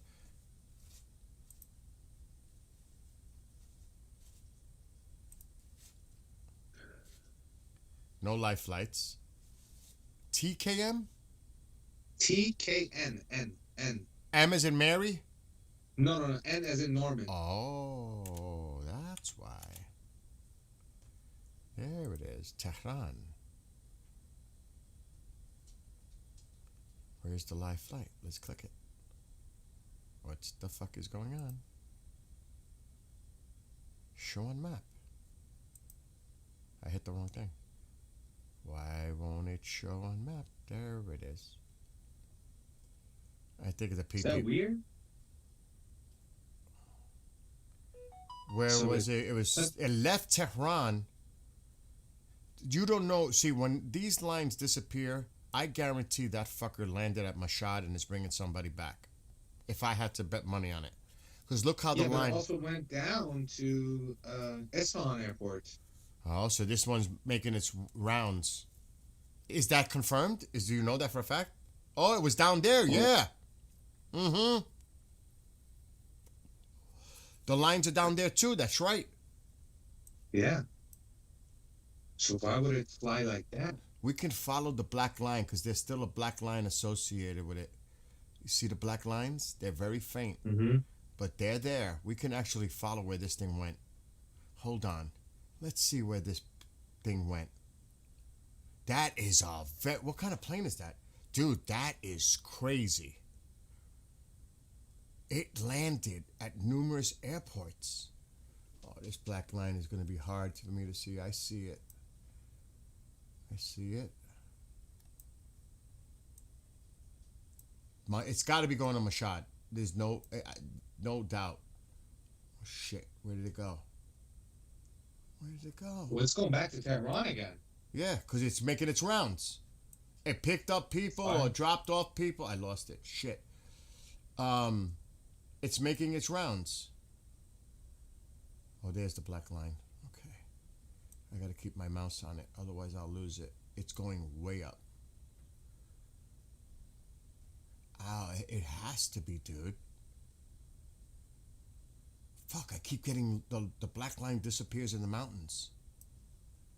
Let's go to Mashhad. Mashhad. Maybe I could pick up the line from there. Where the hell is Mashhad? Where the hell is it? Oh, right here. It's gotta be a line here. I guaranteed it went up here and then it went down there and... Or maybe, I don't know. I'm bugging out on this, actually. Maybe the line goes... We got a private plane that took off from Moscow right in the Caspian Sea right now, right above Tehran. Maybe it actually went down first. And I'm not picking it up. Let me hit it again. Come on. The monitor's far away from me, so I'm way off. What the why would it be down here? That's what I'm... Where's that line going? Because there's a line here. There's another one line going. Yeah, so the line comes...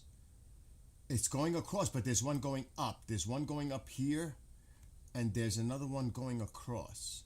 So I think it might have went down there first and then came up to Mashhad and is now heading back to Tehran. There's the line, there's the line, there's the line. It did go down. There's the line. It's flying right along that flight path. And then I lose the line. There it is. It's so hard to see because of the colors. There's the line. But I can't refine the line. Are we far from Mashhad right now? Oh, there's the line. I see it. It's right here.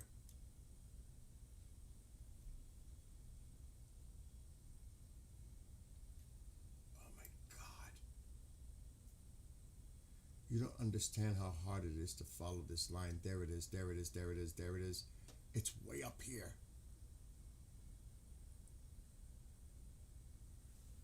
Oh my God. I got to get my glasses on. I gotta leave the mouse there, dude. That is really. Can you see it on the? I gotta open on my side too. It's really weird. It's going fucking way up here.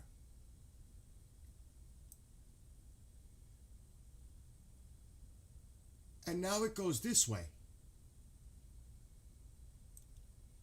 So that's where it's heading Could now. they change it to make it look like another plane than what it really is? I could actually take the filter off of what we're seeing in the background. We might see the line better.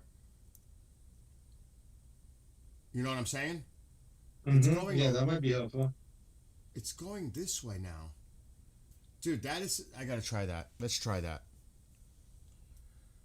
Change the filter. I got it on black and white so I can see the line pretty easily. I forget where to do it though. Visibility. Maybe. Let me see. The map. The pin, we need that on. Flag, I have that. Label, this is all about the labels and shit. Wait, low altitude. Satellite. Okay, hybrid. Here we go. Black and white. There's the freaking line. There's the line. It's now I see it easier. Let's zoom out. Oh, you can definitely see the lines now. Oh, look what it did. It did. It came here. It looks like it went here and then it goes down to here. Then it's coming back up. And then it's heading back. Dude, this thing went crazy. It's all over the map. It looks like it stopped. Okay, so it took off. It went this way. Could it have stopped here? Yes. Just because this is here, that doesn't mean nothing. I think it stopped at Mashhad. It went down to Isfahan. But then it waited, and when it... But this could be avoiding airspace too. They could have done this route to stay away from this airspace. You see what I'm saying? Maybe they did that route to go around. Why wouldn't they just come straight? You know what I mean? Why were they taking this route? Why were they avoiding this? I don't know. I might be reading way too much. But yeah, this flight took some crazy shit. You see it, right? Oh, tell me I didn't lose you. Oh, God, did I lose him? Everything's fine. I'm going back to hybrid. Yeah, that is odd. Yeah, you could use playback. That's right. I could do playback. That's true. Duh.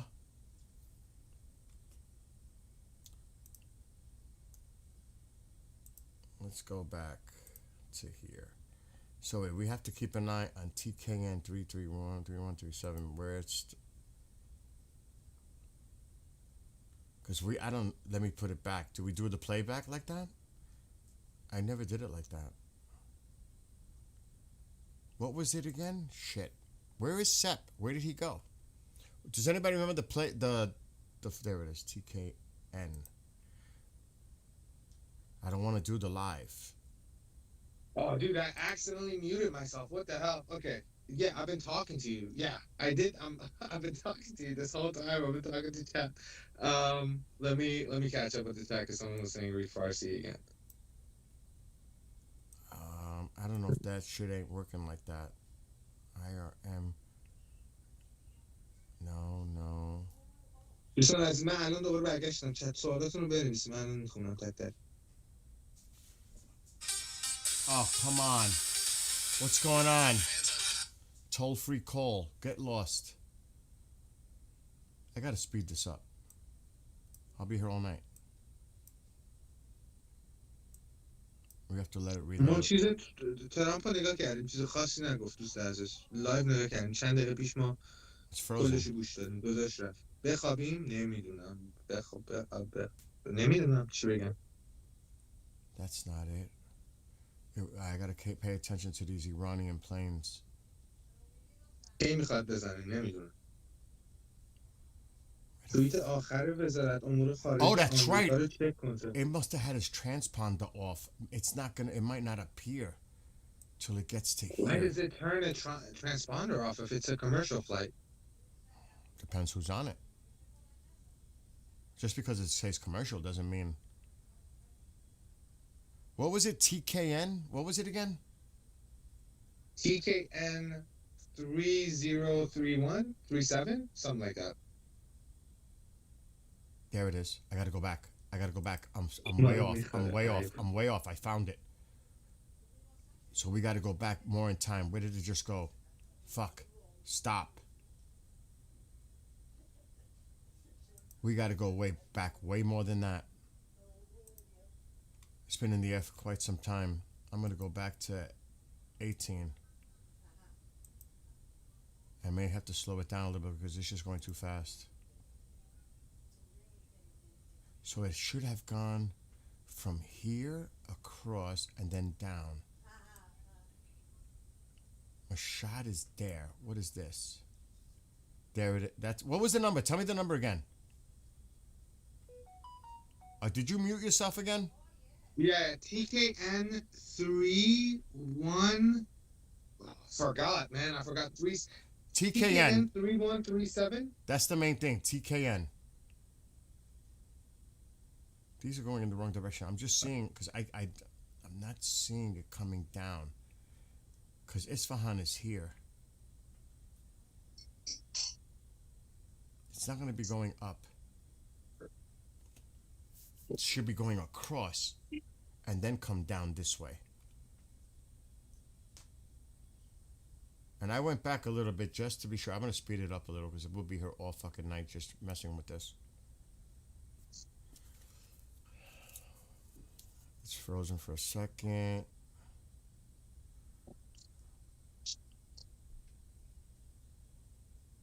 I'm just seeing if any planes are taking off.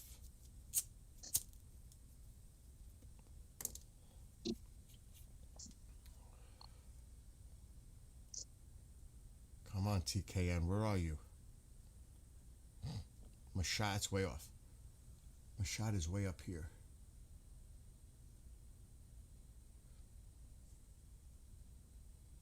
Is that it? That's the fucker right there. It wasn't there. That's why. Because the line is not there. And it disappeared again in Isfahan. It was just there. It wasn't there. What? Why and there it is now. There it is. It's there. It landed. Then it disappears.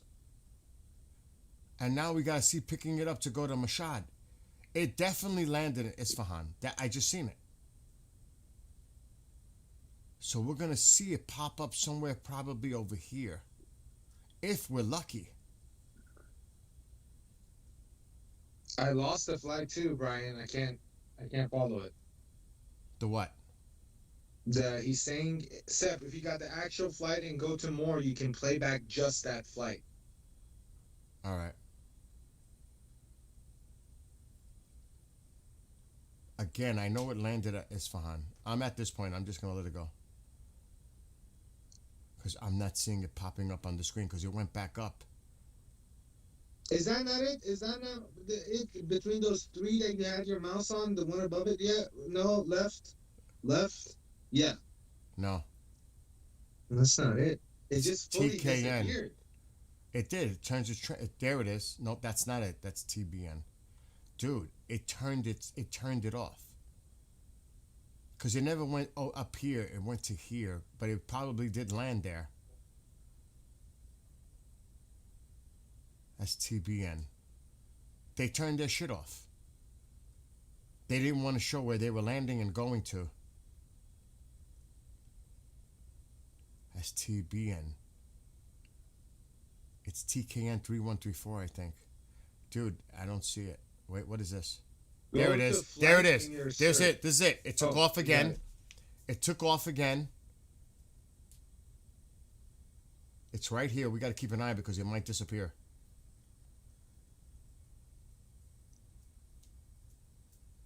So it definitely landed at Isfahan and it's going back to Tehran right now.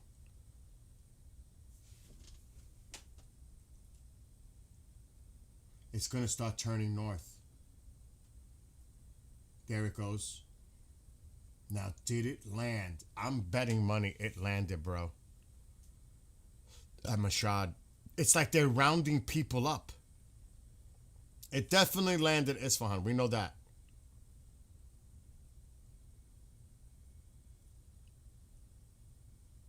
Bingo, disappeared.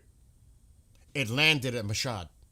It fucking landed in Mashhad. It went to Isfahan and then it went to Mashhad. And now we got it. If we go to real time, because we're not, we might pick it up leaving Mashhad. It definitely did. It landed in 2 airports and then it went back to Tehran. What the hell is that about? That's so weird. That is very weird. That is very weird. That is odd.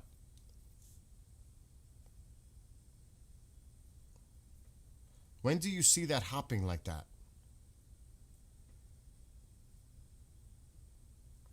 Okay, so it's going to pop up on the screen again because we can go to the real time, but it's like somewhere near Tehran by now. It's going to appear somewhere here. If at all, it might pop up over here.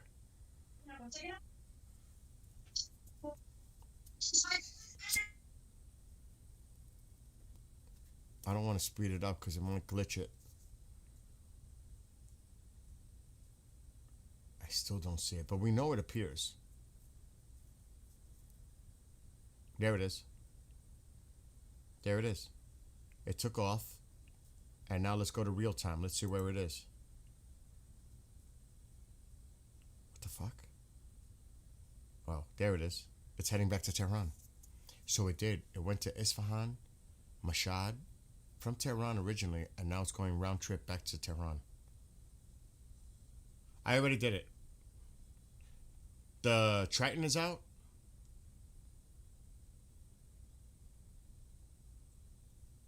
What kind of plane is that? I think it's a commercial flight. Looks like a commercial flight. Donald Douglas, passenger. Interesting.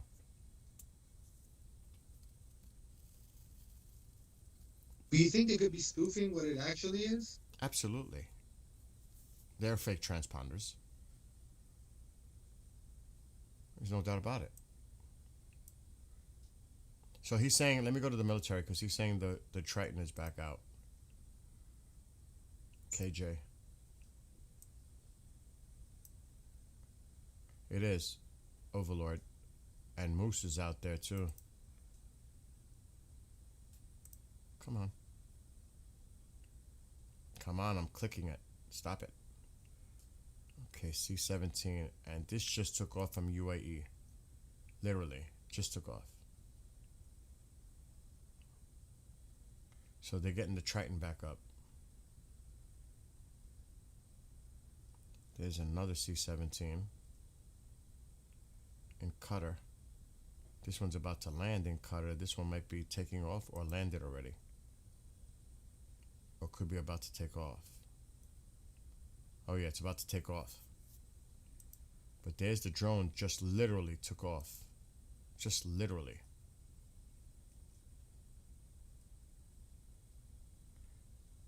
Look at the altitude, it's climbing, and the speed. Flight ITY 857 diverting to Athens. Let's check. ITY. Yeah, you looked that up. 857. That sounds like a turkey plane.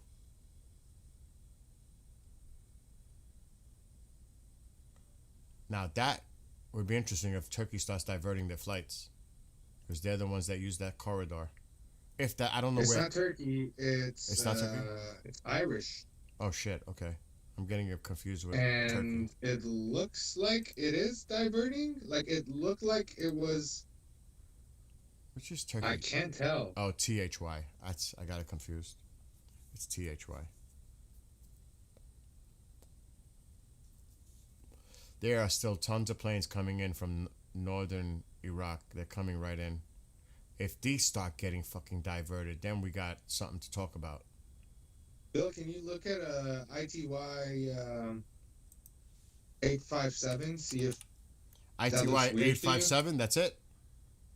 ITY 857. Yeah. Dubai to Rome. And it just diverted to Athens. What was the original? It diverted to Athens?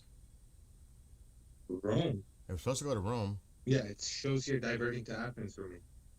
Yeah, it says it here too. Diverting to Athens. That's interesting.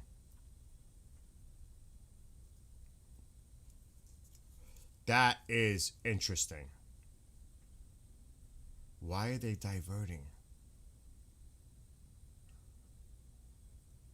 That's really weird. It's not even like that far away from where it took off. What the hell just happened to my screen? I didn't do anything. I must have. I don't know what I just did. I don't know what I just did, but it's not good. Oh my gosh.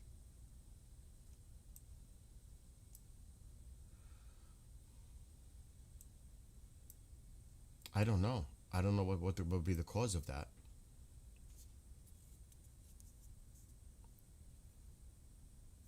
There's a private plane right in Tehran that just suddenly avoided What the their fuck? airport. What is this? 2 NAs. Don't tell me they're scrambling to leave. Tel Aviv not available. Not available. Not available. What's up with that? Bill? Germans. What? Check. Lithuania. No, Lithuania. What? Check what? the skies over Tehran. And you can see a private plane that took off from Moscow. Really? And yeah. And then it came to Tehran. And it's making a round trip? Right as it got close to airspace, it did like a sharp turn. That's because it probably was already had landed and now it's back in the air. I don't buy that at all. It probably landed and now it's appearing here. That's interesting. And now it's going back. It almost looked like it ignored an airspace, dude. And Yeah, this is making a round trip. This is going back to Moscow. Whatever is going on. Oh, yeah. Oh, yeah. Oh, yes. It came in and it stopped, did what its thing, and now it's going back. It's a round tripper. Ain't that interesting? Wonder who's on that plane. You know? Mm-hmm. Wonder. Or, who's on that plane, period. Oh, I thought it disappeared. So, yeah, that's another interesting one. And here comes this one coming in. That's an interesting plane in itself, making those stops. Why would it go to Isfahan and then Mashhad round trip back to Tehran? That is bizarre. It's like there's a lot of weird movements going on in Iran right now with these flights. We saw the 007 leave earlier. That's what Tusi was talking about. But, you know, we were talking about it when we seen it. Somebody told us in chat. Maybe the weather?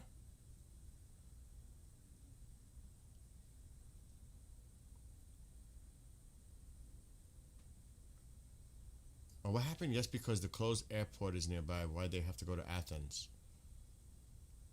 Because I think they closed the airport it was originally going to go to. I'm not sure. I might be misreading that.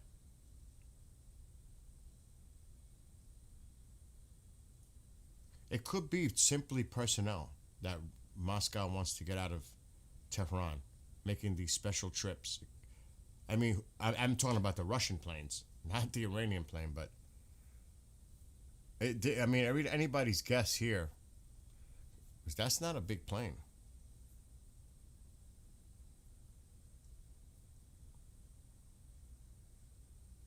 Exactly. Why? If they're having a problem with the plane, mechanical failure, they would land at the nearest airport where there's clearance. I mean, are they gonna really fly all the way over there? I mean, really? That don't make sense to me. And where the hell is that plane?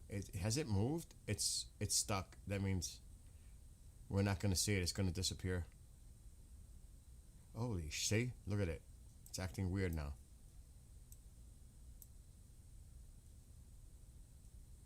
It's moving, but there's no solid line behind it, so I don't trust anything. It's heading south. What the hell? Could you imagine them picking up the Ayatollah to move him somewhere else? On a Russian plane? I'm just saying. If you're muted, you might be muted, Sep, because I can't hear you if you're there. Sorry, what were you saying? Sorry, I had to do something real quick. No, I'm saying that's a Gulfstream. Could you imagine they came in from Russia to pick him up and take him somewhere else? Yeah, could be a. Who's gonna touch a Russian plane? Nobody. Again, I'm totally speculating, but anything's on the table. Anything. To get him out. It's gonna be a long night. It's gonna be a long next 72 hours, I think. Yeah. Because if nothing happens tonight, it's literally, if it's going to happen, it's going to happen this weekend because there's so much shit planned for next week with Iran, China, and Russia doing a joint live, supposed alleged naval exercise right where the carrier is. I don't see that being possible. Mm-hmm. We're not going to wait for that. Oh, yeah, who said that? I think that's Astro. Many, many hours of boredom followed by seconds of sheer terror.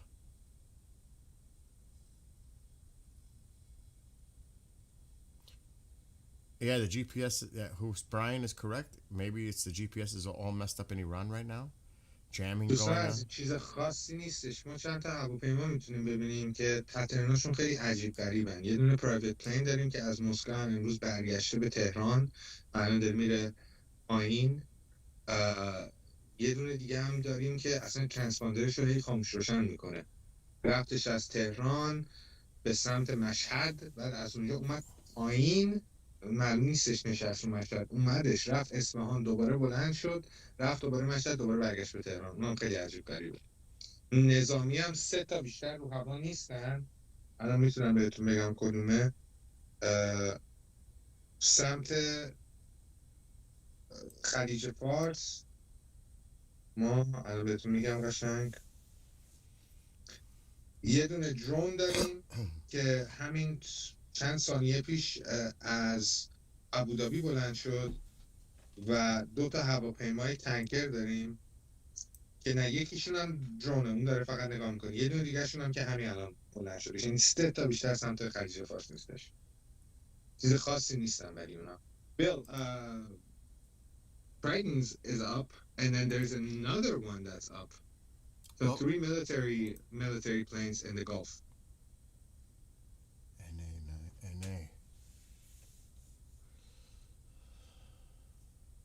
All right, I'm just checking something. I'm looking for the Israeli flights coming in. There's a lot of departing. At this time, that's usually the pattern. Here are some. Israel. So there's still incoming flights scheduled to come into Tel Aviv, and there's still flights taking off. So now, what am I looking at? What am I going to look at? Just put it on military filter real quick and show the audience the 3 planes. One is going down. 2 are in the air, and the Triton just went up again. It's Overlord 100. Yeah, right? That's it. That's it. That's a C-17. I believe that could be a C-17 or Hercules, Atlas, something like that. Yeah, that's a C-17 too. So those are 2 C-17s and the drone. ham radio. What is this? Our friend here is saying, check something regarding ham radio. What is a ham radio? It's like you never heard of a ham radio? Is it like the radios that? It's shortwave. So a lot of people have that personally. You ever see how the truckers communicate like when they're that's ham radio. It's like CB. Okay, so someone just said live emergency action message alert, ham radio monitoring World War III mention Iran crisis on ICOM. Where are you seeing this? Where is this coming from? No, I think it's the title of a stream, and he wants me to check it out. Oh, somebody put that out there. It's a stream. I have no way to even think about trying to confirm that. That's not my area at all. Maybe there's a ham radio operator in chat that can make sense of what he just said. If anybody can help in chat with that. He said, Tom says the emergency is common because we have them on our TVs all the time too. The emergency broadcast system, or whatever it's called, EAS. Smokey and the Bandit radio.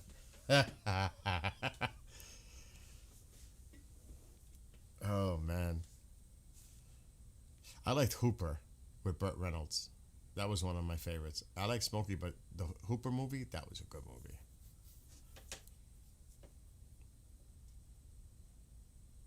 Yeah, it is quiet with this. That's a nothing burger. I can't really. I don't know how to read ham radios or what they say. Well, somebody in chat said that's common. Okay. So I'll just take taking their word. Like I said, I have no idea. So I say it again, even though I still say, and I don't know if you agree, we said it way earlier. Tonight is not the night. Could be, but I doubt it. I think it's Saturday morning there. I don't think it's happening tonight. What time is it? It's getting late already. Yeah. Alexa, what time is it in Tehran?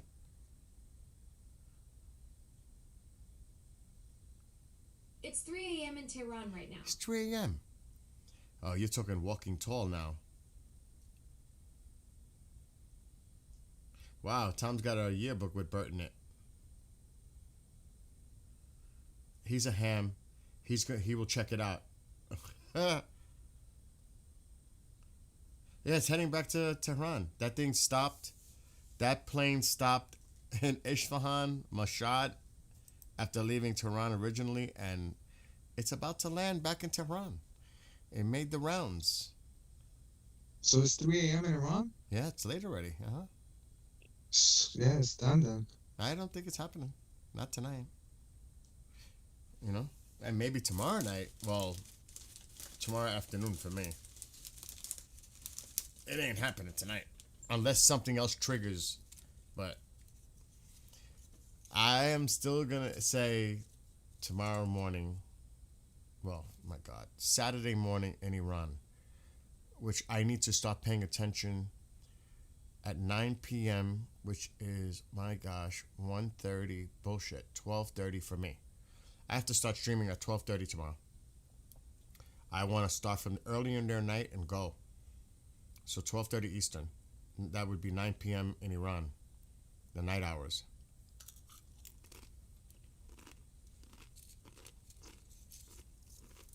I mean, we could give it a little while more.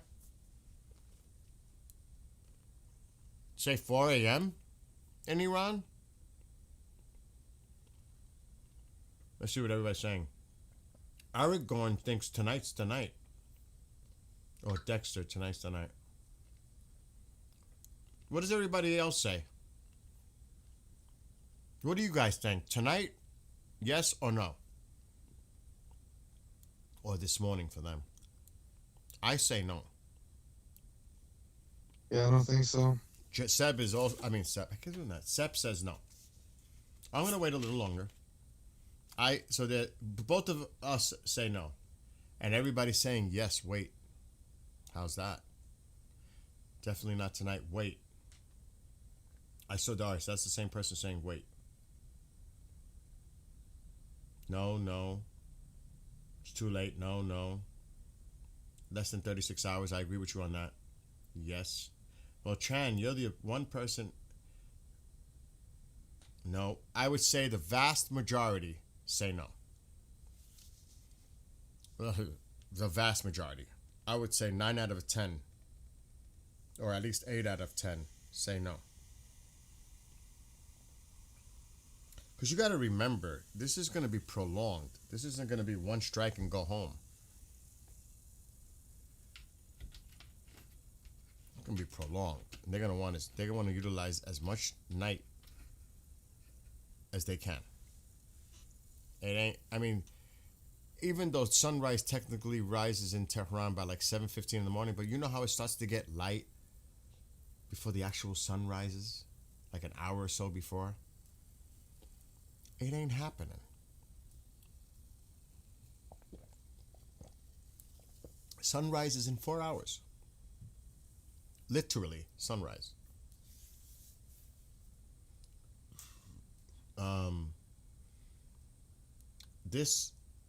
Kevin says, nah, this weekend or the next 72 hours, yes, after market's closed. That's what we've been saying that, Kevin.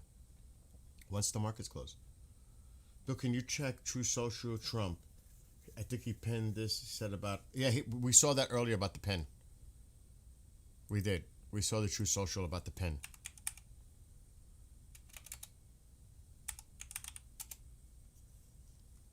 I mean, I could reshare it on the screen, but... That was a while ago. Remember, the guy's busy today. I mean, he's been quite busy today.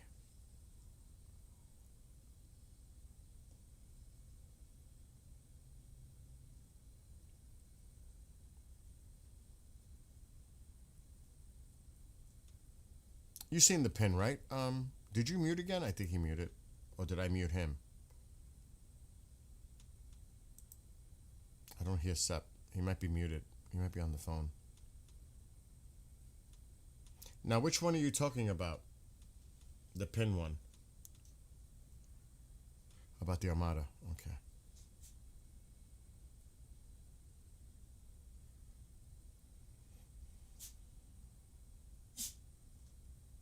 What is this, though? Oh, okay, that's about something else.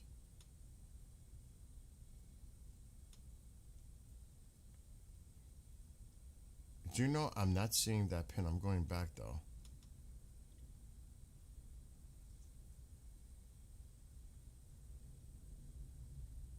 I don't see it.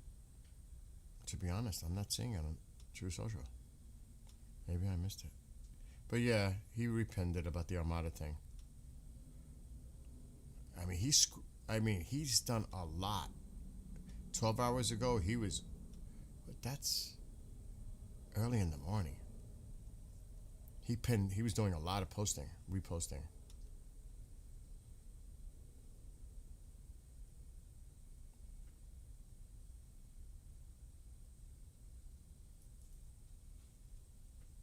I'm not seeing it. I want to just be stuck on it. Sep, are you there? Did we lose Sep? I'm going to keep going.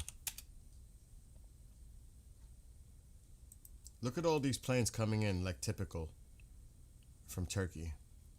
It's insane.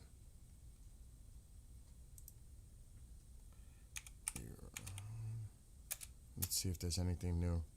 And I we'll give it a little bit more time, but tonight's not gonna happen.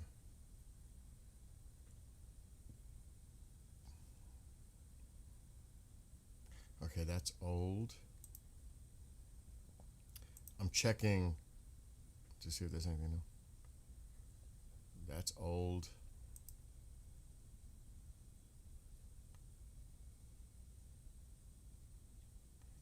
I'm not seeing anything.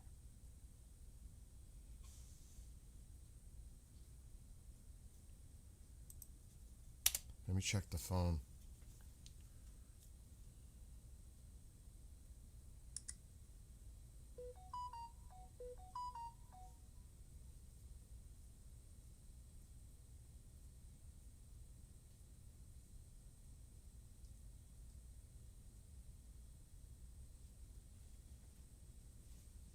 Oh, my friend sent me something though.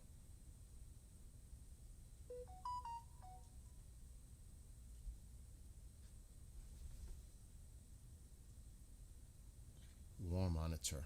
How long ago was this? Oh yeah, that was yesterday morning. About the Iranian drone carrier has been spotted anchored off the coast of Bandar Abbas, whilst Iranian surveillance drones continue to watch the Abraham Lincoln. That was from yesterday, but yeah, we're gonna take that shit out immediately.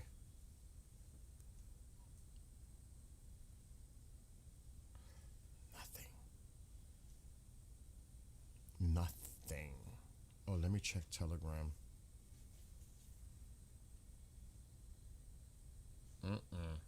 Quiet.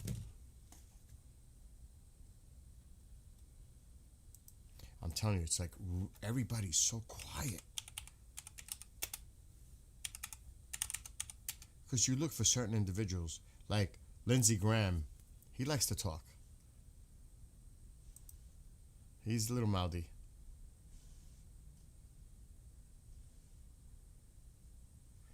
"37 minutes ago. Check this out."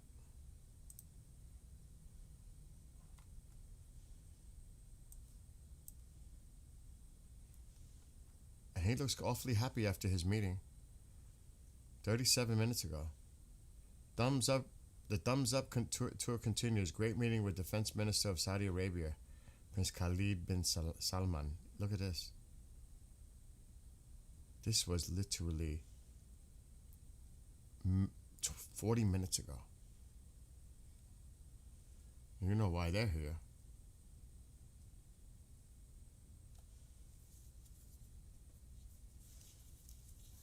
Holy shit. And Lindsay looks happy, so if Lindsay looks happy, he must have heard something that made him happy. Unless he's just putting on that face.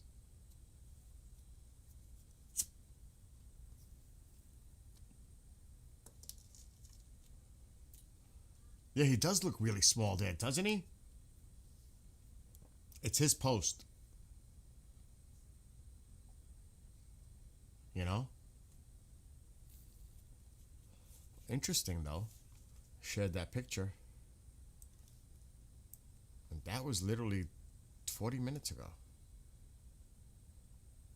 I can only imagine what that was about.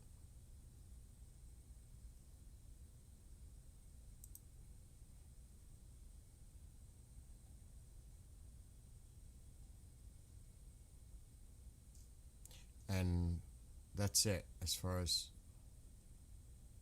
anything related. That's it from Lindsay. Sorry, I'm back. I had a work call. No worries. Yeah, I just had to deal with that. I don't even remember when I was. How long have I been? I think 10 minutes. Yeah, if that. Yeah. I'm checking on this side. I'm pretty sure I'll be in Vienna pretty soon. But we'll see. I won't say much more. But yeah.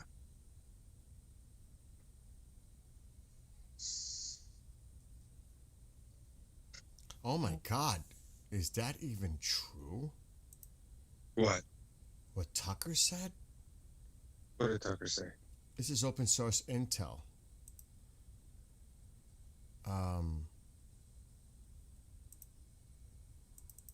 trying to get out of this message.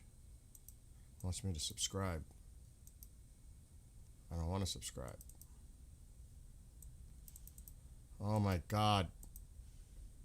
Now the screen is locked.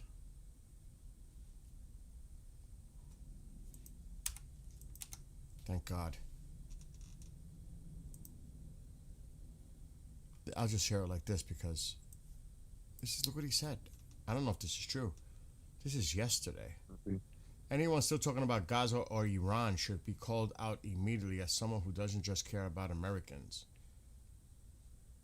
What? Says the guy being televised on Iranian news network. Okay. What? They play his show in Iran amidst war, man. This guy's a puppet.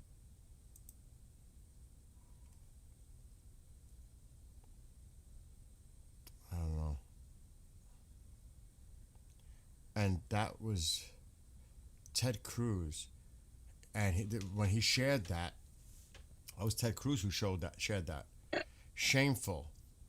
Tucker Carlson is a hack and a pro-Iranian zealot who is explicitly calling President Trump someone who just doesn't care about Americans. Trump's leadership on Iran has been heroic, and Tucker hates it. What is going on with that? That was Ted Cruz that posted that.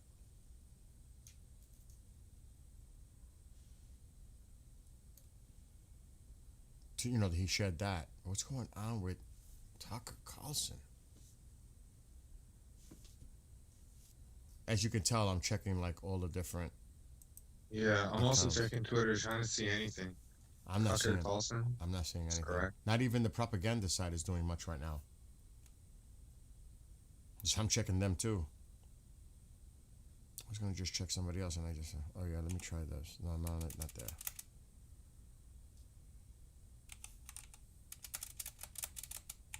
They're not gonna release anything until the president does.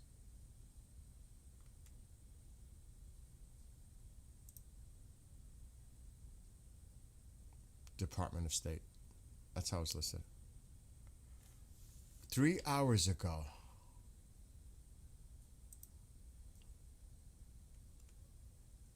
As the people, what is this?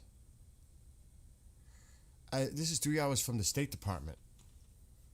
As the people of Iran continue to fight for their basic rights, Secretary Rubio took action this week to revoke the privilege of Iran senior officials and their family members to be in the United States. Those who profit from the Iranian regime's brutal oppression are not welcome to benefit from our immigration system. Facts. That came from the State Department.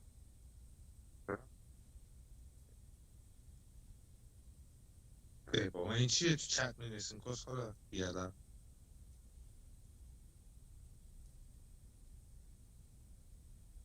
یعنی چی؟ خجالت مرد به این خوبی داره کمک میکنه برای شما رسانه بذاره میگی چیزه حالا بعدم نیست هرکی باشه ای بابا برای من تنه میندازی بیشور جواب تو نمیدم نه نیست نمیدونم شاید نمیدونم ولی جوری که تو پرسیدی به من برخورد داداش کسخوری نه فکر کنم تو کسخوری به فوش میدی Dude, it's not happening tonight. Yeah, I don't think so. Look at all that air traffic now. The ones we always see at this time. Look at it. Look at all the air traffic over the Persian Gulf alone. Look at all the air traffic coming in. And now it's starting to go up. Now it's going to get cray busy in here. Look at all the flights. چیز خاصی نیست ترجمه کنم دوستان عزیز در این می‌نویسین میفهمم ولی هر وقت یه چیزی مهم بوده چشم من براتون پخش میکنم ولی الان چیز خاصی نمیبینم. What the fuck is that? What is that? What am I looking at? You check the link in the chat. What is that? What are you? Where? You? Who's No, link? somebody posted it in the chat in YouTube. Yeah, in the YouTube chat. It's just a really weird plane.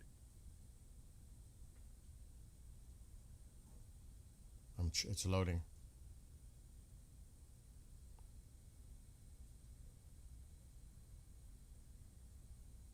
Oh, because of the movement, the way it's moving like that?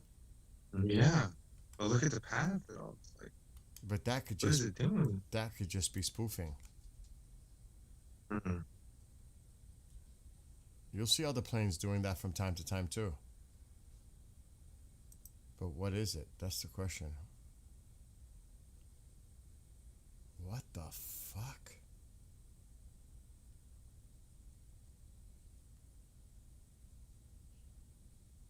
Has to be a disguised drone, right? That is definitely some spoofing going on with that. I mean, where did it come from? What? All the way from where? Moscow. Oh, it's fucking Russian.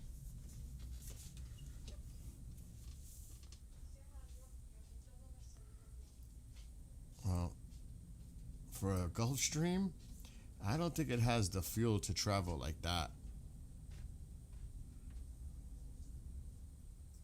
That's a drone. That's a drone. That's a big drone too, like a one that could fly for a really long time. I went under everybody's radar that whole time. And it's right not that far from our fucking carrier. It's right along the Gulf of Oman. What the fuck is that? واسه به یک هواپیمای روسی بله یه دونه پرایوت جت رو از مسکو روی هوای ایرانه. Look at it. نمیدونم دقیقا کجای ما چند داره یه 30 دقیقه پیش چکش کرد. Look at it. They're definitely... خیلی ممنون محمد جان. What does anybody think about this? This is weird. خیلی عجیب غریبه دوستان. این یه هواپیماییه که از روسیه اومده. اسمش رو داری گلف استریم، یعنی یه دونه پرایوت جت ماننده. بعد ولی هیچ پرایوت جتی نمیتونه اونقدر پرواز کنه. A smaller jet has the fuel to do all this? Yeah, no. That's what I was translating. And then go back to Moscow? Or unless it's going to land somewhere nearby. Look at this thing.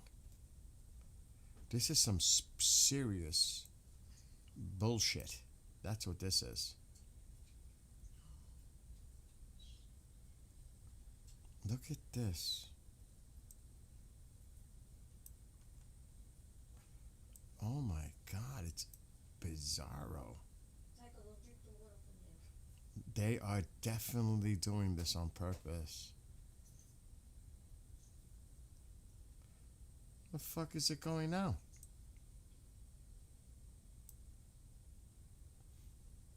This is so that we don't track it properly on here. I'm sure they're tracking it.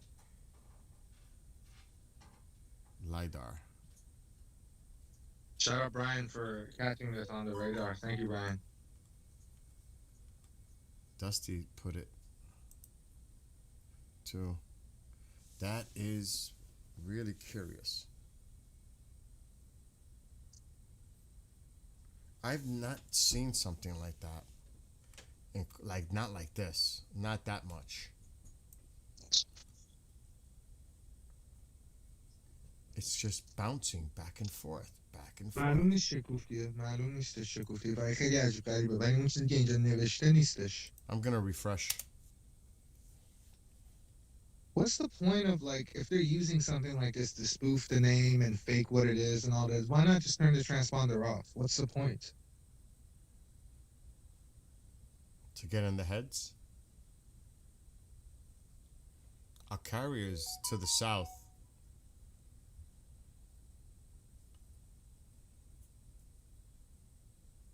Russians playing games.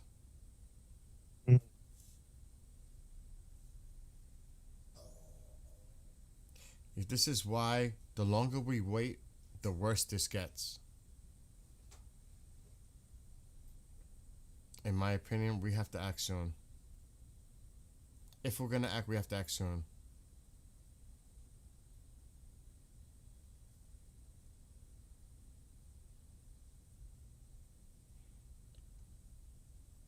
The president's gonna have to make that decision.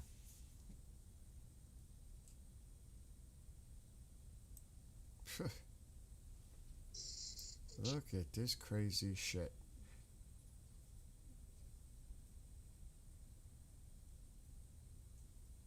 And then That is crazy, dude. Look at that. That's so weird.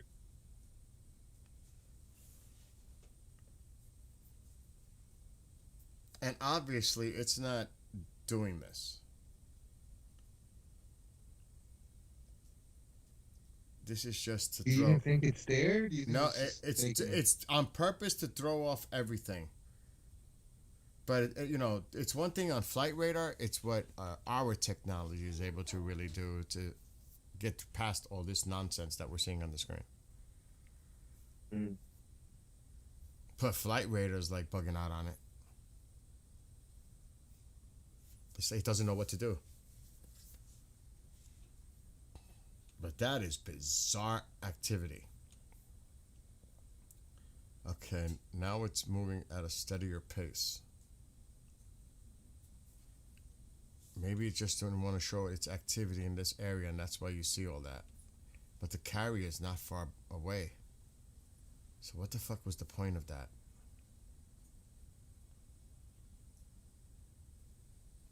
Let's see if it turns around. Because it was there once before. Watch it shoot back to the right. Oh, it's still going.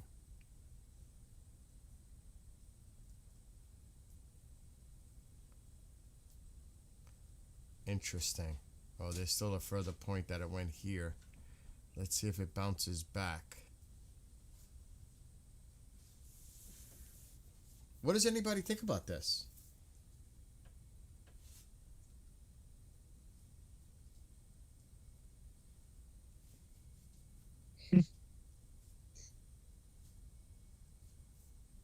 Could it be hundreds of drones?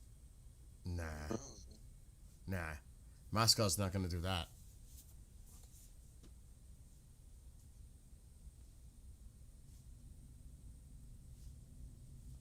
It looks like it's moving at a steady pace now. So whatever it was doing here, it's now going to wherever the hell it's going.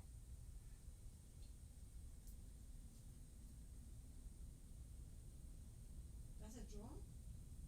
I don't know. We're talking about what we're seeing on the screen. What is up there? That's a plane above us. It's very low. Yeah. I don't know. Yeah, spy drone, right? Mapping for sure. These are two glitch aircraft on the screen. This one labeled NA and one labeled U-500 near Qatar that took off from Qatari airspace. Well, I'll tell you one thing. I'm not going to make an obsession on that. You know what I mean? I'll keep it like that, but you could see the traffic. So tonight is a no-go. A lot more traffic over Iran. So tonight is a no-go. Not happening tonight. It's not happening. Our drones look like that sometimes. So I think tonight is done because it's after 3 a.m. in Iran. It's got to be close to 3:30 a.m. in Iran by now. It is. And look at all that air traffic. I think the vast majority of us say tonight is a no-go. Yeah, I think so. I think it's a wrap. Yeah, I think it's a wrap for tonight. How long have we been streaming? We've been streaming for hours as it is. Yeah, I mean, we were on way earlier than usually. All right, so here's the plan. 12:31 tomorrow afternoon. That would be 9 to 9:30 in Tehran. And you're working tomorrow, right? You're busy tomorrow. Yeah, I'll be busy earlier in the morning, but I'll be on towards the night, obviously. All right. So I will hit you up at about 12:30 my time. And then maybe we shoot for 1 p.m. Eastern. All right, sounds good. That would be 9. I feel like tomorrow's going to be the night, man. Tomorrow night's going to be the night. I think I am telling you, I've been saying Saturday mornings, and you've agreed. We've been saying that for over a week, that it was going to be Saturday morning local time. We'll see. Well, It could happen But Sunday. we'll be up monitoring. You know, in case anything happens, we'll be on. Does anyone know, did they clear airspace before the attacks? Well, obviously they want to try to prevent the civilian casualty possibility. So they start alerting the airlines, and then they start to divert. They give the heads up, like, stay out of the airspace. But I don't know if there's, certain rules of engagement that has to do with that. You know what I mean? But usually you will start to see them divert that because they've been told something's going down, and they just start getting the hell out of the way. So, and another indicator is Iran would start to close their airspace. Israel would start to close their airspace. You would start seeing things happen. The planes that were going to Iran or to Israel will be diverted. The little signs you look for. So, there's different things you look. But all those planes would have to be able to leave the area. The ones that, but you would start to see the gap grow. Planes leaving the country, no more planes entering the country. You would see that start to happen. There'll be the gap start. When does the market close in the USA? Just in the next 10 hours, right? Friday? Oh, way more than that. 4 p.m. here, Eastern. Okay, 14 hours. Yeah, we got the times before that. So that's technically 12:30 a.m. in Iran. So we have to wait. I think I'm gonna spend the night having flight radar on one monitor and playing Minecraft on the other one to just stay up, man. This is crazy. These next few nights are gonna be crazy. Definitely. But if you see anything, you know me. I'll message you if I see anything. all right. And to 100%. all the amazing people in chat that are watching, do you believe Saudi Arabia on board? I don't know. I don't know, but I don't know. Dude, anything's possible. We just don't know. And somebody else in other chats said, I say Saturday. I say Saturday too. Anyway, love to all of you. Have a great rest of your evening, morning, day, wherever you are. Be well, be blessed, be safe. And continue your prayers for the people of Iran, and pray for our troops. Pray for all those involved here on the side of good. I pray for everyone, but that's another thing. Even people that I know that wouldn't stand me or whatever, I still pray for them. Do you know that? Mm-hmm. I still pray for them. Humanity, man. Life has a value regardless. But you pray for them to find peace or whatever it is. Anyway, all you lovelies, we are out. If anything breaks, we will come back. And if not, we will see you tomorrow afternoon. So, again, all of you. Some people are going to play Call of Duty Warzone. All of you.